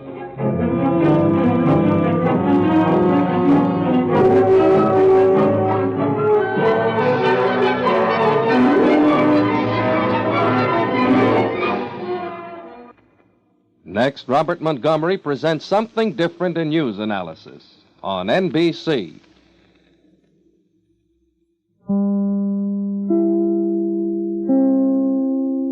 William Gargan stars as Barrie Craig, confidential investigator.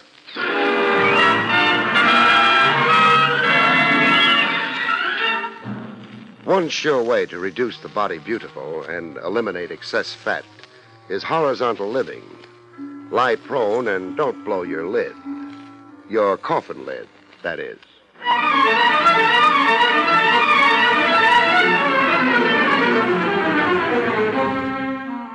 The National Broadcasting Company presents William Gargan in another transcribed drama of mystery and adventure with America's #1 detective, Barrie Craig, confidential investigator.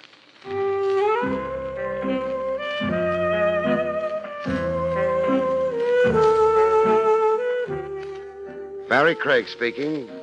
A smart confidential cop keeps a straitjacket handy as standard office equipment. The time has to come when you want to rush a prospective client to Bellevue for observation. What else can you do when a guy pops in, tells you his name is Julius Caesar, and then without any further explanation starts bawling like a baby? Julius Caesar, right out of Runyon. Pants under his hip line like a Burlicue comic. A checkered vest with egg stains. And a face that could only advertise a meat grinder. Here, my handkerchief. Dry your eyes. I only said to dry your eyes. You through blubbering? Yeah. What are you crying over? Cleo, Your dog? my wife. She ran off with a piano mover? Would I be wearing this armband? Oh, black armband. I'm sorry. You're a widower. No. You said she was your wife. Is my wife. She died and came back? Cleo never died. Then why the mourning band? Cleo is gonna die, for sure. Some incurable disease? You and me put together, Cleo is healthier. Now I'm in utter confusion. I was to a tea room. Oh, I didn't know they had pool tables and tea rooms. Look, I'm in there getting my fortune told. I'm gonna lose Cleo, it says in the tea leaves. Cleo has got to go. What's going to kill her? Not what. Who? That is what I want to know. You, maybe? Chop off my arm, I wouldn't hurt Cleo. I love this doll. That's the whole basis of your fears? Cleo didn't make out in the tea leaves? Let alone that, someone has tried to get to her already. Clear up get to her for me. Rub her out. Depart Cleo from my midst. Somebody tried to murder Cleo? What was I saying? Don't you know? Okay, murder. Describe the attempt, Julius. Cleo has got a medicine for pep. A hangover had her down. So she took a swallow of this stuff. What was she drinking instead? Poison. Somebody had switched the bottles on Cleo. That's the attempt? No, I got a few more. This one, for instance. Coming down the stairs. Soap. Now her spine is out of whack. Cleo leans a little. To the right or left? Left. No, right. No. Oh, I give up. Who's behind all the mayhem? I wouldn't be here if I knew. Here. 3 C's on account.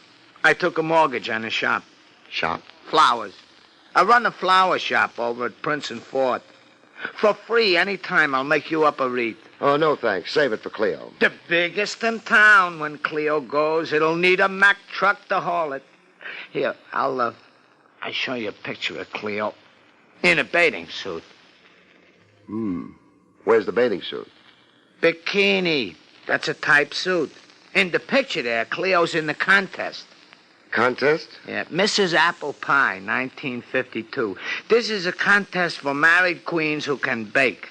A gent who manufactures the stuff, the pies, that is, Mr. Willoughby. He's sponsoring the contest. 20 grand. 20 grand? That's the first prize. How are Cleo's chances? You've seen her picture. But I haven't tasted her pie. Smooth. It slides into your stomach. You don't even need no teeth. Cleo can't miss. Only, you see, that's what's going to get her knocked off. The envious competition. Yeah, them. Cleo's got to be stopped, somebody figures. Oh, please, don't leave me lose her. Well, I'll do my best. Where is Cleo now? Calamity House. That's a hotel this sponsor Willoughby rented out in Sheepshead Bay. The whole joint. Every contestant has got to stay there and take a turn in the kitchen. Baking pies. All week long. They judged them on the pies, and then they judged them on their looks. Calamity House. Okay, Julius. You've whet my appetite. I'll go have myself a pie.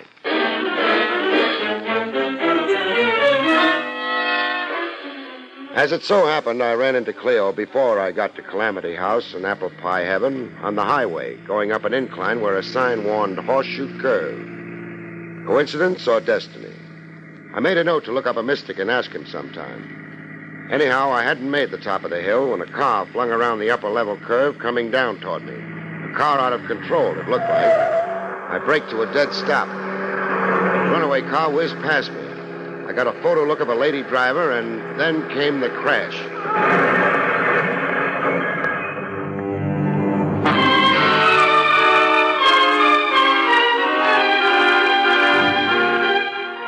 A car crash creates employment.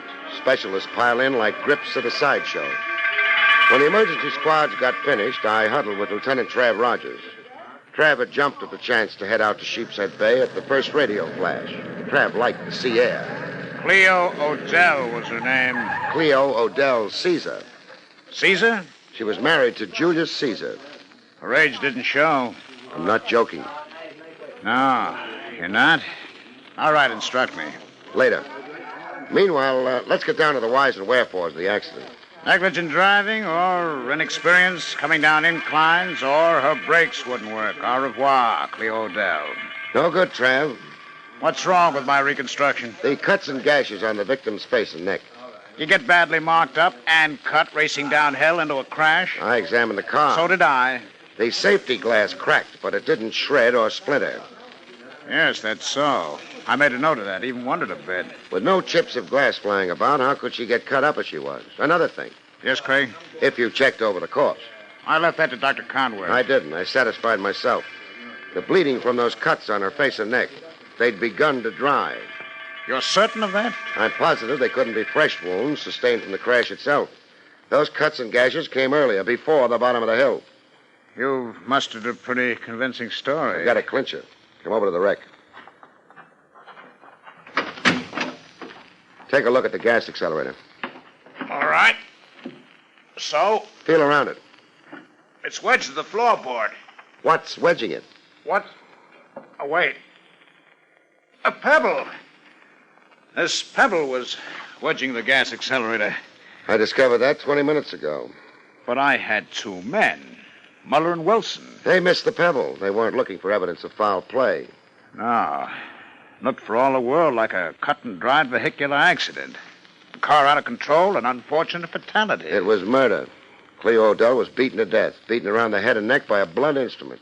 That's where she got those cuts and gashes. The killer then sat her in the car, rigged the gas accelerator by wedging it with this pebble, switched on the ignition, sent the car down the incline. Trying for the perfect murder.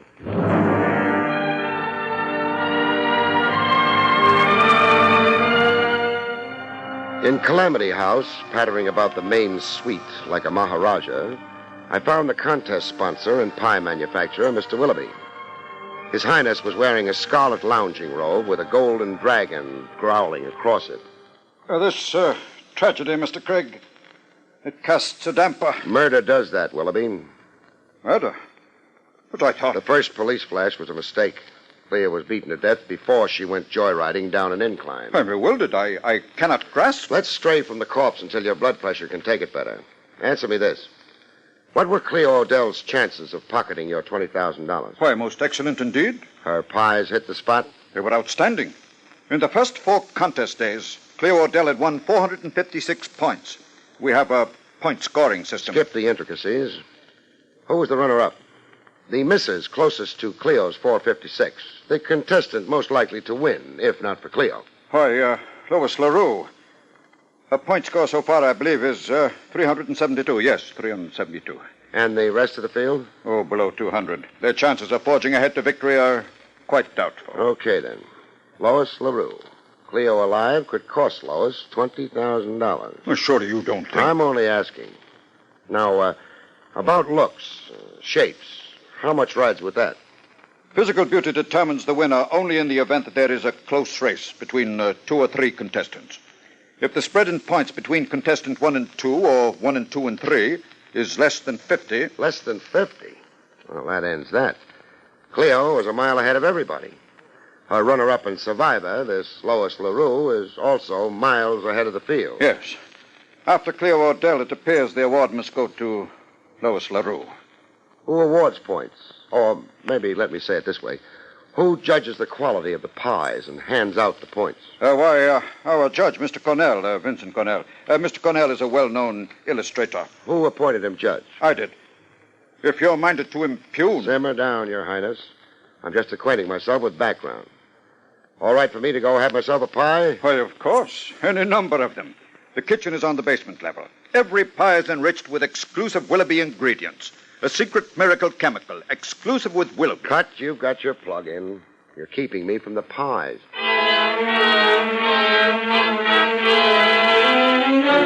I loaded up on pies, and then I let Lois LaRue feed me vital statistics about herself. A brunette with hair of midnight black, and a cute nose that tilted at the tip like a ski jump. Her bathing suit made me feel overdressed. Lois looked like she'd been tipped off to my coming. She had soft lights and softer music going. A drink, Mr. Craig? No, thanks. And, let's switch off the music, huh? Romance and murder mix badly. Oh, it was a terrible thing. Cleo had so much to live for. There was a neat $20,000 in her future. But you can't say that with certainty. The contest hasn't finished. It was in the bag for Cleo. She was a mile ahead on points. Ahead of you. There are 9 contestants here in Calamity House. The other 7 are hanging on for the exercise. All right, I won't argue it. Except to say that I felt I could win somehow. And somehow you're going to. That's for sure. I don't know how to take that. Resent it if you can muster outraged innocence. If I can... Why, of all the gold... No throwing things. And don't throw music and curves at me, beautiful. I look at that utterly utter torso of yours, and all I can see is a corpse. The corpse of Cleo Odell. Now, let's get businesslike. Well, what do you expect of me? Some insight into you. You're right up front in my gallery of suspects. Merely because I was closest to winning after Cleo? Because 20 grand is bait, and you look to me like hunger. Like you'd die if you lost the contest. All right. I admit it. I am intense about winning. I don't dare lose. This contest isn't my gamble alone. They're investors. It's their gamble, too. Investors meaning? Backers. My family and friends. They've shelled out every penny they could raise to dress me, pay for my photographs, publicity, miscellaneous expenses.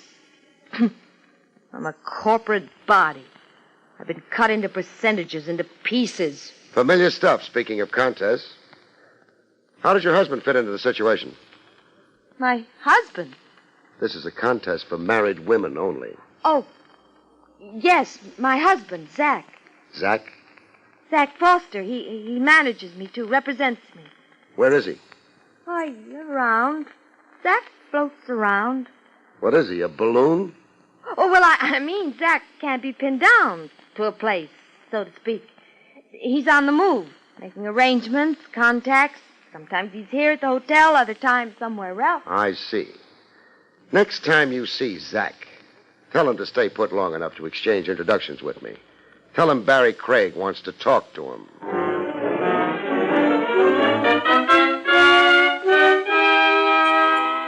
The absent husband, Zach, presented himself a little unexpectedly. I was down in the kitchen again, sinking my overjoyed molars into more pies.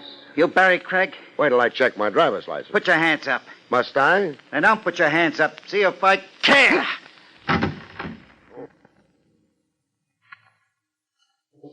Teach you? Oh, my jaw.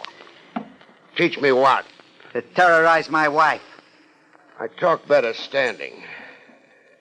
I terrorized your wife, you say? Lois LaRue. I found her in hysterics, a poor kid. Crying her eyes out. You just left, she said. I talked to her, sure. You worked over her, like she was on trial. She must feel awfully guilty to have reacted like that. Watch that tongue, Craig. You can't throw murder accusations around and get away with it. Not with Zach Foster around, huh? Lois is sensitive. Like a cigar store Indian. She goes off her feed. She can't bake. She thins down because she can't eat or sleep. She loses her figure. She consequently loses the contest. Yeah. Is that your game? To take the steam out of Lois? You working on the slide for some other contestant? Uh-huh. You admit it. I'm working in the open for some other contestant. For Cleo Odell. Wise guy. Cleo Odell. Want to confess to murdering her, maybe? Craig, I'm going to declare total war. You already declared it, chum. You fired the first shot. It's my turn now for a counteroffensive. I was up before the count of 10, chum. Let's see if you beat my time.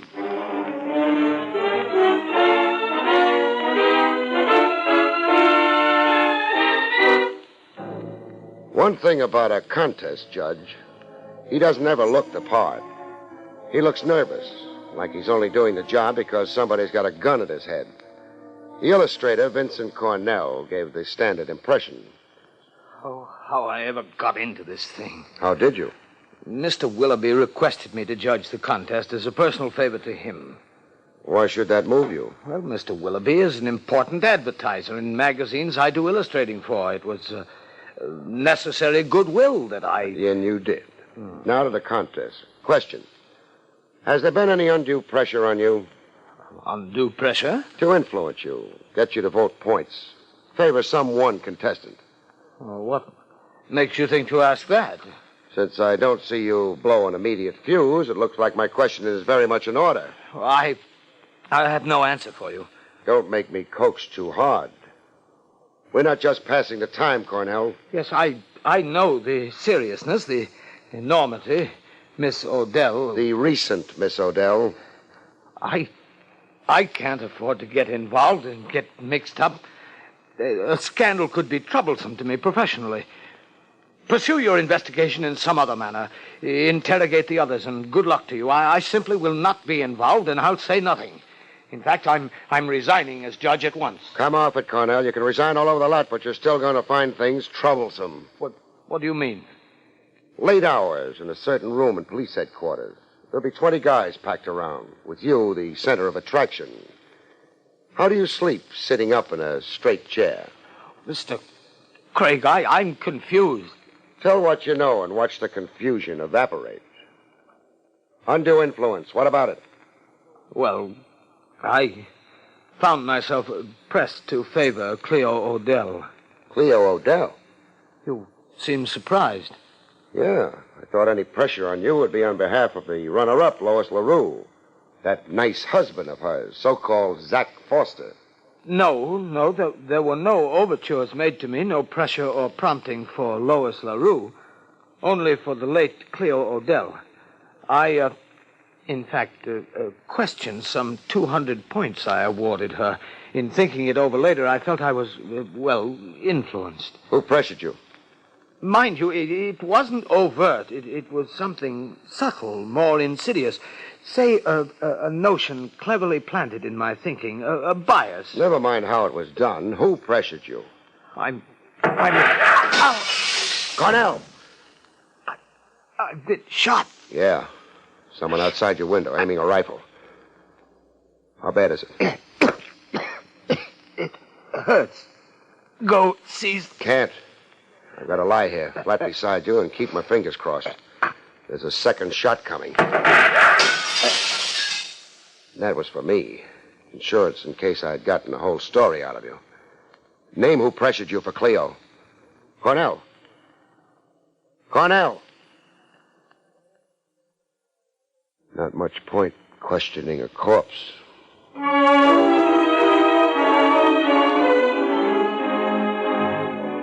Murder to shut Cornell up. A rifleman with a nice sense of timing. The search outside the window turned up nothing, except an overturned flower pot. No footprints.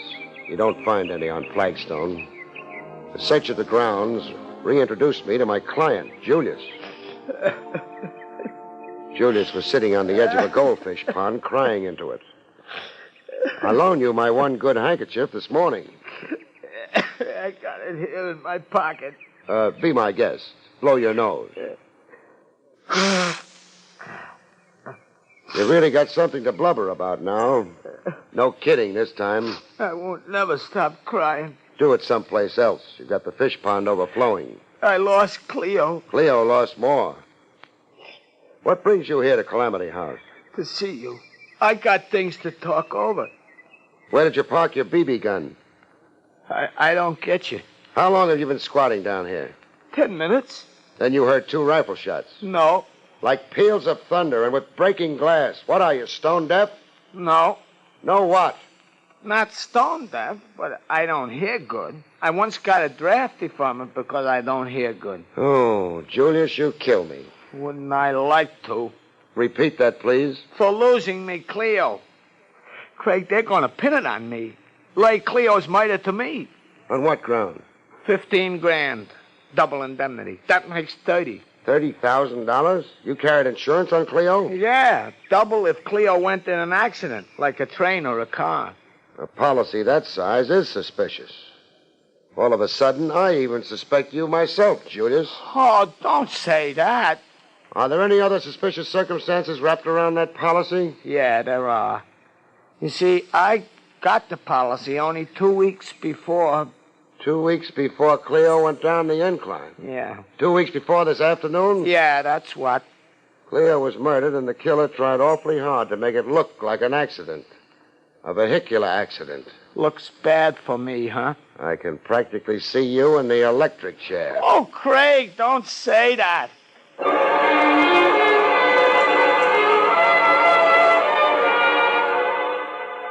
Get him like Julius and get your funny bone tickled. While the client maybe fits you for a pair of horns. A comic character, friend Julius, weak in the head. But what was so dumb about 15 grand? Double indemnity equals 30. To me, it qualified Julius as a genius, and maybe even a murderer. When a confidential cop's stuck for an answer, he reaches into his bag for a trick, like I did. My trick was to conceal evidence of murder. The illustrator and recent contest judge, Cornell. I decided to let him spend the first hour or so of the hereafter in a clothes closet. A corpse in a closet and a locked room. In case people wandered about a little too freely in Calamity House.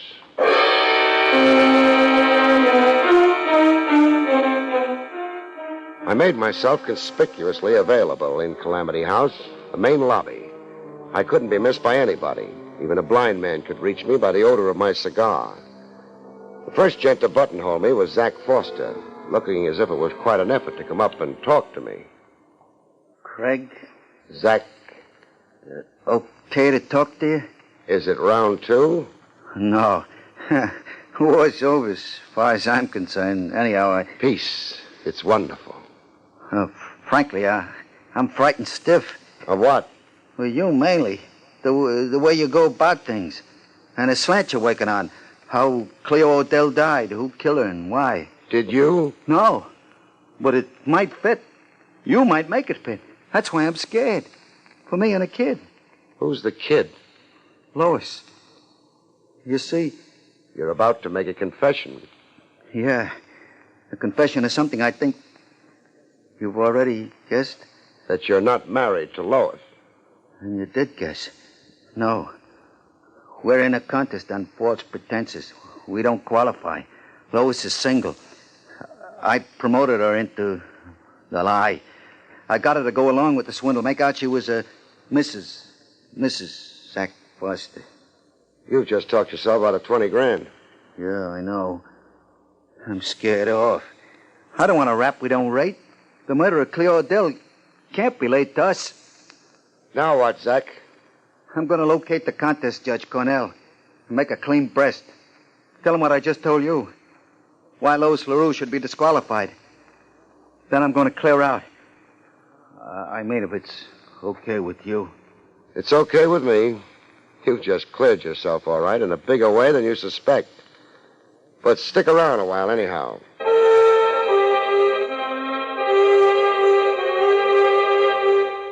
I stuck it out in the main lobby of Calamity House, behind a cigar, conspicuously available to all comers.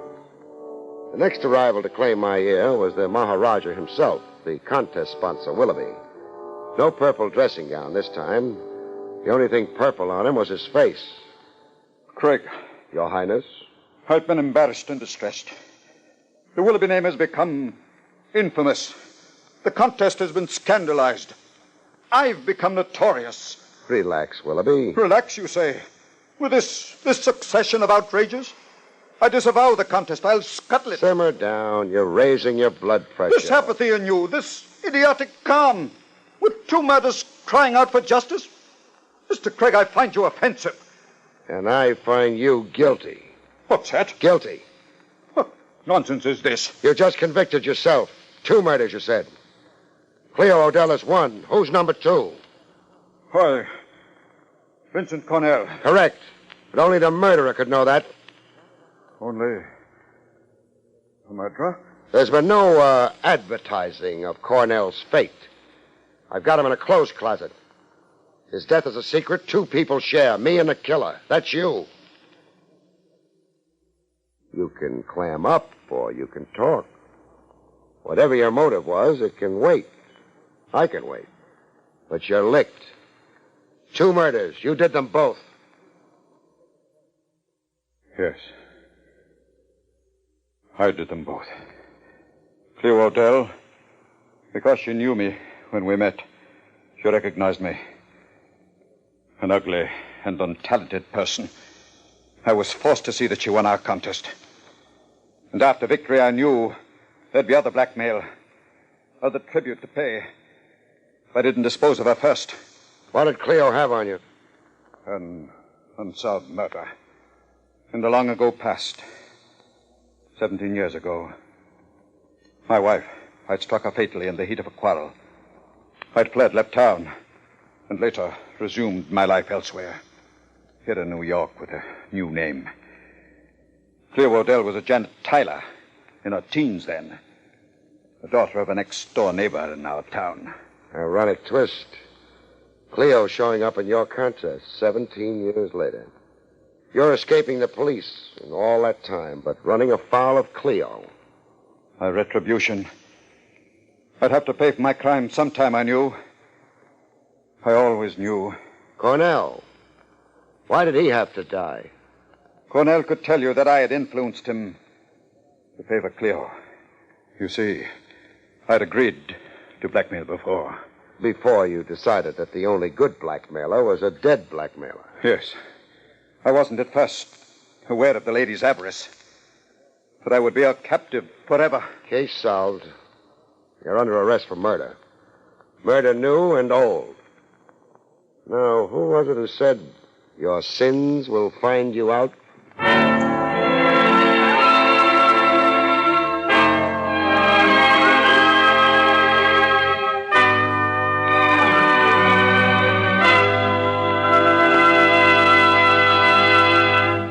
You've been listening to William Gargan in another exciting transcribed mystery drama from the adventures of Barrie Craig, confidential investigator. Tonight's story, Murder by Threes, was written by John Robert. Next week, it's the strange story titled Dead Loss about which Barrie Craig has this to say. Next week, a man comes to visit me 6 months after he's buried. A lady dies long after she's dead. And a beautiful young girl does what? Good night, folks. See you next week.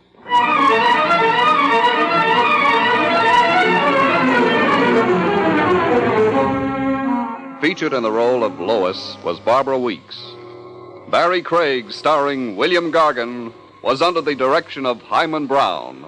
This is Don Pardo speaking.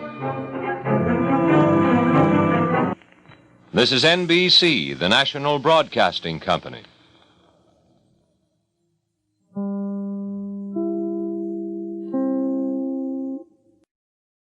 Bromo Seltzer and NBC bring you William Gargan, starring as Barrie Craig, confidential investigator.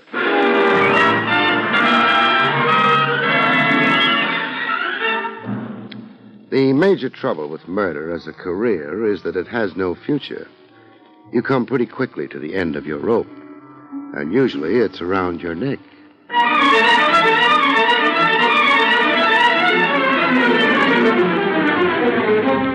Bromo Seltzer, famous for fast relief of headache and upset stomach, and the National Broadcasting Company present William Gargan in another transcribed drama of mystery and adventure with America's #1 detective, Barrie Craig, confidential investigator. This is Bill Gargan. Before I tell you about tonight's story, which I call The Crimson Queen, here's a word from Bromo Seltzer, famous for fast relief of upset stomach as well as headache. Miss Jordan, report to clinic. Miss Jordan, report to clinic. Miss Jordan. In a recent clinical test, 8 out of 10 nurses reported that for upset stomach, Bromo Seltzer works best. Actually, Bromo Seltzer relieved distress of upset stomach better, more effectively than any of the 5 leading upset stomach remedies which were studied.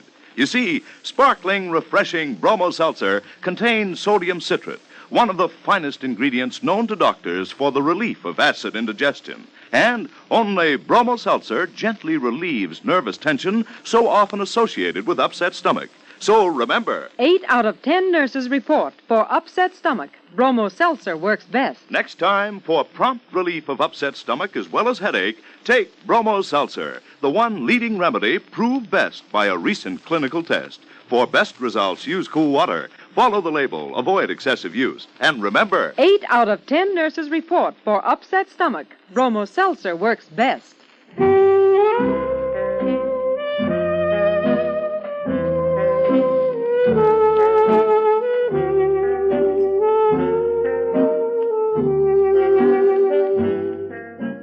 Barrie Craig speaking. Wintertime, and the nights may be longer, but if you're a confidential investigator like I am, this does you very little good. Except that it gets you out of your office that much quicker. But in my case, it generally gets me over to Willie's wagon, which isn't bad. It's warm there, the windows are steamed over. There's a feeling of being protected against the wind and snow and cold. The only trouble is, there's also Willie's food. Craig, Yes, Willie? I ever make cracks about your investigating? No. Then lay off my food. I'd like to. I meant the cracks. What's the matter with that hamburger you're working on? I don't think it's completely dead. Then drink some coffee. That'll kill it. What'll it do to me? You ain't had a stomach lining for 10 years. What are you worrying about? Touche. Touche. Some days you can't make a nickel. Hey, what do you know? Maybe a cash customer. Hey, there's something wrong with this. Mr. Craig. Yes? My name is Hanson. Peter Hanson. Hey, you better grab a stool. You look... No, never mind. That was at your office. Elevator men told me I might find you here. Jake was right. Want to retain you. Well, that's not hard, but... Want to retain you to find... To find... Yes? My murderer. Hey, he passed out. Yeah. Way out. What? He was holding the front of his coat together with one hand. It's open now. So what? Oh, that's blood. A knife wound. Blood still coming out, which means he was stabbed not very long ago. Something in his other hand. If I can get it out. Yeah. What is it? Part of a chess set. A queen. A crimson queen. Peter Hansen had come to Willie's wagon with a fatal wound in his chest and a crimson queen gripped tightly in his hand. Peter Hansen had come to Willie's wagon to die there and had died. You want I should call the cops? In a minute. They might not like you going through his pockets. Who's going to tell him about it? Okay, but... He was my client. Not for long. Didn't pay you much either. Bargain basement tonight. All right. You can notify the police now. Find anything on him? Just an address. Some days nobody can make a nickel. Hey, you leaving? Yeah. Well, should I tell the cops you were here? Sure. And where shall I tell them you went? Where? Tell them I went looking for a chess game.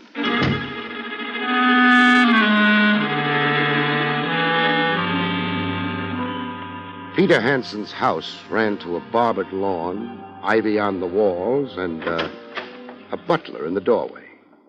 Good evening, sir. Good evening. You wish to see... Mr. Hansen. Come in, sir. Who shall I say is... Barrie Craig. Very good, Mr. Craig. I'll tell Mr. Hansen you're here. Wait a minute. You're sure he's in? Oh, yes, sir. Mr. Hansen's in the study. Doing what? Playing chess, sir. I didn't like to call the butler a liar, so lowbred. On the other hand, I was pretty sure I hadn't been dreaming. I decided to be lowbred. You could be mistaken. Oh, no, sir. If you'll wait here... I'd get lonely. So let's go to the study together, huh? But... Or shall I try it all by myself? Very well. Yes, sir. That is, lead the way. This is most... Sure it is. You just think harshly of me. Maybe that'll make you feel better. I don't know what Mr. Hansen will say. Funny, but I've got a feeling he won't say anything. That the door to the study? Yes, sir, I'll... No. You go back to the pantry or wherever it is butlers hang out. I couldn't... A brawl would be even worse, wouldn't it? I suppose so. What's your name? Groves, sir. Goodbye, Groves.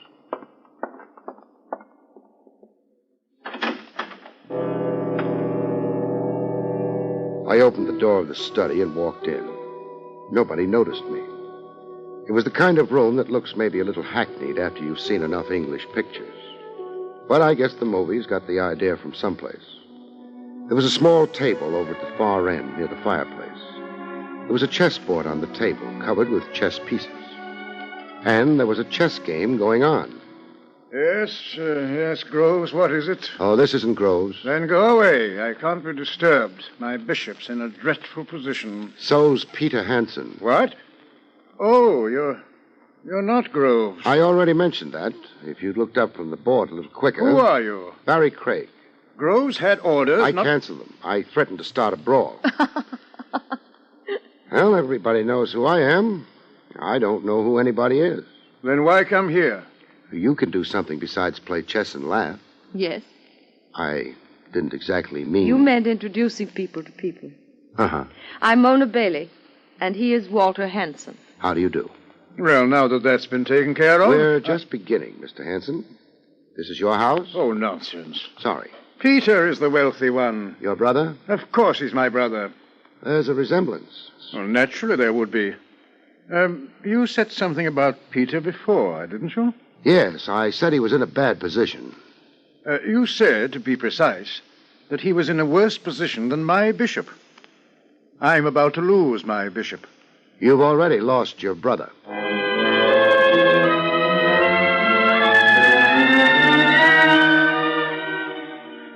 I tried hard to watch both Walter Hansen and the girl when I let that one go. I had some idea about analyzing the expressions on their faces. It didn't work. Walter had no expression, and Mona's face was Not the face of a woman you'd expect to find spending a long winter evening playing chess. Apparently, your message is of some importance. I'm not quite sure of its meaning. Nothing fancy about it. Your brother's dead. Oh, dear. Wouldn't you like to add a little something to that outburst of wild grief, Miss Bailey? Mrs. Bailey. My mistake. Not a very serious one. My husband's dead. So you turned to chess? I have quite a strong feeling that all this is, this conversation is improper. You may be right. Peter's death is, of course, a great shock. A very great shock. You've said so. But, how did he die? Automobile accident or, Heart failure. Oh?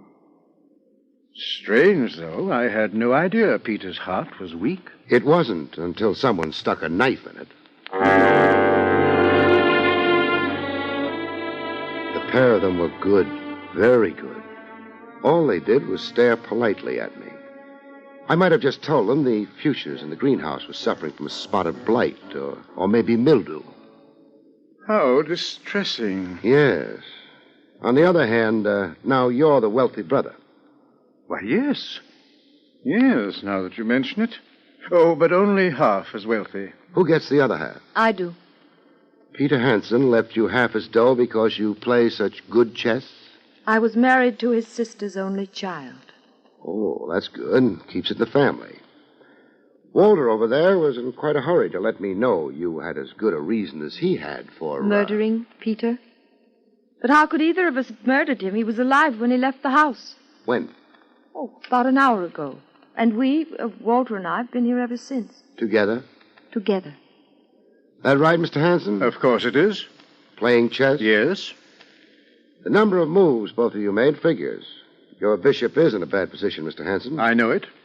But, Mrs. Bailey... Yes? Where's your red queen? Mona Bailey had the red pieces, minus a couple of pawns which were lying at the side of the board. And a red queen which wasn't anywhere as I could see. But then I already knew where it was. I lost it. Careless of you to go shopping with it. I meant Walter took it. That means it would be off the board, but... I was so angry with myself, I threw it in the fire. A wild impulse? Well, I suppose you see I've quite a temper. Sure. Only thing is, your queen file hasn't been opened yet. It would have been impossible for any white piece to take it. I like the kind of detectives they have on radio much better. What kind's that? The kind that doesn't know anything about chess. Still, Walter will confirm my anecdote, won't he, dear? Of course. You became angry and threw it in the fire. The Red Queen? The Red Queen. Wouldn't it be a shame if it turned up someplace else? Good night. Wait, don't... Pay no attention to him, my dear. I can't let him go without... Oh. You, better answer that. It'll be the police. They'll have news for you. Except it won't be news, will it?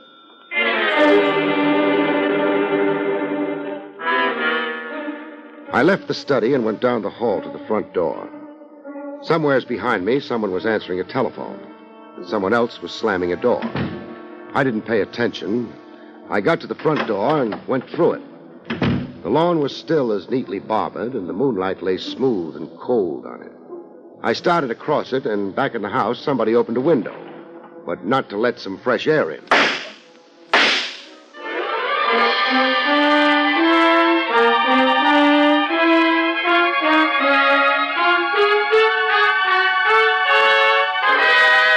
Back to Barrie Craig in just a moment. In these uncertain times, it's hard to plan for the future. But more and more American girls are discovering a career that offers both opportunity and security. That career is in modern nursing. You may have old-fashioned ideas about the profession of nursing, and if you do, you owe it to yourself to find out just what this field offers you today. There are new and greater opportunities in this job now than ever before. Today's student nurse receives a valuable professional education, works with interesting and friendly associations. And when your training is completed, there are jobs waiting with airlines, with the Red Cross, in foreign service, with the armed forces, and in many industries. The demand for nurses is continually increasing. To become a student nurse, you must be a high school graduate or a college student of good health and character. If you can qualify, get full information at the nearest hospital in your community. And now back to William Gargan, starring as Barrie Craig, confidential investigator.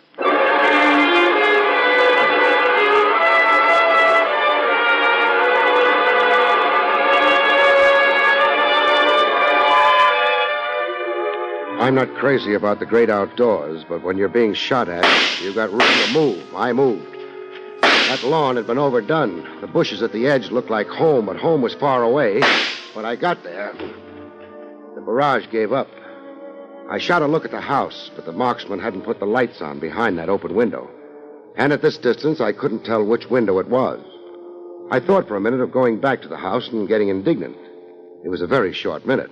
Then I started moving away from the house.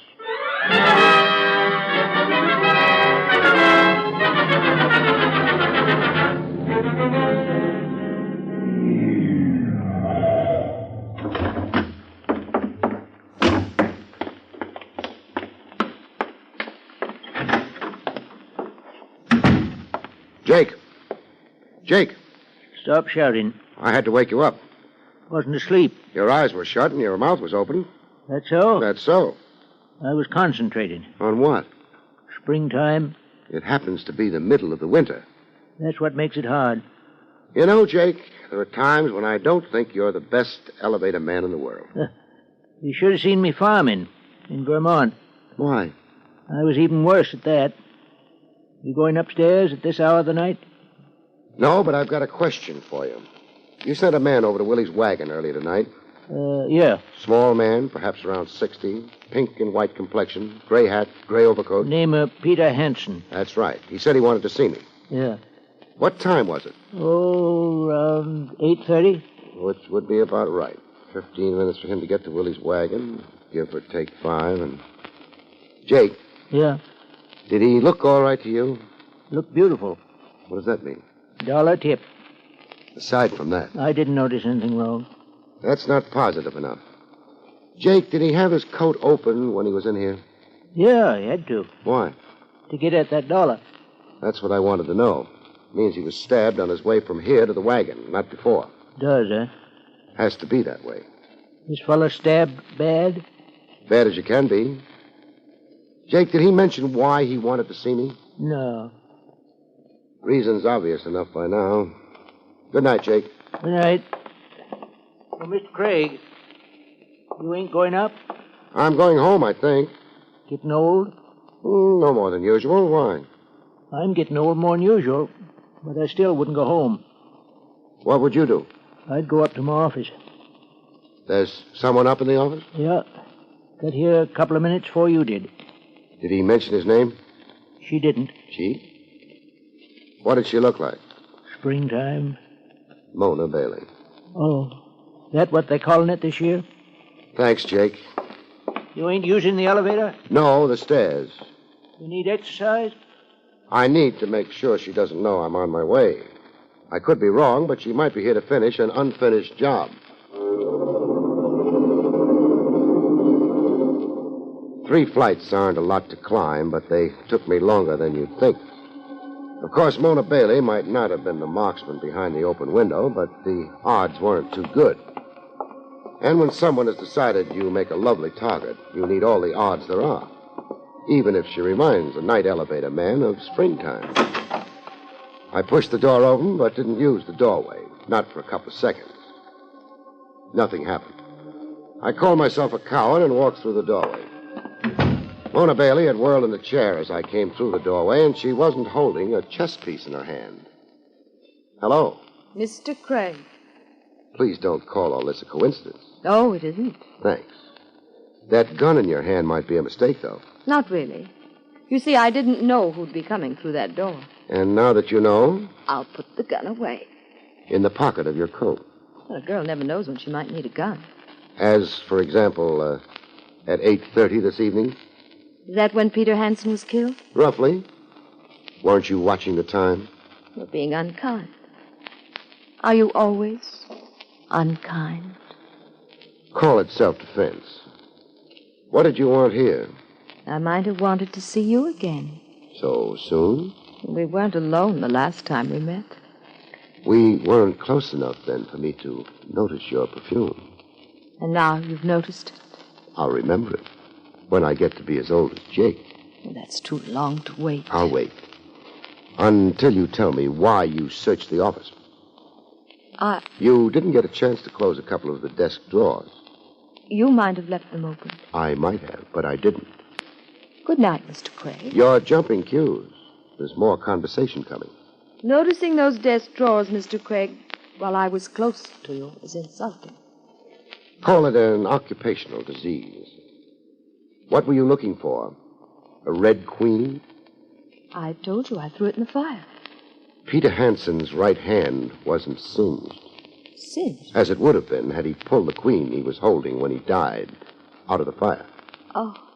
I don't have it. By now the police do. You try your story on them, they won't bother tying up loose ends. They'll arrest me? What do you think? What should I do? You were playing chess with Peter Hanson. Say at 8. Then what? He said he had an appointment and left. So Walter took his place at the board. And played with you? Yes. Without a queen? Still no good. Peter Hanson left. Where was Walter Hanson at the time? In his room, I guess. And he didn't join you till when? Nearly 9. Therefore, he can't alibi you. No. After I walked out of the Hanson house before, what did you do? I went to get my things. I knew I'd have to follow you. I hoped I'd be able to get here before you did, so I could look for the Queen. I thought you had it. You sure you didn't stop to slow me up by firing a few bullets at me? I didn't. Any witnesses to what you say happened? How could there be? I wouldn't know. We might try finding out. Come here to the window. Stay to one side, though. All right. That car across the street. Yours? I came by cab.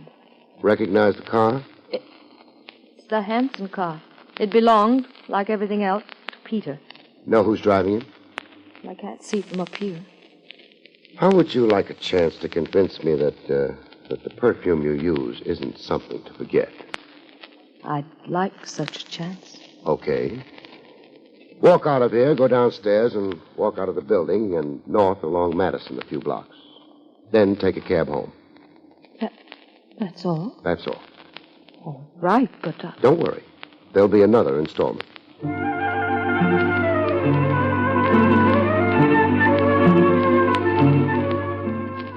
She used the elevator, I used the stairs.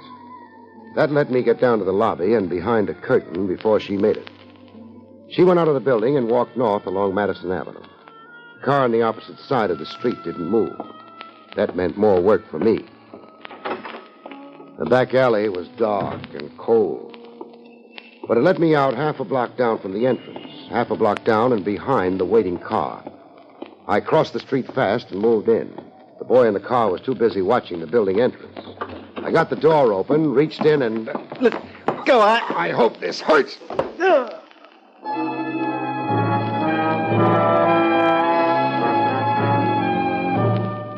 He lost interest for a while.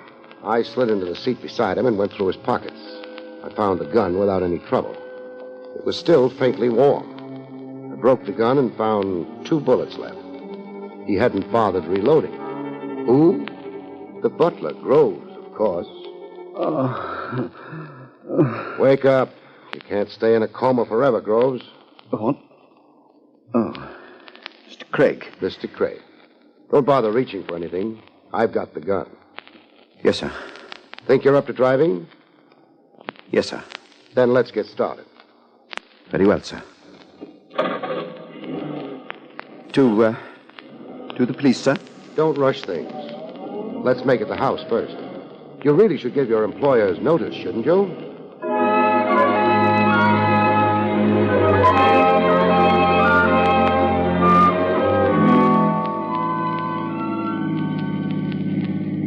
Groves. Yes, sir? How long has it been going on? How long has what been going on? The thefts from the house. That tells me there have been thefts, but it doesn't tell me how long. Peter Hansen was a selfish, grasping old man. Don't speak ill of the dead. Why not? After they've done ill to the living. Meaning who? Miss Mona, sir. He wouldn't give her anything. Let her live the way she wanted to live. So she stole? I don't know, sir. But if she did, what matter? It was coming to her anyway, half of it, as soon as Mr. Hansen died. She should have been patient. I know it doesn't look good for her. I overheard back at the house, but... That's why you took those pot shots at me? Yes, sir. And why you were waiting outside the building. Okay. Groves, Peter Hansen was crazy about chess, wasn't he? Yes, sir. A man as rich as that would own a fine set. Ivory. Antique and expensive. He does, sir. You mean he did? The red queen I found in his hand was wood. So was the set it came from. I don't know, sir. I can guess. He found out tonight that someone had stolen the ivory set and substituted a wooden one for it. That's why he was coming to me with a specimen. He wanted me to trace it so he could prove who'd stolen the ivory set. Oh, you better stop. We're at the house.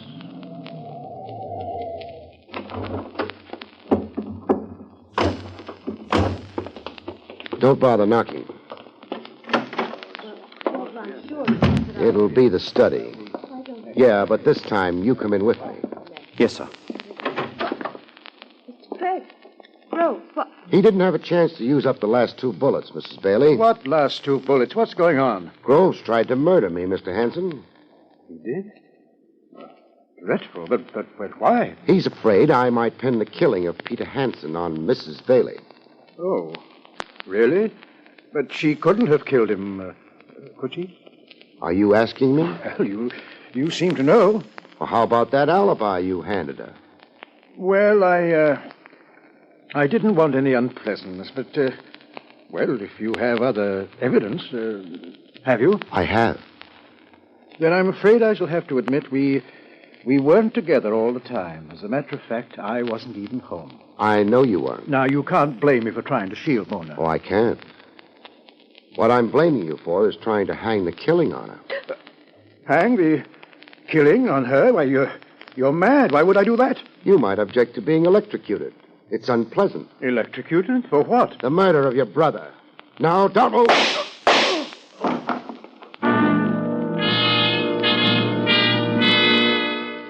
I got his arm before he could get at the gun he was carrying. It was only a flesh wound, but he was the sensitive type. He fainted. The police revived him. That would seem to be that. Yeah. You didn't really have any proof against him. He was anxious to tell me you were a suspect. In a hurry. He set up the alibi and made it look as though he were lying for your benefit. He didn't try very hard to make the lie sound good. Why? Because he didn't want it believed. That gave me enough to go on. I don't think it was nearly enough. Also, Yes, Barrie. He wouldn't make anyone dream of the springtime.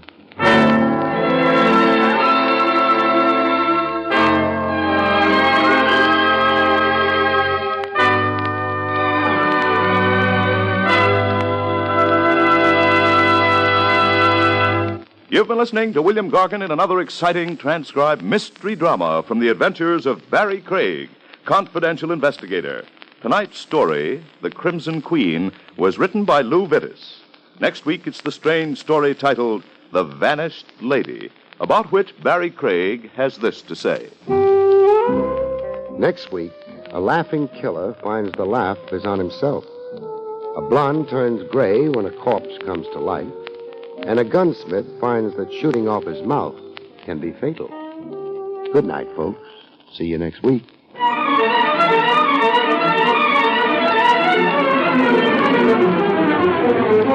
Bromo Seltzer, famous for fast relief of headache and upset stomach, and the National Broadcasting Company have presented Barrie Craig, confidential investigator, starring William Gargan. Featured in the role of Mona was Barbara Weeks. Carl Caruso speaking.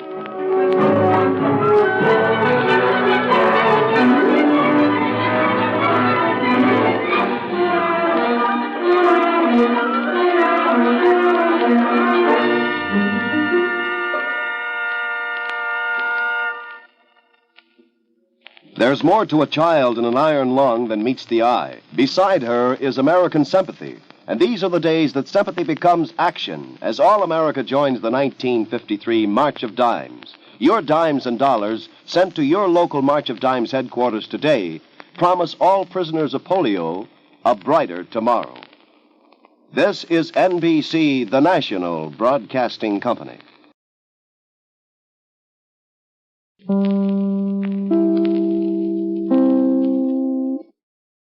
Esquire Boot Polish and Bargain, starring as Barrie Craig, confidential investigator.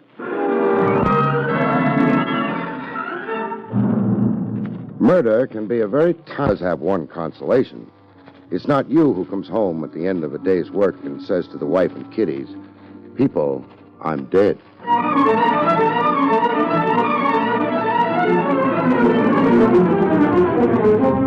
Esquire Boot Polish, the shoe polish that lanolizes your shoes and gives you the brightest shine in the fastest time, and Bromo Seltzer, famous for fast relief of headache and upset stomach, present William Gargan in another transcribed drama of mystery and adventure with America's #1 detective, Barrie Craig, confidential investigator.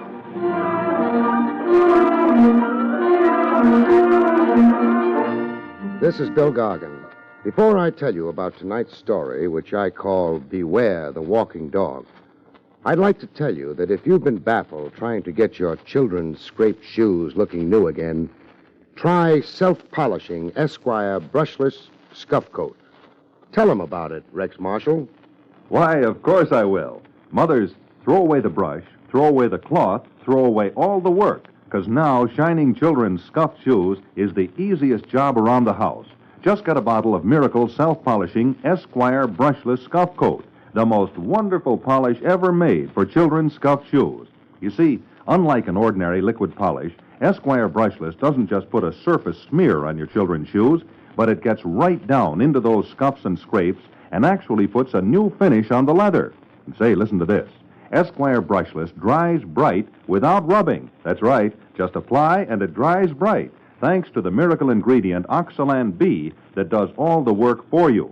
It brings up the shine and keeps those shoes soft and natural looking. So remember now, to make your children's scuffed shoes look new again without any work at all for you, get Esquire brushless scuff coat in any color you need. Look for the bright yellow circus package.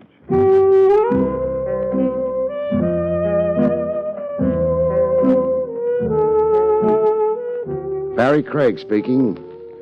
You're a confidential investigator. To prove it, you've got more kinds of headaches than even the psychiatrists have counted. Take the one I acquired late this afternoon. Silhouettes through a frosted glass door don't tell you much, except hers did. What it told me was not an investigator's business. Come in. On the other hand, the business day was almost over. The silhouette hadn't lied. Even without the mink tossed carelessly around her shoulders, she would have slowed up any parade. You in a trance or something?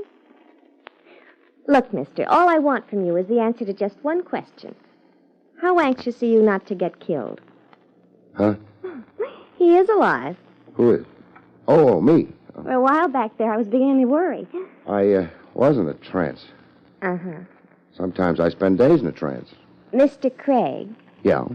I asked you a question. Well, that's right, you did. How anxious are you not to get killed? Very anxious. That's good. I was afraid you might be disappointed. Oh, no, because I don't want anyone to get killed on account of Caesar. On account of Caesar. He happened quite some time ago. Huh? Oh, never mind. I guess we're not talking about the same Caesar. I guess not. Mine's only a puppy. Only mine was a Roman. Of course, he's a pretty big puppy. Sure. And he behaves just like a gentleman. Fine. I guess you'll be pretty expensive, won't you? Depends on what you... Would $500 be enough For what? for walking Caesar?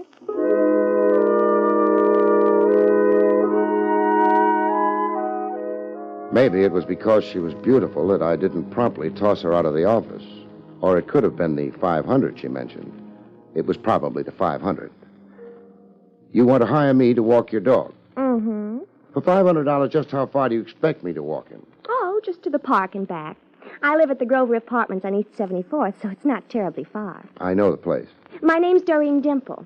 I'm in apartment 14C. Wait a and minute. The 500 is for one round trip? Well, not exactly. Because after all, if that was the only thing, why should I hire a confidential investigator? You know something, Doreen? What? That same thought's already occurred to me. Corky was right. He said you were smart. Who's Corky? A gentleman friend. How does he sign his name? With a pen. Never mind. You were getting ready to tell me why you decided to hire an investigator to walk your dog.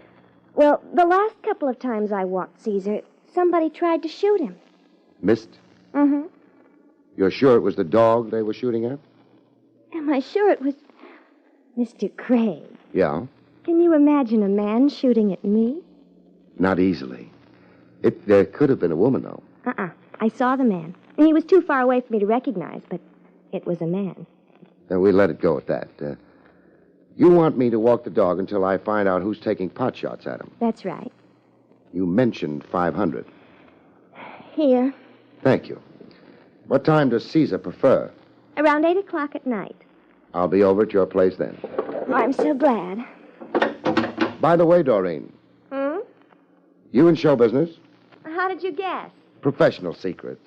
Not to mention Doreen Dimple. That's me. I know. It's also an incredible name. It is not. I made it up. That's what I meant. You at liberty now? Well, I've retired, actually. Oh. Corky's idea? Uh-huh. He was afraid if I kept on working, I might catch pneumonia. Well, that's always the danger in theatrical work. Sure. A girl's so exposed. Yeah. Well, so long, Doreen. I'll see you at 8. So long. Me and Caesar will be expecting you.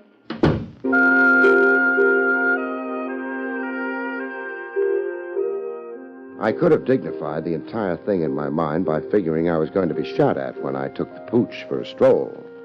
But I suspected it was Doreen who was target for the week, and I just turned out to be nursemaid for Hound. But there was always one possibility. Caesar might bite.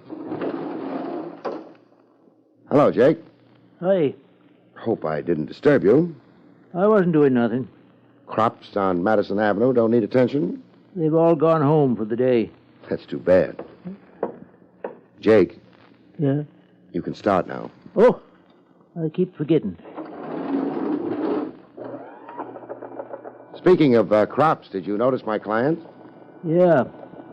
Why have you got your eyes closed? Resting him. I know what you mean. Her name's Doreen Dimple. I don't know about the Doreen, but I got to... Jake, remember, that's not the kind of thing they approve of in Vermont. That's why I left Vermont. I go to work for Doreen tonight at 8, her apartment. Need help? I don't think so, Jake. Thanks anyway. All I have to do is walk her dog. Is that so? Yeah.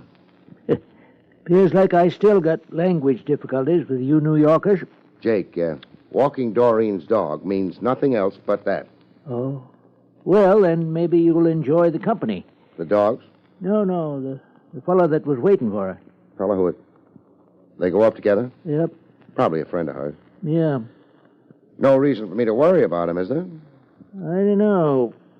Either he was built funny or... Or what? He was carrying a revolver.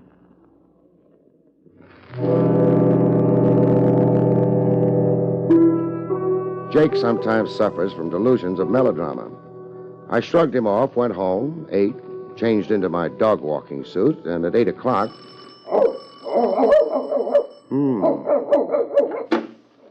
Mr. Craig. Miss Dimple. Huh? Oh, you mean me? Yeah. Come in. You called me Doreen at the office. I'm always informal at the office. Well, you better keep on being informal, because if you call me Miss Dimple, I won't know who you're talking to.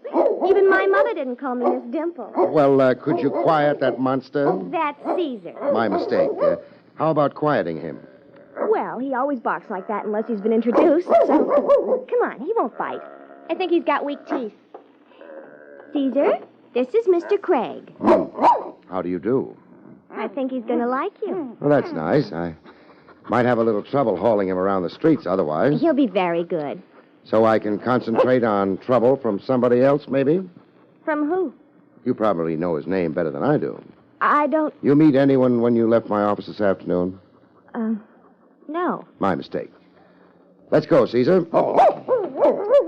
Hey, I hope the leash holds. I left my elephant gun home. You be careful, Mr. Craig. Sure. And you're not worried? No, after all, what have I got to lose except Caesar's life?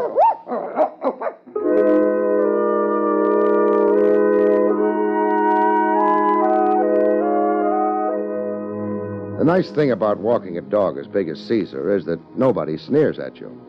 For $500, I can be sneered at, but I don't insist on it. The streets were kind of quiet and cold. Nothing happened until we got to the park. All that happened then was that Caesar got excited. All those trees.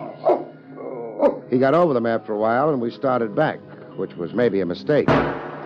Doreen Dimple had warned me there'd be times like this. I was philosophical about Caesar's danger until one of the bullets removed my hat, at which point I gave up philosophy and took up diving.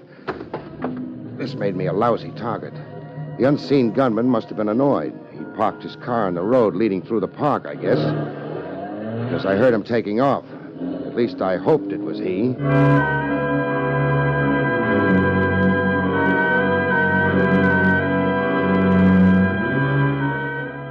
Must have been. The barrage was over.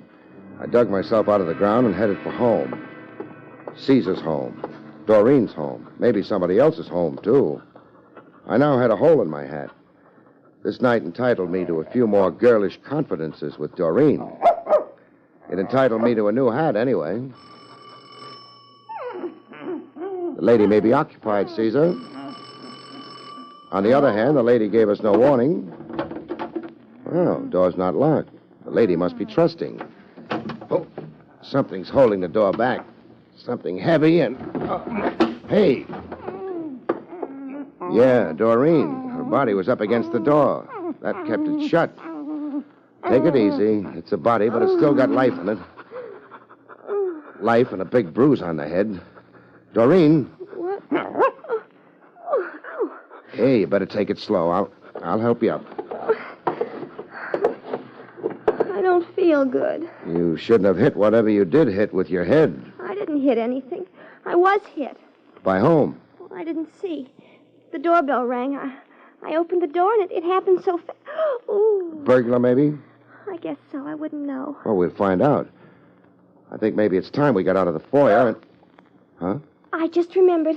Corky was visiting. He was in the living room when I answered the door. Maybe he caught the burglar. Or maybe he didn't. Let's go see. All right. Although Corky wouldn't have left me lying on the floor. Oh? Sure. He's a gentleman. And gentlemen... Never leave ladies lying on the floor. What's Corky's full name? J. Fotherington Bruce. Obviously a gentleman. Nothing in the name suggests Corky, though. Oh, that was because his greatest fun was pulling corks out of bottles. Nice living room. But Corky isn't here. Milk bottles don't come with corks. Your friend was a souse? Corky was a gentle... Yeah, I just noticed it, too. The foot sticking out from behind the window draperies. Stay where you are. Who is it? Maybe 50. Gray at the temples, red at the nose, paunchy in the midsection. Corky? Corky. He didn't catch a burglar, though. What? What he caught was a bullet in the heart.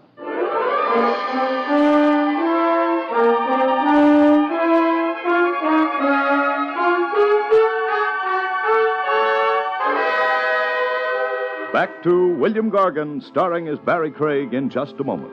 But first, a word from Bromo Seltzer, famous for fast relief of upset stomach as well as headache. Miss Jordan, report to clinic. Miss Jordan, report to clinic. Miss Jordan... In recent clinical research, nurses reported that sparkling, refreshing Bromo Seltzer relieved distress of stomach acidity and nervous indigestion better, more effectively than other leading upset stomach remedies tested. You see, Bromo Seltzer contains sodium citrate, one of the finest ingredients known to doctors for the relief of acid indigestion. And only Bromo Seltzer gently relieves nervous tension so often associated with upset stomach.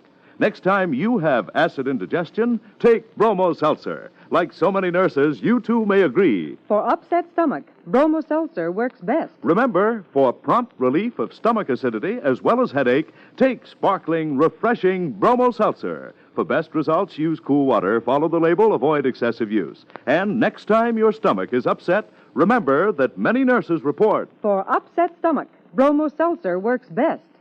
And now, back to William Gargan, starring as Barrie Craig, confidential investigator.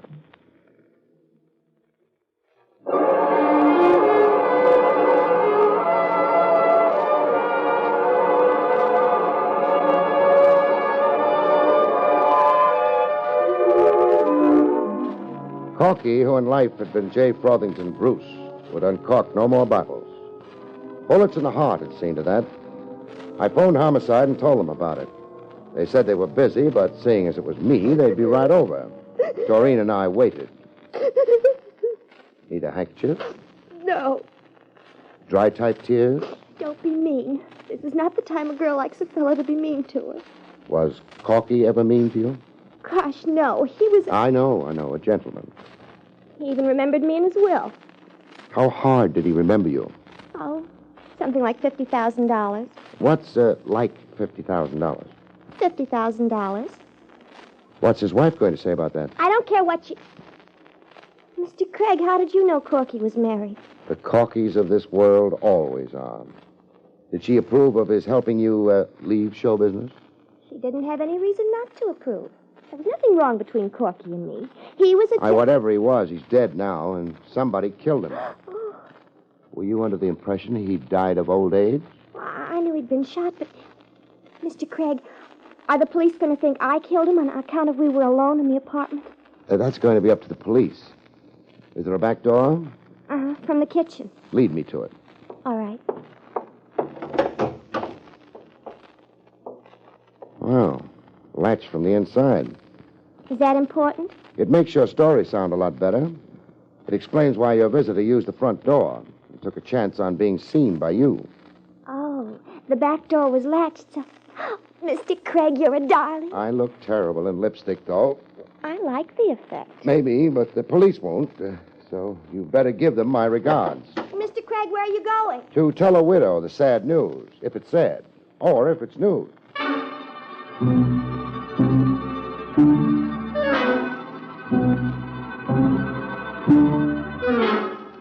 I know enough to wait for the police on a murder case, but sometimes it's better not to know too much. Because people who don't know too much sometimes get told. Yes? It's pretty late, I know. It's very late. If we spend much time out on this doorstep, it'll be later still. Maybe too late. Too late for what? A heart-to-heart talk before the police arrive. Are they arriving? Pretty soon. I won't pretend I know what this is about, but come in. Thanks. You're Mrs. Bruce? I am. I figured you for at least 20 years older and a lot less decorative. Thank you. This way, I'm a little worried. What about? The way I had it set up. You were supposed to be as old as your husband. Not the kind of woman who could stir a pulse anymore. And? I'm having trouble with mine. This, way you had it set up. Set up for what? The murder of your husband. Pretty brutal, excuse me. It doesn't matter. Maybe it does. You're not shedding any tears. Phony one. I wish I could, but... Yeah. The Book of Etiquette calls for them, but it's better this way. Better? More honest, perhaps, but hardly. My business, I don't run into honesty so often I'm calloused about it. You been home the last couple of hours? Yes. Is that when... Yeah. Anybody around who can verify that? Why? You'll need a verification. You inherit, don't you? I suppose so. Maybe the guy trying to imitate wallpaper behind those curtains might help. Oh. I spotted him the minute I walked in. Oh. Briar. A pity he was so observant, Helen. Depends on how you look at it. Why the act? Did you think maybe it was her husband ringing the doorbell? Her husband never rings. My name is Anthony Briar. I'm an attorney at law. How do you do? Mrs. Bruce was considering a divorce. Uh-huh. Because she's a bad shot? What do you mean? Because she missed Doreen a couple of times when the blonde was out walking the dog? I don't know Anthony. Well, there's no reason to bare our souls to this. Keyhole peeper? No, there isn't. We knew about Doreen. She was going to be named in my suit. Corky didn't keep her very much of a secret. The scoundrel even named her in his will. I know. I still don't know, though, why you ducked for cover when I rang the doorbell. That's easily explained. We were afraid you might be someone working for my husband. You see, he's accused me of... With Brian? Yes. How true is it? Why, you... Oh, come on. Let's act like we're grown up. Well, I am very much in love with Mrs. Bruce. Always have been. But she's not. The jury might believe that. Or it might not. A jury? Maybe I'd better repeat myself. Your husband was murdered in Doreen's apartment. Mrs. Bruce doesn't know where... Phooey, both of you know. If you were going to name her in a divorce suit, you'd have had a detective on her. Look, you put up a very bad performance for a lawyer. Mrs. Bruce maybe better look for somebody else. Good night. Wait. Yeah? You haven't told me your name. Barrie Craig. You said something about honesty. Mr. Craig, Anthony was not here with me for the last 2 hours. He came just a few minutes before you Helen, did. there was no necessity You've for kind of deprived him of an alibi, haven't you, Mrs. Bruce? I suppose so. As well as yourself. Good night.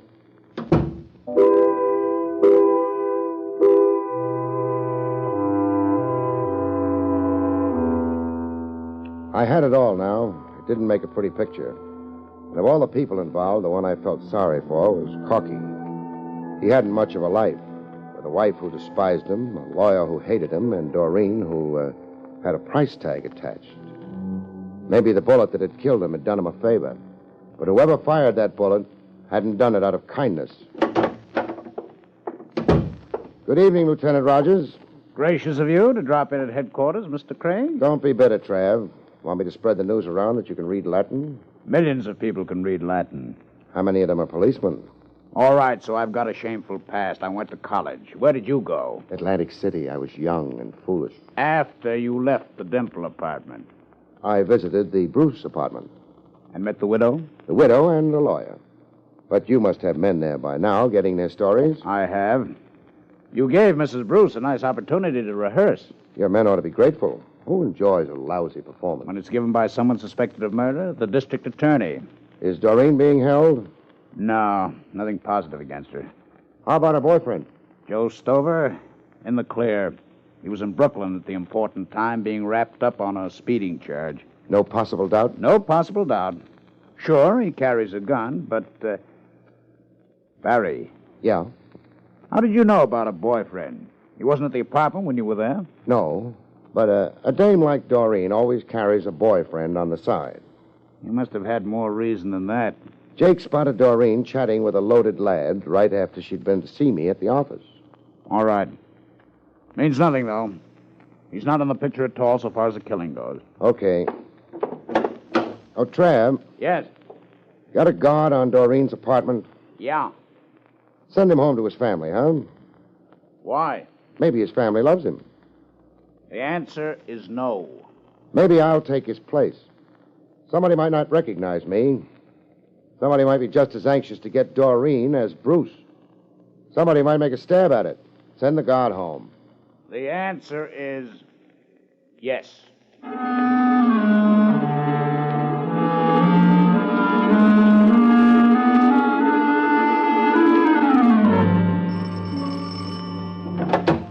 Who? Oh, Mr. Craig. Yes. Mind if I come in? Of course not. I'm glad you came. Thanks. Not only because you're nice, but because the policeman who was on guard went home. I was sort of frightened. Shouldn't have been. You've got Caesar. Well, he's cute, but I don't think he'd be much protection. Maybe not. Barrie, why did you really come here? Just a hunch. I thought maybe whoever didn't like Bruce mightn't like you either. Oh. I might be able to discourage him. Or her. Mrs. Bruce? Maybe. Or maybe Briar. Who's that? Lawyer. In love with Mrs. Bruce. You ever meet either of them? No. They were never here at the apartment? No. Doesn't mean anything. Either of them could have paid you a visit while you were out. The police think that they were... The police are keeping an open mind. Mrs. Bruce and Briar both had motive and opportunity. So, for that matter, had you. But I was unconscious. You could have donated the bruise to yourself. Is that what you think? No, I'm sure someone else slugged you, but there's no proof. If there was, you'd be in the clear. You better go on to bed. It's late. But how can I prove it was someone else who hit me? You can't. Go on to bed. All right. You're going to... Wait, yeah. Caesar will keep me company. Good night. Good night.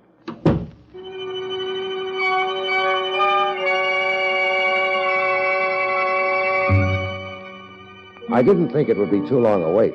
It wasn't. I had more than Caesar to keep me company. I couldn't sleep, Mr. Craig. Do you think... Oh. Somebody... Yeah. Should I? Yeah. Go ahead, see who it is. Nobody's going to try anything in the corridor. It's too exposed. All right. Caesar, you'll have to excuse me. I'm using the back door. Sometimes you meet more people that way.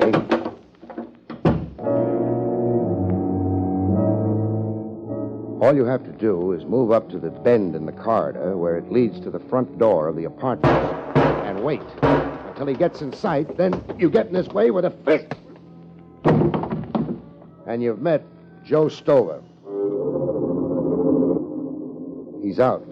The gun in his pocket's still warm. You take it for company, move up the corridor to Doreen's apartment, go inside the half-open door, bend over the body on the floor, and make sure it's only a flesh wound the girl's got. It's only a flesh wound. So it turns out you were right.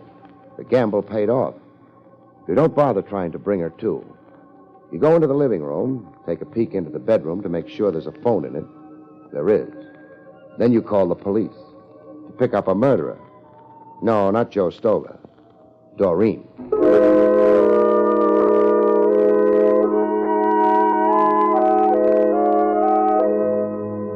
So you see, Trav, as soon as I told her the bruise on her head wouldn't be good enough proof, she ducked into her bedroom, phoned Stover, told him to come over and shoot her in the shoulder. That would be very good proof that she hadn't hit herself on the head. As she hadn't. Stover had done that, too, setting up the picture. Yeah. I was pretty sure she was the one all along. She brought me in to prove someone was after her. Who would have bothered except the jealous wife, we were supposed to think? Stover shot at you in the park. He'd have known where and when you'd be there, then scrammed to set up an alibi. Right. Doreen made a small mistake, though. Started me thinking about her. When I got back to the apartment, I couldn't get the door open without pushing her unconscious body aside. The killer hadn't left via the back door. It was latched. So she couldn't have fallen down in that position I found her in, blocking the front door. No. She must have put herself there. It's a small mistake, but a good one. Although you did take a chance when the doorbell rang, Barry. You might have been wrong. It might have been Mrs. Bruce of Briar. I'd already found out that they'd never been to the apartment. Never met Doreen. When that doorbell rang, Caesar didn't bark. But he always barked when strangers came to the door. That made it certain it was Stover. Nice, Barry. No. I don't like it when a client turns out to be a killer.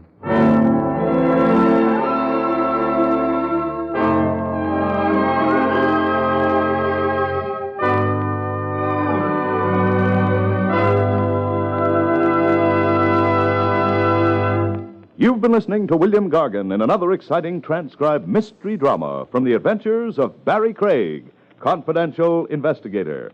Tonight's story, Beware the Walking Dog, was written by Lou Vittis.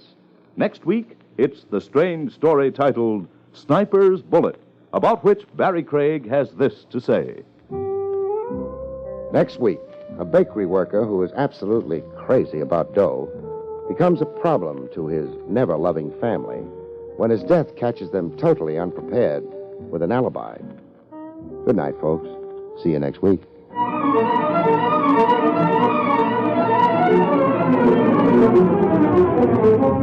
Esquire Boot Polish, the shoe polish that lanolizes your shoes and gives the brightest shine in the fastest time, and Bromo Seltzer, famous for fast relief of headache and upset stomach, have presented Barrie Craig, confidential investigator, starring William Gargan.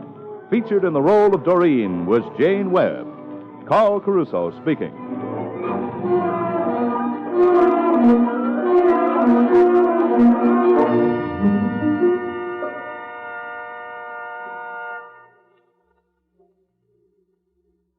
Tonight, enjoy Meet the Press on NBC.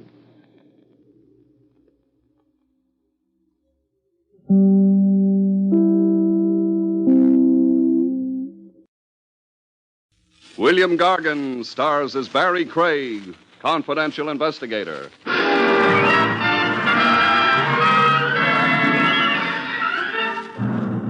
A squabbling couple can always bury their differences. The question is, which of them doesn't mind underground shelter?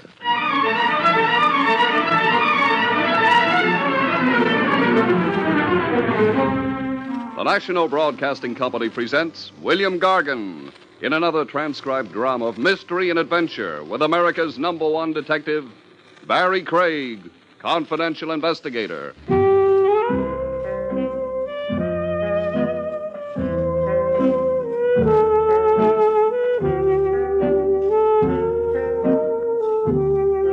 Barrie Craig speaking.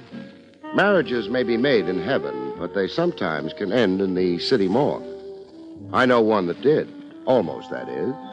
A bridegroom the lucky wife loved so passionately, she kept trying to exterminate him. The pigeon's name was one to remember, Killer Bess, an ex-pugilist billed as the perfect specimen. He had forceps and biceps like that, and a chest expansion that reached clear to Madagascar. Added to that, he'd read a book and memorized quite a vocabulary. I first met him in his hour of agony in the Cabana Adora, Eats Table d'Hote, where girls in short skirts and long stockings sold you cigarettes at $5 a pack. I was there with Trav Rogers celebrating his birthday. Even lieutenants of homicide have birthdays, if they live to see it, that is. Trav was living. The only immediate threat to his future was the steak he was wolfing. This food is all right. Tell me that again, Trav, when you see the check. Well, how many birthdays does a man have? One a year, the rumor is. The place is crawling with celebrities. Yeah, I see. There's Marshmallow Midas over there. Marshmallow Midas? The Hot Lips trumpet player. Oh. Say, I thought he was dead. His agent dug him up. A 40-week contract came along. You keep informed. Yeah, I'm a who's who. Over there, getting nicely potted, Killer Bess. Welterweight contender. Light heavy and ex-contender. He had his nose rebuilt and hung up his gloves. He married into society, no? An educated guy for a fighter. He read Pilgrim's Progress and Frank Merriwell. A polysyllabic grunter. You kill you. Uh-oh, Trav. What? Look at the killer change colors. Change colors? From rosy red to green. He's gagging. Gasping for breath. He's not gasping anymore, Trav. He's conked out. We next saw Killer Best in the Southmore Hospital, a private place where checkbook society can recover from the sheer ordeal of living. The killer was no longer green in the face. He was blue. I let Trav Rogers hold bedside hands with him. I only listened. You were poisoned, Killer. Poisoned? But that's... Not only possible, but a proven fact. I had the sedimentation in your glass sent to chemical analysis. Somebody loaded your drink. But then if it was poison, why am I alive now, talking to you? An excellent question. I've asked it, too. There are a couple of likely theories on that. One, you have a certain immunity to a poison of this type, or two, you hadn't taken enough of it to be fatal. I've got an awful stomachache. Oh, you imagine it. Your stomach's empty. It's been pumped here in the hospital while you were unconscious. When can I get up? When you can stand without falling down. Who did it? I don't know. Who are your enemies? No more, please. I've been pumped enough for one day. You don't want the police involved, hmm? Now that you ask me, no. You fellas are too public. I don't want to be a public problem like highway repairs and sanitation. No thanks. Then, might I suggest somebody confidential? Who? His right hand. Barrie, make your sale. Barrie Craig, killer, confidential investigator. I've got blue eyes, and I'm kind to dumb animals. Not that I like to ambulance chase, but I'm all worn out looking for hen's teeth. You mean clients are scarce? You've read my diary, and I read your value on the hoof. Meaning I've got money. Meaning I haven't got money. You're hired on condition that you keep wisecracking. And that I find out why you're marked for extinction? Yeah, that too. Your friend here, the lieutenant... Trav Rogers of Homicide. Send him away and then notify my wife for me. Mona Best, Lawrence 6, 4000. What will I tell her? That circumstances make it impossible for me to be home for dinner. I call the wife as requested to reassure her about the love of her life, perfect specimen, Killer Bess. Her more killed than killer husband. But Mona Bess didn't need reassurance. A funeral would have delighted her. Hello? Mona Bess? Yes, this is Mona Best. This is Barrie Craig. Should I know the name? I've had skywriters advertising it. I'm a detective. I've reported no robberies this month. We've got a comic routine going. I've got serious news, lady. I despise serious news. Do you love your husband? That is a leading question, Mr. Craig. Meaning you don't. I'm ambivalent. Too big a word for me. I love him and I loathe him. Which half of you is operating right now? The worst half. Then the bad news I've got will be good news to you. He's been arrested for public drunkenness. He's been hospitalized for public collapse. He was poisoned at the Cabana Adora. You want to console him, he's in room 602 in the Southmore Hospital, Midtown. Thank you for the invitation. But you won't come. I haven't time. I'm due for a pedicure. Besides, I haven't the inclination. Please give the fallen gladiator my anxious wish for his speedy demise. Some marriages can really be colorful. Back at the bedside, the killer showed a sense of humor. She told you to throw dirt in my face. Bury me deep. She's bashful about her love. It embarrasses her. Her hard-hearted talk is a cover-up. You've got good sense, Craig. Have I? Mona is soft as mush. The surface is only a shell. I'm the love of her life, but, as you say, she covers it. She talks tough through her martinis. It's the ancient female device. Keep the man guessing a little. Never let him take you for granted. I've heard of husbands kidding themselves like that, but we're avoiding the gruesome. Who tried to kill you? I wish I could tell you. For a starter, name me personal enemies with strong motives against you. No. No, meaning there aren't any? There are some. What man doesn't make enemies? So? I don't want to slander people, make hysterical guesses about who hates me enough to want to murder me. You find out for me on your own. Don't even keep me posted. Just tell me the climax when you come to it. Until then, I want peace of mind. I want to drink with a friend without analyzing the contents of the glass. Dig into my life, Craig. Do your worst and best. Now, help me stand up and get dressed, please. The antiseptic smell around here is getting me sick.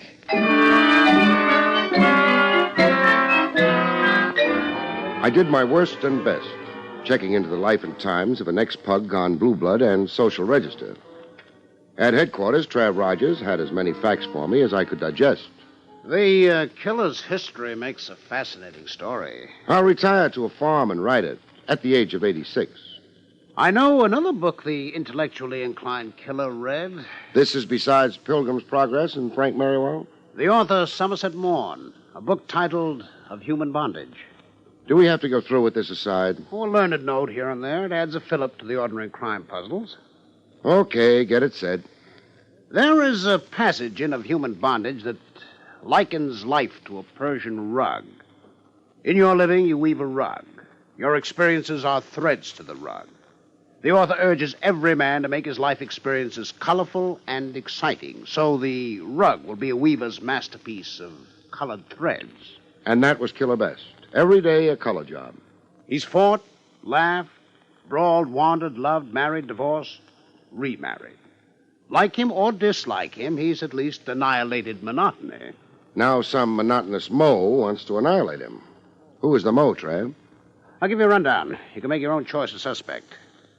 Ex-wives with mutilated hearts and broken egos? The killer has 3. All capable of the ultimate crime against an erstwhile spouse who loved and decamped. Men about town organized into a Let's Kill the Killer club? There are a few of those. Killer Best has been the snake in many a man's garden. A constitutional homewrecker.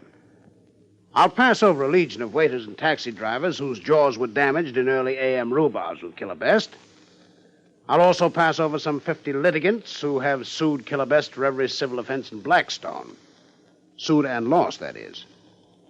But I will remark on his present helpmate. Mona. Once Mona Phipps. A tabloid once featured her as the Society Borgia. Lucretia Borgia, the lady of ancient Rome who showed a talent with poison. Is that the reference meant? It is. It seems Mona, like her current husband, was also thrice wed. 2 husbands were shed in Reno and Las Vegas. A third died mysteriously. Poison? The case never stood up quite. His body was exhumed and the vitals sent to autopsy. But? The exhumation took place 3 years after his death. Too late to prove poison. Yeah. There is one more enemy of the killer's worth remarking on. So remark. A lad named Polonius. Remember him? Vaguely. Wait. Kid Polonius. A prize fighter, wasn't he? Yes. A contender who ran afoul of the killer. They had a match. Polonius was knocked out in 4 rounds. So? Polonius lost the sight of one eye. After the fight, he accused the killer of having sprayed his gloves with a blinding chemical. Polonius sued and lost, then swore revenge. He attempted that revenge. In what way? A felonious assault on the killer with a knife. Polonius? Polonius. The killer pressed charges. Polonius served 18 months in the workhouse. Polonius went free last week. Free 1 week and stewing over his misfortunes. Quite a lead there, Trav. You know, I think I'll go see Polonius pronto. Polonius took a lot of catching. His address was whereabouts unknown. The workhouse warden had no address on him, and neither did his aged mother. I interviewed fighters, dice players, bartenders, and I came away with 0. Polonius and the American Buffalo, they both vanished from Times Square.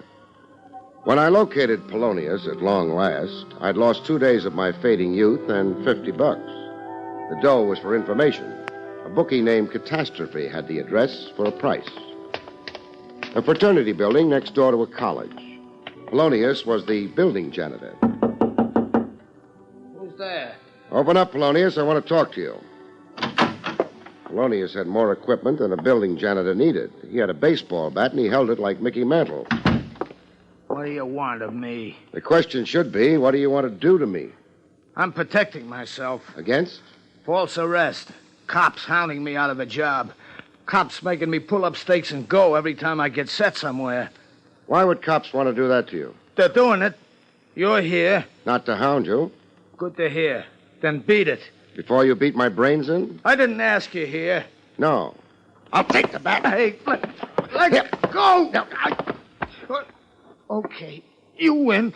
I don't mind a little baseball fever, but my head's too big for a regulation ball. Now, what's really on your conscience, Polonius? Nothing. And don't ask me, did I poison the killer? You know about that, huh? It's in the papers. And a paragraph in the story reminding that I just finished serving time for trying to bump the killer 2 years ago. You didn't this time? No. I gave up thinking like that in the workhouse. Do a rap, you change your thinking. I imagine.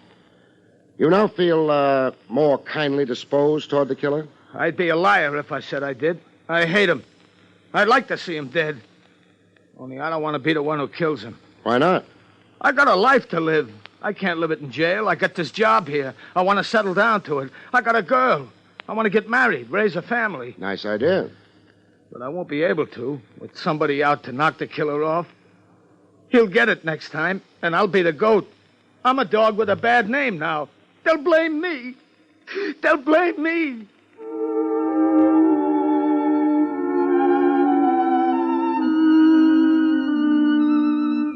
Polonius wasn't as felonious as advertised. He'd given up on his deadly grudge against Killer Best, so he said anyhow. When he came out of the weeps, he proved what a peaceable citizen he had now become. Listen, Mr. Barrie Craig. Mr. Craig, you can do a big thing for me. Like?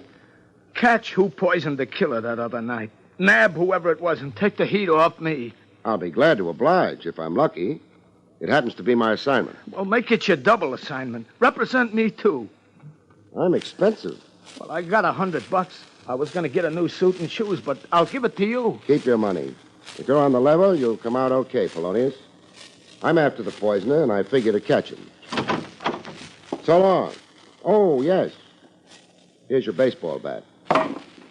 Buy yourself a horsehide ball out of that 100 the next time you get that urge to swing that bat.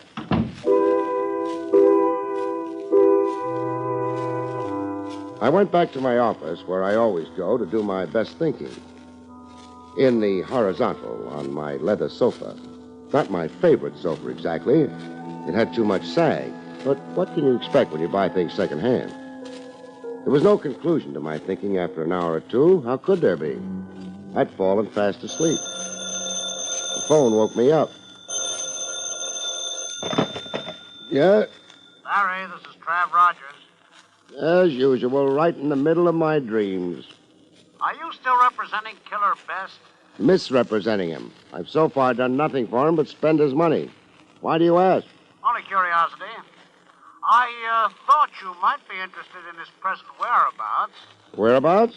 Let me see. It's 4 in the afternoon. He's toasting himself in his favorite spa. He is not? I give up. He's back where you commenced representing him. In the Southmore Hospital emergency. Not more poison. No. A near cave-in of his head. Near cave-in? A roof cornice narrowly missed him. From being narrowly missed by a roof cornice, you don't go to a hospital. Clever of you. The cornice missed him, but the dagger didn't. Oh, stupid of me. He was knifed 2 hours ago, a block or so from his residence, while out for an evening stroll. And, Barry. Yeah? Polonius. You won't be visiting him at home for a while. Where will he be? Where he is. In jail. We caught him prowling in the general vicinity where the killer was knifed.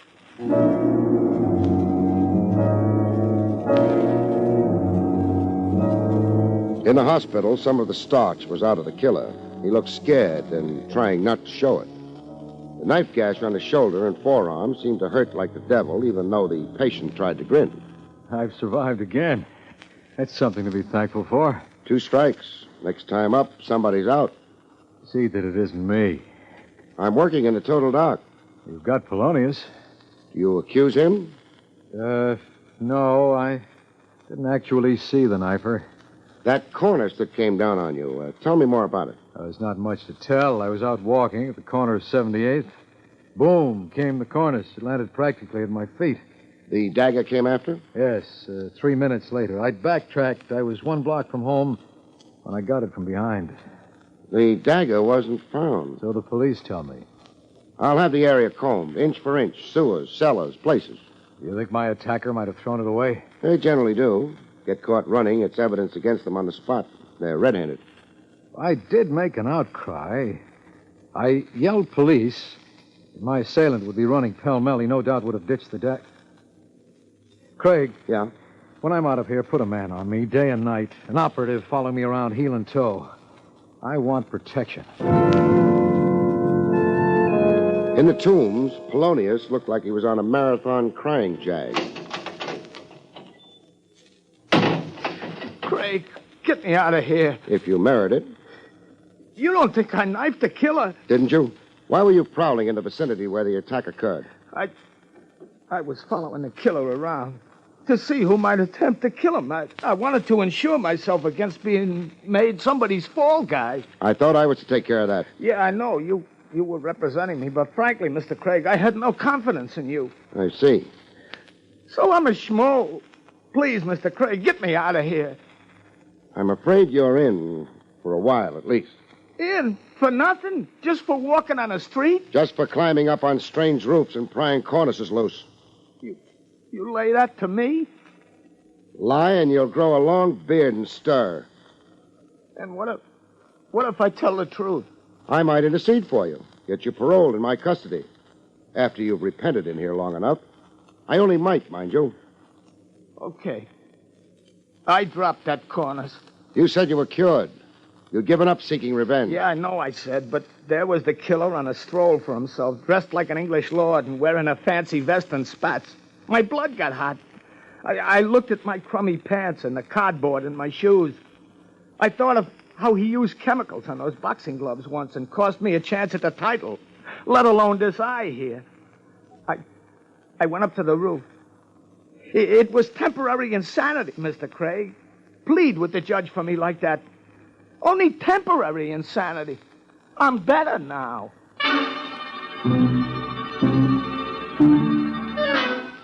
Was Polonius an honest man or a liar? I couldn't swear.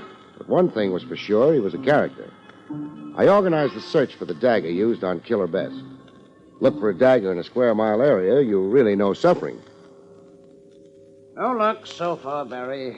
It figured to be tough. I've got men in wading boots sifting sewer slop, men emptying trash cans and poking into cellars. Nice cooperation, Trav. Thanks. Oh, don't be so egotistic. I'm doing this on behalf of the people of the city of New York. Oh, pardon me. The assailant may not have thrown his dagger away. They invariably do. Still. Oh, wait. Here comes Detective Wilson with a look on him that can only mean one thing. Eureka. He's found the dagger. Finding a dagger is one thing. Tracing it to its source is a horse of another breed. After the same 14 men, plus yours truly, got ourselves acute atrophy of the metatarsals, our aching feet, that is, we gave up canvassing storekeepers. Later, on an idea that didn't seem too bright to me, I tackled Mrs. Killer Best, Mona. Tried tackling, I mean. Mona wasn't home. Her social secretary, a good-looker named Candy Joplin, was. Can I help you, Mr. Craig? Yeah. First, where is Madame? Out. Just out? She didn't say where. I've got something here. A dagger. Ever see it? I'm not sure. You think you might have? Yes, in a case in the library, I seem to remember a pair of antique daggers. Let's adjourn to the library. That the case? Yes. Well, what do you know? Here's the twin to the one I brought in. Who owns these daggers? Mr. or Mrs.? I don't think I'm able to answer that. But I think I can be of some help. Please be. The daggers, they're antique. They're antique. Mrs. Best shops for her antiques at the Attic Mart on 3rd Avenue. I've often stopped in there with her. The Attic Mart. Unaccustomed as I am to antique hunting. Goodbye, doll.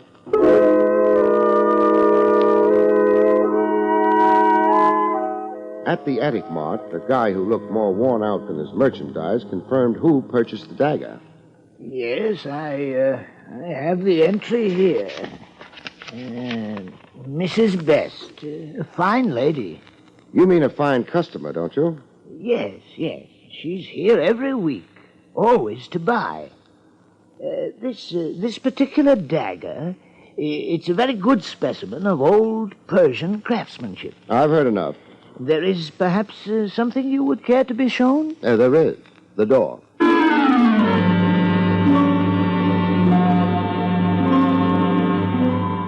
Following A.M., I went back for a tete-a-tete with Mona Best. The lady was still unavailable. The social secretary, Candy Joplin, was on hand. I'm sorry, Mr. Craig. What makes Mrs. Best so scarce around here? Frankly, Mr. Craig, I wonder myself. Suddenly, in the last days, she doesn't confide her itinerary. Mr. Craig. Yes? You're a detective. So I am. What do you want with Mrs. Best? Right now, I want to examine her. I'll give it to you cold. The dagger I matched to one in the library case was the same dagger used on Killer Best.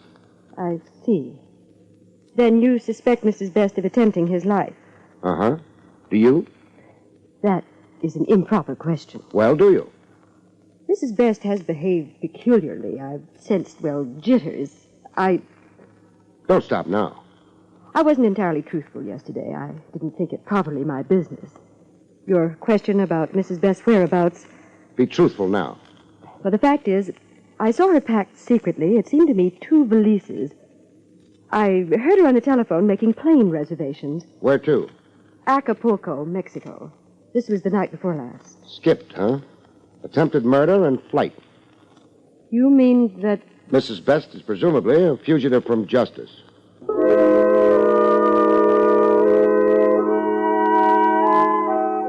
A presumable fugitive from justice, I checked Mona Best's clothes closet. After that, I checked airport records.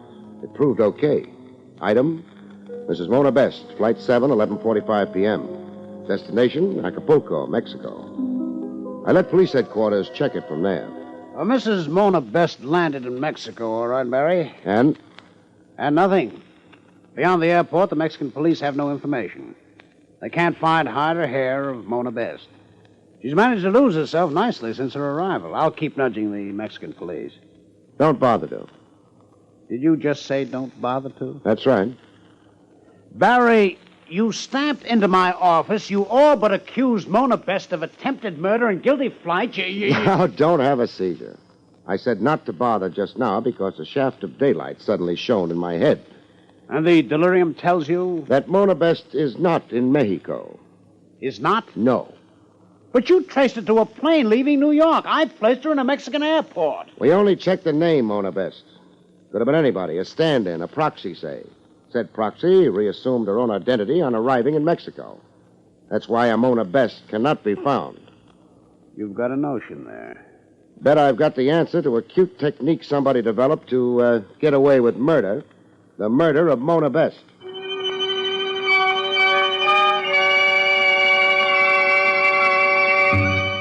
I reported the purported death of his wife to my skeptical client, Killer Best.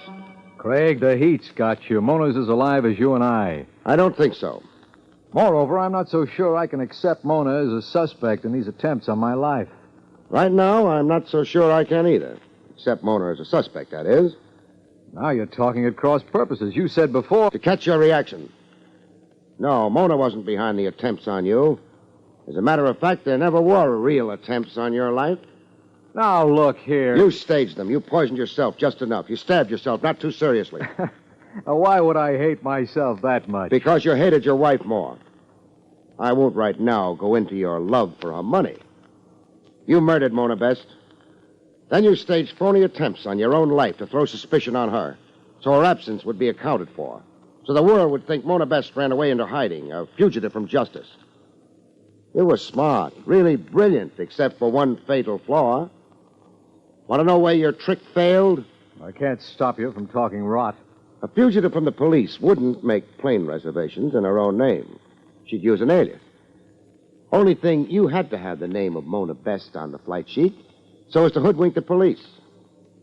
You murdered Mona before you staged the so-called attempts on yourself. The social secretary, Candy Joplin, is with you in the scheme. It was she who probably posed as Mona Best on the telephone with me that first time. So was some obliging proxy in with you. I mean, the one who took the plane ride to Acapulco. You sure get girls to cooperate, handsome. Now, the high-voltage question is, where are your wife's remains? In a culvert. Up near our hunting lodge. I didn't kill her, Craig. It was an accident. We were out hunting deer in season. Mona did weird things with camouflage. I shot her accidentally. I was in a panic. I didn't think the truth. Cut. You're confusing me with the jury. Even if you convinced me, I couldn't acquit you. I'm only the guy making the arrest, client.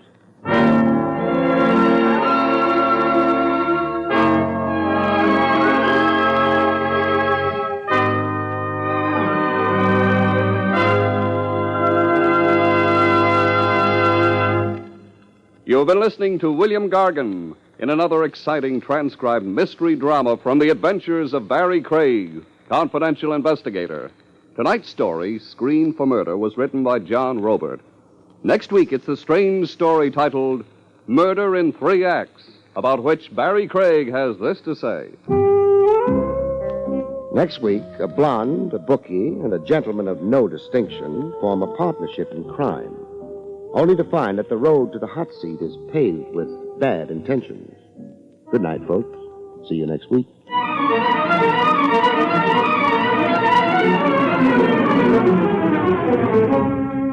The National Broadcasting Company has brought you Barrie Craig, confidential investigator, starring William Gargan.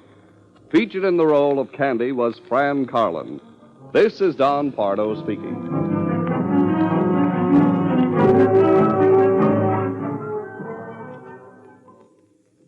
This is NBC, the National Broadcasting Company.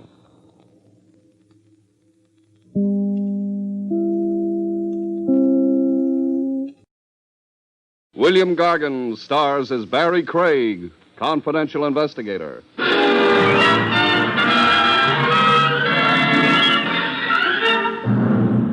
Murderers may have their difficulties, but they do have one advantage over the rest of us. Their work may be killing, but it's not they who get killed.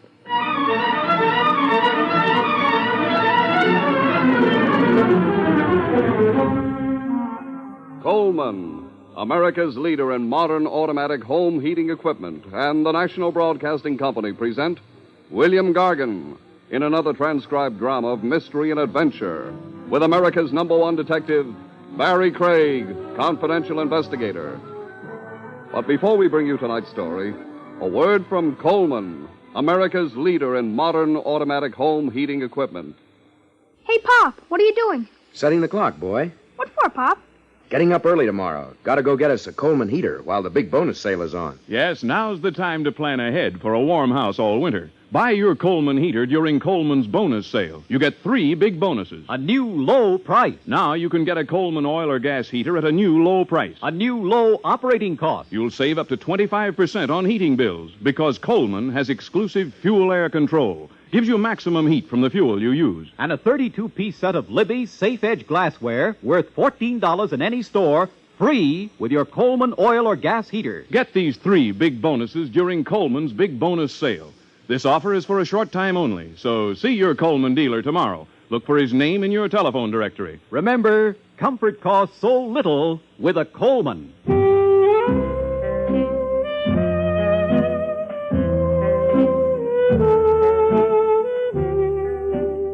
Barrie Craig speaking. I suppose the classic position in which confidential investigators are generally supposed to be found is lurking in a doorway. I was in such a position this particular evening, but I wasn't enjoying it. For one thing, the doorway was drafty. For another, it was raining outside. And for a third, if that's necessary, I hadn't liked the assignment in the first place. All I had to do was wait in a doorway until a man named Sam Jenkins made an appearance, then go home. The next morning, I type up a report to the effect that Sam Jenkins was seen leaving 1012 East 43rd Street at 11:01 p.m. the previous night, and mail it to his business associates. Generally, there's a check in the return mail, all of which is fine, but not especially exciting, except that sometimes it gets exciting anyway. Am I blocking your view, mister? That would depend on what I was looking at. Let's say the house across the street. It's a large house. I'm a large man. I've noticed that. Well, then why not take a walk down the street? I like it here.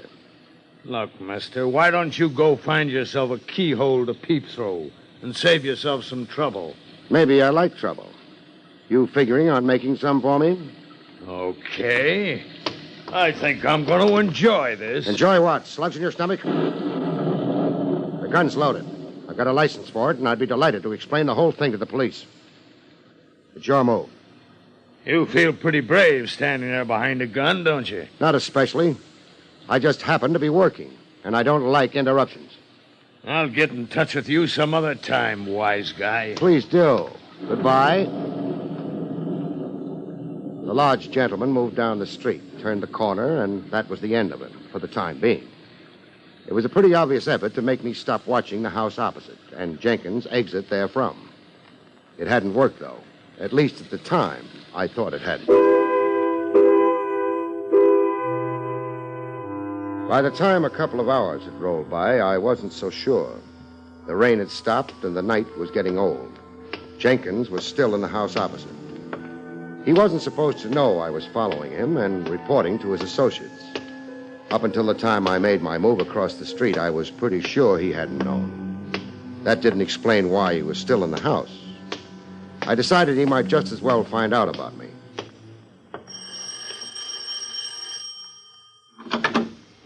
Yes? Oh, excuse me. I'm looking for a man named Sam Jenkins. That sounds like a very dull thing to be looking for. I'm a very dull type. Still, in my own dull way, I'd like to speak to Mr. Jenkins. Oh, don't misunderstand me. I've no objections to your speaking to Mr. Jenkins. You're making it a little difficult for me to get at him without running over you. That sounds as if you thought he was in my house. He is. You must have a very good reason for thinking so. I have. The best of all possible reasons. I saw him go in 3 1/4 hours ago. The time was 9:43 exactly. He must be a train announcer or something. I mean, who else keeps such careful track of the time? Investigators do. Oh, I see. I don't have a search warrant, Miss... My name is Lynn Walters. Barrie Craig's mine. Would you like to look at my credentials? Oh, I don't really think so. Okay. As I was saying, I don't have a search warrant, Miss Walters. If I were to force my way into your house, it would be illegal. The licensing board wouldn't pat me approvingly on the head. Does that matter very much to you? Matters a great deal. So I'm not going to force my way into your house. I'm going to figure that you're as bright as you look. Why, thank you, Mr. Craig. And that therefore you're going to ask me in. Well, at least it's different. What is? Your approach. But it's terribly late. I'm alone in the house. My offer to show you my credentials still holds. I guess you can come in. Thanks. Now, are you going to ransack the house thoroughly, searching in every nook and cranny for, Sam Jenkins, I think you said? I said Sam Jenkins. And, of course, I'm not going to search the house. What? That little routine at the front door could have given half a dozen Sam Jenkinses time to get out through the back door. But I thought you said there was only one Sam Jenkins. All right. Then he could have left 6 times. Mr. Craig, you're losing your temper. You could say that. Also, it happens to be true. Sure, I'm losing my temper. Partially because you're a fool. I am? I can testify on oath that Sam Jenkins entered this house tonight. The fact that I didn't see him leave isn't of any great importance. I would have preferred to include it in my report to my employer, however. That's the only reason I rang your doorbell. You stalled me and gave Jenkins a chance to get out the back way. I don't mind particularly. Then why did you lose your temper? Because I'm a sucker for pretty women. I like to think that their lives are as clean and as clear as their skin and eyes and hair. A very pretty speech, Mr. Craig. Yeah. And the funny part of it is I mean it. Good night, Miss Walters. Wait. I never thought very highly of men in your particular profession, Mr. Craig. That's okay. Neither have I. But I suppose it can be an honest and decent job. I try to make it so. Suppose Sam Jenkins were here, and you reported him. Would that be very bad? For whom? For Sam. According to the story furnished me with my fee when I accepted the job, Sam Jenkins' partners suspected that he was releasing confidential information about the firm's operations, releasing them to people who would then be able to compete unfairly with the firm to which Jenkins belonged. According to further information given me, you were one of those people. Jenkins' associates wanted to be sure, however, that he was in contact with you before proceeding to take whatever steps they would then deem necessary. They can be sure now. Suppose I told you that it wasn't quite that simple, Mr. Craig. I'm afraid I wouldn't believe you. Because you think I'm a liar? Because I always believe a client until I'm forced to think otherwise. I can force you to think otherwise, Mr. Craig, by telling you what's really behind all this. That's up to you. I'm not asking. I understand. Mr. Craig, Sam's partners are 2 men named Griffith and Swenson. Sam owns half the firm. They own the other half. They've been trying for years now to force Sam to sell his half of the partnership and leave the business. They haven't been successful. Maybe that's so. But what difference does it make as far as my report goes? The reason they want that report is because Sam Jenkins is married. His wife is a very jealous woman. If you turn that report into them, they'll take it to his wife, or perhaps they'll threaten to, unless Sam sells out. I don't handle divorce cases. Well, Griffith and Swenson must have known that. That's why they told you the story they did. You can prove this? It's true, but how can a thing like that be proved? Good night, Miss Walters. You're going to send the report in? So far tonight, 2 people have tried to stop me from reporting on Jenkins. Yourself and... Myself and who? He didn't give his name, but he was a large man. Maybe 6'2", broad-shouldered, dark-skinned, light eyes, gray maybe, or blue. He wore... Miss Walters. She fainted. It was a genuine faint. She hit the floor solidly. I tried to get her out of it by shaking her a bit, but it didn't work. A little first aid would be necessary. I'd need water. It was a fairly large house. I had a little trouble finding the kitchen. Finally, I found it. I found something else, too, though. Sam Jenkins. But a Sam Jenkins who wouldn't walk through any more doorways because he'd walked through the last one into death.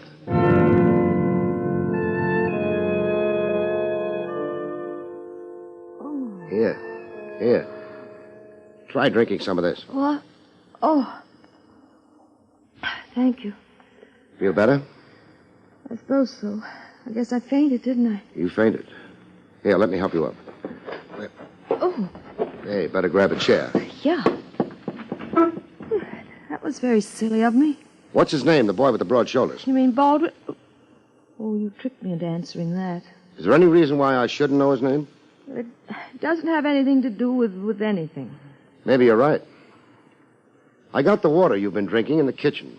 From everything I hear, that's an awfully good place to get water. I ran into something while I was there, something I hadn't expected. Are you going to complain about my housekeeping? Maybe. I don't think you tidied up as well as you might have. Oh, you're embarrassing me. I think you're the one who ought to call the police, Miss Walters. They might give you a better break if you did. Call the police about domestic untidiness? Yeah, when that untidiness includes a corpse. I'm not very good at being subtle about things. What are you trying to say? I told you I was in your kitchen. Someone else was there, too. Someone who's going to stay there until he's carried away. Sam? Sam Jenkins, yes. You must be mistaken. There are a lot of things I could be mistaken about, but they don't include corpses. I don't understand how He was stabbed. I didn't touch the knife, but from what I could see of it, it came from someone's kitchen. I'd say the odds were that it came from yours. She didn't faint again. She just turned white. After a while, she had a look at what was lying on our kitchen floor. Maybe she'd seen the body before, maybe not. She managed to make her phone call, and the police arrived. I wasn't there to greet them, though, because I'd managed to persuade her to furnish me with Mr. Baldwin's first name. It was Frank. She didn't know, or at least she said she didn't know, his address. I went back to my original employer to make my report in person. What is it? Barrie Craig, Mr. Griffith. Just a moment. What on earth do You've got neighbors. I don't think they'd be interested. I'm sorry. Come in. Thank you. I presume you have something to report, Craig, but isn't your zeal a little excessive? It's 1 a.m. I know it's 1 a.m. And I can't imagine anything being so urgent that it requires waking me at this hour. How about murder? Are you drunk? No. Who was murdered? Your former associate, Sam Jenkins. Now, that's impossible. Why? Did you think he was immortal? No, of course not, but this is quite a shock to me, Craig. Mind if I sit down? Not at all. I don't understand why it's such a shock, though. You wanted to get rid of him. I don't like the way you put that. Swenson and I were convinced he was selling the firm out. Therefore, we decided to take steps about it, but... Steps short of murder? Would we have employed you if violence was our intention? That's the point. It's probably even a good one. But before I give you the rest of the report, who's Frank Baldwin? Frank? Oh, yes. Well, he was a rather well-known football player at one time. I think he was engaged to marry Lynn Walters. Nothing ever happened. Since then, he's been around. So far as I know, he hasn't earned an honest dollar since he left school. He's grown a lot, though. Sam Jenkins was found dead in the kitchen of Lynn Walters' home. Lynn Walters' home? Then he was seeing her. Your ideas about that seem to have been correct. However, I'd like a little reassurance on one point. What's that? According to Lynn Walters, the reason you wanted him followed to her place, the reason you wanted me to turn in an official report to that effect, was because Jenkins' wife is insanely jealous. Again, according to Miss Walters, you were to use that report as a club over Jenkins' head to force him into leaving the firm. Why, this is complete nonsense. Okay. Now, since Jenkins is dead, I don't suppose that there's any further reason you'd want me to stay on in your employ, is there? I suppose not. We'll send you a check in the morning. Fine. And that, of course, means you're not my client anymore, Mr. Griffith. Yes, I suppose that's correct. I think it's fine, because now I can tell you that you're a liar. I didn't slam the door behind me, but I left. I didn't report to Swenson either. Griffith would take care of that. I went looking for a man named Frank Baldwin, who hadn't earned an honest dollar for years. A man who at one time had been engaged to Lynn Walters and might still be in love with her. A man who had known that the front door of her house was being watched, and who might have checked on the back door, the one that led to the kitchen. Hello, Baldwin. Oh. Oh. Number 6 ball in the side pocket. Hey, that was a nice shot. Thanks. Also proves you've got nerves of steel. Look, run away. You annoy me. I'm just beginning to annoy you, Baldwin. Don't you want to know how I found out your name? I'm not interested. You should be. When old girlfriends start talking about a man... What old girlfriend? Lynn Walters. She told you my name? Lynn wouldn't have done that. Maybe not, under ordinary circumstances. But a girl who suddenly discovers herself to be supplied with a corpse in the kitchen is likely to lose her head. What are you trying to give me? A bad time. How am I doing? You still got that gun? I've got it, but it's in my pocket now. I'm not working, you might say. Let's go for a walk, huh? Sure. Oh, leave your cue stick here, though. Ah, I'm terribly absent-minded. Come on. Kind of late, isn't it? Depends on the hours you keep. Listen, I gotta know. You said something about a corpse in Lynn's kitchen. Who was it? Who do you think? I'm not thinking, I'm asking. Okay, don't get excited. It's no secret by this time. Sam Jenkins. You sure of that? I saw him. There's something wrong. Because there was a corpse, you mean? Or because it was the wrong corpse? I don't think we're going to carry this conversation on any further. I gotta go pay a couple of visits. Okay. But, before you do, Baldwin... Yeah? Have you got any reason to worry about a parked car down the block a bit? A parked car? Why should I worry about it? I don't know, but the motor is idling. The lights are off. Could be waiting for somebody. Maybe you, maybe me. You're just wasting time. My time. So long. So long. Baldwin! Baldwin!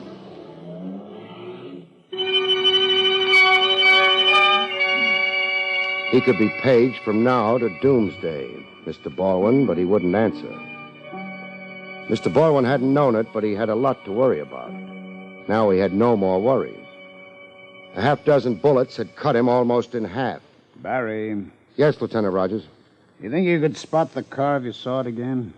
Well, in view of the fact that they make 100,000 like it every year in Detroit, I might have a little trouble. They wouldn't have been using their own license plates. Professionals never do. Barry, does this tie up with the Jenkins killing? Of course it does. We didn't hold the Wallace girl. Maybe we should have. Did you have any good reasons to? One advantage of being a policeman is you don't always have to have a good reason, at least not for a while. You mean Lynn Walters could have arranged to have Mr. Baldwin knocked off? I mean, she could have done it herself. Oh, it's a possibility, but I don't think so. Well, maybe we didn't have evidence that she killed Jenkins, Barry. We don't have evidence that she didn't either. How long ago did you release the girl? An hour ago, maybe. Well, that's too bad. She would have had enough time. Have you got any men on her at the house? Plainclothesmen out in front. There's also a back door. I know that, but I didn't expect this. Neither did Baldwin. You won't need me now, will you? What good would it do me if I said yes? Thanks, Trav. I'm going to visit Lynn Walters. In the spirit of good, clean fun? Not exactly. Preventive medicine? Not that either. I think maybe I might acquire a new client.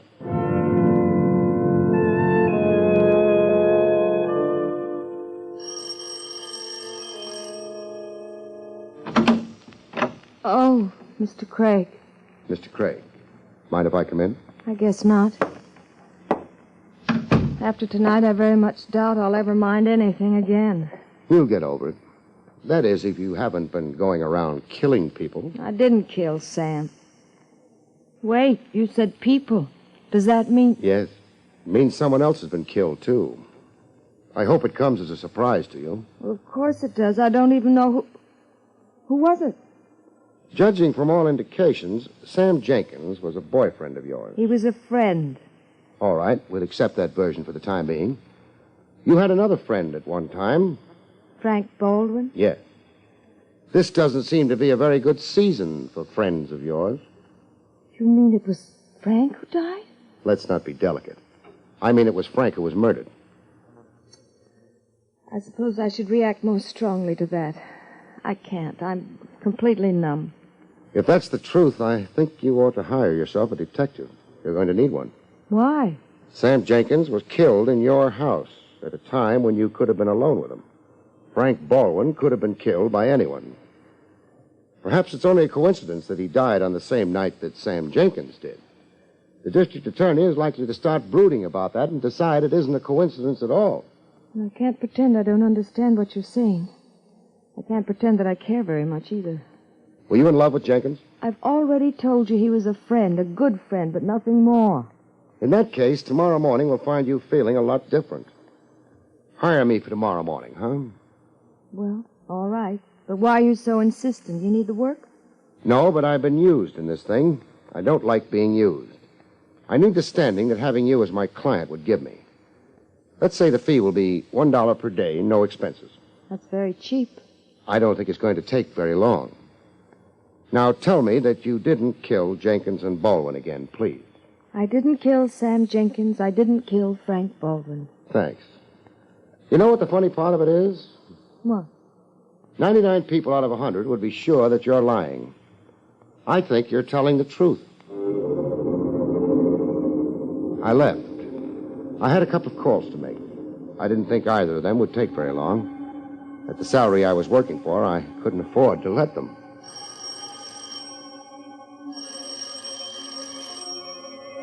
Mr. Griffith wasn't at home. It was kind of late for a dignified gentleman like Griffith to be abroad, especially in view of the fuss he'd made when I waked him earlier. Then I thought that perhaps tender solicitude had touched his heart. Perhaps he had gone to console Sam Jenkins' widow. I decided I'd go help him. Who's there? The name is Craig, Mrs. Jenkins. What do you want? Among other things, I don't want to be shouting through a shut door. I'm sorry, but it's really quite late. You're still up. I don't think that's of any particular concern of yours. It is. I'm looking for Mr. Griffith. He's not here. Sure he's here. His car is parked out front. Oh, I guess you'd better come in. Thank you. Who is that? Oh, hello, Mr. Griffith. And why did you... We saw your car parked in front. I didn't take my car. I used a taxi. Never mind. Very clever, Craig. Thanks. I don't know exactly what you had in mind coming here. You're not employed by me anymore, you know. I know. Therefore, you're off the case, and... Sorry, I'm not off the case. I've just changed employers. What are you talking about? To be precise and personal, I'm talking about Lynn Walters. Miss Walters hired you? At my suggestion, she did. She got a bargain. What did she hire you to do? To make sure that she doesn't wind up taking the rap for 2 murders, Mr. Griffith.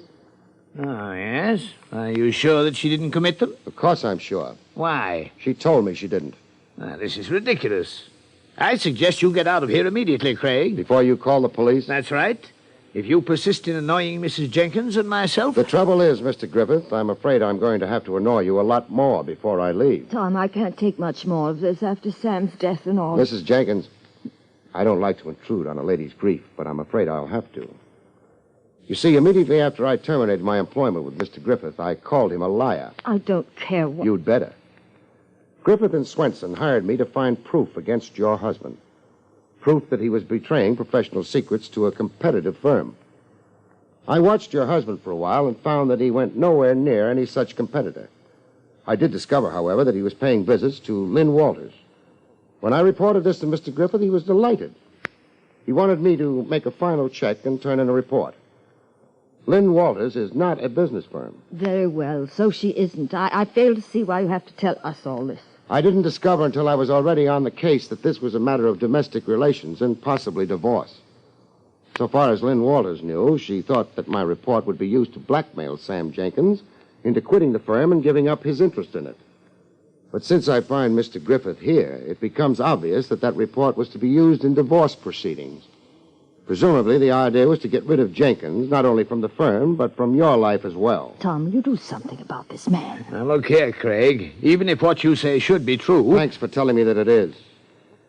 We come to something else. While I was watching outside Lynn Walters' house, a man named Frank Baldwin came along and made an effort to get me to leave.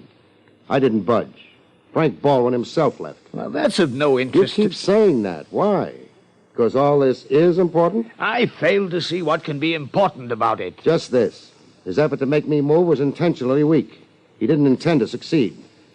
Furthermore, he knew who I was. which meant that he had been hired to annoy me, but not to move me from my position. Hired by someone who knew that I was being employed to watch Sam Jenkins. The purpose of his approaching me was to make me think that it was Lynn Walters.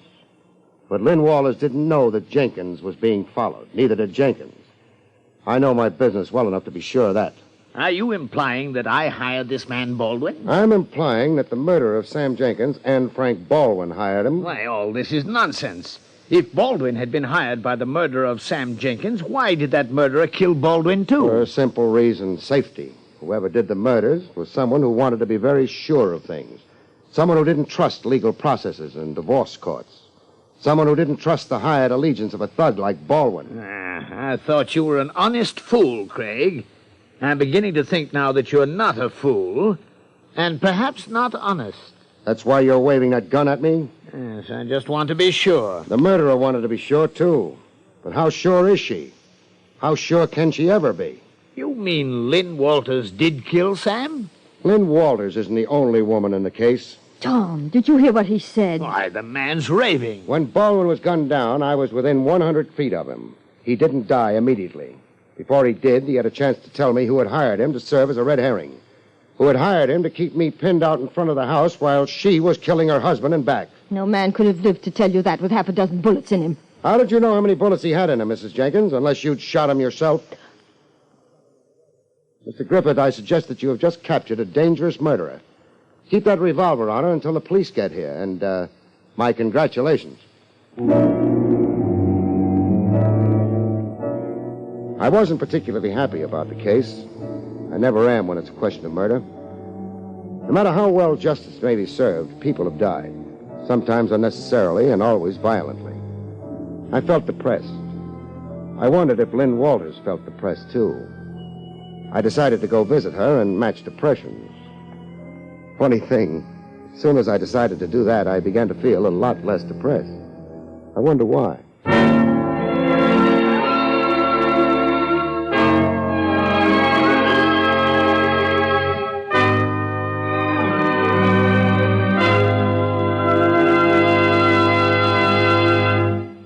You have been listening to William Gargan in another exciting transcribed mystery drama from the adventures of Barrie Craig, confidential investigator. Tonight's story, Kitchens Come with Knives, was written by Lou Vittis. Next week, it's the strange story titled Corpse with a Pedigree, about which Barrie Craig has this to say. Next week, a professor who marries a shimmy dancer loses face generally, and his life particularly, when a trio of pedigreed heirs find that they have only homicide in common. Good night, folks. See you next week.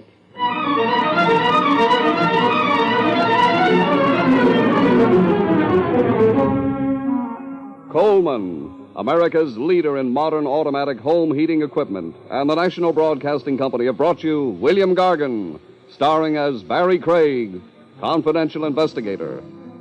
Featured in the role of Lynn was Barbara Weeks. Don Pardo speaking.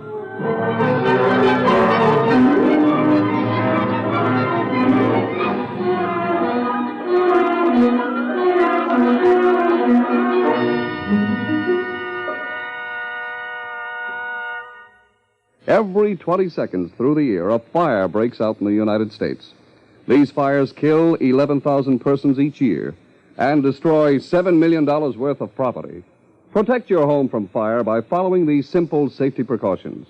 Don't smoke in bed or throw away lighted cigarettes. Clean out closets, attics, basements. Repair defective electric equipment and replace worn or frayed wiring. Fires in the home, your home, can and must be prevented. Tonight, listen to Dragnet on NBC.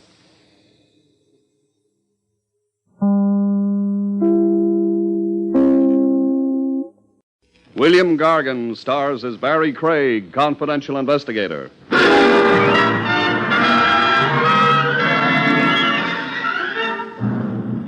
What's in a name, a poet once said, and he was so right. You can list every guy as Smith or Dokes, and it doesn't make any difference. The stiff down below positively doesn't care what the tombstone reads.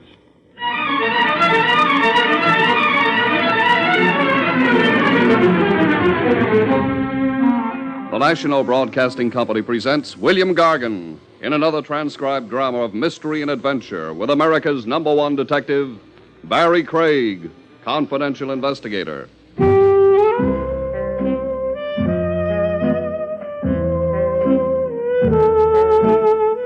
Barrie Craig speaking. A case sometimes comes at you all the way from left field.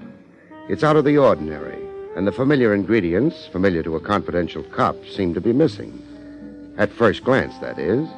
Said familiar ingredients, of course, being theft, homicide, and blackmail. The nice, homey, everyday stuff of crime that keeps a cop in love with his work. In this case, even the kickoff was unfamiliar. The chap setting up the deal for me was a mind doctor, a skinny guy with horn-rimmed glasses and a high forehead, who looked like he got all his nourishment from pills. This is an unusual thing for me, Mr. Craig, to consult with a detective. This is an unusual joint for me to be in, so we're even. Now, this patient that I will discuss with you, I've worked with him for months with encouraging results. I'll start off with his name. His name is, temporarily, Clark Smith. Temporarily? A symptom of his ailment is an amnesia. He resists his own true identity. Doesn't want to remember who he is, huh? Yes, in a manner of speaking. That's bad. Well, why do you say that? From a cop's point of view, disregarding the medicine, a guy only tries to lose his identity for a pretty grim reason. Some crime he doesn't want to answer to. Oh, there is such a possibility, yes. Still think you want to make a police case out of this Clark Smith? Well, there is the risk you suggest. I have thought of that. Restore this man to his own identity, but with an unhappy result. He faces the consequences of a crime. Capture, trial, and sentence. But if this risk is not taken, it's equally critical for Clark Smith. Meaning the shape he's presently in, huh? Depressed, malingering, sick with anxieties. He cannot function as a social being. He hides from the world. Yes, he interests me, this Clark Smith. I would like to help him find himself. Help him to face his reality. Only your medicine goes just so far. I need a detective such as you to associate with the case. There are facts to ascertain, the special things in which you are a specialist, and in which my science is helpless. Got any clues to his background? Who he was before he became Clark Smith? Oh, yes, I have many. I've uncovered many clues in my 6 months now of clinical examination. In my patient's moments of unconscious association, he has given me many material clues that you'll find helpful in your search. Well, clues like? Well, words, for example. Oh, I have them recorded here. Midvale. Now, there have been many reminiscences involving the word Midvale. Sounds like a town. Yes, or a school, I have thought. A high school, perhaps, judging by the level of my patient's speech. The education it suggests. And the word Pamatone. An Indian word. And very lyrical. The word is always said with a caress, always with a curious tenderness of feeling. Like Clark Smith loves it. Yes. Pamatone. Could be a river. A place to swim or fish for trout. A man can fall in love with a river and never forget it. Remember it all his life, even with his mind dead to everything else. Yes, you're very perceptive. A river, yes. I have thought so, too. 2 good clues, those. Trace a guy back to where he came from, back to where memory cut off. Does Clark Smith know what you're up to with me? Not exactly. He knows in his own way. He wants to recover his identity, appreciates my interest, yet... He's scared. Well, he may resent what we do. You may find him very uncooperative. Where can I see him? I'll give you his address, but please be very gentle with him. Do not press too hard.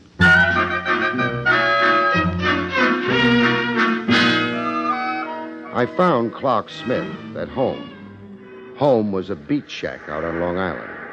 Shangri-La made out of plywood and thumbtacks, serenaded by big seagulls with wing spreads like eagles. Smith looked the part of a beachcomber. He wore faded blue jeans slit at the sides, and a fish knife in his belt with a mean-looking blade. He gave me the long once-over. It's a 35-pounder. No kidding. The striped bass. I pulled her in at the Anthony Lighthouse. I broke 2 lines on her. Sounds like quite a battle. Quite a battle, yeah. You'll find her in the shed, packed tonight. Leave the money on the table. I'm not a fish buyer. I'm Barrie Craig. Barrie Craig? Right now associated with Dr. Vanner. To help you, Smith. Help you get back to the life you belong to. I belong here. What are you after with me? I said to help you. Dr. Vanner and me. We're on your side. We're your friends. I don't want help. Sure you do. If you didn't, you'd never have gone to Dr. Vanner in the first place. I went to find peace, so I'd calm down. To fish, you need to be calm. You went to find yourself. Don't back away from one big truth, Smith. You're one big inner drive. Mr. Craig, I'm afraid. Sure you are. I understand. But I say you can't be any worse off than you are now. Have a little faith, Smith. Faith? Midvale and Pomatawny. What do the words mean to you? I don't know. I know the words, but I don't know what they mean. I don't know. Okay, forget them. I'll try to find out another way. If I'm stuck, I'll come back to you. We'll go over it again. We'll go out in a boat and fish and talk. Midvale and Pomatawny. Clues sometimes take you for a ride around the moon. You're a skywriter spelling out the word futility. Other times it all comes easy, too easy. You don't have to be a detective, just a researchist with a World Almanac. The section that says Index of Towns and Places and Rivers. I found the river Pomatawny merely by running down a line of names of American rivers. The Pomatawny River, but it wasn't in any town called Midvale. The Pomatawny River was in Farrington, a town in Jersey. I kept hunting Midvale in the book. Anything named Midvale in the town of Farrington. I checked school, high schools, and universities, then industries. Under industries, I found it. The Midvale Bottling Works, located in Farrington. I had reason to hop a train to Jersey. One Horse Farrington had a sheriff. It also had a barber, both rolled into one. The sheriff and the barber were one and the same guy. Came a shortage of lawbreakers, at least there was always hair to cut. I phoned you in advance of coming, Sheriff. You know why I'm here. Yes, I know. But just a minute till I get out of this coat. Can't sheriff in a barber's coat. Why not? Just not right, that's all. Now can we get down to it? Not yet. Can't sheriff without my badge. Here it is.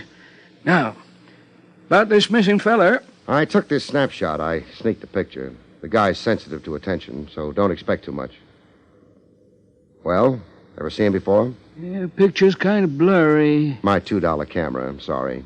No, can't say I ever seen this one. What there's to see.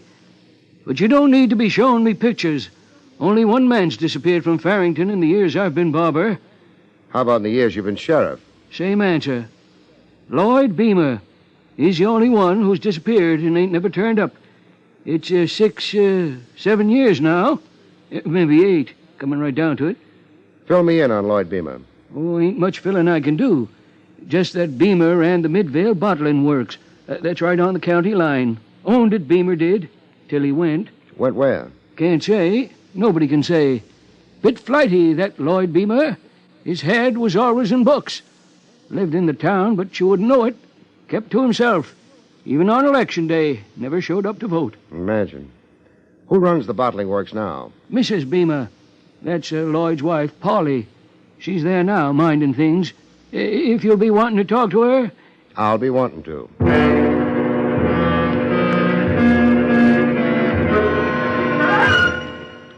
The first thing that meets your eye in a bottling works are bottles. Lots and lots of bottles. I found a door marked private and used it. On the inside of the door was somebody who looked like privacy was wasted on her. Too many good looks to keep them all to herself. A face you'd expect to find in Tahiti, never in a bottling works. Yes? Am I intruding? You've already intruded. You're chilly? I always am in refrigerated rooms. How about a warming smile? I'll have you arrested. You didn't let me finish.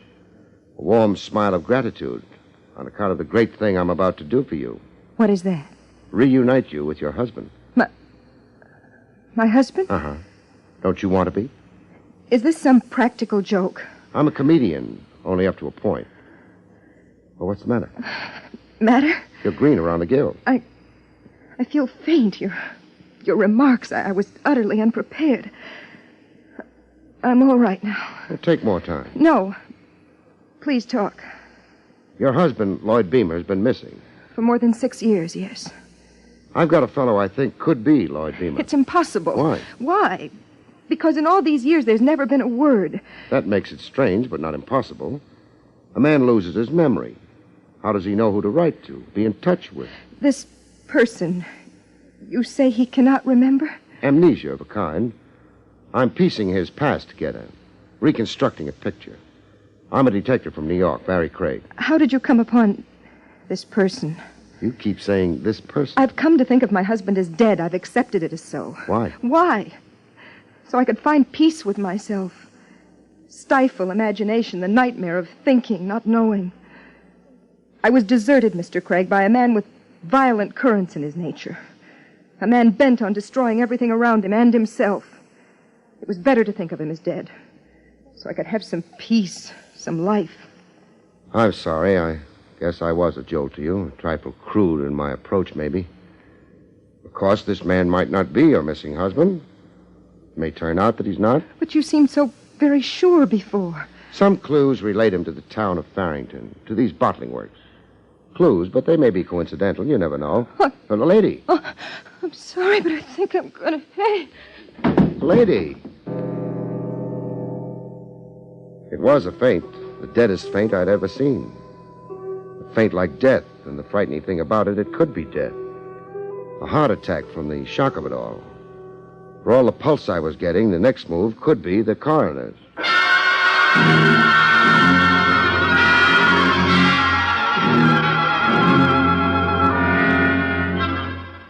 You know that someone apparently dead isn't when she flutters her eyes at you. A corpse generally can't. Holly Beamer fluttered her eyes at me. I was close enough to admire their color. Oh, what happened? You passed out, a dead faint, and no pulse like your heart had stopped pumping blood. I'm sorry if I unnerved you. I've got a few gray hairs as a memento. So I hate to say hello to a girl and have her promptly drop dead. The news you brought me, it was so overwhelming. Apart from the news itself, what else gave you conniptions? What else? The prospect of a return of Lloyd Beamer, your missing husband. I don't think you fancy the idea as a woman. No, I don't. We were never so much of a couple. Besides, I've built a whole new life for myself since... A new life meaning a new guy? New interests, a new independence and outlook. You're glossing over the new guy? There are men in my life, of course. Men or a man? I'm young. I have a right. No question of it. All right, then, the way it stacks, if my party is the missing Lloyd Beamer, reassuming his proper station can create complications. Complications? He isn't wanted. No welcome home. Rough on a guy, kind of. A return to identity at long last, only to find himself on the scrap heap. I don't think this person you talk about is my husband. You mean you hope he isn't. But we'll soon know. I've got a couple of more questions. Yes? Assuming my party is Lloyd Beamer, I've given you an idea of the condition he's in. Loss of memory, you said. Yes, an acute case. He's been under medical care. Now I ask you, why would Lloyd Beamer suffer a loss of memory? I don't understand the question. The medic handling Beamer hinted that this patient maybe helped induce his own condition.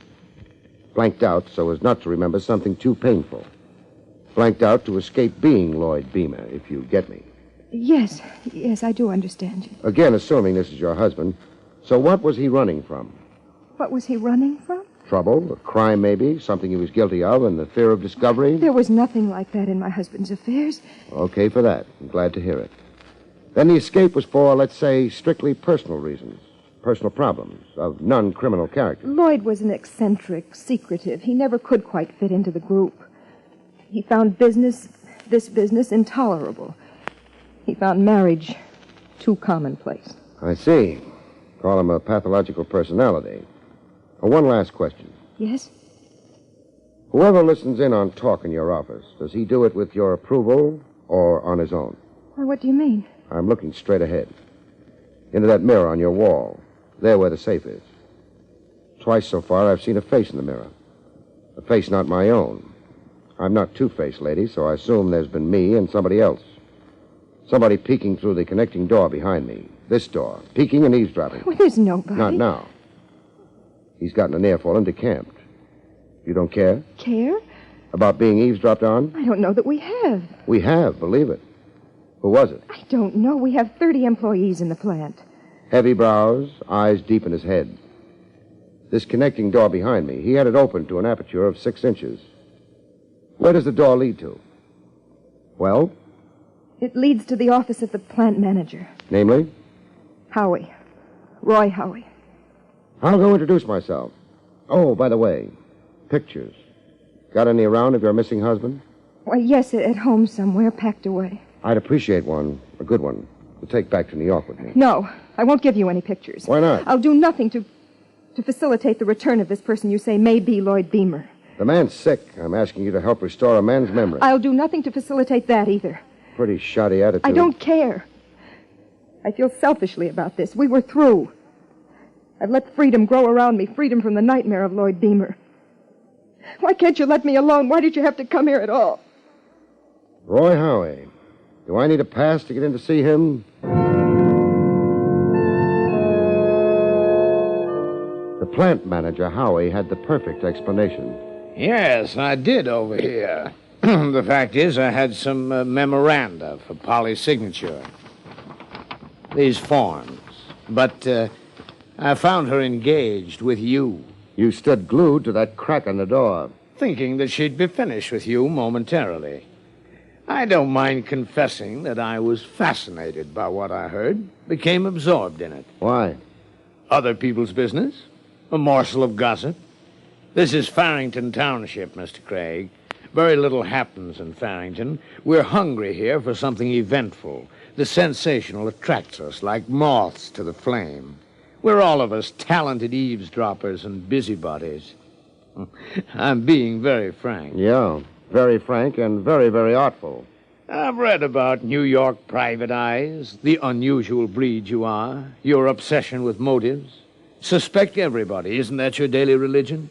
You talk a glib line for a jerkwater town bottling plant manager. Snarl, curse, and break heads. That, too, is the classic cliche of the New York private eye. Well, why aren't you breaking my head, Mr. Craig? An important thing to know about one-horse towns is how to get out alive. I'd called a local taxi to take me to the railroad depot, a mile run on a big ditch they called a road. Oh, the bumps I took, my insides were in a heap. At a bend in the road where spruce trees lining it made a perfect ambush, somebody tried to drop the rest of me in a heap. Oh, I got it in the right hand, the check writing hand. The local hack driver kept going, like he hadn't heard a thing. I got first aid at a shack that had a decalcomania emblem of mercy pasted on a window. The guy cauterizing my wound was a familiar face. I'd seen him before. He was the barber. Or did I mean the sheriff? Regular doc's 14 miles over the hill. Oh, switch to your painless method, why don't you? Ain't much of a nick in that hand of yours. I'm treating it right. Short of amputation. Yeah. I'll bandage it up now, and you're as good as new. What do I owe you? 50 cents. Same as for a haircut. A bargain. Who shot me? Can't say. I ain't investigated it yet. But you've got a pretty good idea. All right, I'll tell you. That Roy Howie's been shining up to Polly Beamer. Takes her on corn-husking parties and quilting bees. He's wild for her and infernally jealous, that fella. I wasn't making a play for Polly. You come in here with news about Lloyd Beamer. Now with Polly asking the judge to free her from a man who's been away so long, Roy Howie wasn't taking kindly to that. Howie figures he's going to marry her, huh? When her divorce, or annulment, as it comes through? Howie's figuring that. That bottling works is the biggest thing in Farrington. It's a good marriage Howie's after.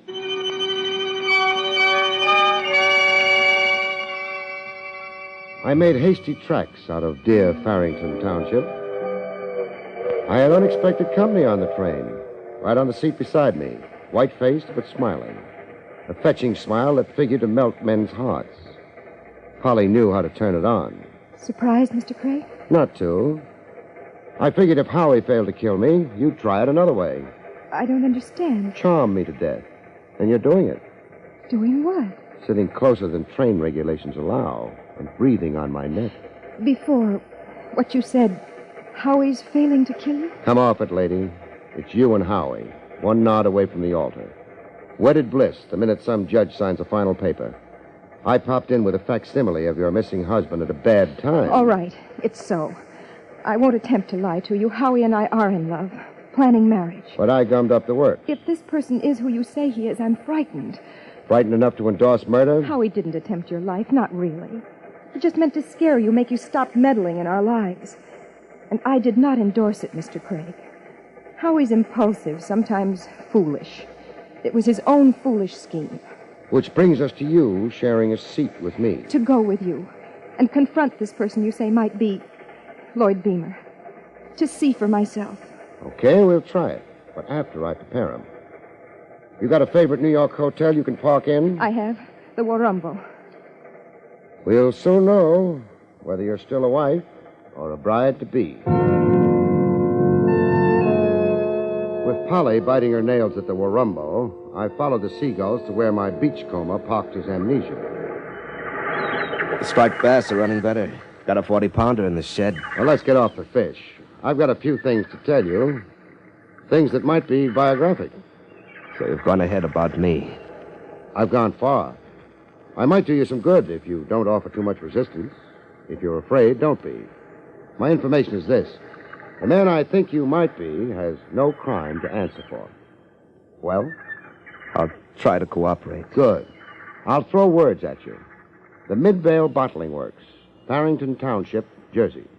A guy named Roy Howie. Roy Howie? You sound like it's familiar. Yes, it's somewhere in my head. Another name, Polly. Polly Beamer. Is that somewhere in your head or heart? Polly Beamer. Yes, I believe I know the name. You could be a Lloyd Beamer. From the evidence so far, Polly Beamer is Mrs. Lloyd Beamer. Well, I'm confused. Sure, I know, but you're standing up great. Better than I thought. Are you up to a visit with Polly Beamer? Polly Beamer, who may be my wife? Uh-huh. Again, only if you're up to it. Take me to it.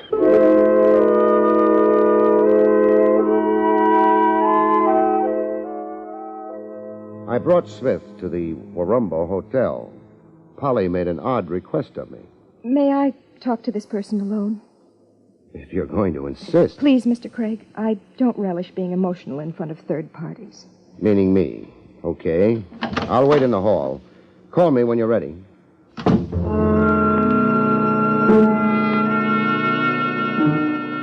Polly called me in less than 10 minutes. She'd been crying her eyes out. Mr. Craig, you can come in now. Thanks. Any result? This man is Lloyd Beamer, my husband. You're sure? Could I be mistaken? No, I guess not. Turnabout now, Polly. Your turn to wait in the hall. It's two alone. Me and Beamer. What on earth for? I'm completing a job, Polly, wrapping it up. Your questions are out of order. Wait outside.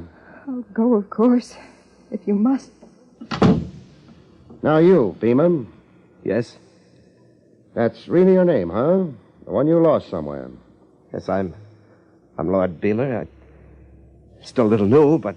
But you're not too unhappy over it. Pretty wife, a bottling plant. Quite a change from a beachcomber. You sound like you begrudge me.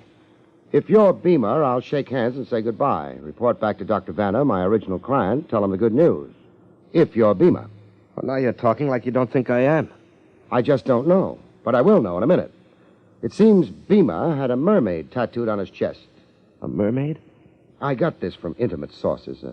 The sheriff, close friends of the Beamers. Strip, mister, so I can see your chest. Now, wait a minute. Then I'll do it for you. Hey. No tattoo, mister. You're a phony. Okay, what's the game? I'll answer it. Blackmail. You've got enough on Polly Beamer to make her accept you as Lloyd Beamer, even though she knows you're a phony. That's why she wanted to be in here alone with you.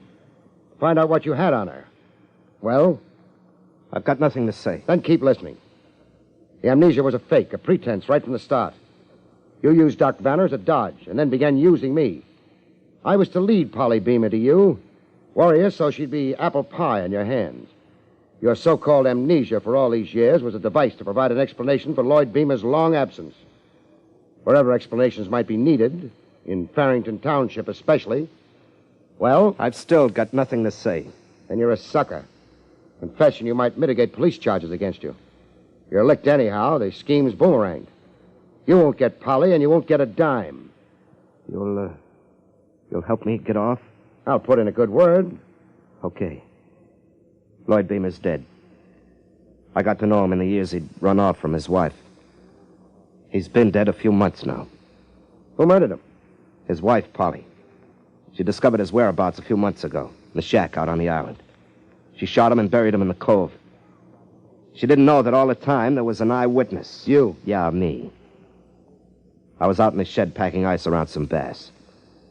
Polly thought Beamer was living there alone as a hermit. The fact is, it was Beamer's shack. He owned it. He'd invited me to share it. Beamer's corpse. You can lead me to it? I can. And you testify in court as an eyewitness to murder? I'll testify.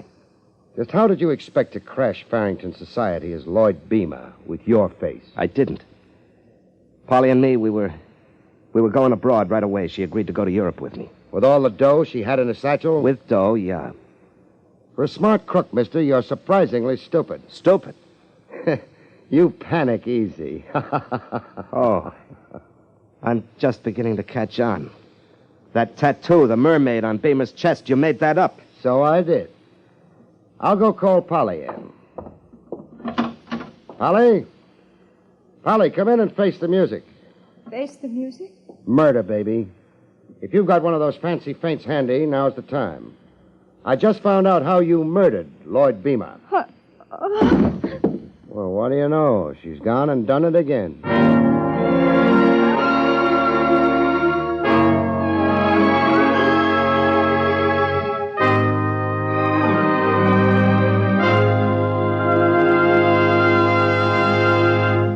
You have been listening to William Gargan in another exciting transcribed mystery drama from the adventures of Barrie Craig, confidential investigator. Tonight's story, Fog Over Murder, was written by John Robert. Next week, it's the strange story titled The Hunted Husband, about which Barrie Craig has this to say. Next week, I'm hired to hunt a husband. I catch him finally, but by that time, it's become good hunting for something else. Murder. Good night, folks. See you next week.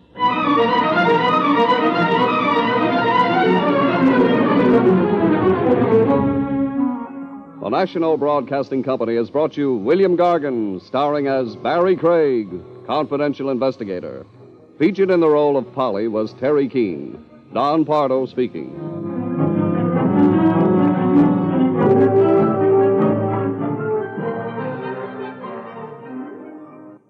Jack Webb stars as Sergeant Friday in Dragnet, next on the NBC Radio Network.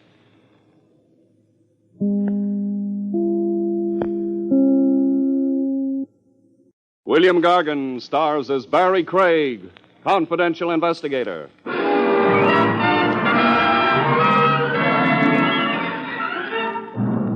The brotherhood of man is a universal truth. In one instance, anyhow. I never knew a corpse to show antagonism toward a fellow stiff.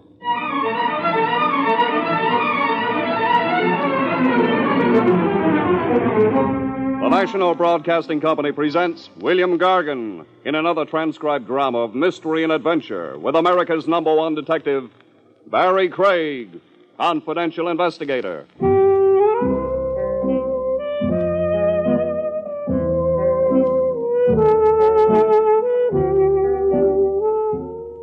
Barrie Craig speaking.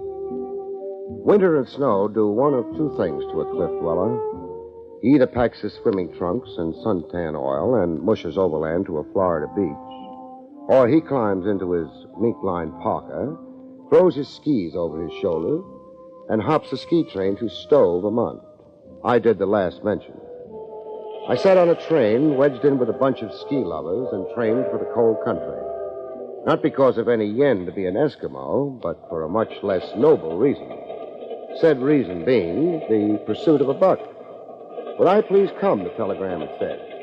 When a client goes so far as to wire you, one fact is beautifully clear. This guy can afford you.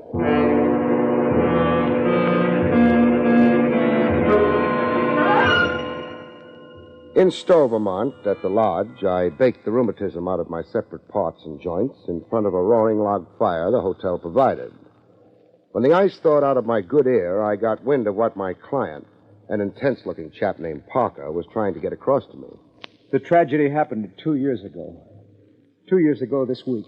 Your wife, Jean, fell 400 feet and suffered an injury to her spine. Yes, someone had tampered with her ski straps, and on an especially steep and icy slope, they broke. Jane was badly injured. She recovered, but is a hopeless paralytic. 100%? No, just the lower limbs, starting at the waist. She's confined to a wheelchair. 2 years now? Yes. Jean's been abroad all this time, undoubtedly consulting medical specialists, seeing if anything can be done to restore her. But? To the best of my knowledge, it's hopeless. To the best of your knowledge? You're obviously not close to the situation. No, I'm not. Since the accident, we've been estranged, Jean and I. Nice time to cool off toward your wife. It was not my wish.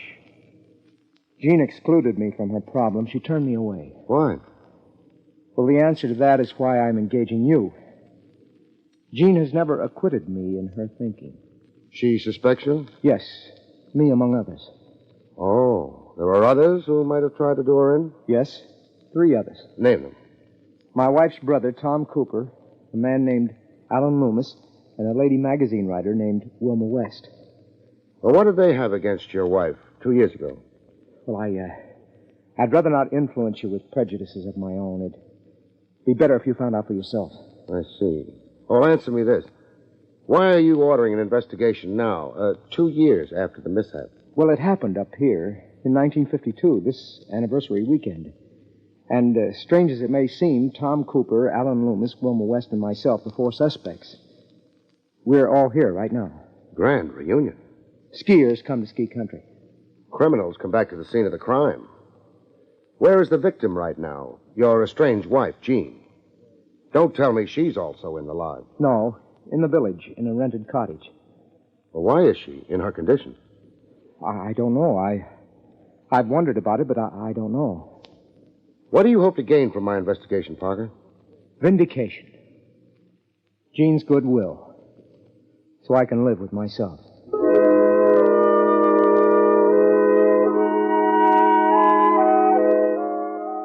Reinvestigate a 2-year-old accident. 2 years. I'd be plowing through a lot of cobwebs. Getting unpacked in my room, somebody went out of his way to make me feel unwelcome. Come in. A guy with one blue eye and a black patch where his other eye figured to be. A tough look to him, like the world was too populated for his liking. Am I intruding? You not. I said come in. You're Barrie Craig. That's how I registered. A New York detective. That's not on the register. It's written all over you. Which suspect are you? Suspect? Now, look here. Relax. Well, which is it? Tom Cooper or an Alan Loomis? I'm Tom Cooper. This is Jean Parker's brother. Jean's my sister, yes. And you're here to threaten me. To talk sense at you. That's polite for threaten. So go ahead, worry me.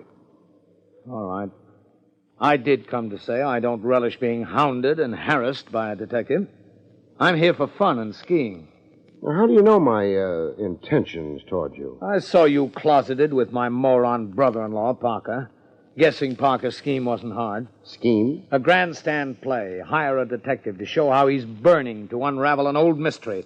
And by doing it, make himself look good. Is that a hint you think Parker's responsible for his wife's condition?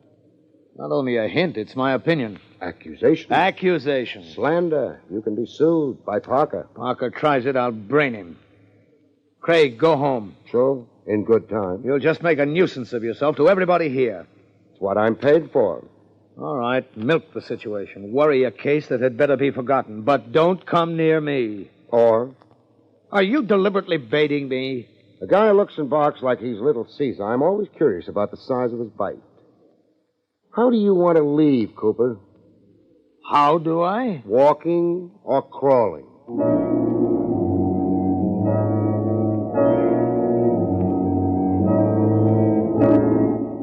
Tom Cooper wasn't the only weekend skier who had me figured as a pesky killjoy. Another one tried to make me feel unwelcome. But this one wasn't as forward as Cooper. This one was the bashful type who believed in voicing his sentiments from afar. A rifle bullet through my room window. Not intended to kill me, just discourage me. The bullet lay at my feet.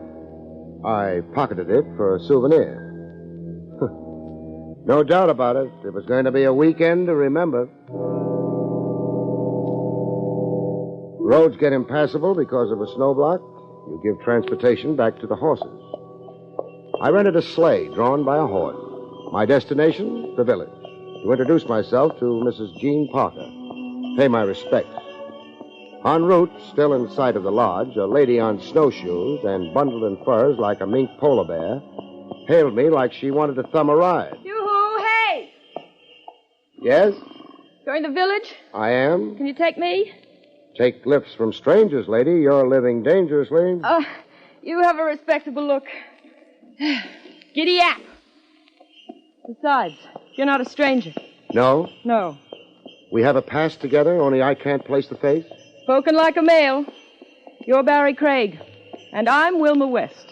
Oh, another one of my suspects. Yes, I'm a fiendish murderess. Would-be murderess. The victim survived, I hear tell.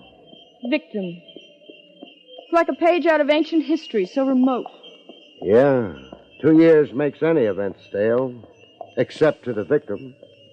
Confined to a wheelchair, yesterday and today merge for you. Put it that way, I'm chastened. Anything you can tell me? To clear myself of suspicion? Don't work so hard at being sophisticated. Oh, but I must. It's my style. It's my livelihood. I'm a sophisticated editor of a smart magazine. Jean Parker. What did you have against her 2 years ago? Let me see. Oh, yes, I was the other woman. The femme fatale. Serpent in Jean's garden. You and Parker? Me and Evan Parker, yes. Did Jean know? Doesn't a wife always? She finds lipstick smears on handkerchiefs. Cancel checks for gifts she never got. All kidding around, you and Parker. Or was there something for real between you? Very real, Mr. Craig. Evan Parker loved me, and I loved Evan Parker. But?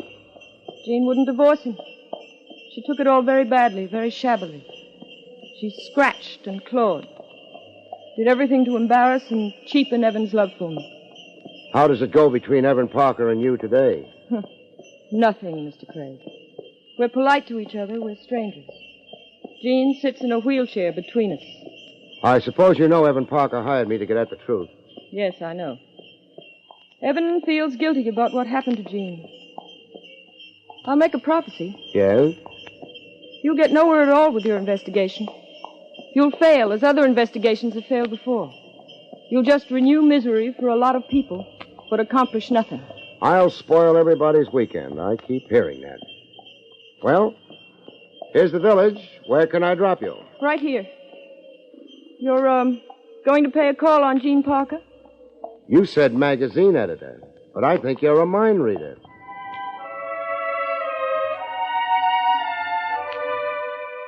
I tied my sleigh to a hitching post and started to slosh the 100-odd yards to Mrs. Jean Parker's cottage. But before I could make the front door, I had another interview forced on me. A guy standing to his side a few feet away from Jean Parker's place. Standing like he'd planned it as an ambush for me. Hey, you, Craig. More people know my name up here. And pedigree. You're a meddler. Rough talk. You'd crucify people for a few pieces of silver. Now, look, stop stirring old ghosts. Stop reopening old wounds. Stop spoiling skiers' weekends. I've met Evan Parker, Tom Cooper, and Wilma West. By elimination, I guess you to be Alan Loomis. I'm Alan Loomis. Once involved with Mrs. Jean Parker. How? None of your business. In that case, so long. Wait. I was in love with Jean before she married Parker. She left me at the altar to run off with Parker. It's old ghosts. I said you'd stir them. Go home, Craig. When I wrap this up? Crimes committed. Somebody must be punished. You through discouraging me? No. I can be stubborn, too. And determined. Sure. You're the type hero who can stand in an ambush somewhere and pump rifle bullets into a hotel room. You're not denying you took a pot shot at me a few hours ago. Craig, go home. Amicably with a bonus check from me or in some other way. In a hearse? Even perhaps in a hearse. I was on my way to see Jean Parker when you waylaid me. Do I have to punch my way to her door?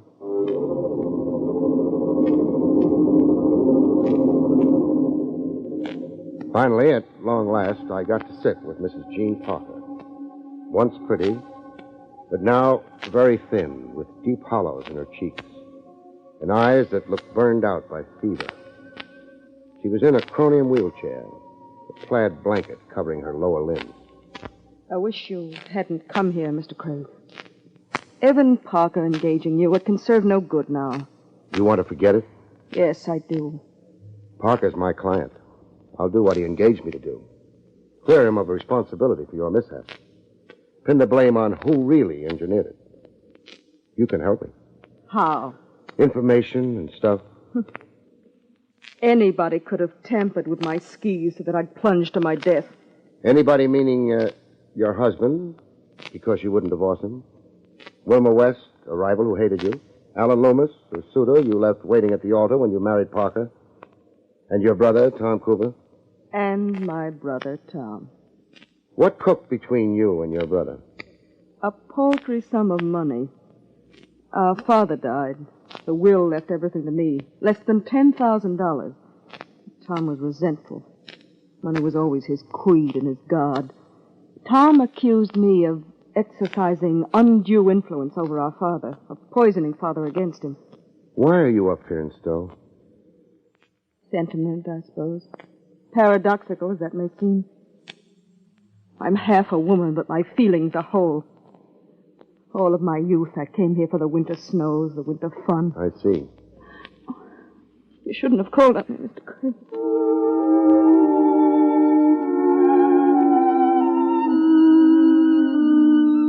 See a woman in the prime of youth, like Jean Parker was in the prime of her youth, but crippled, only able to live in a narrow area through which she could propel her wheelchair.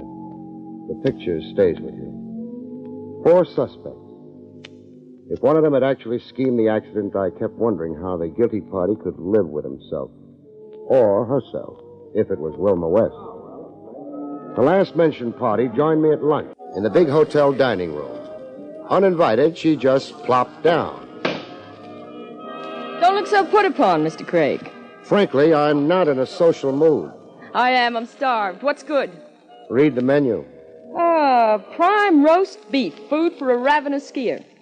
Order it for me with A1 sauce, Mr. Craig. No, not Mr. Craig. Barrie. Charlie, come here. Roast beef for the lady. You've got away with men, huh, Miss West? I'm at home with men. I had 7 brothers. I never had a sister. That makes me a woman hater. Oh, I wouldn't be discouraged. You'll accept me, or I'll force myself on you. It won't help your case, baby, if you're the guilty party. I wonder will you be so blasé about my charms tonight? What's tonight? The weekend dance, and I'll be wearing a Parisian import. Meaning I'll go for the dress, if not the woman? I don't look to advantage in these ski clothes. I'm overdressed, dramatically speaking. Well, I've finished eating. So long. Barrie, don't make me eat alone. Barrie!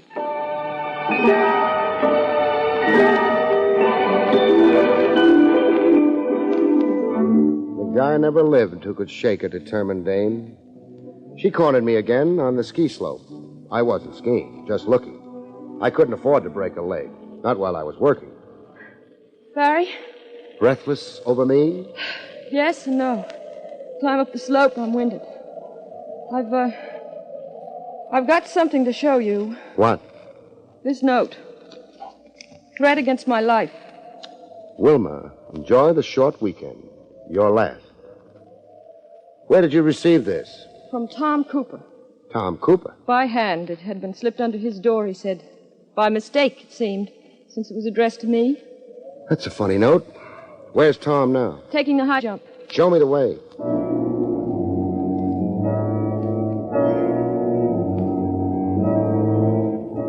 We got within view of Cooper, maybe 200 yards away. Cooper poised like an Olympic skier on the most dangerous jump in the area. That's Tom Cooper up there on the peak. Yeah. Let's get down to the base. He'll jump, and we'll meet him below. All right.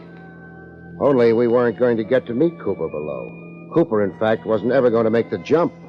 A rifle shot. From an angle I couldn't figure, the way altitude reverberates sound. But an accurate shot. It dropped Cooper dead in his tracks. Tom, he's been shot. He didn't just fall. Go stay with Cooper. I want to scout the area for the riflemen.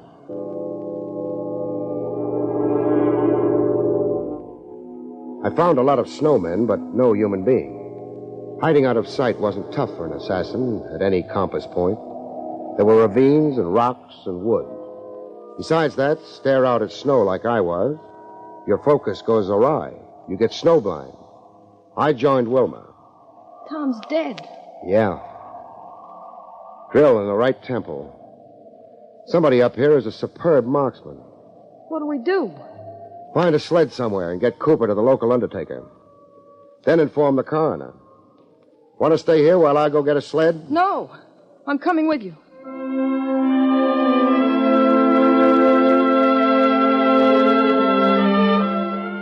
Murder. Tom Cooper, Mrs. Jean Parker's brother. We brought the body into the village on a horse-drawn sleigh. Wilma went the whole morbid route with me. She was afraid not to. Afraid to be on her own, out of my sight. After a formal report on how Cooper came to get shot, the local sheriff did some theorizing. An accident. Some bad shot in those woods who has no right to own a gun. It wasn't an accident, Sheriff. Oh, come now, Craig. Don't pump this up to more than it is. Cooper was shot from a distance by a high-powered rifle with modern range sights. Shot by a top marksman. It took only one bullet. I call that very skillful murder. Now, why would anyone want to murder this Tom Cooper? Well, that's a long story. And even if I don't know the half of it yet, but it's murder, bet on it. It was murder, Sheriff. Look here. This note. It's a threat to murder me. A threat? Let me see. Wilma. That you, ma'am? Yes, I'm Wilma. Enjoy the short weekend. Your last. Now, how is that a threat, like you say? Can't you read? He obviously can't. Oh, now you're getting steam heated, you two. I read the paper, and I say it might mean anything. I'm marking Tom Cooper down as an accidental shooting. We left the sheriff muttering to himself and started back to the hotel. It was growing dark, and the temperature had dropped enough to make us human icicles in the front seat of the rig. Wilma sat as close as she could get, warmth being at a premium like it was. Halfway between the town and the lodge, Wilma lost the little warmth I could give her. She went from cold to ice cold. Barrie! You're shot. How did I... It's an ambush from anywhere in the south woods flanking the road. Where do you feel it? Here in my chest. It hurts, Barrie. There's a hotel, Doctor. I've got to get you there. Barrie? Yes, Wilma. I won't make it. I won't make it. She wouldn't make it. I knew, looking at her, watching life flicker, then go. The second murder in a matter of hours. I turned the sleigh around. I had another corpse to turn over to the village authorities.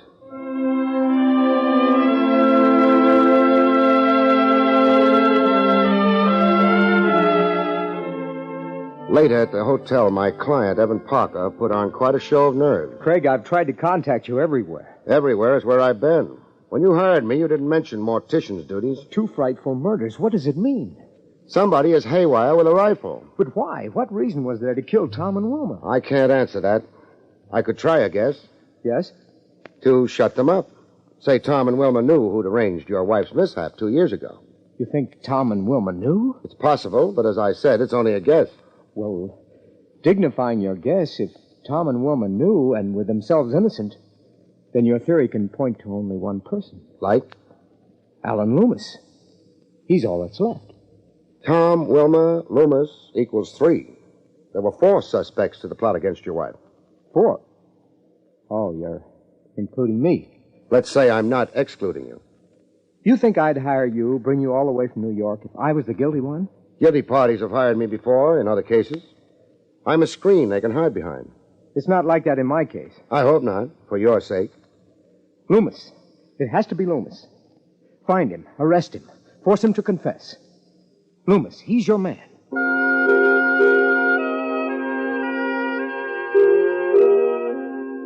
I went looking for Loomis. I called his room, then checked the desk. It began to look as if Parker was right about Loomis. Loomis had skipped in a hurry. Hello? Operator, get me the sheriff's office. Hello, Sheriff. Barrie Craig.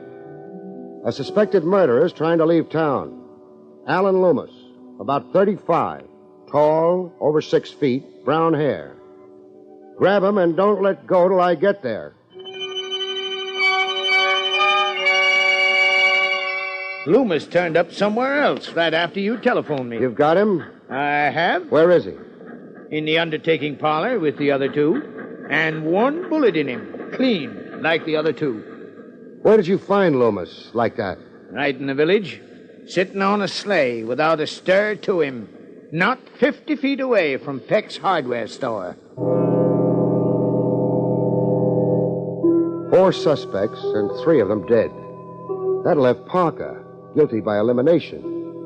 Only thing, if multiple murder was Parker's reason for weekending in Stowe, why had he hired me to play spectator to murder?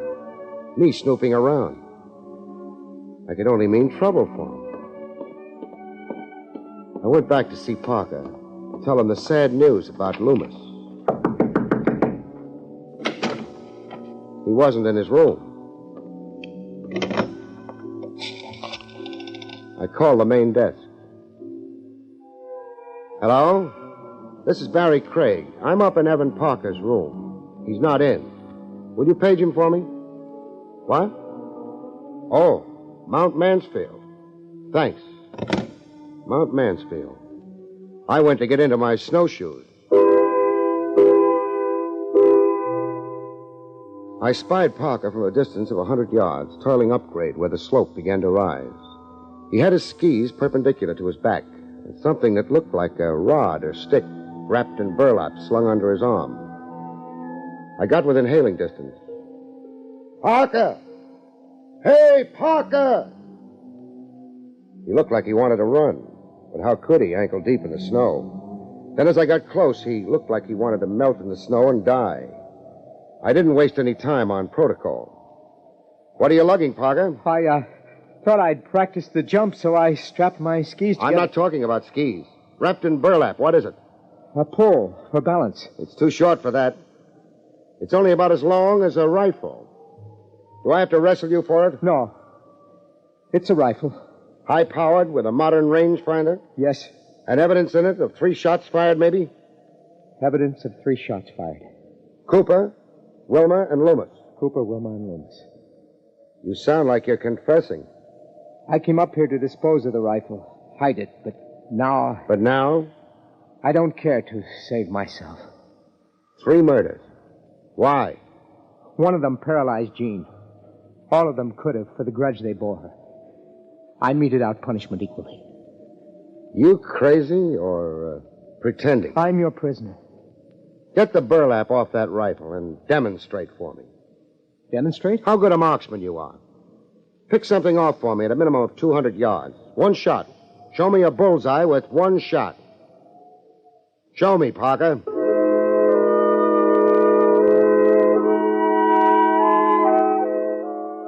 After Parker demonstrated what a marksman he was, I went to see Mrs. Jean Parker. An informal visit this time, around the back of the house. I didn't announce myself right away. I just stood in the yard and aimed the rifle at a rear window.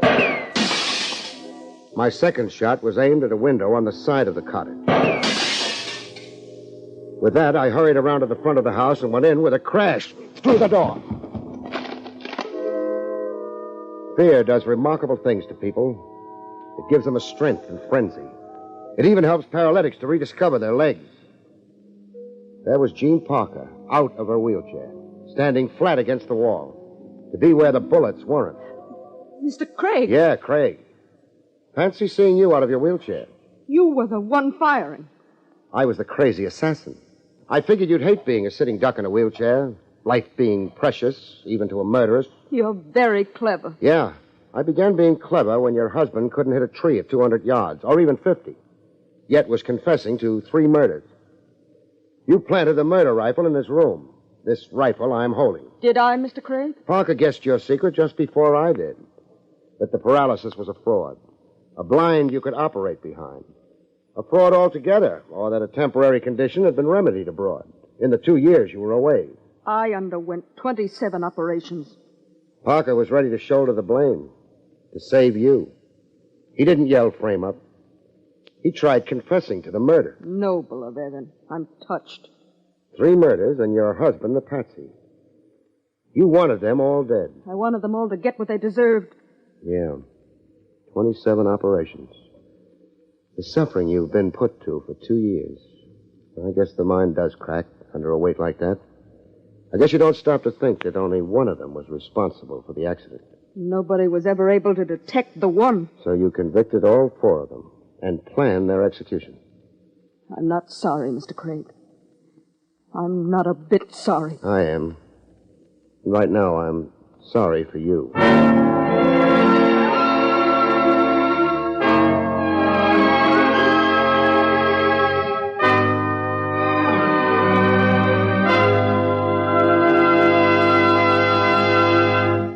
You've been listening to William Gargan in another exciting transcribed mystery drama from the adventures of Barrie Craig, confidential investigator. Tonight's story, 0 Hour, was written by John Robert. Next week, it's the strange story titled For Love of Murder, about which Barrie Craig has this to say. Next week, the ways of a maid with a man is so torrid it electrifies the poor stiff. Sends him right out of this world. Do I mean literally? I wonder. Good night, folks. See you next week.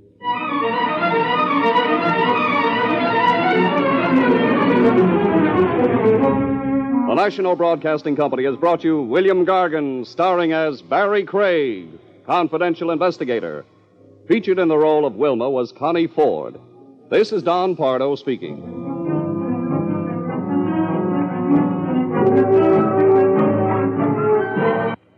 Jack Webb stars in Dragnet next on the NBC Radio Network. William Gargan stars as Barrie Craig, confidential investigator.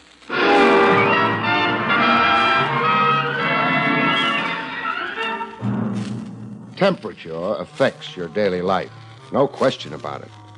A lot of people are allergic to cold, and a lot of cold stiffs are allergic to a certain overheated place.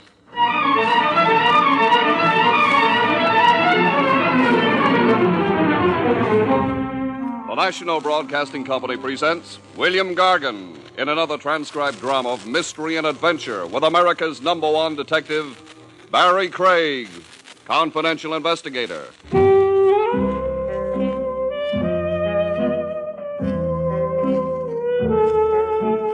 Barrie Craig speaking.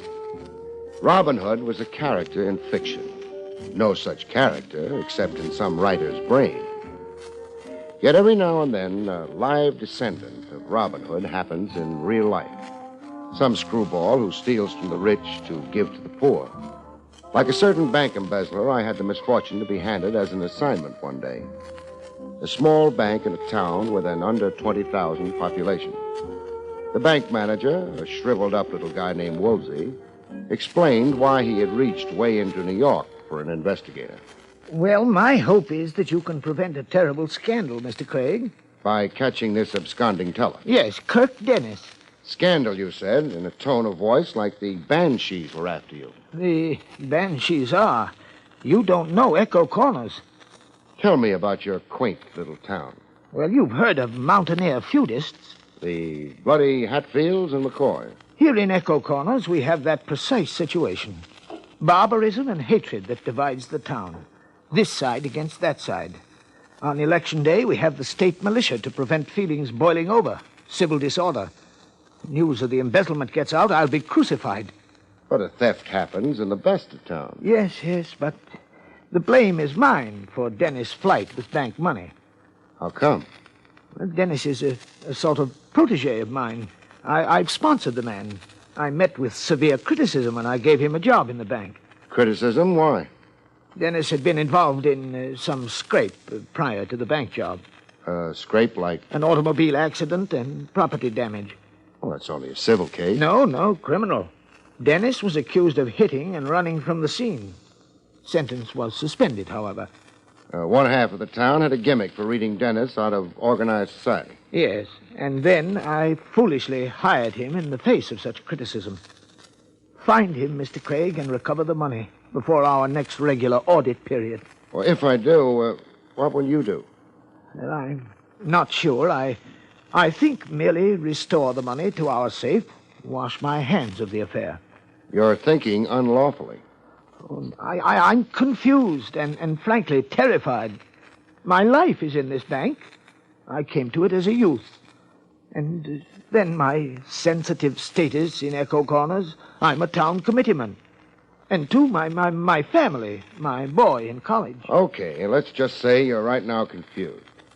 If I catch Dennis and recover the loot, you can then take a calmer view of your plans, your responsibilities. Yes, you're an understanding man, Mr. Craig. Well, give me the facts on Dennis. His background, cronies, family here in Echo Corners, if any. How much was stolen, his habits, stuff I can work with.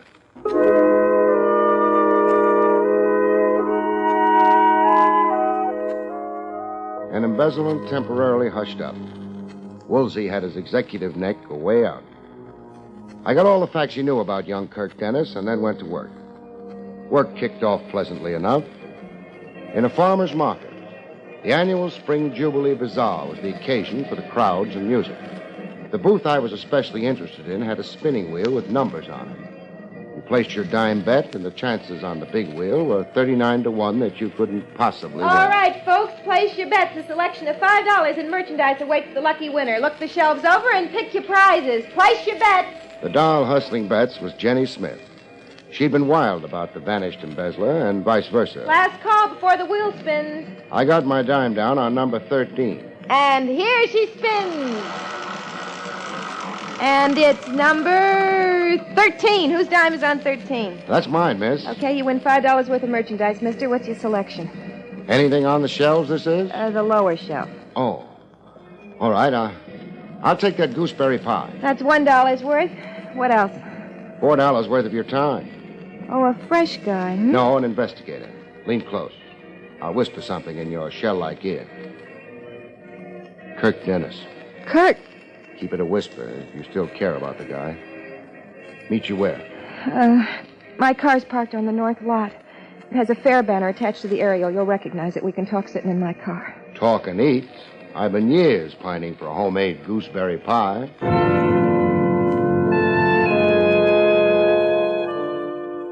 When the pie was devoured, we talked. What's this about?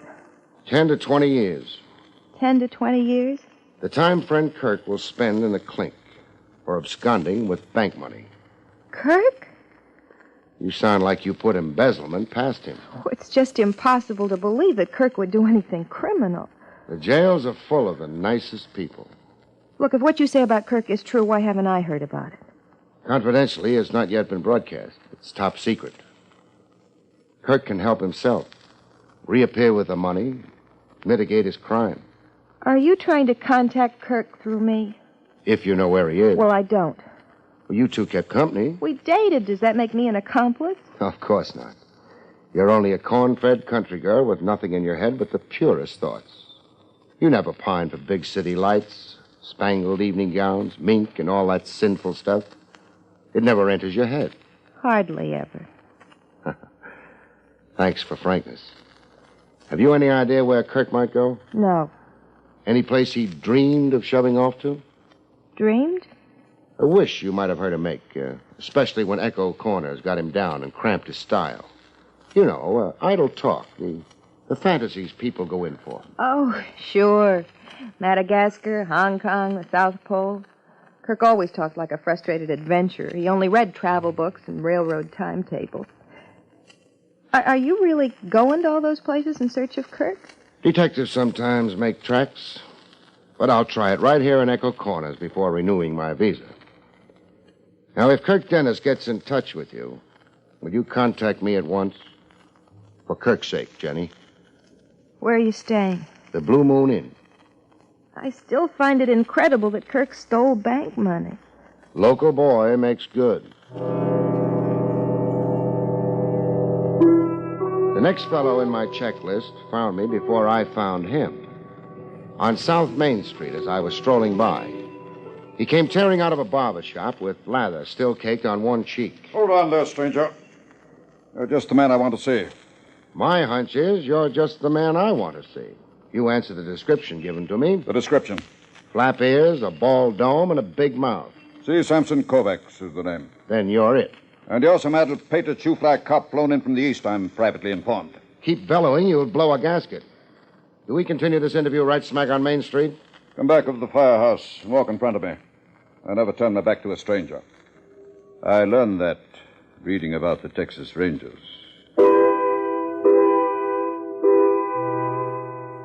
Back at the firehouse, Kovacs raced his tongue in high speed. I'm privately informed a certain whelp whose name is better unmentioned. Kirk Dennis. Wash him out. That this thieving scoundrel took to his heels with a certain parcel of money. $80,000. You keep interrupting. You talk all around the landscape. Some brass tacks, huh? Who keeps you informed? Kovacs is not without friends. And not without suckers. Is that a merely reference to the venerable trade I pursue? Money lending and bet-taking isn't a trade, Squire Kovacs. It's a racket. What is a harness race without a wager? How about the money lending? And at a rate of interest that begins at 20%, I'm reliably told. You've been listening to my yellow-livered detractors. How much did Kirk Dennis owe you? I held his paper for, $5,000. Plus 20%. That makes the debt $6,000. It is an infamous lie. What is? That I put Dennis up to violating his trust as a bank teller. That Dennis stole money at my behest. Now, who said that? There have been whisperings. When did you last see Kirk Dennis? Not for a moon.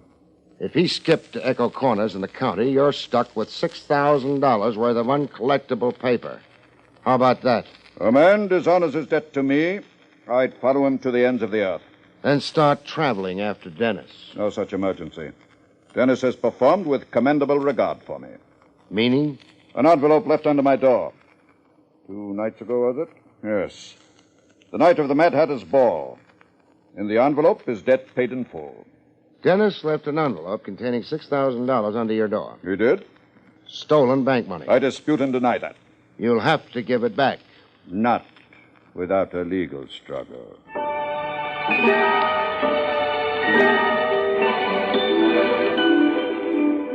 It only went to prove the big cities had no monopoly on shopsters. The next item on my checklist into a missing bank teller's personality and background was Kirk Dennis's uncle. Named, interestingly enough, Moses Crooker. I got there at dusk, to the tune of barking hounds anxious to improve their bite on strangers, bums, and detectives.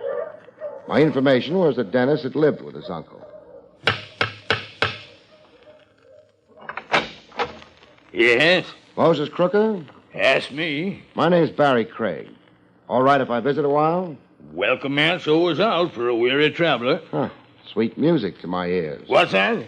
So far, I haven't found Echo Corners too hospitable. Well, there are those that are and those that ain't. Come in and sit. Yeah, I'm glad you thought to stop. I've been aching for company all day. You have? Just busting to talk to somebody. Am I mistaken, or are you bubbling over with happiness? Ain't never been happier. Not since the cow had triplets. 2 things get a man bouncing that high. One's romance. Oh, it ain't that.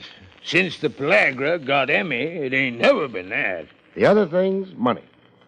You came into money. I better not be answering that. I hit the nail, huh? You know, I ain't sure I like your prying. But you invited me in to talk. You were busting to talk, you said. Yeah, but I don't like anybody taking the words out of my mouth. Oh, I'm sorry. I jumped the gun. Well, if you're going to do your own talking... Yeah, I must tell you, blow up from the compression. You see this? A tin can. A can for the lard back in my grandfather's time. Well, what about it? What do you see on it? See? Well, rust, for one thing. The rust of years. And dirt caked all over it. Where's it been? Buried. Where I turned up a patch this morning to see the corn. Buried, and you dug it up. Buried where it's been long before I was born. An old tin can for lard, but it's a pot of gold. Buried treasure, and you're the lucky finder. In my hour of need, the good Lord saw fit. Can I get a squint into the contents of the can? You can, so you can see what I saw. And, so I'll know I ain't been dreaming. Well, what do you see? Money in bills. The can's packed with money. $5,000, I counted. You dug it up, you said. Out in the corn patch. I've got a little shock for you, Crooker. A shock?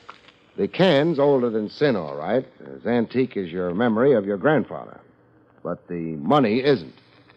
The money ain't? The money's soggy and soiled a little, but it's comparatively new money. Look at the modern size of the bills. The 13-figure serial numbers on it. Practically fresh out of the mint. All of it. Fresh? You say? Fresh? Crooker.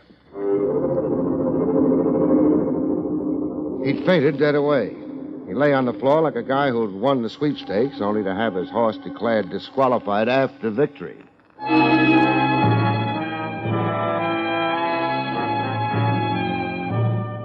When old Moses Crooker came out of his faint, he tried to make an argument of it. My grandfather lived right here on this same farm. A miser, people said him to be. Rich and miserly. And when he died, he left only a few pennies in this house. Now, he had his fortune somewhere. But you haven't found it. Face up to it, Crooker. Banknotes like these in the can just weren't in circulation in Grandfather's time. Well, then it's a mystifying thing. Not so mystifying. Somebody buried new money in an old can on your property. But now, does that make sense to you? Buried it here possibly for you to find. Tell me, how deep did you have to dig? Oh, maybe 18 inches. Shallow. And ground you probably turned over every spring, huh? Yeah, to seed the corn. Then you were meant to find the 5,000. Somebody who knew planting and farming procedure around here buried that can. Or did I mention coming in that I was a detective?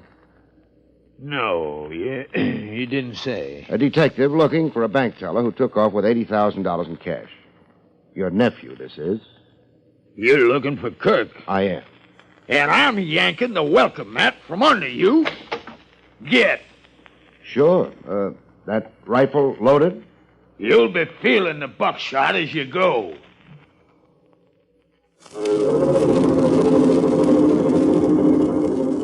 I said Echo Corners was downright inhospitable. With the baying hounds back in my ears, I tried quitting the area fast. Uncle wished me Godspeed. Being half blind, he aimed right at me. First ditch I found, I jumped in. Nothing like a foxhole during battle.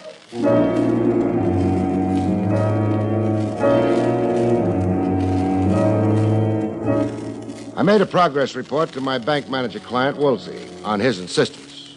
Well, the news can't keep much longer. The sheriff's been around talking snide. Why not let the news out and stand up to it? I'm afraid. I'll be blackened and shamed. I'll lose the bank. You mean your job in the bank? I'll be voted out. Well, some of the loot's been distributed. 6,000 to Kovacs to buy up Dennis's IOUs. 5,000 left for Uncle Crooker to feather his old age. To lift the mortgage? My bank holds a $5,000 mortgage on the Crooker place. Oh, a touch of Robin Hood in your missing teller. Pay the bank back with its own money? Well, that's double thievery. And the cream of the jest. Have you any news of Dennis? Something you maybe picked up on the Echo Corners grapevine? Well, it's said he was seen camping in Whitehead Park last night. boiling a kettle over a campfire and settling for the night. Who saw him? Clem Hobie. A reliable witness? No, Hobie's the town drunk. He had the farmers chasing a four-legged ghost 2 months ago. A whack then, huh? Whitehead Park. Is it just a park? Woods and thickets and swampland. 4 miles of it. North and east to the county line. Man could hide there without anybody the wiser. I see. Well, cheerio. Look, Craig, I'm relying on you to save me from being dishonored and persecuted. Tall order, but I'm out punching.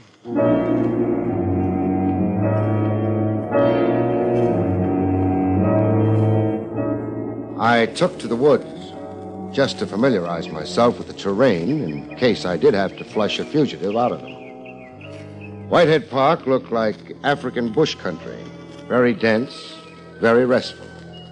A good spot for a long sleep, voluntary or otherwise. Mine happened otherwise, by will of the above. A weight dropped from the skies. Face up, flat on the ground, I got a look at the mighty sleep giver. A man up in the trees with another rock in his hand, the size of the one he'd already crowned me with. I couldn't make out the man's face. My eyes weren't that good.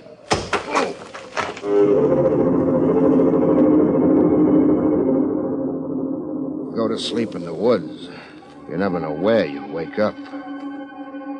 When I looked my new surroundings over, my first guess was that I was in jail. But your eyes play tricks for a while after you've been beamed. So I took a second look. Same conclusion. I was still in jail. Able to talk now, stranger? I'll check. Dabba, dabba, dabba, dabba. Yeah. I can talk fine. You're under arrest. I've noted same.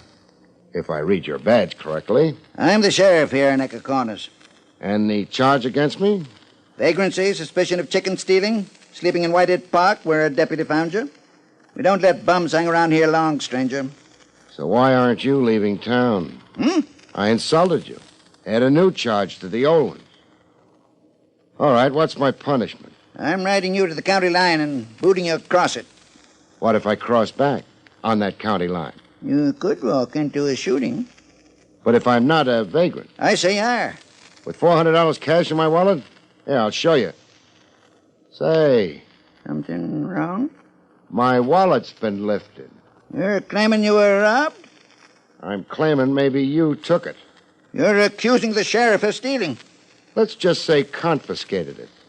So you could declare me a vagrant and boot me out of Echo Corners. That's funny talk. You know who I am and why I'm here.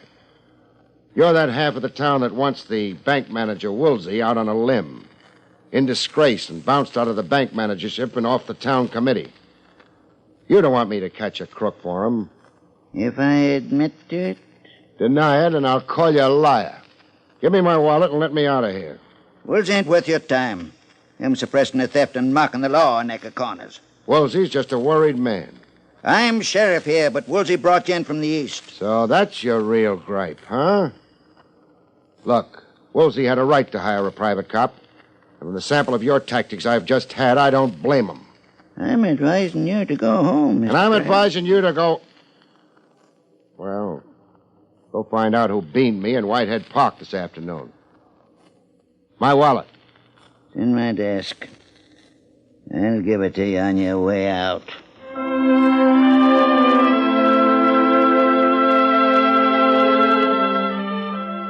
Dennis's girl, Jenny, tried mighty hard to be elusive. I spent half a day looking for her. Then I found her where you'd never expect a corn-fed doll with a big city glare in her eyes to be. Home, washing dishes yet. My brother Will had a birthday party. Now you're doing the dishes. I'm a slave. I dream of breaking a lot of them. Obey that impulse. I will. Can't break more than one. My people can't afford it. I like family solidarity. But I can break Will's head, the slob making me clean up after him. I just love family solidarity. You're sappy. Talk to me about Amour. I got nothing to say about Kirk. Then I have something to tell you. What? Since we last spoke, you've gotten money from Kirk. Money? You're crazy. Analytical. It figures Kirk also got money to you. He got money to a creditor, to his dear uncle. Why would his generosity of spirit stop at you? You, the girl he loved. Come on, Jenny. Except stolen money, the only change of scene you'll ever get is the big house for delinquent ladies. You don't know Kirk actually stole from the bank. It seems fairly certain. $80,000 is missing. Well, still you don't know Kirk had anything. How much did Kirk get to you? $2,000. The note said for me to buy a wardrobe and a valise. A valise? To travel where with? The note didn't say I was to wait for another note. How was the note and the money gotten to you? Left in my mailbox. Look, Kirk could have given me that $2,000 from his own savings. Useless to wriggle, Jenny. Kirk didn't have any savings. He was in hock for $5,000 to a moneylender. Sorry, doll. You'll have to disgorge. I loathe, detest, and despise you. Now, Jenny, listen carefully. It figures Kirk will be in touch with you again. He'll give you your travel plans and destination. Where to join him with that new valise. I want to know what his message is, the minute you get it. I'm not sure I'll let you know. For Kirk's own sake, protect him from himself. You will, Jenny. You're at heart a corn-fed girl raised on Sunday meetings and the Ten Commandments. You'll put temptation behind you. I'm going to break another dish.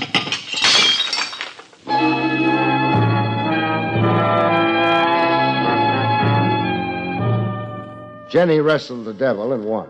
She put temptation behind her. She told me so in a phone call to where I was staying, the Blue Moon Hotel. Barrie Craig, a stranger in paradise. Hello. This is Jenny. Dear Jenny. Go jump in the lake. Only in a sweetheart dive. Meet you in a bathing suit. Now, finger Kirk for me. Oh, hate myself. There was another note in my mailbox this morning. Instructions on where you were to join him? Yeah. Where? Tomorrow noon in Boston. I'm to be standing outside a hotel, just standing until Kirk comes by in a car. What's the name of the Boston hotel? It's a French name I can't pronounce. Well, try pronouncing it. Chateau Paraquet. Chateau Paraquet. Misplaced hotel. Why isn't it in Paris? It blew over to Boston in a high wind. Bless you, Jenny. You're a bulwark of justice. I'm a dope. No, I'll never get out of Echo Corners. You will. How? Nobody lives forever. Ring off, doll. I've got work to do.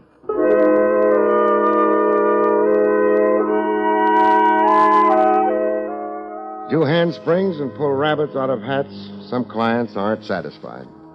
They insist it's a lousy show, as my client did. Why, you let Kirk Dennis escape Echo Corners. Did you expect me to police the whole county? But your methods have been self-defeating. Just how, Woolsey? Your liaison with Jenny, the one real contact to Kirk. You handled it abominably. Your beef being? Only Jenny could have led you to Kirk, given enough rope, lulled into a sense of false security. But you were concerned with the girl's morals. You should have kept Jenny under surveillance, but never approached her. Meaning I should have let her go meet Kirk in Boston and then nab the pair of them? Yes, at the point of their rendezvous. Now Dennis will disappear into the world. We'll have no clue at all to his whereabouts. Would you be very surprised if I said I do have a clue to Dennis's whereabouts? You have? If I said I don't think Dennis is in Boston or anywhere but right here in Echo Corners? But I don't... Would a fugitive thief be stupid enough to expose his whereabouts to a girl he knows must be under police control here in Echo Corners? Well, a man in love might. Not in my book. Anyhow, not this soon after the theft. Not with the case red hot and blazing. And I've got more ideas, Woolsey. Yes? About Dennis's lavish handing out of money.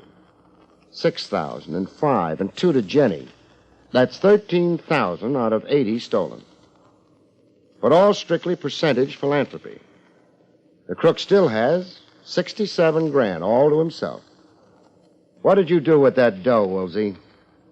I do with the money? Don't let's drag this out.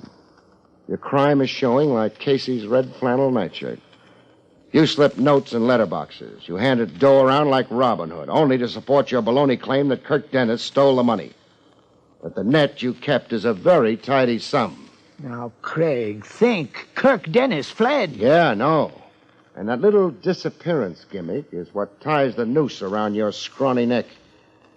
When did Echo Corners have their last hanging?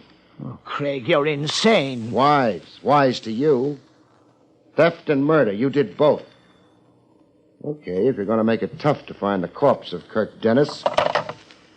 Who are you telephoning? The sheriff. He feels left out of it. I'm inviting him, deputies and all, to turn the town and county inside out, looking for the remains of the late Kirk Dennis.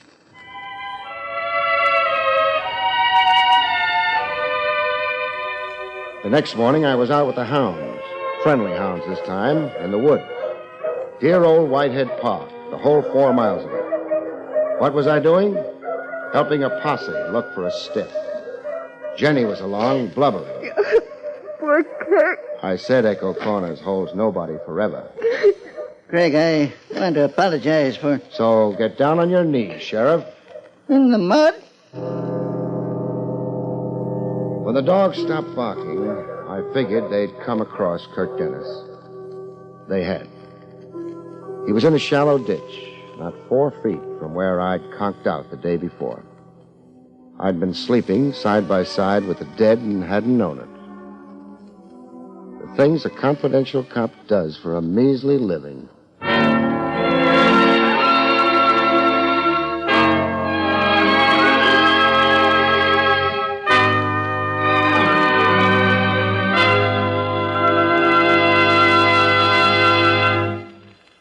You have been listening to William Gargan in another exciting transcribed mystery drama from the adventures of Barrie Craig, confidential investigator.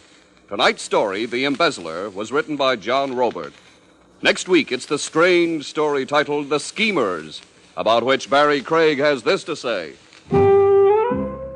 Next week, 3 adventurers in search of a bankroll find money offers no kick if they're too dead to enjoy it.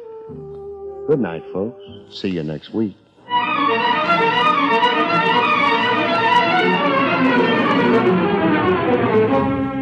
The National Broadcasting Company has just brought you William Gargan, starring as Barrie Craig, confidential investigator. Featured in the role of Jenny was Terry Keene. Don Pardo speaking.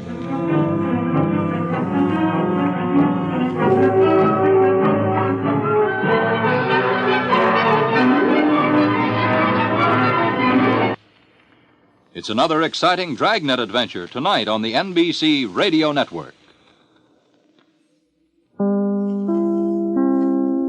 William Gargan stars as Barrie Craig, confidential investigator.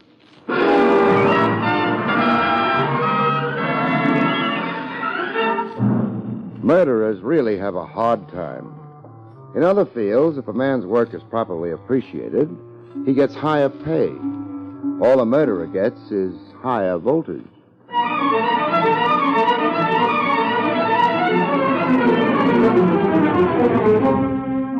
The National Broadcasting Company presents William Gargan in another transcribed drama of mystery and adventure with America's #1 detective, Barrie Craig, confidential investigator.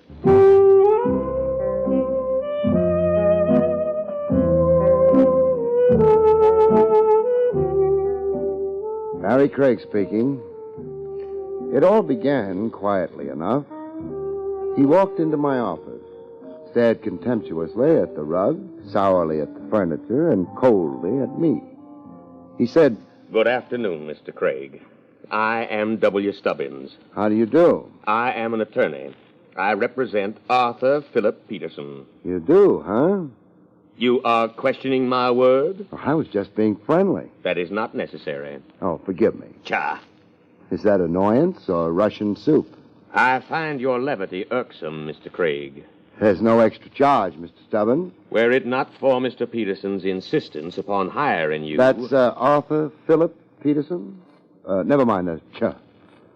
You might tell me about the case instead of trying to impress me with Mr. Peterson's importance. I shall. Good. I have here a photograph. Thanks. Of Mrs. Peterson. Stella Peterson, to be precise. Now I have the photograph. Also, on this paper... Uh-huh. The address of the lodgings where Mrs. Peterson was last known to be, plus her last place of employment. I'm to assume that she no longer lives or works at these addresses? That is correct. And I am to locate her? If possible. How long has it been since she dropped out of sight? Oh, 3 months or so. Somebody wasn't in a hurry. There were circumstances. Oh, I'm sure there were. The photograph's nice and clear, I but, have also here a physical description of the lady. Age, coloring, height, weight, and so on. Well, that might help, but it isn't exactly what I had in mind. Says here she was 24. How old's Peterson? 61. Well, now we know a lot more. How well do you know Mrs. Peterson? I barely know her at all. Well, in that case, I'll have to see Mr. Peterson. Descriptions are fine, but in a missing persons case like this, you need more. Habits, tastes, so on. They all help. Seeing Mr. Peterson would do you no good. Well, why? Is he bashful? No. He's dead. With which remark, W. Stubbins decided I had enough information, rose, deposited a check for $500 on my desk, and left. I wondered what the W stood for.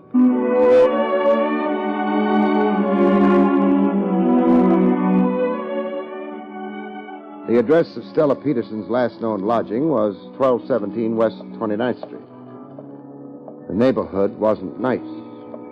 Unless the photograph was telling lies about Stella's appearance, it wasn't the right neighborhood for her. As a matter of fact, it wasn't the right neighborhood for anyone. Yeah, You're Mrs. Cole, the janitor? superintendent. Sorry. I've been checking the mailboxes in the hall. Stella Peterson's name isn't on any of them. Why should it be? Well, she lives here, doesn't she? No, Oh, she must have moved then. not from here she didn't. Not from here. Mrs. Cole, you trying to tell me Stella Peterson never lived here? I told you. Oh. She may have been using a different name. If you take a look at this photograph, you might recognize her. What would a girl like that be doing in a house like this? Well, that's one of the things I wanted to ask her. Don't bother dropping around with the answer when you find out. You don't recognize her? No. Well, tell me, how long have you been superintendent here? 10 years? Thank you, Mrs. Cole. Don't mention it. One thing puzzles me, though. Yeah, You recognized her name immediately. Didn't ask to have it repeated. that's so. I'm still puzzled. You oughtn't be, mister. What makes you think you're the first one who's been here asking for her? The interview was definitely at an end. Mrs. Cole shut the door in my face. I had no regrets about leaving that house. It was a process that only the dead wouldn't have enjoyed. I climbed into my car and went away.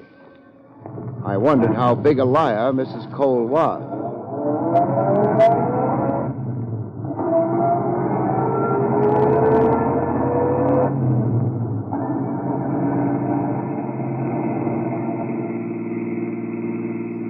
It took 10 minutes for me to be sure I was being followed by someone in a green car. I decided it was too early in the case to get drastic about it. I let him follow.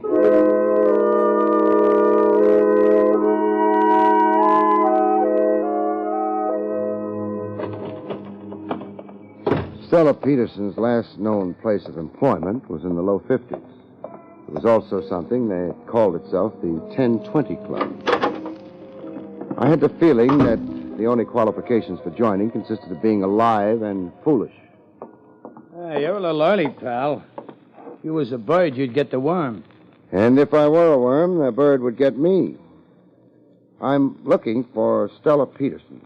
It so happens I ain't got her on me. Maybe I left her in my other suit. Does the name mean anything to you? It's a girl's name. Well, she may have worked here under another name. Take a look at her picture.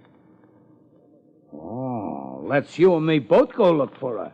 Then we'll toss a coin. Why don't you save it for the customers? No sense of humor. Recognize this? That there is a beautiful shade of green. I like the way they engrave those 20s in the corner. Let me have a closer look, huh? Thanks. Huh. Where do I go to find Stella Peterson? You tried the Lost and Found department at Grand Central? Hey! You want to be careful snatching a bill like that. You could tear it. I'll be careful. You're not letting me keep it? It's not a sample.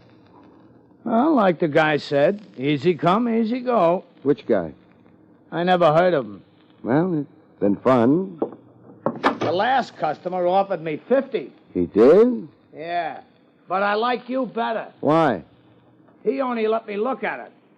All you come up with was a 20, but at least you let me touch it. So long, pal. The nice thing about being a confidential investigator is you get to meet such lovely people. Even policemen. Well, Lieutenant Rogers. Hello, Barry. Buying me dinner, or are you working? Well, maybe we can combine the best features of both, Trav. Name one good feature of working. Well, you get paid for it. I keep forgetting that. Working for the department, it's easy to do. Wouldn't your boss object to your eating on his time? He's dead. I guess he wouldn't object. He must be a lively corpse if he's going around hiring investigators. The name's Arthur Philip Peterson. Oh, very impressive. What's he hired you to investigate? Well, I've got a picture here. See? Didn't anyone ever tell him he couldn't take that with him? He's not really trying. He died sometime last week. Heart. That's his wife. She left him more than 3 months ago. Uh-huh. What information do you want stolen from the department? Anything the department has on her, if it has anything. We'll see. What's the front name? Stella. I'll feed her to the gallery, boys. What else? A green car keeps driving around behind me. License number 1W17660.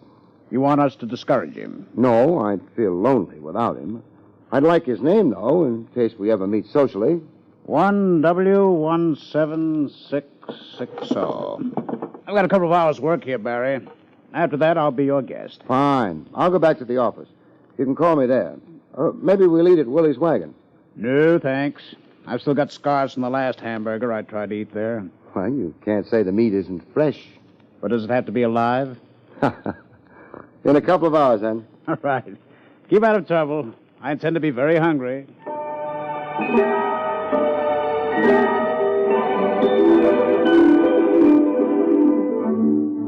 I headed back for the office. The green car was still behind me. I couldn't make up my mind whether or not to worry about it. I decided to postpone the decision.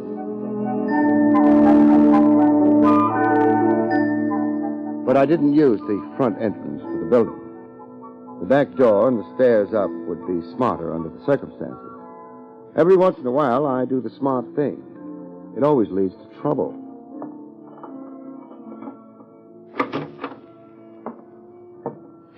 No. Huh? Don't put the light on. Why not? I'll shoot you if you do. How good a shot are you? Pretty good. You're a big man. I'm not very far away from you. Meaning anybody who could hit the side of a barn door? All right. I'm willing to discuss the matter. We're not going to discuss the matter. Get away from the light switch. Want me to leave? No. Go to your desk. What am I supposed to use instead of vision? Radar? Your eyes must be getting accustomed to the dark. Just walk straight forward. Straight forward. Women and cats are much better at this kind of thing. Look out! Oh! That was a chair you ran into. Thanks for telling me. I tried to warn you. If you really cared, you'd let me put the light on. No. Sit down. You mean I happen to be directly above a chair right now? The one you knocked over. Pick it up. Oh, okay. If I knew exactly where you were, I could throw this chair at you. That wouldn't be nice. It might be. The only trouble is I don't know you well enough yet to decide whether you deserve being thrown chairs at. Well, thanks for asking me to sit. Mr. Craig, Yeah? why are you looking for Stella Peterson? What makes you think I am? But you are, aren't you? One of the things you want to look for if you ever hire a confidential investigator is whether he knows how to keep his mouth shut. About confidential things. Well, yes. You're looking for Stella Peterson isn't a secret. It hasn't made the front page of the Times either. You've been asking people about her? When I went down to lunch today, I asked the boy at the newsstand who won the 6th at Jamaica. I'm not investigating a racehorse. That's not the same. No, it isn't. But there's nothing you can do about it. Look, Why not try telling me why you're so interested in anyone looking for Stella Peterson? I'm interested because... Yeah? Because I'm Stella Peterson. By this time, my eyes had adjusted a little better to the absence of light. I could see her, but not well enough to tell whether or not she was lying. If you want to stop a search, the best way is to indicate that the object searched for has already been found. I wasn't satisfied. You may be Stella Peterson, Don't you think I know who I am? but I don't. Well, I am Stella Peterson. Repeating a lie doesn't make it into a truth. I'm not lying. I didn't say you were. I'm not saying you're telling the truth either. One way or another, I've no way of telling. Why should anyone imitate me? Why should you be afraid of letting me look at you in the light? It's too dangerous. Someone outside should see the light go on here. Sooner or later, it'll have to go on. But not when I'm here. Okay. Good night. But you haven't told me why you've been looking for me. I haven't told you that I am looking for Stella Peterson either. Shh. Too early for Trav. Someone's out there. Yeah. Outside the door. What are you doing? Moving up to the door on one side of it. Door isn't locked. We're going to have company. Don't use that gun of yours. So glad you could come. Hey, let go. Never come visiting with a gun in your hand. Okay, I'll drop it. You're breaking my arm. Oh, thanks. Now, get over to the side. All the way over. Wise guy. No, nice. The gun. Yeah. And I think the lights. Where the... The door to the next office. Jimmy'd open. That's how she got in here. Who got in here? You don't see anyone here now, do you? She could have got out through that door to the next office. Who could have? The one who got in. And who was that? Well, that's what I asked you. We're back at the beginning again, huh? Yeah, it looks that way, don't it? All right. So far as you're concerned, it began with your walking in here, carrying a gun in your hand. Why the gun? I thought the joint was being burgled. I am a public-spirited citizen. And you happen to be strolling past the office? Up on the 4th floor of an office building, late in the evening? Yeah, that's right. It ain't so drafty up here like down on the street. Not as safe either. You're not going to try any rough stuff, are you? A police lieutenant named Rogers is going to be along in about a half an hour. I already got all my tickets to the policeman's ball. Maybe, but what he'll give you is a burglary charge. Burglary? Yeah, breaking and entering. Plus attempted armed robbery. Add it up for yourself. Add it up? That could be 10 years. Easily. Oh, now wait. I didn't burgle. My word's a lot better than yours. It ain't enough. Maybe you're right. See that pen on my desk? Yeah? Pick it up and put it in your pocket. Well, what do you... Hey, wait. That'll prove that I robbed you. Nothing doing. Would you rather I shot you as you were breaking and entering? But you didn't. But I will. Pick up the pen. No. What do you want from me? What's your name? Empty. Who hired you? You prefer 10 years up the river? Meaning you're more afraid of whoever it is. I'd better get out of here. Hey, come back here. You knew I wouldn't use the gun on him. Barrie Craig here. Barrie, I won't be able to make that dinner date. Why not? A homicide was just phoned in. Woman named Cole, over on... On 29th Street? Yeah. Hey, how did you know? 1217 West 29th Street? She was the janitor? The superintendent there? That's right. I'll meet you there. All right. By the way, before I forget, we checked the license on the green car that was trailing you. Yeah? It belonged to a woman named Stella Peterson. So long.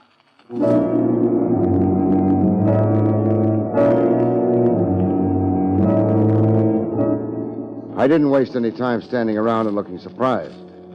The green car was registered in Stella Peterson's name. That might be important later on.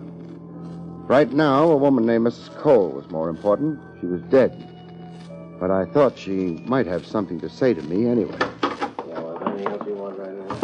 Hey, Lieutenant. Oh, hello, Barrie. How was she, Strangled? Not pretty, but quiet. Yeah. Body was discovered fast by accident. Grocery boy walked in, found her. Break, maybe. Not for Mrs. Cole. I wasn't thinking of Mrs. Cole. Could I have a look at her, Trav? Yeah, sure. As soon as I brush a few photographers aside. Come on. I don't know why you want to look, though. I expect her to tell me something. Our boy's out of the way. There she is. Yeah. I don't hear her talking. She's telling me plenty, though. Like what? Look at her wrists. Interesting. We hadn't got around to noticing details like that yet. I expected them. Burns on her wrist and forearm. Yeah. Kind that would result if you pressed lighted cigarette ends there. She was tortured before she died. That's right.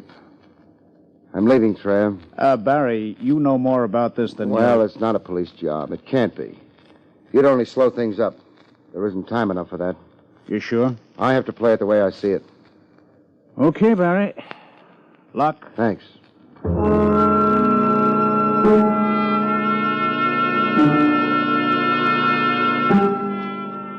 The thing was forming into a pattern. I didn't feel bright realizing it because the pattern was backwards. And I was a step behind, as I'd been since the beginning of the case. Maybe a fatal step.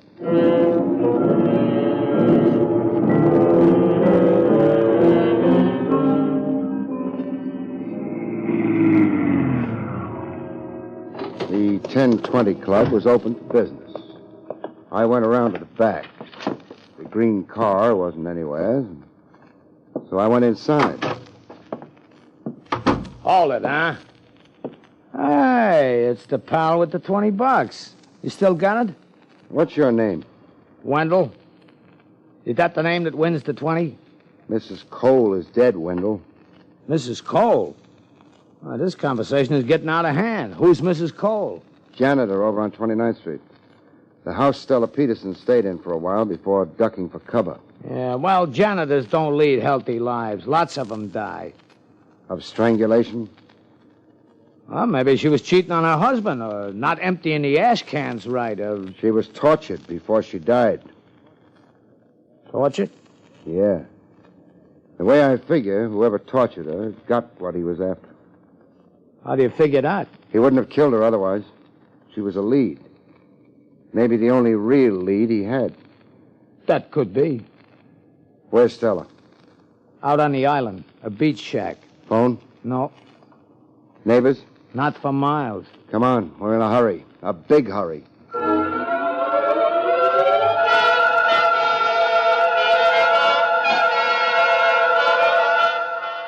We made time. I didn't break too many traffic laws. Only one. The one that keeps your speed down. We were lucky. We didn't pick up any traffic cops on the way. Or were we lucky? How much further? Oh, maybe another 10 minutes at this rate. You carry a gun? No. Then don't try being a hero when we get there. You ain't expecting anything good, are you? No.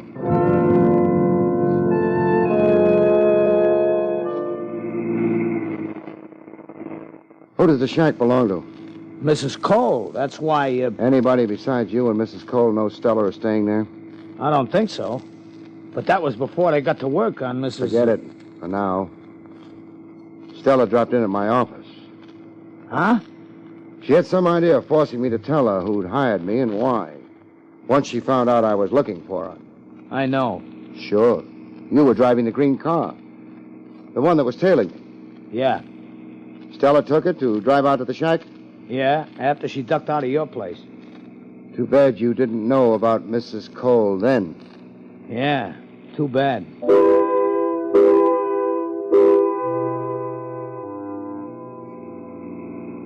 Better slow down. Shack is off a private road. Turning's right ahead. Okay. You run out of road another 100 feet. Uh-huh.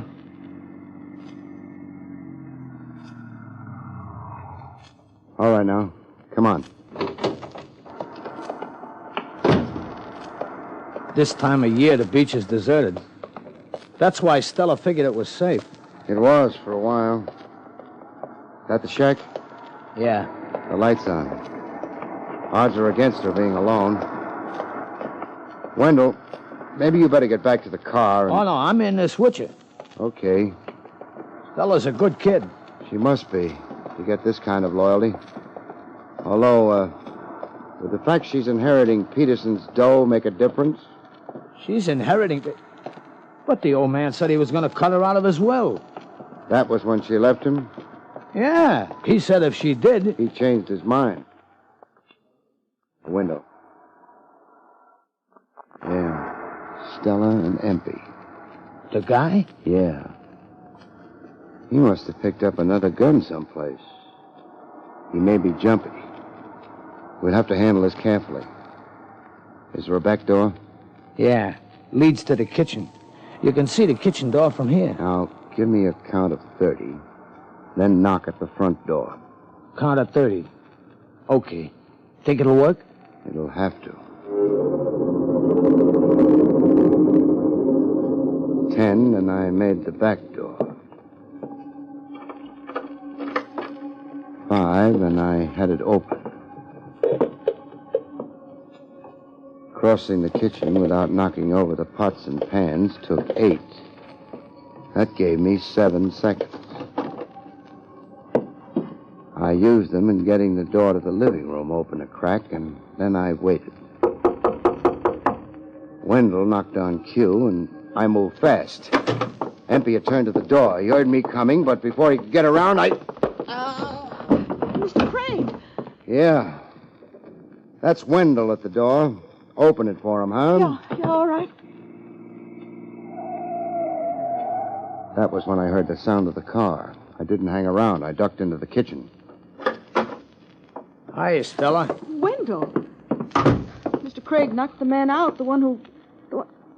Mr. Craig? What happened to him? I don't know. He was just here. He must have gone out the back way. Oh, I better get this boy's pop gun. He's coming, too. I got it. He'll be all right. He'll be fine. Mr. Stubbins. Mr. Stubbins, drop the gun, you. Me? Yes. Oh, I didn't know you meant me. Yeah, better. MP?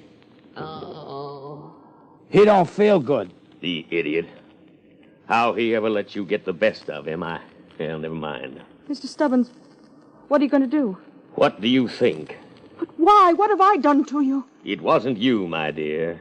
It was that blithering husband of yours. I don't understand. You left him, justifiably enough. He was turning into a senile idiot. You left him, and he threatened to disinherit you. You ignored his threat, for which my compliments. Thanks, but I... Of course, he tried to get you back.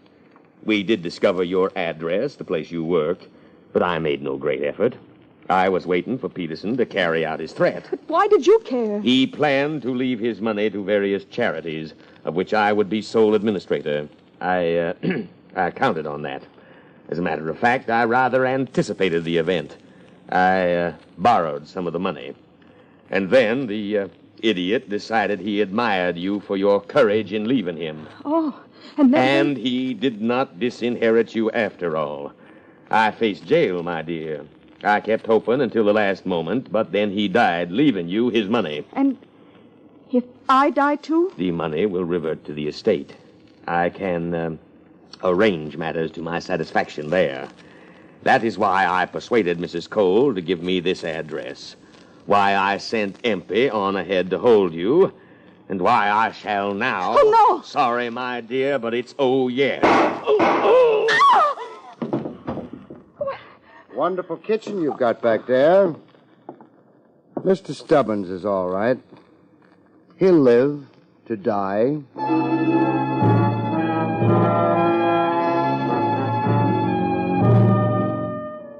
There's not much explanation needed, so if you don't mind, I'll get it over with quick. With Peterson's death, Stubbins had to move fast. But he didn't dare move without confusing the trail. That's why he hired me.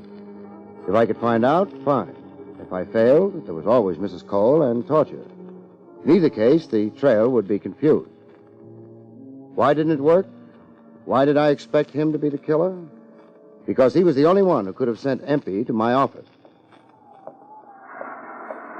Sam, I owe you everything.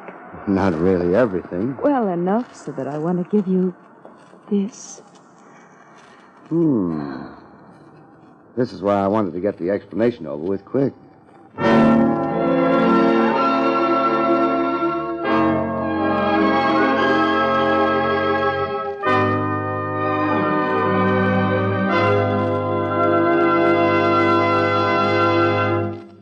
You've been listening to William Gargan in another exciting transcribed mystery drama from the adventures of Barrie Craig, confidential investigator. Tonight's story, The Corpse Who Was Wrong, was written by Lou Vittis. Next week, it's the strange story titled The Corpse Who Stayed for Breakfast, about which Barrie Craig has this to say. Next week's story deals with at least 2 corpses, a house on the river, a midnight swim accompanied by bullets, and, the corpse who came to breakfast didn't eat a thing. Good night, folks. See you next week.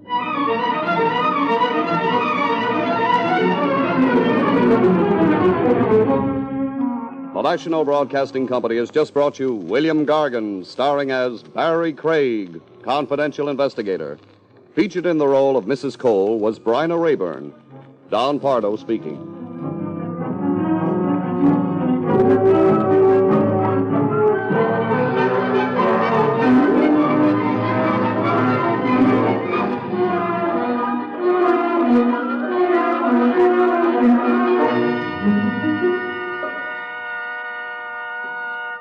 Hi, I'm Dinah Shore, and I'm here to tell you a little about our twice-weekly radio program on most of these NBC stations.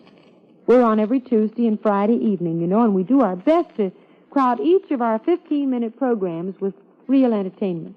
Why not make it a regular date to listen to our Dinah Shore show every Tuesday and Friday evening on the NBC Radio Network? It's another exciting Dragnet adventure tonight on the NBC Radio Network.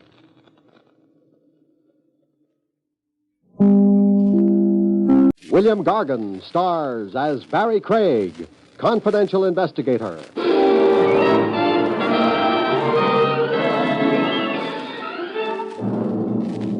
People who are in the market for murder should always pay full price. You can't get a cut rate on a killing. All you can get is a cutthroat.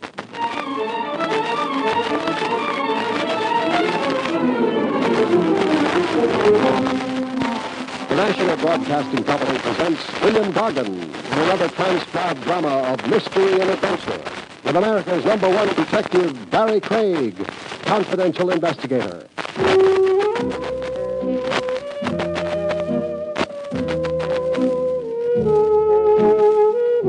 Barrie Craig speaking. In spring, they say, a young man's fancy lightly turns to thoughts of love. He doesn't go quite that far with a confidential investigator. He's been around too long. He's seen too much. He waits till it gets to be summer, and then, if he's me, all he does is buy a new tie. Good afternoon, sir. Good afternoon. I need a tie. Sport, business, or l'amour? I want to wear it around my collar. Oh, one of those. Are you going to try to impress anyone, or will it be just to keep your collar button from showing? I don't wear collar buttons. My shirts are all sewed together at the top. Must make it difficult to get into them. No. All I do is shrink my head. Now, look, I'd like a tie. Well, all right. By the way, is that your friend peeking in at the door? Friend? Hold on. No, I don't know him. I'm glad of that. Why? Well, it's hard to be sure at this distance, but he looks like the kind of man who... Who? Gets his ties at a department store. No. Yes. The cat. The clerk finally parted with a tie. It didn't cost much more than a week's salary. I had it wrapped and left. I walked down Madison Avenue and admired the girls. There were always girls walking on Madison Avenue, and they're always admirable. The little man who'd poked his head into the haberdashery store didn't look at the girls. He was too busy following me. I went into Willie's wagon. Only a very brave man, or a desperate one, would follow me there. He was either brave or desperate.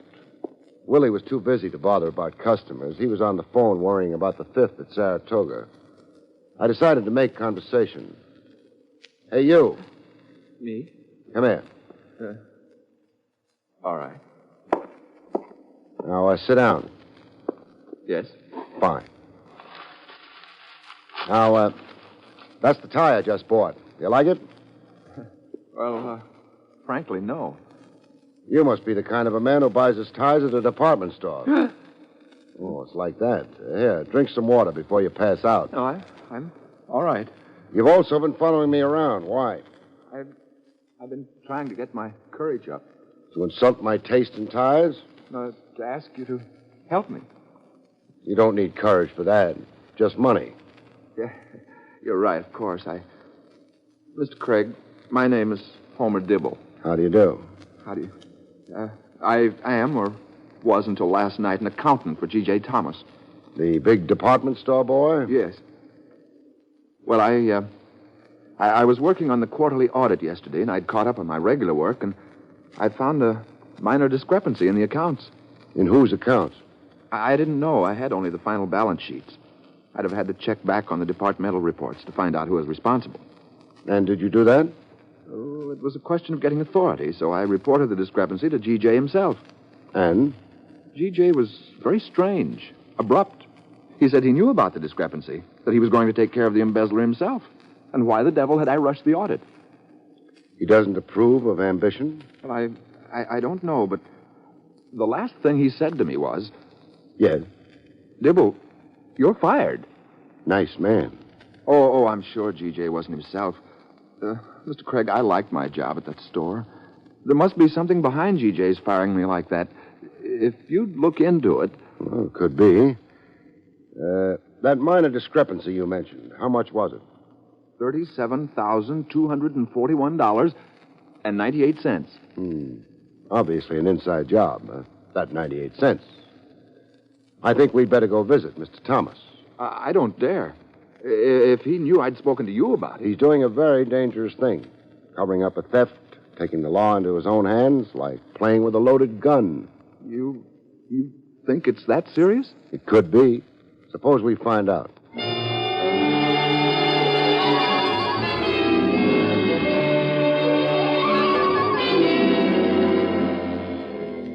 Mr. Dibble was highly concerned. I was highly concerned, too. The situation had all the ingredients of a beautiful mess. I don't admire messes, especially when they involve $37,241. Oh, yes, 98 cents.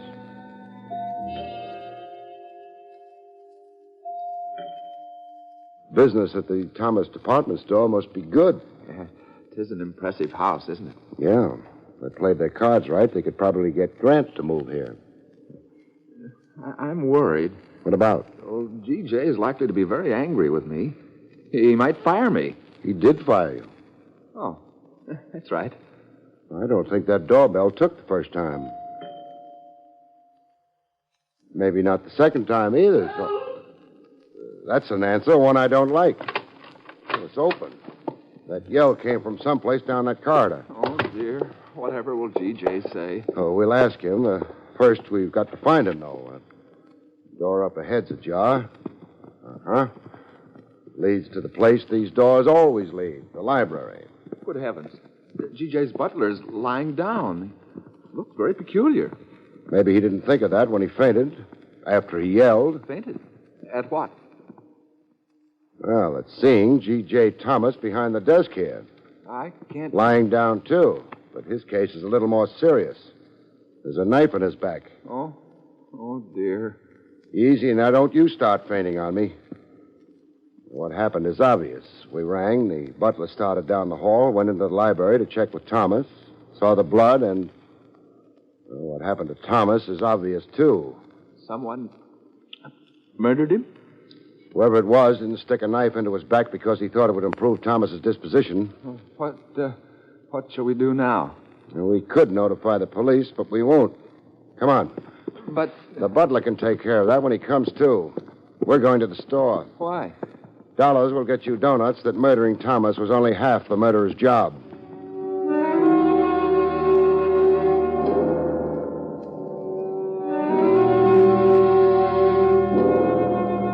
My car was out front.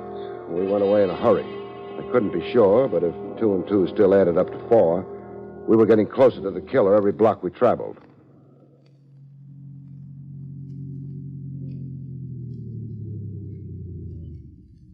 Well, G.J. Thomas's pride and joy. There's a night watchman on duty, isn't there, Dibble? Yes, there is. Fine. Let's bang on the door. Well, net result, dead silence. Time's passing, Dibble. Would you have a key to the store? Well, yes, I do. Even though you were fired? Well, I forgot to turn it in. Uh-huh. Okay, open the door. All right.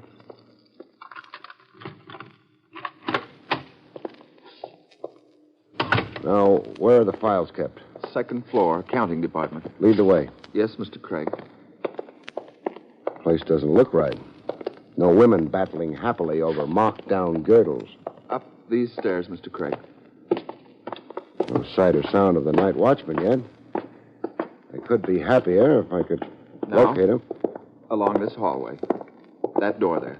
Uh-huh. Now, the light's on, and... Now, don't faint, Dibble. There's your night watchman, unconscious, but alive. More bodies lying around in this case than... Hey, Dibble. Yes? Smell anything? I think it's smoke, sir. Smoke. Where's that door leading? The inner office. Inner office. Oh, smoke's a little stale. Somebody built a bonfire in the wastepaper basket. Only ashes left. But what... Were the ashes before they got that way? Easy, Dibble. Is it? Yeah. Those were records, Dibble. The ones with the minor discrepancy in them. I imagine you're right. Doesn't take too much thought to see it. Thomas was murdered, the records burnt, no evidence of embezzling left. Dibble, in whose department could that discrepancy have arisen? Well, in several. 3, anyway. Tell me about them. Well, maybe in Mr. Connor's department. That's sales. Or Mr. Wainwright's. He's promotion. Or Miss Welch, head of personnel. Uh-huh. That's 3 possibilities for murder, and of course, there's a 4th. A 4th? Who? You. You're joking. No. Matter of fact, you're the likeliest possibility. You were fired because Thomas had found you'd been stealing money. You killed him and burned the files. Do you believe that? Did you kill Thomas and so on? No. I always believe my clients, so I'll believe you. The police aren't likely to agree with me, though. Oh, dear. Better use stronger language, Dibble. You're in trouble. Once this thing breaks, I won't be able to help you much either. I'll be on the outside. If only... Dibble. Yes? How hard is it to get a job here? Well... If I'm going to be useful in this thing, I've got to have some kind of standing. Here at the store. I've got to be here. A job would be a perfect cover. Well, if you had a letter of recommendation... I'll have one. From one of the stockholders, say. Name one. Mr. Stuber. I'll have a letter from Mr. Stuber. You know him? You've asked your quota of questions for tonight, Dibble. Oh, isn't your scheme a bit drastic? Maybe. But what they do to you for murder is even more drastic.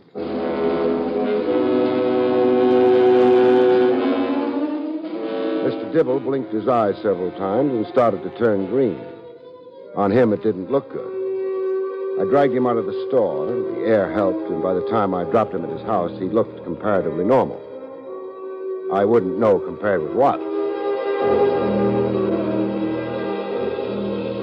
And the next morning, I reported to personnel at the G.J. Thomas department store. After a while, somebody got around to noticing me. It couldn't have been more than a week later that, Mr. Craig. Yes. Come in, please. Thank you. I've just been reading this letter of recommendation of yours. You must be a slow reader. I beg your pardon? I've spent most of the morning in that anteroom. I didn't care for the furnishings to start with. Now, look here. You're Miss Welch, aren't you? I am.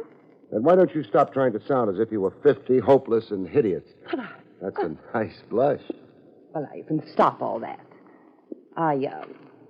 This letter gives you a very nice recommendation. It should. What? Mr. Stuber is very enthusiastic about me. So I notice. Which means that whatever I personally think of you, I'll have to hire you. What do you personally think? Oh, you don't have to answer that now. Thank you. Save it for after hours. The question is, where can you serve Thomas best? Well, it's your question. Go ahead and answer it. I could put you in lingerie. Over my dead body. Say, there's a joke there if we want to struggle for it. We don't. Oh, I know. I don't like the look in your eye. It's not friendly. We're starting a demonstration display in the basement today of dishwashers. Dishwashers? I'm not the domestic type. Women away from home don't look for the domestic type. You'll do. Mr. Craig, is it? You know it's Mr. Craig. Does it have to be... Dishwashers? Yes.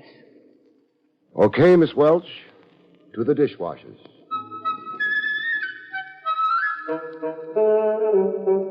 They gave me a few instructions first and then let me loose in the basement with a dishwasher. Neither of us took to the other. But it was all right before the customers came. After that, everybody had trouble. No, madam, it doesn't make that noise all the time, only when it's hungry. Madam, it's of no interest to me at all that your husband's a vegetarian. This machine washes dishes, not your husband. You want me to demonstrate this machine to you? Okay, lady. Now you take a dish here. Any dish, even one like this. Now you put it in the machine. Now you press the button. And the dishwasher. In the meantime, you can file your nails, hit your baby, spy on a neighbor, or, if you're brisk, kill your husband.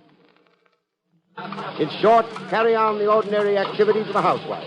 And when you're through... find out you needn't bother any longer about that dish.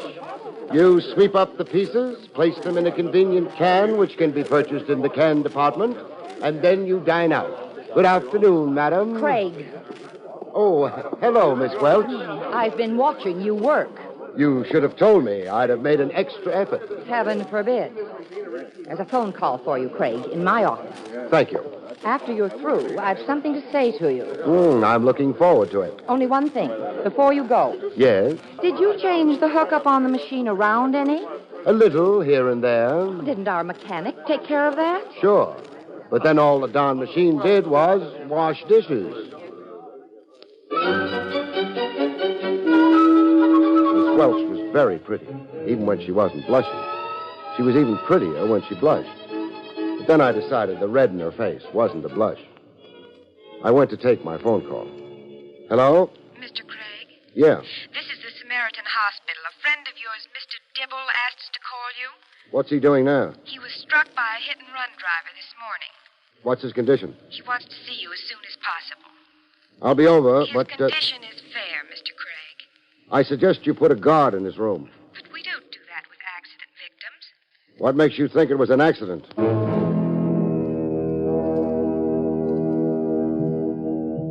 It took a little more than that, but finally a guard was assigned to make sure that Mr. Dibble's condition wouldn't get worse rapidly.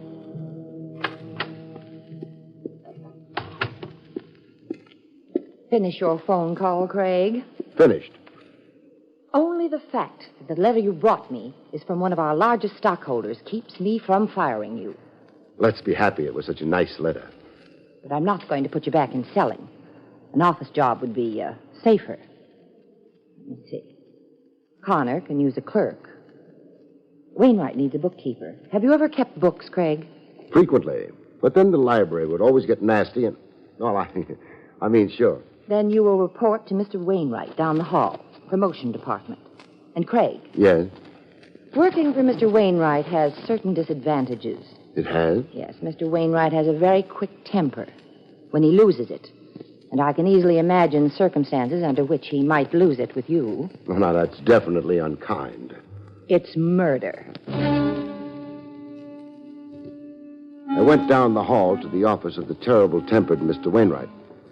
I wondered how accurate Miss Welch had been about just how terrible that temper was. So you're Craig. I'm Craig. You don't look like a bookkeeper. Sorry. Maybe it's because I'm out of practice. You do double entry, of course. Oh, sure. All the time. Indeed. Very well. You'll find your work laid out for you. The desk in the corner over there. Thanks. A bookkeeper, hmm? Only during office hours. Well, these are office hours. I'll be in my office if you need me. I'd advise you to concentrate on your work, young man. Yes, sir. That should give you trouble enough.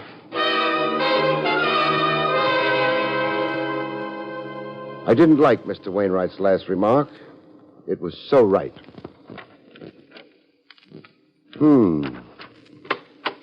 Hello. Huh? Oh, hello. You the new bookkeeper? Yeah. I've discovered something, though. What's that? There's something basically wrong with bookkeeping. The assets always match the liabilities. It can't be coincidence. You're Craig, all right. I'm Craig, all right. My name's Connor, head of sales. Craig, it must have seemed a good idea to you. What must have? Pretending to be an employee here and working on the suspects from the inside? Oh, it was a wonderful idea. Didn't work too well, would you say? Oh, we all know who you are. Miss Welch? Wainwright? Yes? Did I talk in my sleep? No, I haven't slept around here yet. Miss Welch's receptionist recognized you. I didn't recognize her. A friend of hers once hired you. Too bad. Interesting anyway that a couple of suspects pretended not to know me. Miss Welch and Wainwright. Well... And the third one is maybe hoping to make that seem important, clearing himself in the process. All I can say to that is no. But I'd advise you to be careful. Whoever stabbed G.J. and knocked out the night watchman in order to burn the records... How did you know that the night watchman had been knocked out? Well, Wainwright told me. Forgetting that for the moment, had there been any quarrels between Miss Welch and Thomas? No. How about Wainwright and Thomas? Well, Wainwright's got a violent temper. Perhaps I shouldn't say this. I may be doing Wainwright an injustice. But you'll say it, won't you? What? Hello, Wainwright. You're not careful enough about shutting doors behind you. You might have asked me, Craig. Yes, I had a fight with G.J. I threatened to beat his brains out the next time I saw him. Well, that probably soothed him. Are you telling me this to show how truthful you are so I wouldn't bother considering you as a handyman with a knife? You. Watch your temper, Mr. Wainwright. It's notorious. Connor, were you on good terms with Thomas? Sure. I made him laugh. Which one of you drives the car? We all do, including the luscious Welch. Too bad. It's lunchtime. I get hungry at lunchtime. I'll be back after lunch, though. Anyone want me to bring him a sandwich? Nobody did, which wasn't surprising. I would have had trouble getting a sandwich at the Samaritan Hospital anyway.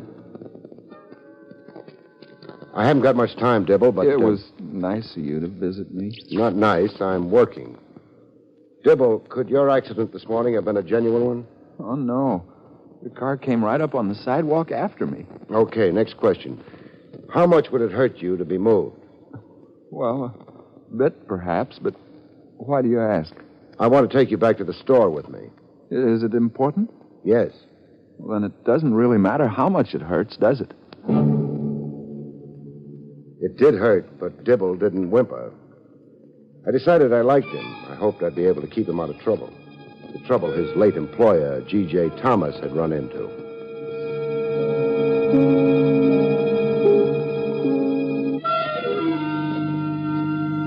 On the ride over to the store, I coached Dibble. He was horrified. I was asking him to tell a lie. By the time I got through telling him a few things about the methods with which murderers are caught, he was very disillusioned.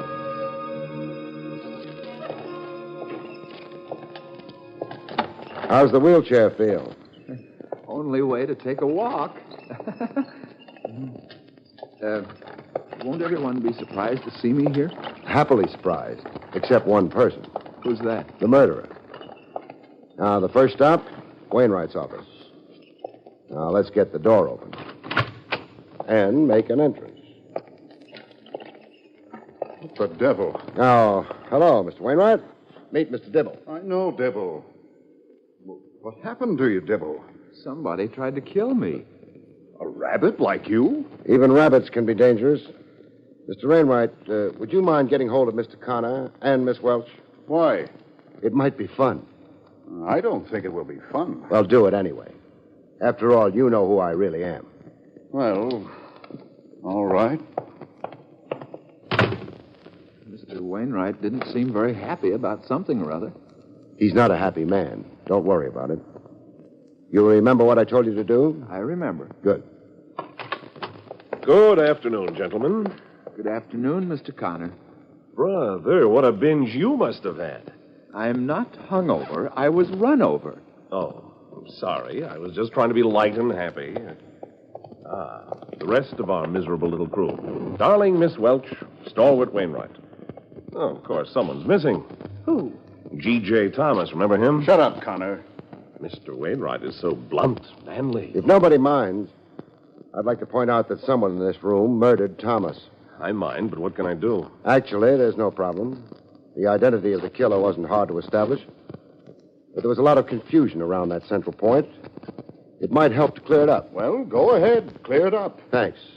Now, one of you three had embezzled some $37,241. And 98 cents. Let's not forget the 98 cents. Thomas knew about that, summoned the guilty one to his house in order to confront him or her with his or her guilt. Is that fact or theory? Half and half, say. Now, the guilty one promptly proceeded to kill Thomas. Dibble, whose account was short $37,000 odd? Come on, Dibble. All right. Miss Welch's account. What? Well. You said something, Miss Welch? What? That statement's ridiculous. That won't stop him from making it in front of a jury. It'll be his word against mine. We all know the records themselves were destroyed. Still, a jury might believe Mr. Dibble. What do you think, Wainwright? I think Dibble's crazy. And you, Mr. Connor? I never cared for the luscious Welch, Craig. So efficient. I'm glad the records showed her to be the embezzler. But they didn't. What? Well, what do you... They were burned before Dibble got to them. Then how does he know she was the one? He doesn't. This isn't very funny. It isn't funny at all. Wainwright, did you tell Connor the night watchman had been knocked unconscious when the records were burned? No, I didn't know that myself. So, Connor, the only way you could have known was because you yourself knocked him out and burned the records, which showed you to be an embezzler. Maybe they did, but they were phony. That's why I had to burn them. With Thomas dead, I knew I'd be suspected of his murder, even though I wasn't an embezzler. A little weak, Connor. Mr. Craig. Yes? This isn't very pleasant. Is it all right if I leave now? Sure. Thanks. Clever woman, Miss Welch. Forget her. What I want to know is why Let's Connor... not forget Miss Welch. What are you driving at, Craig? You're all overlooking one small fact. Which is? G.J. Thomas was stabbed in the back. In the back? That means... It means that Wainwright, who threatened to beat Thomas's brains out, has to be innocent of Thomas's murder. Of course. Unless there were signs of a struggle. No signs of struggle. Then G.J. would never have let Wainwright get behind him. True. We already know I didn't stab G.J. Craig, will you stop sidling around? Keep your voice at normal level and keep talking. But where does G.J.'s being stabbed leave me? Equally innocent. The records show... They were false. ...that you were an embezzler. He'd summon you to his house to confront you with your supposed guilt. Would he have... Let me get behind him? Of course not. But there's someone who did get behind him. Someone who's behind this door. Sorry to disturb your aim. Yeah, I'll take that. Oh, thanks. Yeah. Someone who got behind G.J. Thomas. Someone he didn't suspect and hadn't fought with. Who could it be but... Miss Welch. The police came and took her away. She'd stopped looking luscious by that time. She was a killer, trapped. And killers are never luscious or lovely or anything else but deadly. Miss Welch had embezzled the money, falsified the records, and it was very clever of you to detect her, Mr. Craig. Thanks. Oh, I have your check here. Oh, forget it. What? You're getting your job back at the store, but even so, you can't afford me. Besides, I make it a rule never to get paid twice for the same job. But you haven't... I will be. Don't forget that Thomas Department Store owed me 1 day's salary for well, I did demonstrate the dishwasher, but never mind what it owes me the salary for. Just make sure they pay it.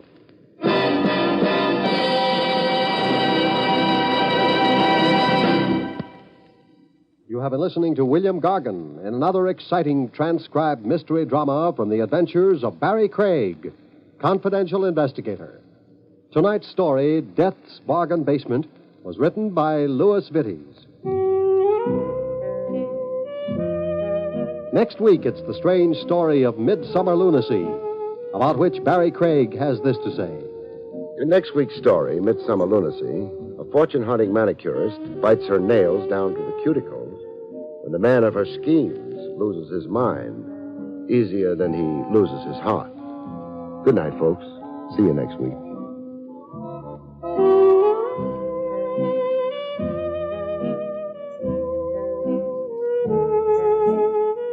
The National Broadcasting Company has just brought you an NBC Radio Network production with William Gargan, starring as Barrie Craig, confidential investigator, directed by Arthur Jacobson. Also heard were Templeton Fox, Hilary Hall, Rye Billsbury, Olan Soleil, and John Stevenson. Eddie King speaking.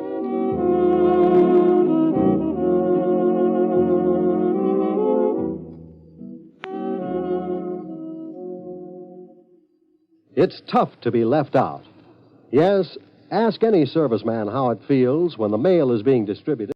William Gargan stars as Barrie Craig, confidential investigator.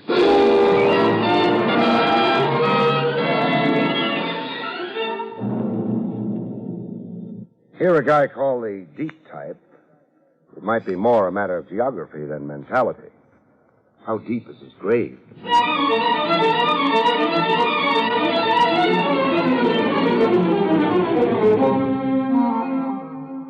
The National Broadcasting Company presents William Gargan in another transcribed drama of mystery and adventure with America's #1 detective, Barrie Craig, confidential investigator.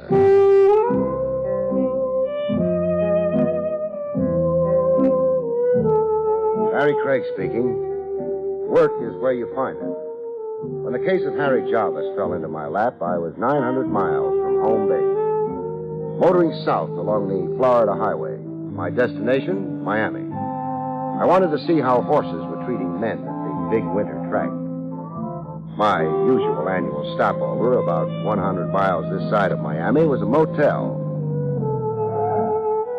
The Happy Traveler Motel, the big neon sign said. A 16-cabin setup complete with hot showers and television, run by two partners, Mo Birch and Harry Jarvis. I knew the two of them way back. They'd run a custom haberdashery in New York once before going south to change their luck. Inside, I found Mo, but missed Harry.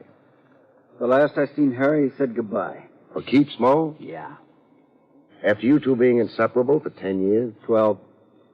A business partnership's like a marriage. Sooner or later it gets tired, there's a divorce.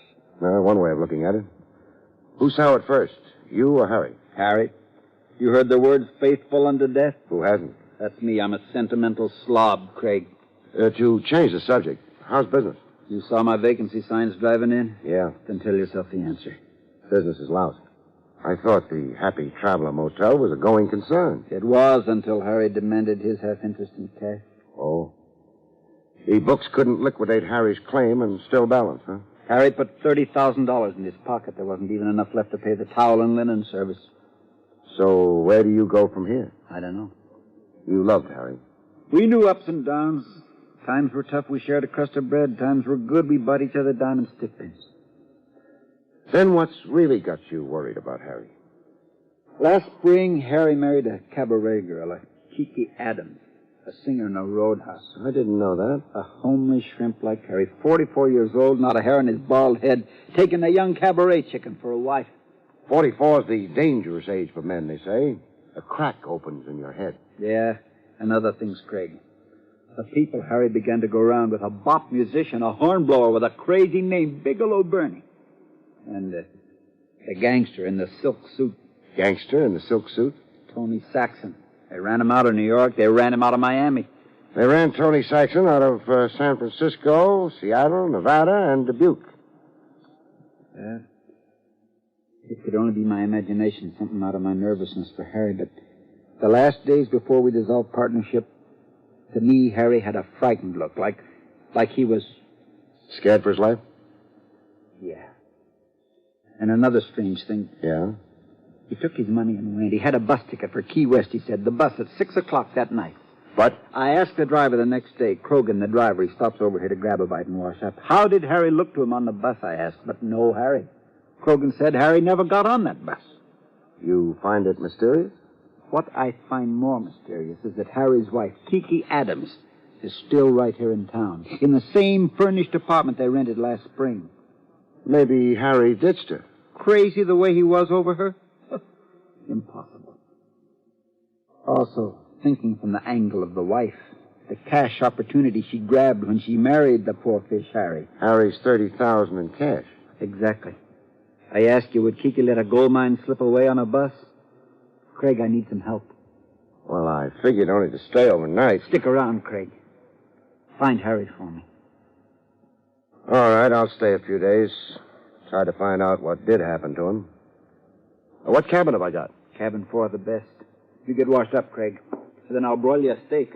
Free. On the house.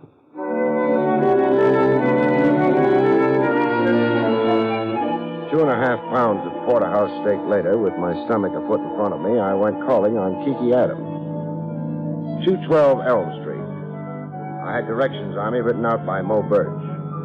Drive east across the railroad tracks, then north 1/4 of a mile past the county jail. 1/4 of a mile past the county jail, I stopped. 212 Elm Street was a 2-story frame building sandwiched between an abandoned schoolhouse and a plumbing supply wholesaler. A big front door with isinglass slits on it and a brass knocker. I banged the knocker a little while, and then I tried the doorknob. I made less progress there. The doorknob came off in my hand. A situation like that can become embarrassing. This one did. All right, drop it, Sam. It? The doorknob, Sam. I saw you cop it.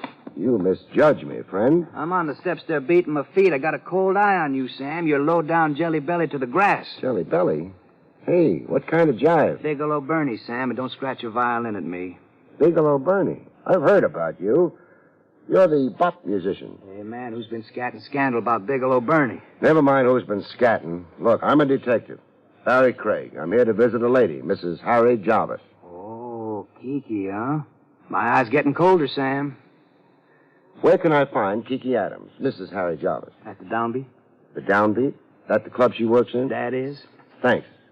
You go back to beating your feet. And while you're mooning over Blue Mama Kiki, keep one fact in mind, huh? Shoot me, Sam. Kiki is supposed to be another man's wife. Put that in your horn and blow it, music man.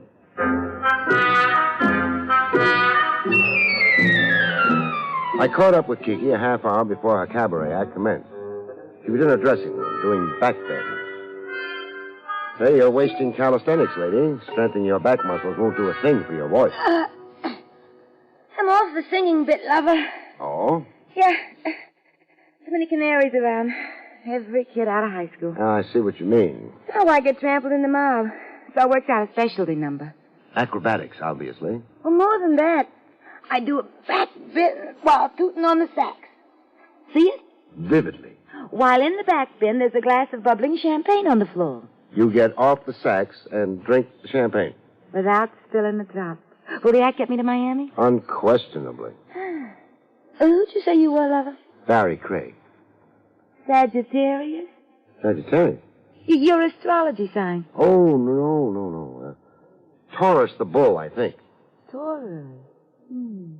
Will I do? Yeah. You can be favorable for me. Okay, lover, it's a date. After my 12 o'clock turn, whistle me over. A low, sweet whistle, lover. Now scram, huh, so I can practice? I got to drive Kiki home after her 12 midnight turn was extended to, upstairs. Make yourself comfortable. To do that, I'd have to take off my shoes. Be my guest. Well, how you like my home sweet home? Charming. Liar. The crummy dump. It could use a coat of paint. It could use a match. I know the answer. What? Move. Tell that to my husband. I will. Where is he? Harry's away on a trip. Oh. Lover, I want to set you straight. On? How you got here. Well, you invited me. To pass the time socially. I'm a night owl, not a butterfly. Have I made a pass, doll? No, not yet. So why the sermon? I got a canned speech I use on guys I pick up with. All right, finish it. I don't like talking to myself when I get home after the show. I tried being an introvert once. I don't like it. You're up here only for conversation, lover. End of canned speech. All right, if I made a speech now? Speak. Exactly where is Harry Jarvis? Why should you care? I'm worried about him. Worry? You know my husband? I do. Know him and like him. Well, this is news. You never asked me why I popped into your life. No, I assumed you were just another John looking to get acquainted. I looked you up on Harry's account. To put it simply, I'm a detective. A detective? With Harry on your mind? Yes. Why? What's with Harry? He isn't around. Well, I told you he's away on a trip. You failed to say where. Where? Well, I don't know. Well, you're his wife. Well, sure, but he didn't say where he was off to. I didn't even see him when he left. I was at the club. There was a note waiting for me when I got home that night. Well, what did the note say? Say, called away for a few days, something like that.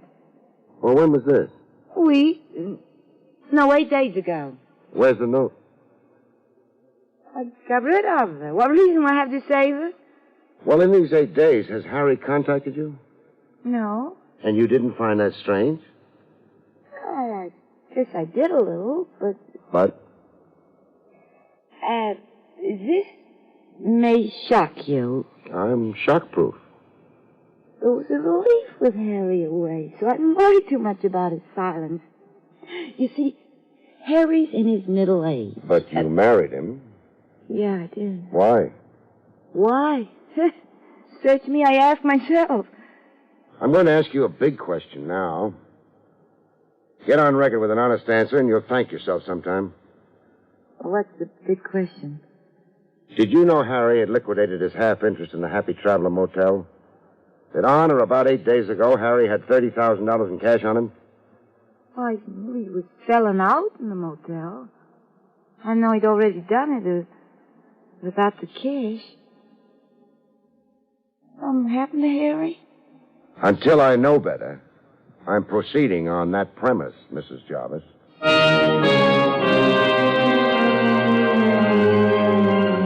I left Kiki to waste her fragrance on the four walls of the flat. Downstairs, I ran into a familiar figure.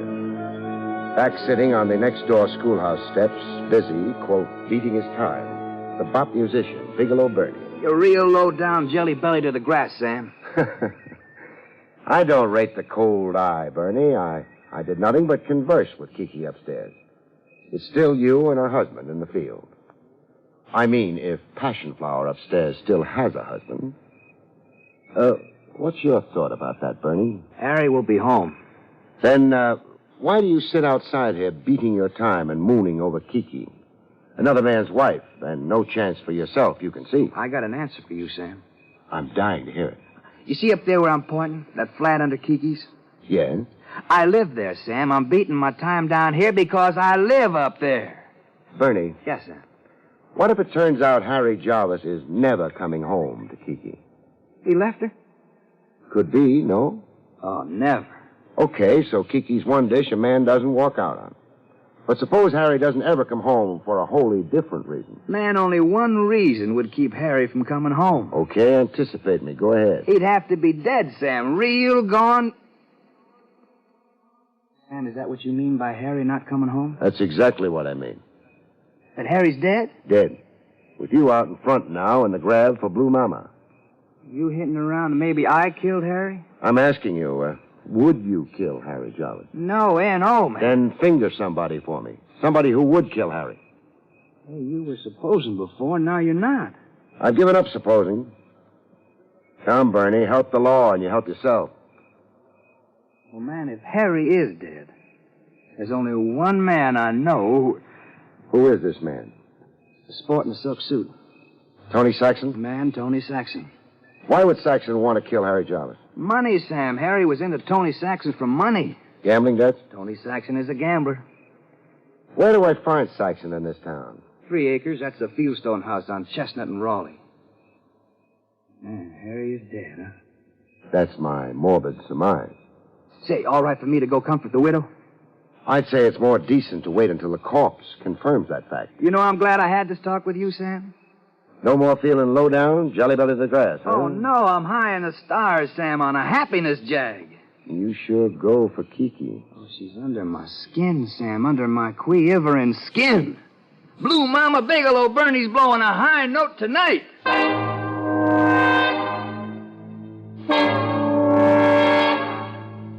I left Bigelow Bernie swinging in the trees and went to look up Tony Saxon. A fieldstone house.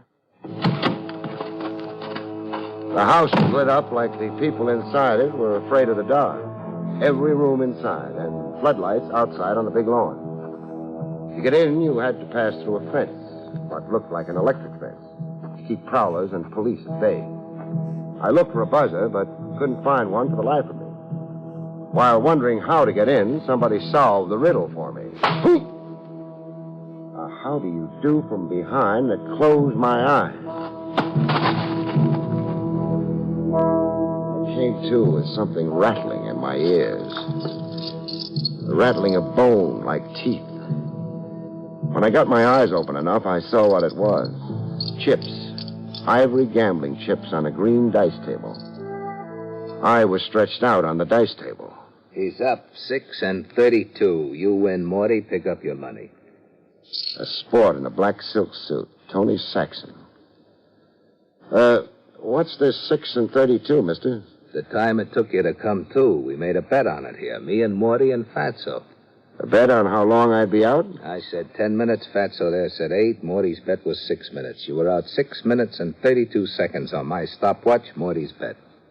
Morty there owes me a cut for cooperating. Beat it, boys. But not too far. Beat it just far enough to be able to keep me covered, fellas. We don't shoot fish in barrels, Craig. Then give me a running start if you really want to be sportsmanlike. You got death on the brain, Craig. Craig. You keep calling me Craig. Your name. You know. Your wallet says, so does your police license. Did you restore everything back to my pockets in good order? Everything except your gun. You get that on your way out. Irene in the main foyer. She has your hat and your gun. So tell me. One of the boys, Fatso there, saw you prowling outside. He figured you were a lonesome stick-up casing 3 acres. He tapped you. My head doesn't just feel tapped. What happened to all the lights? Lights? The place was all lit up 6 and 32 ago. We turned them off. What happened to all the players? You're pretty smart. Smart enough to know you had a few games going here. Fatso didn't figure me a stick-up. He figured me a cop spelling a raid. He tapped me out until you shooed your guests home. I won't admit it or deny it. What can I do for you? Hand over the corpse of Harry Jarvis. Harry Jarvis is dead. I'll make book. Dead but no corpse. Not yet. That's bad news if true. You lost a friend? A debtor. Harry owes me $20,000. His paper. Maybe you owe his estate $10,000. How's that? The last Harry was seen, he had $30,000 on him. Good night, Craig. Morty, show Craig out. Hold up here behind an electric fence. After being thrown out of as many states as I can name, who do you pay protection to, Saxon? Grandma Jones. Grandma Jones? My landlady. I rent 3 acres from her. Good night, Craig. Find Harry, let me know. A client of mine dies, I like to wire flowers.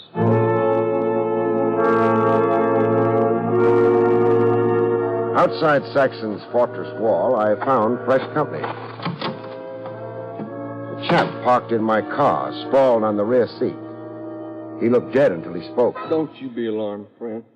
You better be alarmed. I'm pointing a gun at you. Well, put it away. My name's Frawley.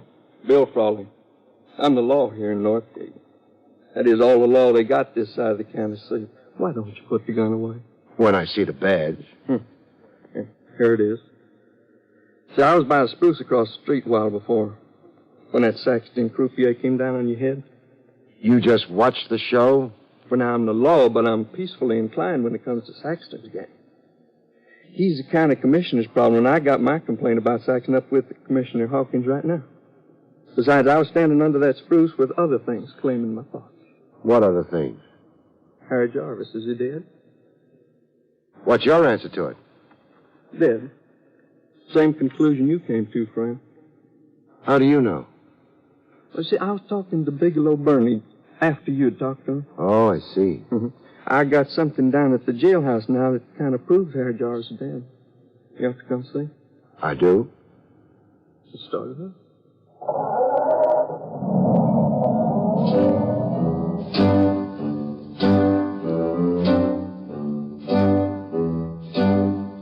The Northgate jailhouse was a clapboard frame shack a March wind could blow off its foundation. It had an office and a cell that could accommodate 2 overnight guests. At the moment, the room was a single. One prisoner, fast asleep on a cot. He's what I brought you to see, Craig. The prisoner? Him. Looks like a hobo. That's the trade he claims. Says his name's Dusty Ames. What does he do besides sleep? Loves to cuss you out. He hadn't ate now for 3 days. Turned down chicken yesterday and today. How come? Hunger strike. He wants his constitutional rights. Those being? Freedom. Freedom. Put him back on the road, he said. 3 days, you said. What do you do here in Northgate? Throw away the keys? Well, I'm waiting for the wagon to come take him to the county seat now. He'll get his hearing there.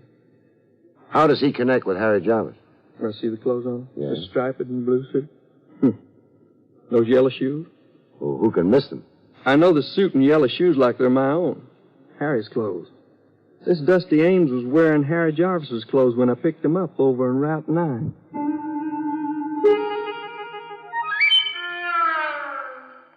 When Dusty Ames came awake, he began to howl. I want my rights. I'm a Federalist. President McKinley will hear about this. He does. You have a miracle on your hands. Look, Dusty, if you've got any wits, collect them. Wits? Why, sir, I was professor of cosmological dialectics in Katydid College. But the road got into your blood, huh? Call of the wild Mackinaw. So you turned in your cap and gown. Took to the open highway. And killed a man here in Northgate. That's a lie. You're in his clothes? I found those clothes, sir. We've been asking you where. I wouldn't tell the sheriff. Why should I tell you? Because when it comes down to it, I'm going to beat it out of you. Civilized man always reverts to the beast. Your predecessor in those clothes was a dear friend of mine, Dusty. A dear friend? A man's greatest possession in a cold, materialistic world. Sir, I have a poem right here in my pocket, after the fashion of Edgar Guest. I'll read it. No matter where the road may go, I'll always think of dear friend Joe.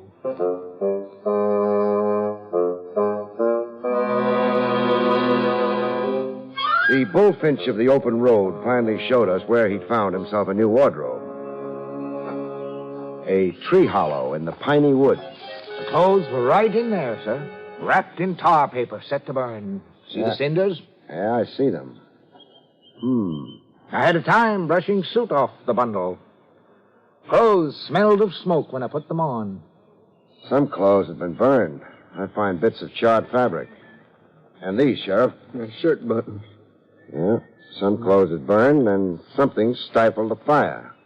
Wind, maybe. Or the fire simply choked. Too much stuff on it, smothering it. How did you come on it, Dusty? I had my repast to tend to. It caught me a stray chicken. Fat little thing, 6 pounds. Looked around for a tree hollow to cook my supper. When you changed into the new clothes, what did you do with your own rags? Hung them to a tree. What for? As a sign that Dusty Ames had come through. A sign that there was stray chickens in these parts. A sign for other hobos. Live and let live. Craig. Sheriff? Harry Jarvis is buried here in Piney Forest. Yeah, looks like. How big is Piney Forest? Bigger than Northgate Township. Close to 400 acres. Meaning we'd need a regiment to unearth the body here. It needs more manpower than Northgate's got. We could appeal to the state governor for National Guard. No. We may not need to. Not need to turn up the body of Harry Jarvis?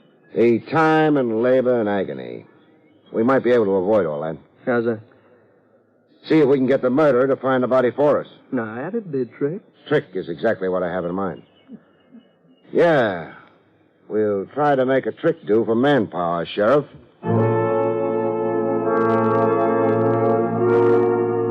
briefed Sheriff Frawley on what I wanted him to do. Time to let the word get out that we got ourselves an eyewitness. That your hobo prisoner let on he'd seen the actual murder and burial in Piney Forest. Now, who do I let the word out to? The town elder and the town idiot, just so the news percolates. Just so it reaches Kiki Adams, Tony Saxon, and that bop musician. Bigelow Bernie. I know what. What? I'll step into that downbeat club and have some beers. You know, ain't nothing like a barroom for loosening a man's tongue. Yeah, you do that. Now, when the word does percolate, I still ain't exactly clear. Our phony eyewitness right off becomes a marked man. The killer, whoever he is, must pull a repeat performance. Kill Dusty Ames, I did. Yes, yes. Yeah. Oh, the wool around your brain. Well, I still don't see. Dusty Ames is safe in the jailhouse. Safe? A 9-year-old boy can get into your jailhouse, Sheriff. Just provide him with a dime can opener. Besides, you won't make it tough for the killer to get in. I won't? No. Front door unlatched. Just the cell door closed. With Dusty Ames a sitting duck in a cage. The easiest target in the world. A dream pigeon. Now get on it, Sheriff. Sometimes it plays exactly according to script. Sometimes it doesn't. This time it did. I could hear the village chimes when the silhouette appeared at the jail window. Head and shoulders and face with no identity to it in the pitch dark. I was in the office under the desk. A neat hunk of gymnastics, considering my size. It was more than 2 minutes before the killer dared to try the door.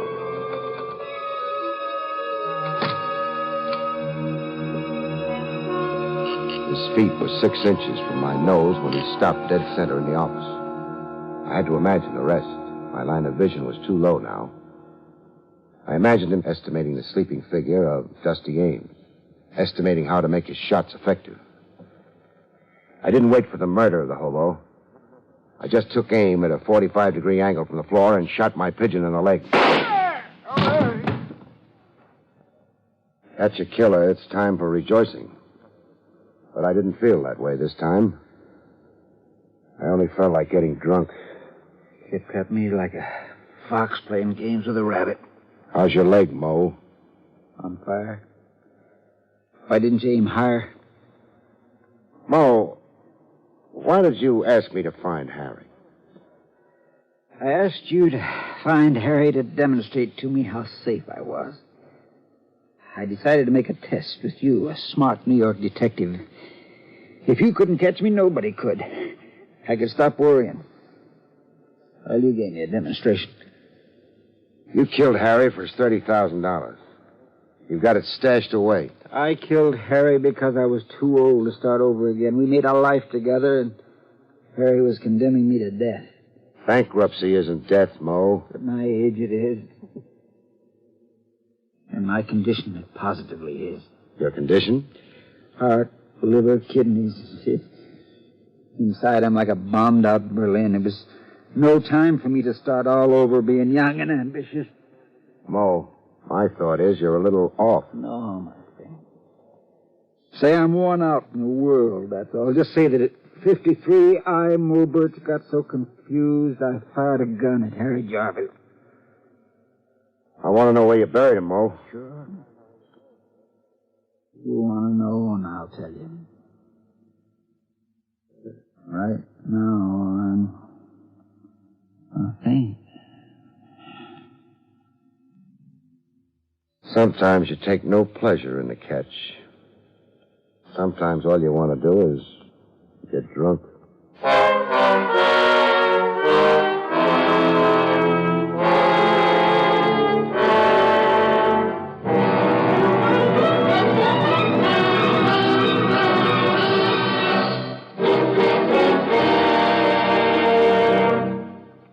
You have been listening to William Gargan in another exciting transcribed mystery drama from the adventures of Barrie Craig, confidential investigator. Tonight's story, The Sneak Assassin, was written by John Robert. Next week, it's the strange story of Sweet Goddess of Murder, about which Barrie Craig has this to say. In next week's story, Sweet Goddess of Murder, the fur flies thick and homicidally when a lovesick furrier designs a dream jacket for his ever-hating wife. A straitjacket, that would be. The National Broadcasting Company has just brought you an NBC Radio Network production with William Gargan, starring as Barrie Craig, confidential investigator, directed by Arthur Jacobson. Also heard were Parley Bear, Herb Ellis, Betty Lou Gerson, Marvin Miller, and Joe Cranston. Eddie King speaking.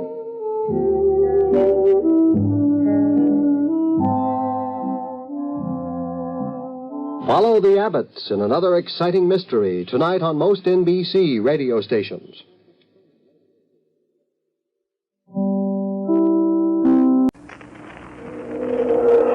By transcription, Barrie Craig, confidential investigator, starring William Gargan.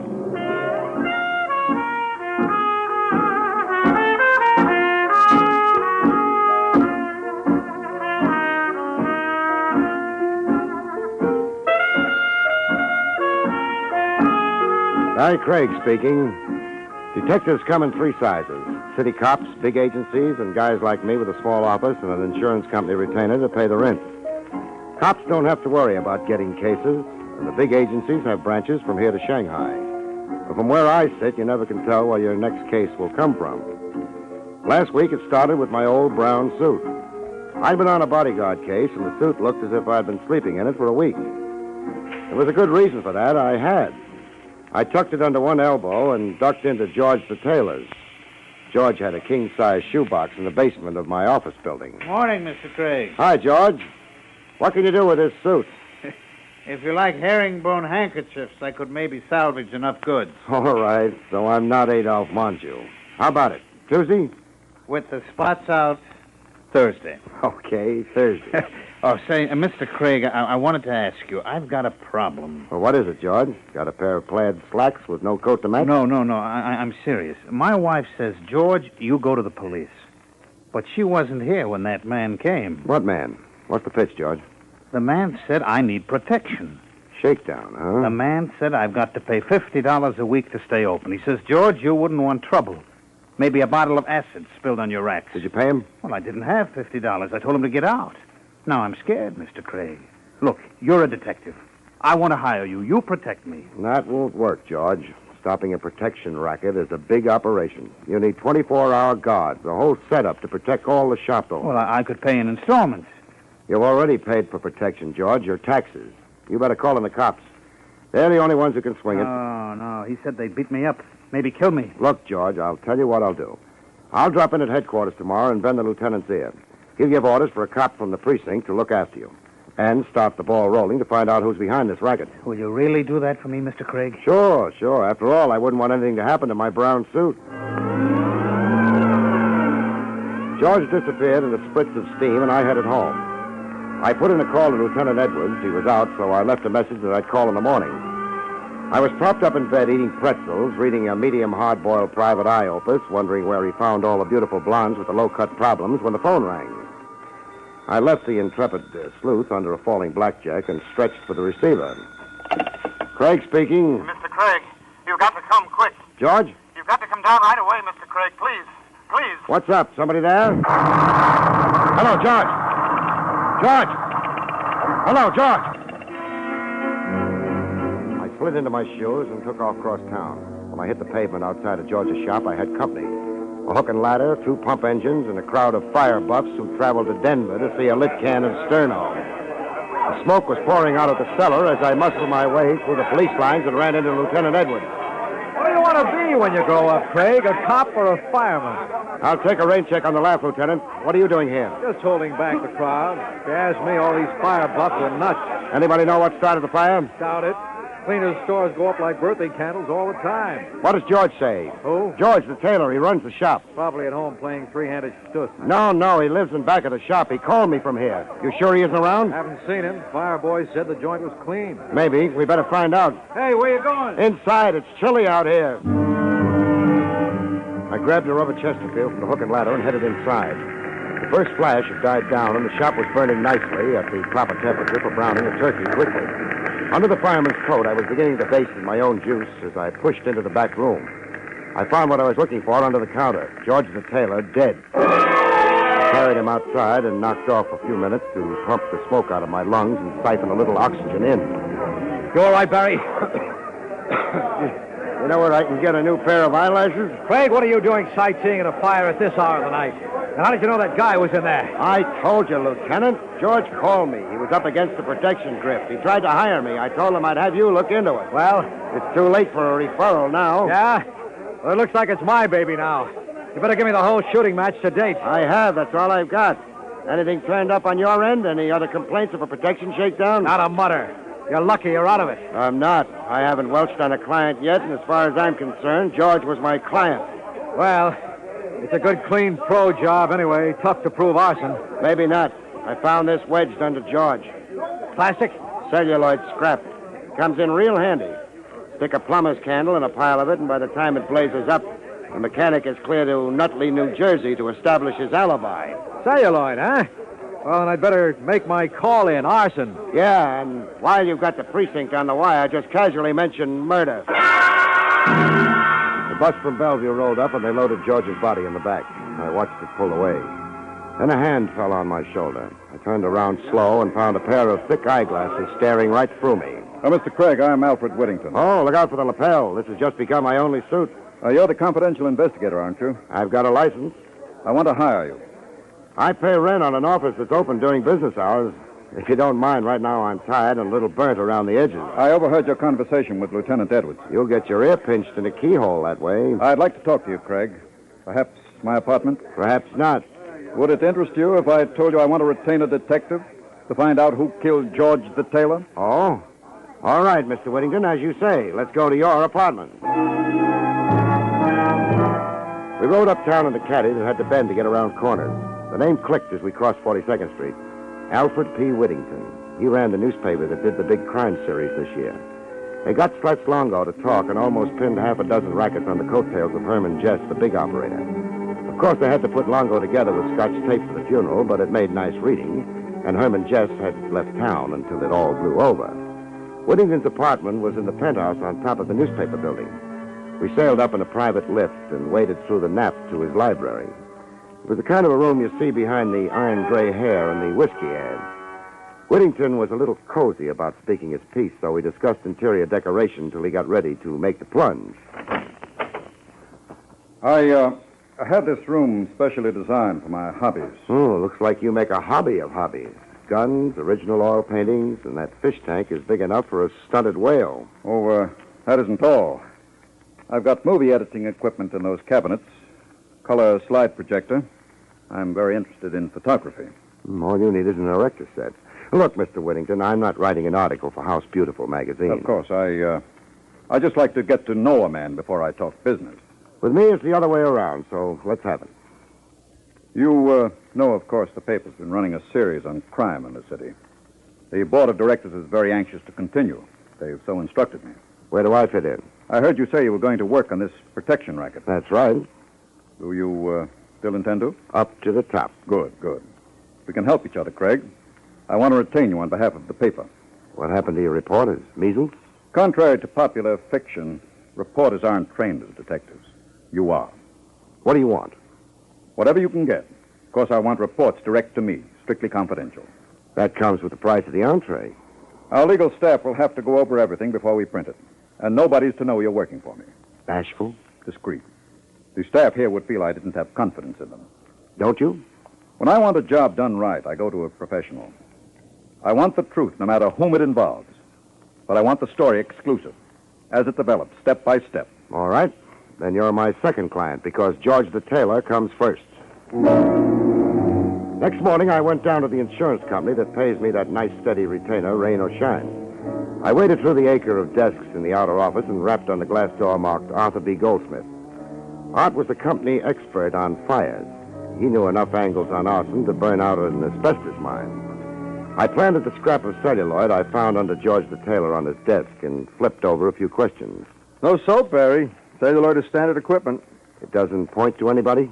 It'd be like asking which ball player uses a bat. The mechanic plants a plumber's candle in the celluloid scrap, down she burns, and then they can file the insurance claim in the morning. Much doing these days? Average. Not like in the Depression. In 33, the only way to make a profit was burn your own place down every 6 months. Art, if you wanted to hire the best, money no object, who would you get to start a nice, cozy conflagration? Pro job? Major League. Now, let's see. Mike DiGiorno's in Elmira. Maybe Irving Turkle, celluloid Harry Bush. I'll give you a list, maybe 10 men. Thanks, Art. The long shot. Got something else? Not yet, but if you rake a red-headed clinker out of the next fire, that's me. I started checking down Art's list. It was like looking for the clams in a bowl of cheap chowder. 2 of them were at peace in the lower bay, hugging a load of bricks. I found Irving Turkle on Center Street, right opposite police headquarters, pushing a baby carriage full of hot charcoal and roasted chestnuts. Hot roasted chestnuts. All hot. Dime's worth, Turkle. Who are you? Barrie Craig. Art Goldsmith at Federal Indemnity put me on you. Oh, yeah. Why, I got a lot of respect for Mr. Goldsmith. A lot of respect. Mm-hmm. Here's your chestnuts. Thanks. Look out for worms. Yeah, I will. How's business, Turkle? You push ice cream, turns cold. Switch to chestnuts, you could fry an egg on the sidewalk. Tough, huh? My worst enemy should have it better. You haven't been roasting anything besides chestnuts lately? Like what? Like tailor shops? Mr. Craig, I'm telling you honest, I ain't so much as set fire to a cigarette since the last time I got sprung. Sure? Look, I ain't so young no more. You could get pneumonia standing out here, but inside those cell blocks, it ain't so nice neither. I ought to know. I've been in maybe 18 years since I was 13. Warwick, Elmira, Clinton, I've been them all. Enough already. I made up my mind I want to die on the outside. Could you use 5, Turkle? You're kidding. I want to find a mechanic who did a job on the west side yesterday.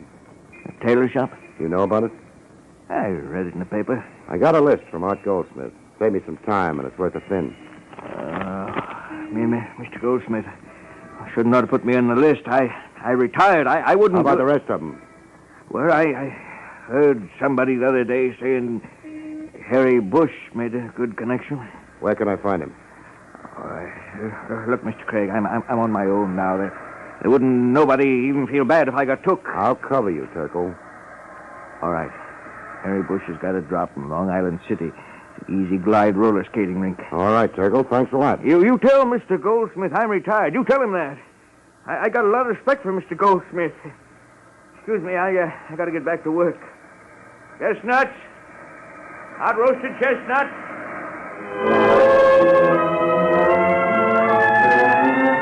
The Easy Glide roller skating rink was in a factory district across the river in Queens.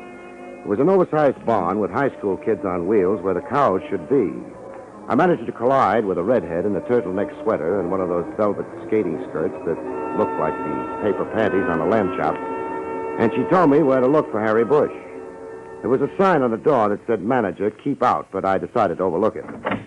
Who's that? Hello, Harry. If you want to rent skates, you're in the wrong pew. Mind if I smoke?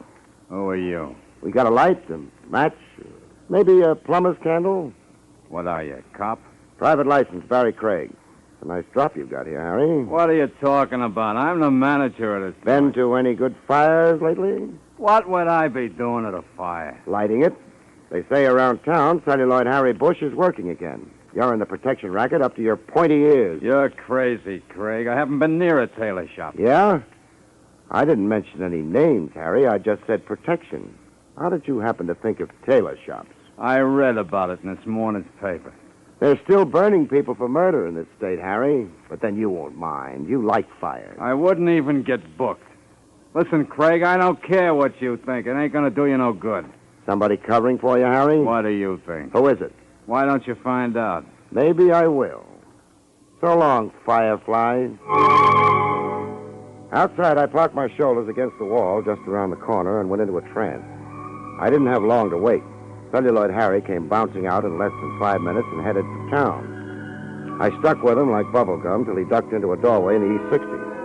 I gave him a running start, then I waltzed in time to see the indicator on the elevator hit 5.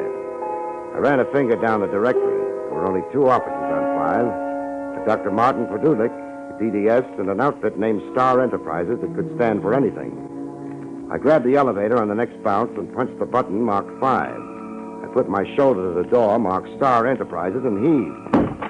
What? What's the idea? Well, Herman Jess, I presume. I didn't know you were back. Who the devil are you? Where's Celluloid Harry? Who? The little spark plug. He came up here. I have enough trouble without guessing games. Who are you? Barrie Craig. You're not police? Private. Now, you can't break in here like this. I'm not a well man. I should be in Florida right now. What's keeping you? Well, that's my business. Yeah, I know about your business. You're really a public benefactor, Herman.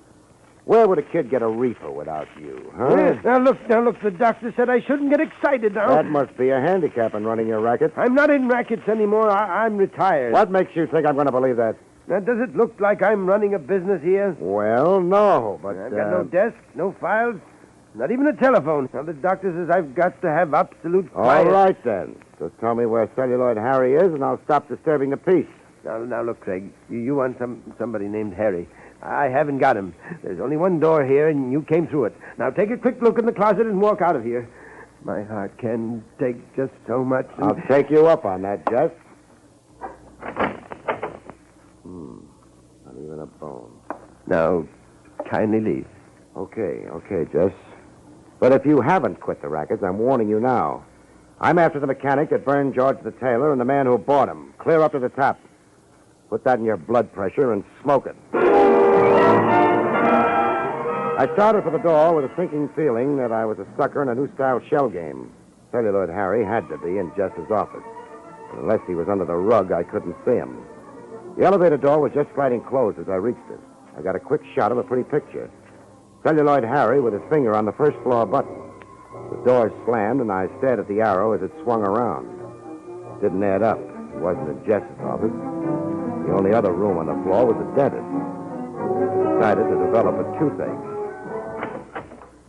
Can I help you? It's my tooth. This one, see? Hurts something awful. Oh. Dr. Weiss is on the first floor, and Dr. Carey on the third. What's the matter with Dr. Padulik? I'm sorry, he isn't in today. How about the fellow just came out?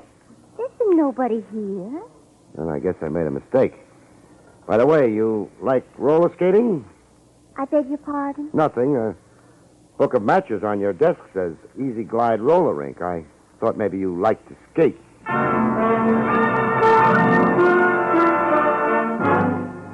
That dentist setup smelled like a herring factory at high noon in July, but I didn't push the point. I left and found a phone booth in the lobby of the building and poured my story into Whittington's shell-like ears. There might be any number of reasons for that girl lying to you, Craig. Harry might be a boyfriend. She doesn't like to skate, and Herman Jess is right next door. I think the dentist's office is a blind. You think he's fronting for Jess? I'd lay the odds. When the crowd thins out, I'm going up there to check. Well, what do you expect to find? I figure with the rackets Jess is running, he's got to have complete records handy, or he couldn't keep track of the take. I want to find those records. All right. If you come across anything, bring it straight to me. The receptionist had left for lunch, so I rang a few peals on the bell to see if Dr. Padulik was at home. He wasn't, so I let myself in with a bobby pin and went to work on the desk in the inner room. I pulled out a stack of records. That latest date was 3 months ago. The appointment book past that date was blank. The bills checked. Nothing later than 3 months ago, except the last one. A bill from the Conmont Memorial Home for $700.84 for the funeral of Martin Padulik. What are you doing in here? Huh? Who are you? Who do you think I am? Dr. Martin Padulik. He was a rabbity gray little man. Looked pretty good for a 3-month corpse. There was a vein in his forehead, jumping like a kid on a pogo stick. But his hand was steady as a rock, because it was wrapped around a .38 revolver. You stay where you are. What do you think you're going to do? Well, you broke into my office. I'm going to call the police. Fine. You go ahead. Maybe you can explain to them how you happened to be buried 3 months ago. What? You're no dentist. You're fronting for Herman Jess. Well, you're crazy. Am I? I'll save you time. I'll call the police. Give me that. Oh, and you give me that gun. There. Fair trade. Now, settle down, friend, while I jam a chair under the doorknob. I'm going to look for Herman Jess's records. I was in a tough spot, and I knew it. The License Commission doesn't look kindly on breaking and entering, and if that office was clean, I was in for trouble. I knew I couldn't search that room for anything smaller than an elephant in the few minutes before somebody drifted in, so I kept one eye on my buddy and played it cozy. I yanked the desk drawers out and threw the papers around like a picnic. I pulled the medical books down off the shelves to make sure that there weren't any false fronts. I wasn't getting any tape from the phony dentist, so I headed for the other room. I dumped the instrument trays, and he couldn't have cared less. But when I headed for the file cabinet in the corner, the vein in his forehead beat like a ragtime drummer on bathtub gin. You can't get away with this. I'll have you in jail. Yeah. I slid open the file drawers. Nothing but dental records. I slammed them shut, and my playmate relaxed like a hangover in a Turkish bath. I couldn't figure it. Those records ought to be near that file cabinet. Maybe a secret panel. I couldn't be sure without an X-ray, and then I got it. What are you doing? Taking a look in this box on top of the file. Those are valuable X-rays. Don't get them out of order. I won't.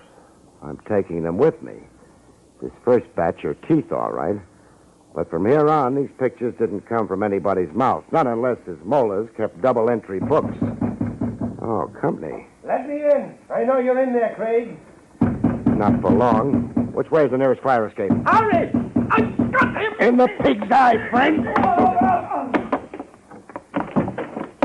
Craig, stand still or I shoot. The window was locked, so I tossed a wastepaper basket through it. I was 2 floors down the fire escape when Jess showed up in the window. Others were slamming around like a pinball game with body English. I hit the ground and sprinted for the curb. Then I jumped into a waiting hack. Just pulled away, I saw Celluloid Harry bounce out of the building and into another cab. Hey, mister, I wouldn't want to make you nervous, but you're being followed. No, I'm very popular. Can you lose them? No. My life insurance lapsed last week. Would $50 change your mind? What good is insurance after I'm dead? 50 I can spend now. Hold on to your plate. We weaseled through Manhattan. The cab behind us stuck like a mustard plaster. We got into a jam and a transverse across Central Park. Hang on, mister. I'm going to cut inside that bus on the sidewalk. You got caught by the lights. Shot straight up to Whittington's mink-lined sewer. He was showing himself color shots with his Cocker Spaniel on a slide projector when I waltzed in. Craig, you didn't bring? Doorbells are for process service. I've got Herman, Jess, and the protection racket in my pocket. Here. What are these? Dental X-ray films. Only there isn't an inlay in the bunch. These are Jess's records, microfilm to match the teeth X-rays. Are you sure? You can't read them without a magnifying widget. But I'll bet there's enough in that envelope to send Jess up the river like salmon. Shall I call the cops? I'll take care of that, Craig. Wait. You expecting anybody up here tonight? No, I left orders not to be disturbed. In that case, we'd better get ready to receive company. Somebody's coming up the stairs. I thought I lost Harry, but I guess he's stuck.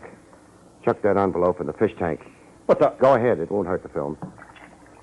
Now, try to look innocent. All right, Craig. Get him up. We were just talking about you, Jess. Was your nose itching? You hoist him, too, Whittingham. You can't get away with this, Jess. I'll have you... You won't do anything. You're pretty brave in those crusading editorials. Wrecked my health. Let's see you stand up against the gun. Craig, do something. Got any suggestions? I want those records this sponge brain stole from me. You got me wrong, Jess. Shall I work on them? No. We'll try Whittington. What are you going to do? Harry, ask him where those records are. You get away from me. You heard Mr. Jess. Where are the records? I don't know. Hey! Don't move, Craig. Ask him again, Harry. Come on, Whittington. Where are they? I don't know, I told you. Let me alone. Listen, Jess. Don't move. I'm a very nervous man. It would be very bad for me to shoot you. Now you got anything to say? No, not when you put it that way. Okay, Harry, go ahead. All right, Whittington. No, don't hit me again. No, don't. Where are those records? No, not again. There, in the fish tank. Craig hid them there. Harry. I got them. Look inside.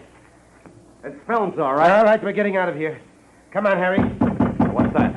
Mr. Whittington is having open house. What are you talking about, Craig? I think the boys in blue are coming to tea. A cop. He's bluffing. Care to wait and see? The back door, Harry. We don't want trouble on the way out. Take care of Craig. A pleasure.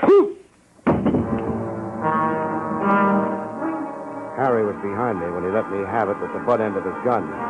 I retired temporarily from this world, and when I got back, I was looking at a pair of shoulders 4 yards wide with Lieutenant Buck Edwards cooing gently in my ear. Craig, you all right? Oh. I'd better send for a doctor. How about Jess? Gat is yesterday's racing form. He tried to shoot it out with the boys I had staked downstairs. And Celluloid Harry's on his way to prison ward at Bellevue. Just dead, eh? Lieutenant, did you search the body? There was certain evidence. You mean this envelope? That belongs to the paper, Lieutenant. It's part of a confidential report. I don't know, Mr. Whittington. I'll take complete responsibility. We rate a break on this story. Craig was retained by us. Go ahead, Buck. Give it to him. Excellent. Excellent. I'll put it in my safe. Better look at it first. What do you mean? You'll find it's a real classy collection of diseased choppers. What are you talking about? They aren't the real microfilm records. They're just a bunch of legitimate x-rays of teeth. I left the real records with the cab driver and told him to take them to Lieutenant Edwards. What you told me... Sure I did. But I like to play it safe. I knew Jess would be after me, and I was afraid he might persuade you to give them back. I'm sorry. I'm afraid I was rather weak. But I really thought he intended to kill us. Oh, don't apologize. You were terrific. That was a great strong-arm scene you played with your stooges. Stooges? Sure. Why do you think I ducked those records, Whittington? When I was going through that x-ray file, one thing caught my eye, a color transparency. It didn't exactly belong in that file because I'd seen a print of that picture before, on your desk. A very flattering portrait of your wife. My wife? Yes, you made a slight mistake. You must have got it mixed up with your microfilm records when you shipped them back to your boy, Herman Jess. Oh, see here. Are you trying to insinuate that I mean, you're the real boss behind this racket, not Harry Jess. Why, well, that's absurd. If that were true, then why would I have hired you? Self-protection. Your board of directors was pushing you to deliver that crime series, but you figured that if I turned anything up, it'd be easy to take care of me this way. Craig, you're out of your mind. You can't prove a thing. Oh, yes, we can. We checked those microfilms, Mr. Whittington. There's a payoff to you listed on every page. You've been under arrest for the last 5 minutes. Well, Whittington, I guess this squares accounts for George the tailor, but you still owe me for one brown suit. I'll put it on the bill for services rendered. Take him away, boys. Coming, Barry. Coming, Lieutenant. So long, folks. See you next week.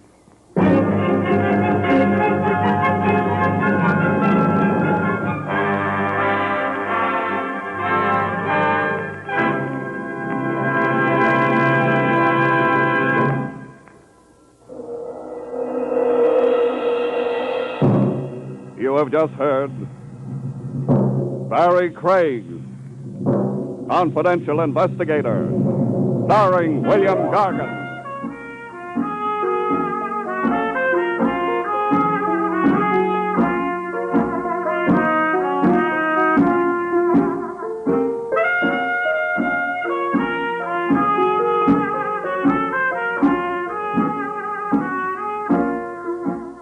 Next week, another exciting transcribed story starring America's #1 detective, William Gargan, as Barrie Craig, Confidential Investigator. Tonight's story was written by Ernest Kenoy and featured Santos Ortega in the role of Alfred Whittington. Your announcer is Don Pardo. All persons and places mentioned in this program were fictitious, and any resemblance to actual persons living or dead is purely coincidental.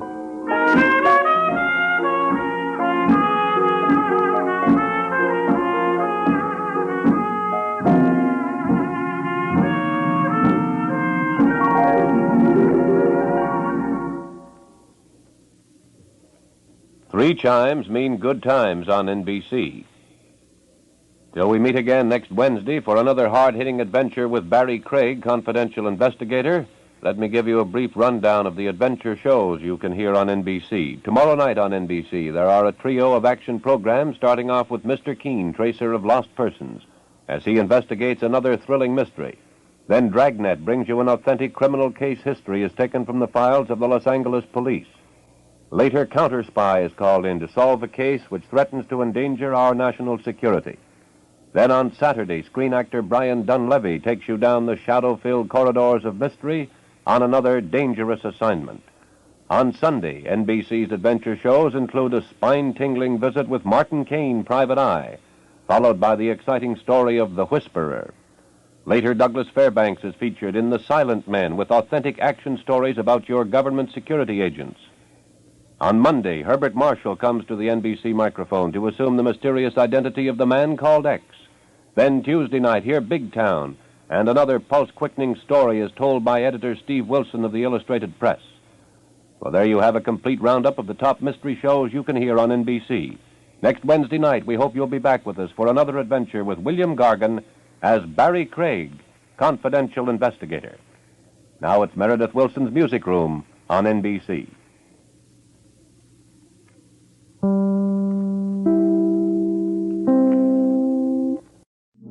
One thing about marriage, folks. Many are made in heaven, but there are others that are unmade by the fourth application of the vow, unto death do us part.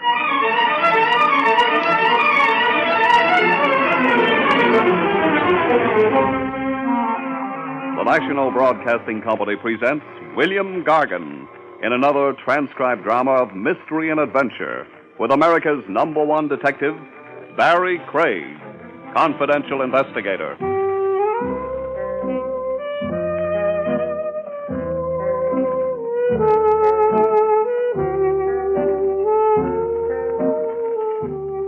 Barrie Craig speaking.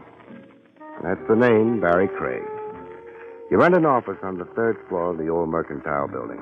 You've got a city license which says you're a confidential investigator. So, most of your life, you sit around and wait.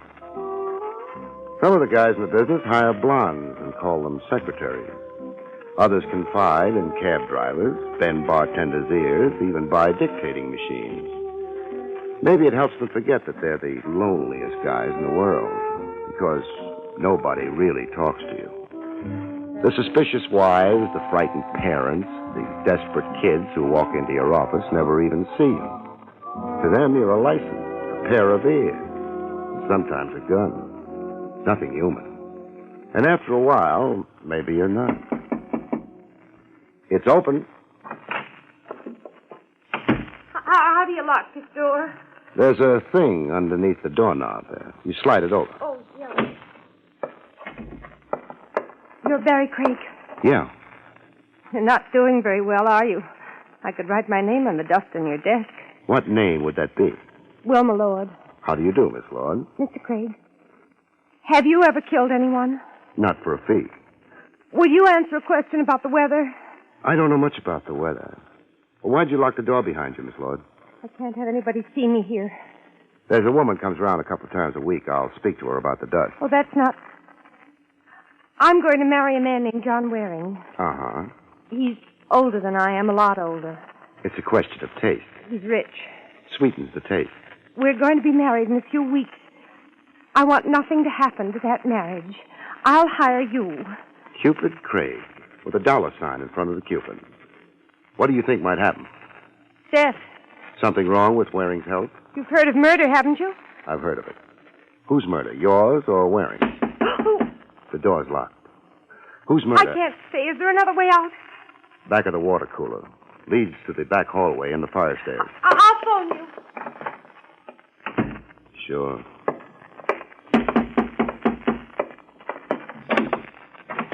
Yeah? Get out of my way. That gun a little heavy for you? I said... Okay. Well? The dame. Where's the dame? You don't look too good. Where is she? Got a name for her? The dame walked in here. I seen her. And now you want to take another look? Want to give her back a knife. Knife?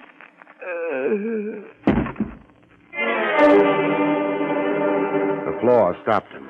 I kicked the door shut behind him. The knife he'd mentioned was angling out between his shoulder blades. I didn't want anybody to confuse him with a client.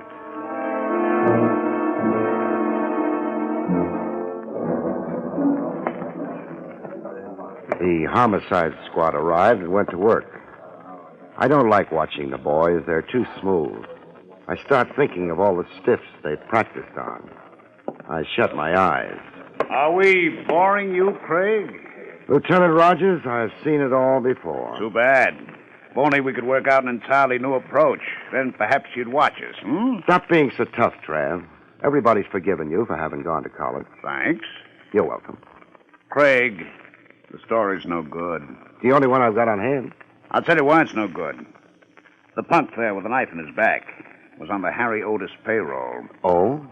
Wilma Lord is on the Otis payroll. Must be a large payroll. Among his varied and largely illegal activities, Otis also runs a supper club over on the east side. The Gilded Lily. Mm-hmm. You can have Wilma Lord for supper there 6 nights a week and twice on Sundays. It's too early for supper. The last couple of months, Otis has been very busy. Covering up. The Crime Commission? The Crime Commission. Mr. Otis is a very large target for them. He's been doing his best to shrink recently. Wilma Lord could have come to you because she planned to concertize with the commission and wanted protection. Why me? You're big. You're good-natured. And, well... I'm stupid? No. But you like to believe people when they give you a chance to. What about the Waring angle? Did she pick him out of the phone book? There is no Waring angle. John Waring happens to be a distinguished philanthropist. That means a guy with so much money he can give some of it away. Thanks for the translation.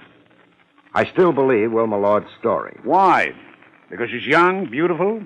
Because she looked you straight in the eye when she told you all? No, Tram. Because she was nasty.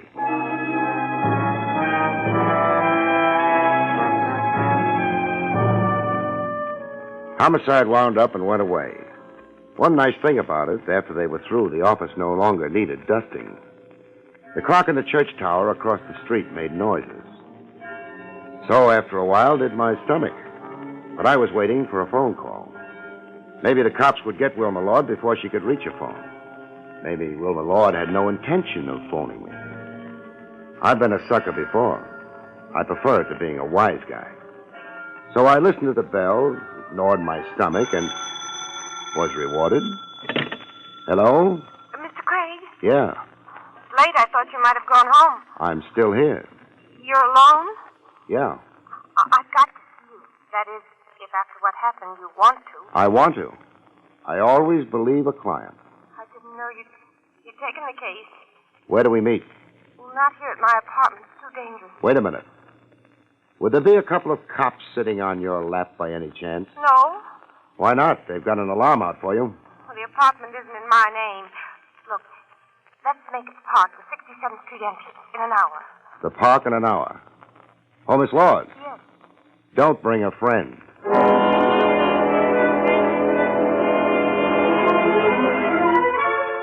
I locked the office door. Nothing in the office worth stealing, but this way, maybe I could tempt a burglar. I felt underprivileged. I'd never been burgled.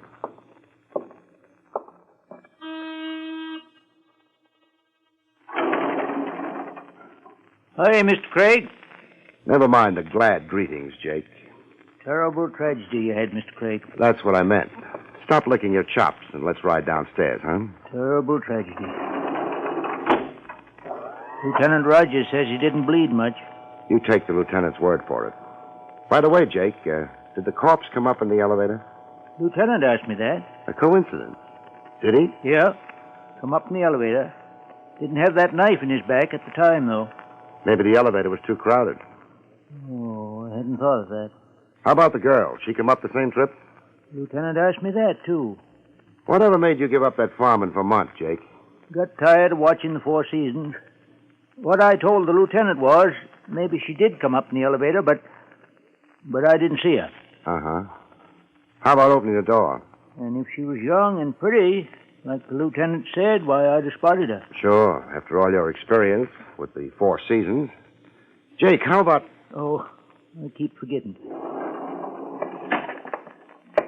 Mr. Craig. Yeah? In case anybody stops around and asks for you, what'll I tell them? Tell them I'm out checking a season. Good night, Jake.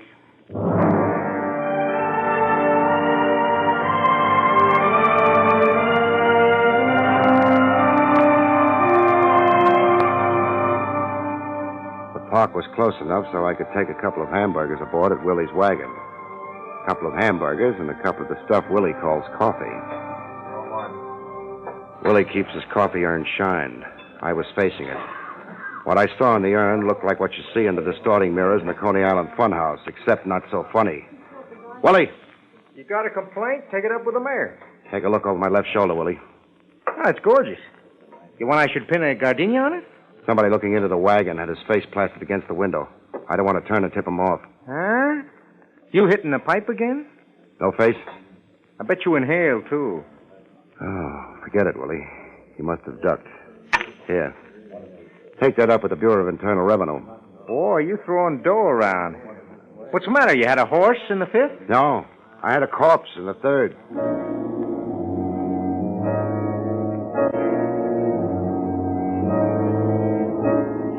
The park was half a dozen blocks over and west.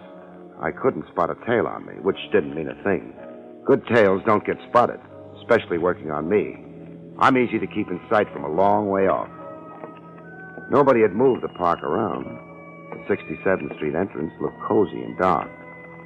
I tossed a mental coin, came up heads, which meant I should go home and spend a few hours asleep. Then I cheated. I went on into the park. An investigator's job is a funny one. Either you play it hard and believe nobody, which is fine. It's safe. You stay out of trouble. Maybe after 10 years, you're growing ulcers because nobody likes you, but an ulcer never killed anyone yet. Or else you believe people. Then you've got trouble. You're not smart. Except maybe it's not a choice. Kept getting darker. Not a choice because it depends on the way you're built. The way I'm built, you stick your neck out. I did. Only warning was a slide of feet on the gravel path.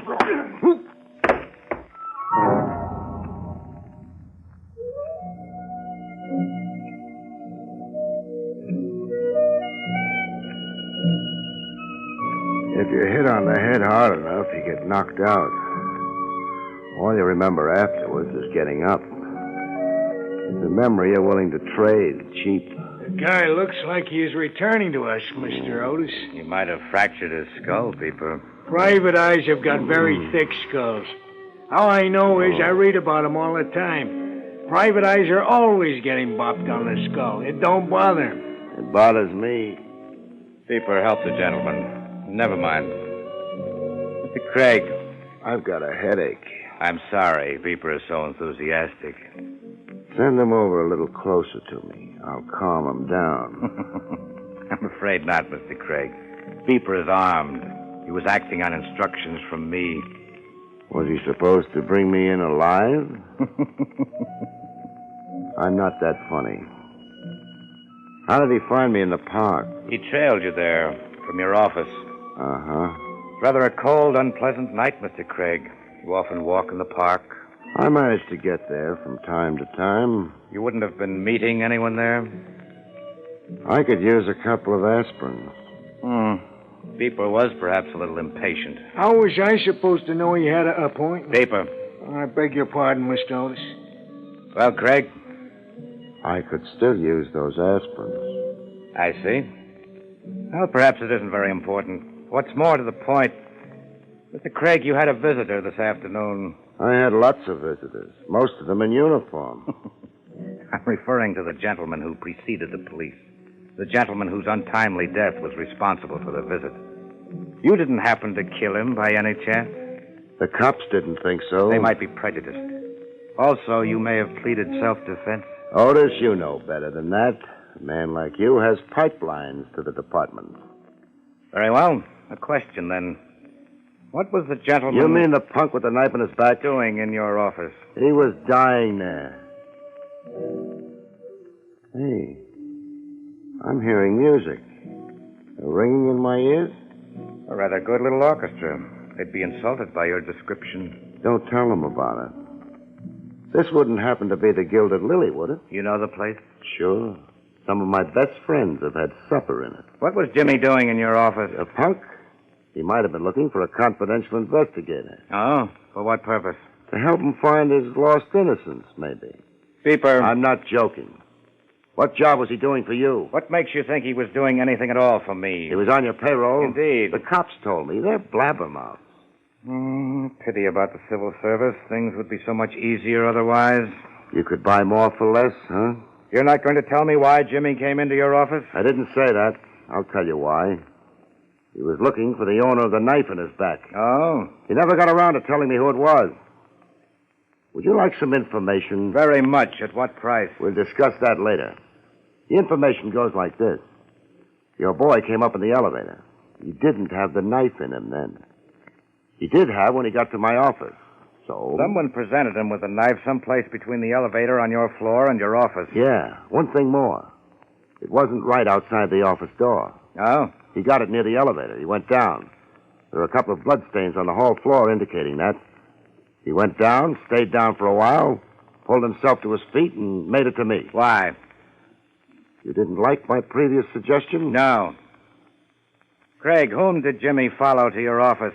It'd be nice to know, wouldn't it? I mean, for me. Because you know, don't you? You mentioned something about a price for the information. What price? What do you think about matrimony? I've no time to discuss philosophy at the moment. Or philanthropy? Beeper. Yeah, Mr. Otis. Up until this moment, I've been considering Mr. Craig an honest, if somewhat stupid man. Now I'm not so sure. Yeah? Either of his honesty or of his stupidity. I can get you references on both counts. I would like to be sure, Beeper. I take him apart? Unless Mr. Craig would like to tell us another story. I'm out of stories. You're in trouble, however. Beeper, we want Mr. Craig to explain his remarks about matrimony and philanthropy. Yeah, hold it, Craig. I wouldn't mind plugging you in a leg, say. Give me an excuse. You're gonna stand and take it nice? Okay. Take it. I hope the gun barrel don't scare you permanent. How about putting your arms behind your back, huh? Gonna start getting painful soon. Thanks. Now, hey, who? Opportunity knocks. No, Otis. I've just inherited a gun. Beepers. You weren't expecting company. Mr. Otis, I've been knocked unconscious. I've been pistol whipped. Maybe I'm sore. I wasn't expecting company. Yeah, that's the reason Beeper was startled. All right, open the door. Let's see who it is. Hello, Mr. Otis. The Marine. Hello, Trav. Hi, Craig. Mind if I come in? The office belongs to Otis. You're holding the gun. That belongs to Beeper. Beeper? He's lying down. Tired? He ran into a doorknob. Have a gun on him. Thanks. Who knows? Maybe he has a license for it. We'll see. Exactly what do you want here, Lieutenant? We've had the place staked out. Nobody we were interested in showed up. I got the report that a big man was carried in. Turns out it was Mr. Craig. That's how it turns out. The place staked out? And you're looking for... If nobody minds, I'll get out. In a hurry, Barry? I'm late. For what? A date. Now, wait a minute. Way it looks, you were slugged and brought here. I guess it does look that way. You could prefer charges. It was all in fun. That welt across your face doesn't look funny. One of the reasons I'm in a hurry. What? I want to have the nasty little bruise kissed away.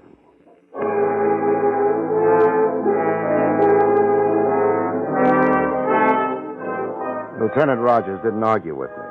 He wanted conversation with Otis and Beeper. Nobody had mentioned Wilma Lord yet. Not Otis, not Trav. But they were thinking of her. So was I. I tried the park. A couple of hours had died since the appointment, but I had to make sure.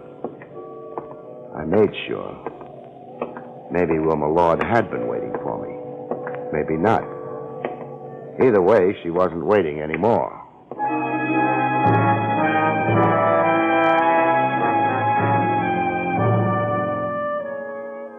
Trav would annoy Otis for a while. He had nothing to hold him on.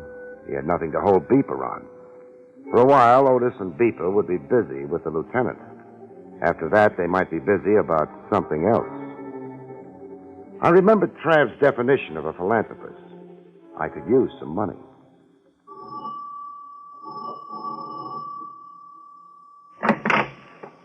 My name is Barrie Craig. Yes? You're John Waring? I am. Mind if I come in? It's rather late.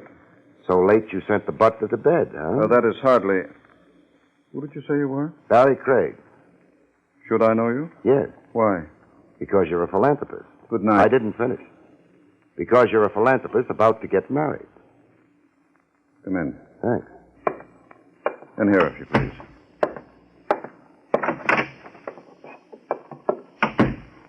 Now then. Your name is Barrie Craig. You're a reporter, perhaps? Not exactly. Then why your interest in my... Marriage? I've been hired to make sure it goes through on schedule. Hired? By whom? Your fiancée. My... Didn't I use the right word? You mean Miss Lord? How many girls were you planning to marry? Mr. Craig, I permitted you to enter my home because you seem to know about About my marriage. I didn't expect you to insult me. I'm sorry. Blood gets on my nerves. Blood? A man was murdered in my office today. Then that's why... That's why what? Nothing.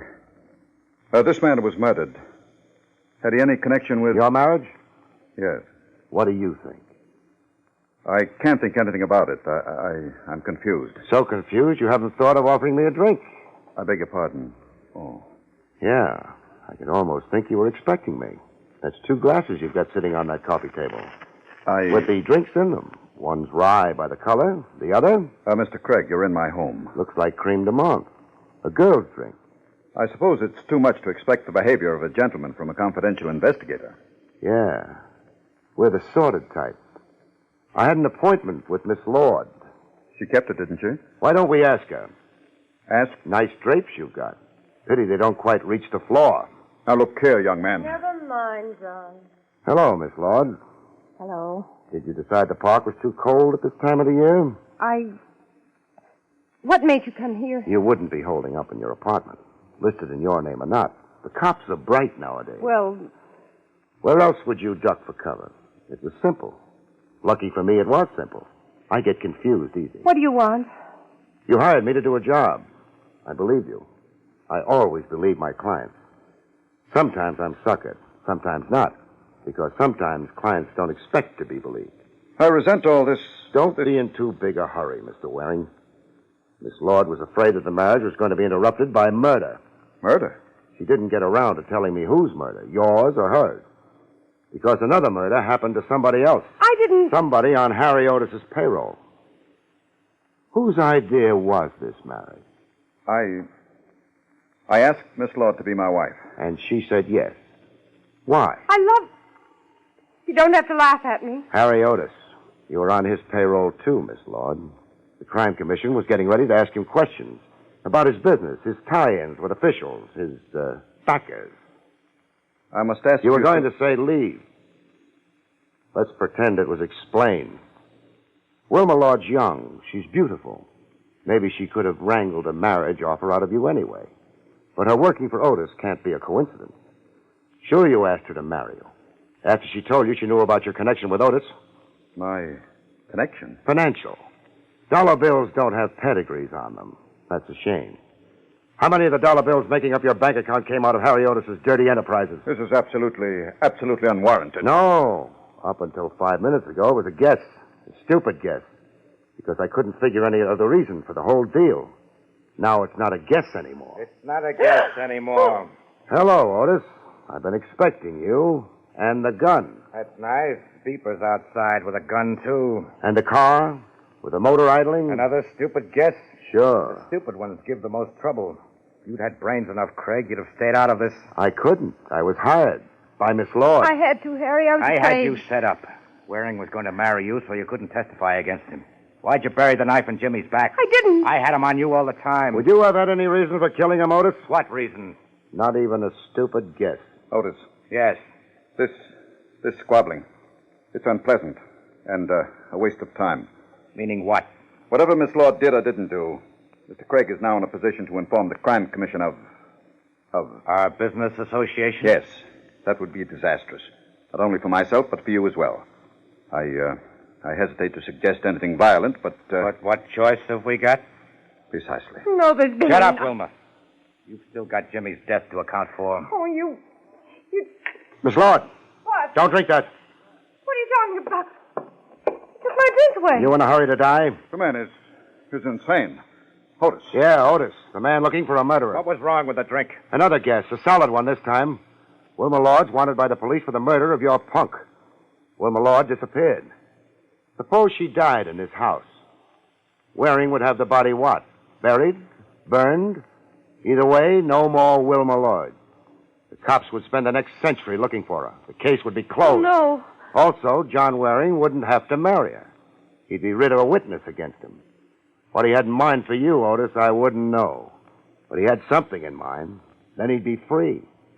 He could go on being philanthropic. It's childish melodrama. Murder's melodrama, only it's not childish.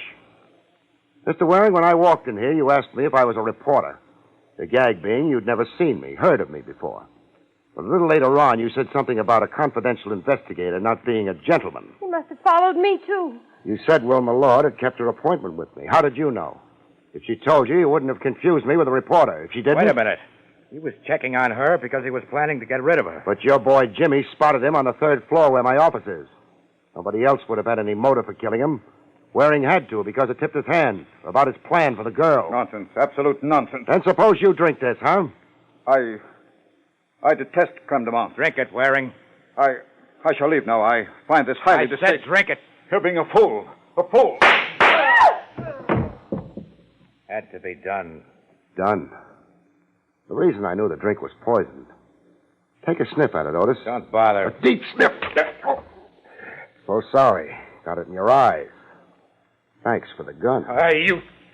Mustn't lose your temper. Waring killed Jimmy. Sure. But you had to kill Waring, didn't you? If you'd turned him over to the cops, he'd have blabbed. The crime commission. Beeper! Beeper? You know something, Otis? You must be a sinking ship.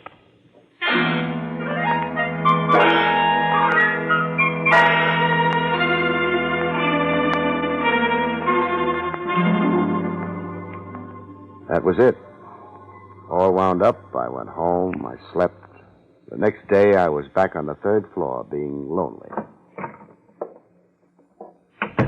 How do you lock this door? There's a thing underneath the doorknob. Oh, you remembered. Somebody following you again? No. I just don't want to be interrupted. At what? Thanking you. I don't have any money. I'm not marrying a rich man anymore. But I don't think you'll mind. Oh. I always believe a client. Good night, folks. See you next week.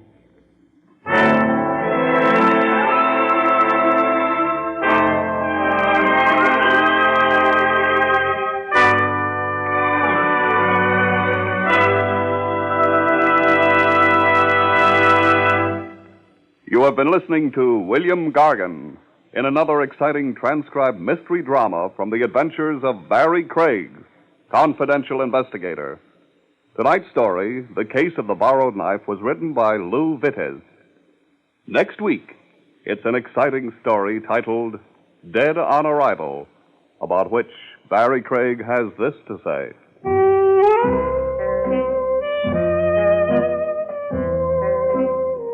Next week, I devote my time to a bashful blonde, an escaped lunatic, and a stone-cold corpse. And, brother, is it murder? See you next week, folks.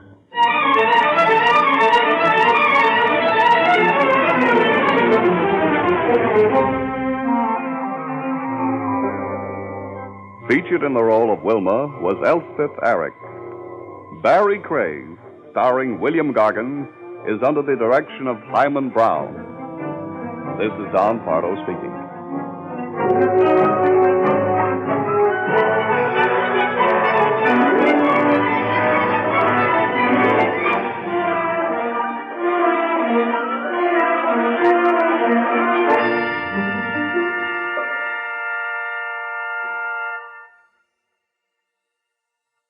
It's the Silver Jubilee on NBC. This Sunday night, be sure to hear The Big Show with a full 90 minutes of outstanding entertainment. This Sunday, The Big Show will present such stars as Sophie Tucker, Morton Downey, Ann Sheridan, Jerry Lester, and your glamorous, unpredictable hostess, Tallulah Bankhead. The Big Show brings you a sparkling program presenting drama, comedy, music, everything to provide you with the biggest show in radio. Yes, for people in the know, Sunday means The Big Show on NBC. Then later Sunday night, Theater Guild on the Air presents Age of Innocence by Edith Wharton, starring lovely Claudette Colbert and MacDonald Carey. Yes, there's 60 minutes of top-flight drama coming your way this Sunday as Theater Guild on the Air brings you Age of Innocence. And for photos as well as feature articles on your favorite NBC stars, be sure to buy the current NBC Silver Jubilee issue of Radio TV Mirror magazine. This Sunday, hear the best, hear The Big Show, and Theater Guild on the Air, both on this, your NBC station.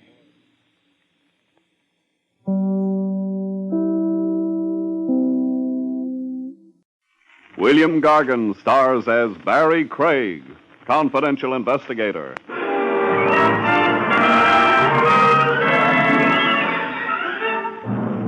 The old saying, early to rise, folks, can't possibly mean a thing to a corpse.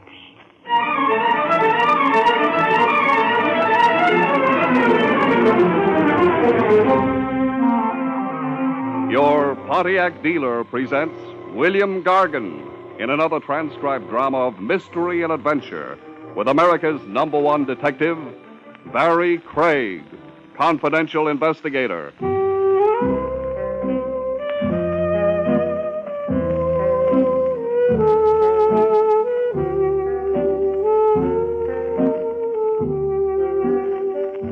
Barrie Craig speaking.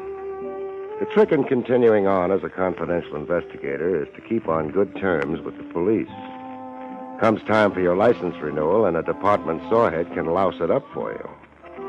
Play footsie with a corpse, conceal evidence, rack up as many black marks as you must, but be sure you've got a friend somewhere in the higher echelons. High, say, like a lieutenant, willing to countersign your renewal application, where it reads character references. Ah, the fool that I am, Craig, endorsing your application. Your signature goes down here, Trav. No blotting now. Right neat. Certifying you as a man of good character. However will I atone for the perjury? The guilt get too much for you, I can refer you to a high bridge. Okay, I've signed. You're free to harass and otherwise misuse and abuse me for 12 more months. I'm looking forward to it, chum. I'd start in right away if I had a case. Oh, don't tell me the great man's idle. 1 meal away from pawning my badge, unless you've got an idea. I get the hint. Even if I could, why should I throw anything your way? Because you hate seeing me fall dead from hunger. So what case did you have in mind? 2 cases. You even have a choice. Both of them prefer a confidential operative to official police methods, official notoriety. I was asked to recommend someone. I'm all ears. Case 1. A Mrs. Cora Talbot wants help in finding her husband, Stanley Talbot. Talbot's been missing more than 6 years. What's her motive in looking for him now? Oh, a last-ditch search. She's about lost hope that he'll ever return. She wants to petition to have him declared legally dead so she can remarry. Interested?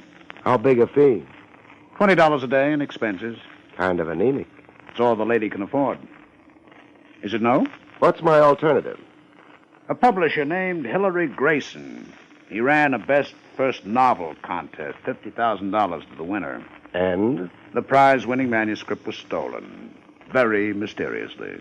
What's it worth to Grayson to get the manuscript back? A flat $2,000. So, which of the two has you seething with a desire to see justice done? Well, I don't want to be mercenary. Then you'll accept Mrs. Cora Talbot. I'll call and tell her. Call and tell publisher Grayson. It's not on account of the higher tab. The fact is, I've been a long time wanting to raise my cultural level.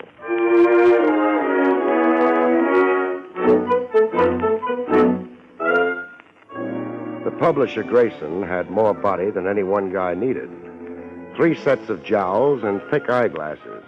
Looking into his eyes was like watching fish in an aquarium bowl. Get that manuscript back, Mr. Craig. Spare no effort or expense. If the manuscript isn't recovered, I'll be the jackass of the publishing world. Hold on a minute, Grayson. You're forgetting I don't know what it's all about. I just got here. Yes. I suppose I should give you the facts. It would be helpful. The prize-winning book manuscript, The Cry of the Hyena, by Eric Trent, was stolen right out of my office. That's bad? Catastrophic. It was the only copy in existence. The author has no carbon duplicate. How come? Writers usually make copies. Usual writers usually do. But this is no usual writer. This is Eric Trent. Here's his photograph. I get what you mean by this one not being usual. Does he always wear chin whiskers? Yes. Trent's a brilliant eccentric. A man who's roamed every corner of the world. A wanderer who wrote 1 page here, another page there. 6 years in the writing and more than 1,000 pages. And no carbon. First prize was $50,000? Yes. Were there other awards? One other. $5,000, a second prize. Won by? Oscar Sachs for his novel, 4 Devils and a Midget. Oh, this is a photograph of Oscar Sachs. Well, this one's clean-shaven.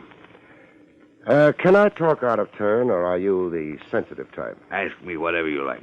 $55,000 in prize money. Isn't that a lot of cabbage for a... For a small publisher? Your offices haven't exactly got that mahogany and chromium look. The prize money doesn't really come from me. It doesn't? An independent motion picture company, Pyramid Pictures. They pay the prizes in exchange for world rights to film the book. Any more questions? Yes. How many offices are there in this suite? 6. Why do you ask that? I'm already in there pitching for you. That intercommunications box on your desk. Is every office equipped with one? Yes, of course, but I don't... The box is switched on, as you'll notice. It's been on through this whole talk we've just had. Who in the Grayson Publishing House would be interested in long-range eavesdropping? I don't know. Suppose I find out.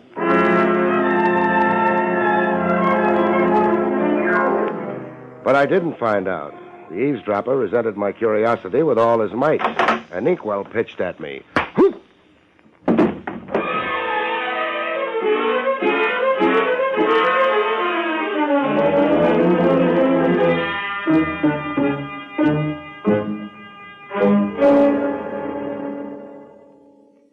Ladies and gentlemen, have you driven a great new 1952 Pontiac? Until you do, you cannot possibly appreciate what Pontiac's dual-range performance really means. Only with your own hands on the wheel, your own foot on the accelerator of a Pontiac, can you know what it means to select with a flick of a finger exactly the power you want. Tremendous get-up-and-go in traffic, or smooth, easygoing, gas-saving cruising on the open road. The great new Pontiac gives you this kind of performance because Pontiac has, for the first time, combined the 3 essentials of top-flight performance in one great car. First, a terrific high-compression Pontiac engine. Second, the wonderful new General Motors dual-range hydromatic drive.